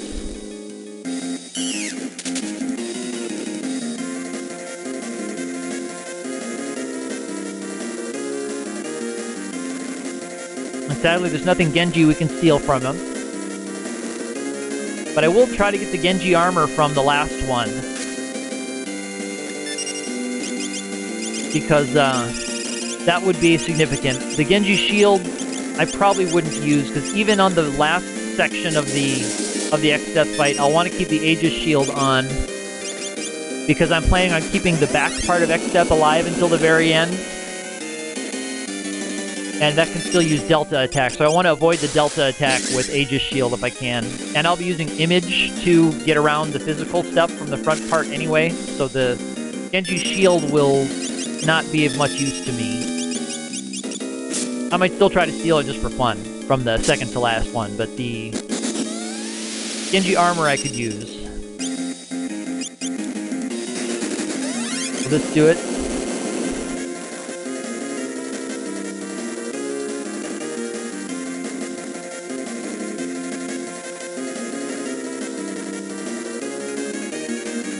Alright, that brings up morphing time. So we're good.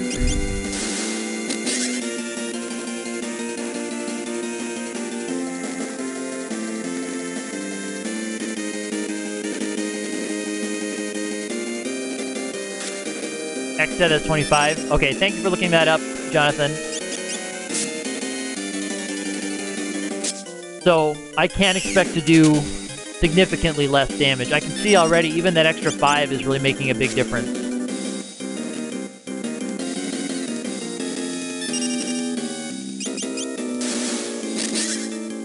Yeah, it's pretty significant.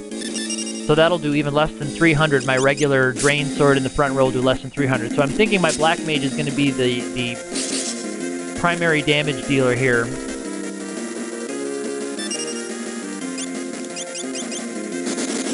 And my Lancer might do some decent damage.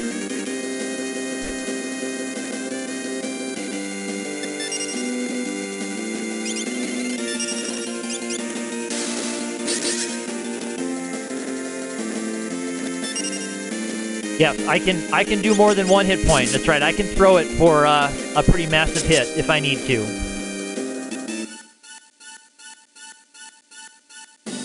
Yep, and I don't have access to Goblin Punch, of course, but I do have that in my back pocket to throw. I'd like to save it for the final battle, but if I do need to use it and the Fuma that I found, I will happily throw those with this battle.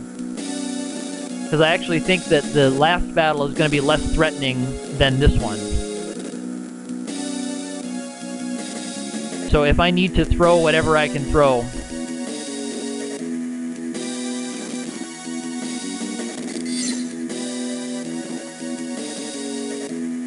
Okay, so Exeth has 25 magic defense.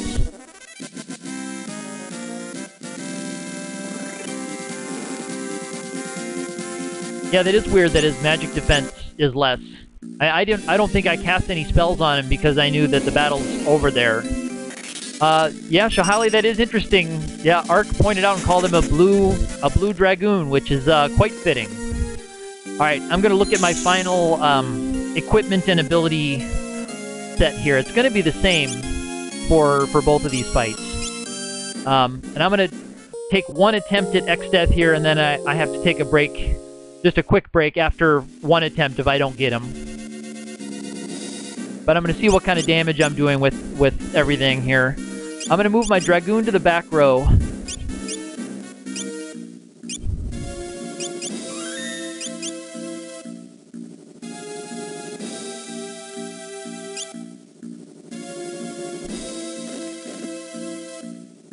But I think I'm ready to at least try once. So let's see how we do. No battles. It's always annoying when you get in a battle on your way to the Exdeath fight.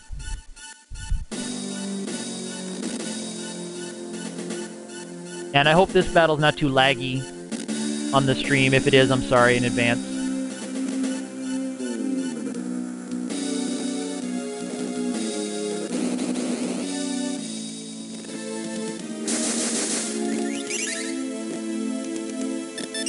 Alright.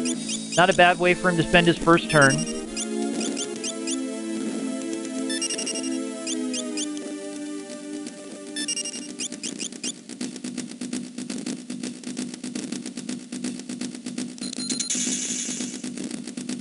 Alright, he blocks that. That's nice. And I'm just going to have him go on the offensive here. I'm not going to have him use Spellblade or anything. Alright, so it's all going to be about how much damage I can do with boosted Fire 3. Alright, 2500 is actually pretty nice. 100 Gs is a great attack for him to use.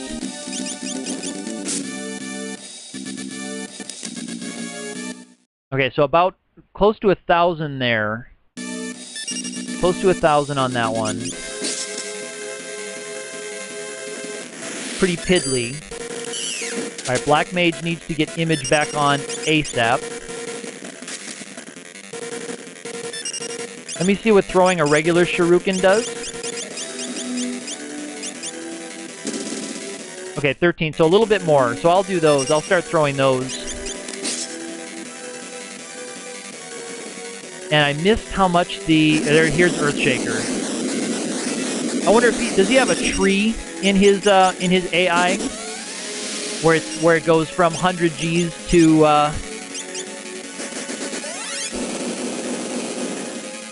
Earthshaker, where he would follow that up.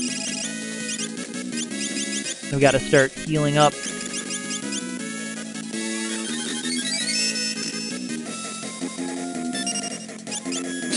Oh, I should have used his turn to throw a high potion at the Black Mage. Yes. What I should have done.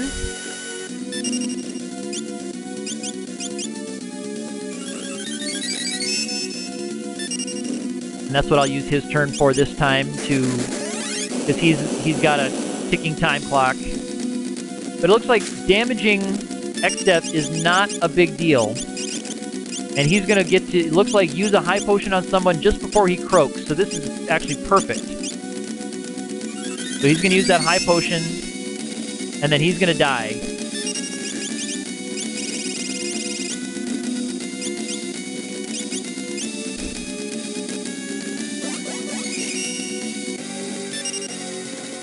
Alright, and I'm playing this a little bit conservative here, just trying to stay alive. Because I think he's still on his first AI routine where he's not doing doubles yet. Alright, zombie breath. Ooh, that's pretty sizable.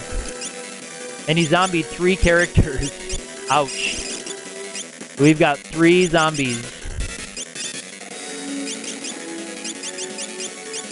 Where my holy waters at? Did I miss them? Or am I on throw now? Where's my holy water?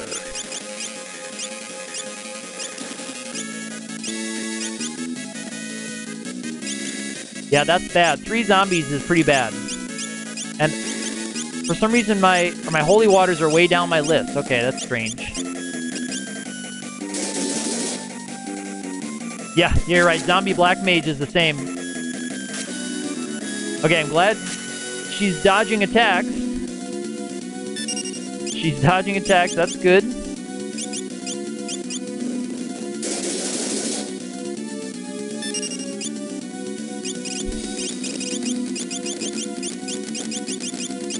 Well, I'm gonna have to try to. I'm gonna play it. I'm gonna heal up again here before I attack him again, because once he changes routines, he's gonna start doing a ton more damage a lot faster. So this is, for now, this is actually a little bit safer with him in this AI routine right here.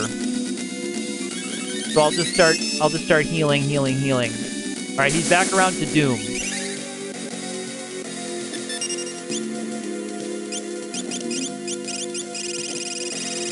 So he's actually circled all the way around his AI routine and not killed us, which is, I take that as a good sign for our ability to take on this fight eventually.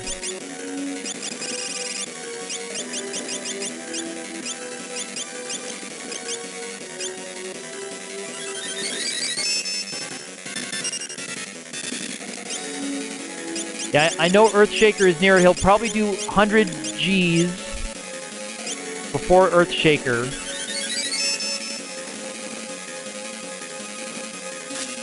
But I bet I can take him down before that into his next routine. And once he's in his next routine, I should be much better prepared before Earthshaker comes. So let's see what he does next. Regular attack. Okay, so he's in his next routine. Ooh, and he's not killing us immediately with this stuff. That's good.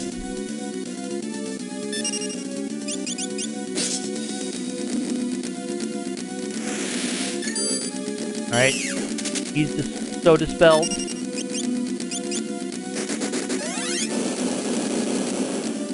$23.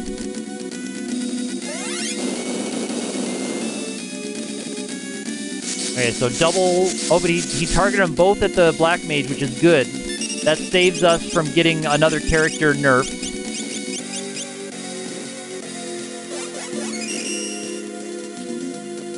So I have to just keep healing and keep images up on everybody as much as I can, and hope that he goes with physical attacks over magic, and that I can dodge him like that. That's nice. So we spent a whole turn just doing that.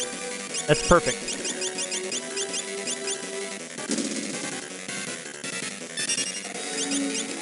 Got to get her image back up. He can do very little to help out the cause right now with his condemned clock on. He can help next time to revive her, because Lena, the Black Mage, is going to do the lion's share of my damage.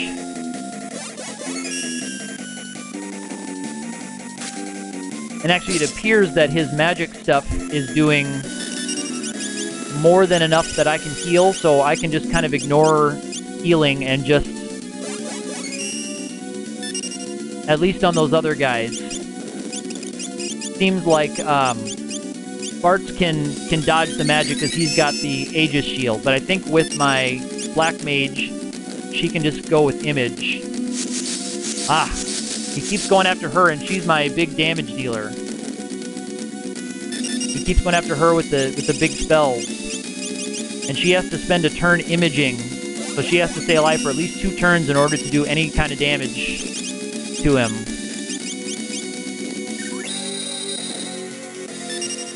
But the survivability of everybody else is pretty good. And there's her again.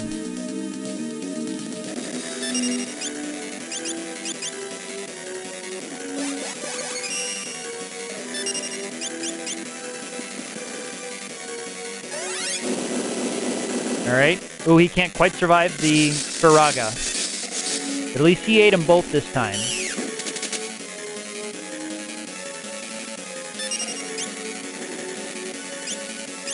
I'm going to use the Dragoon to bring him back. Oop, his speed's catching up with me. Never mind. I need to go back on getting them both throwing Phoenix Downs.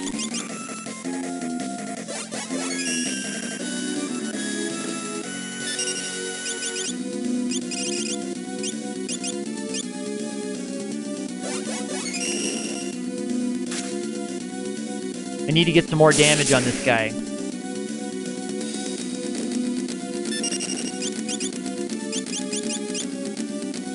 I'm gonna have to start going all out with the Black Mage, I guess. Just do everything I can to keep the Black Mage alive. Okay, it's doubled up on the Black Mage, which is okay.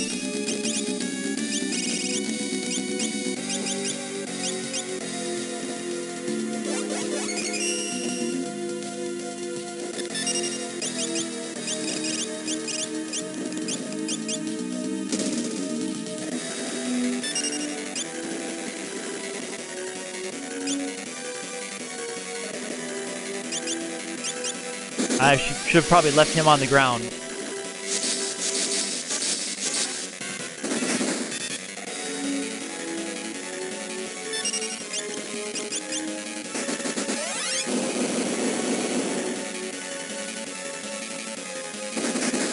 Alright, he'll take her out with both. Let's see how close I can get. Hey, there it is! There it is, with the jump. With the jump. Sorry I yelled. I hope the mic didn't explode. I hope the mic didn't echo and explode. But that's how close he was. Just the jump. Got him. That's how close he was. You call that luck? I call that 100% execution. And a lot of luck.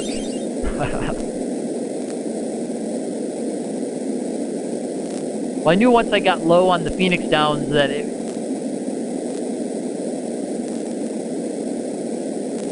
Yeah, and I knew once I ran low on Phoenix Downs, my only real hope was to just start dumping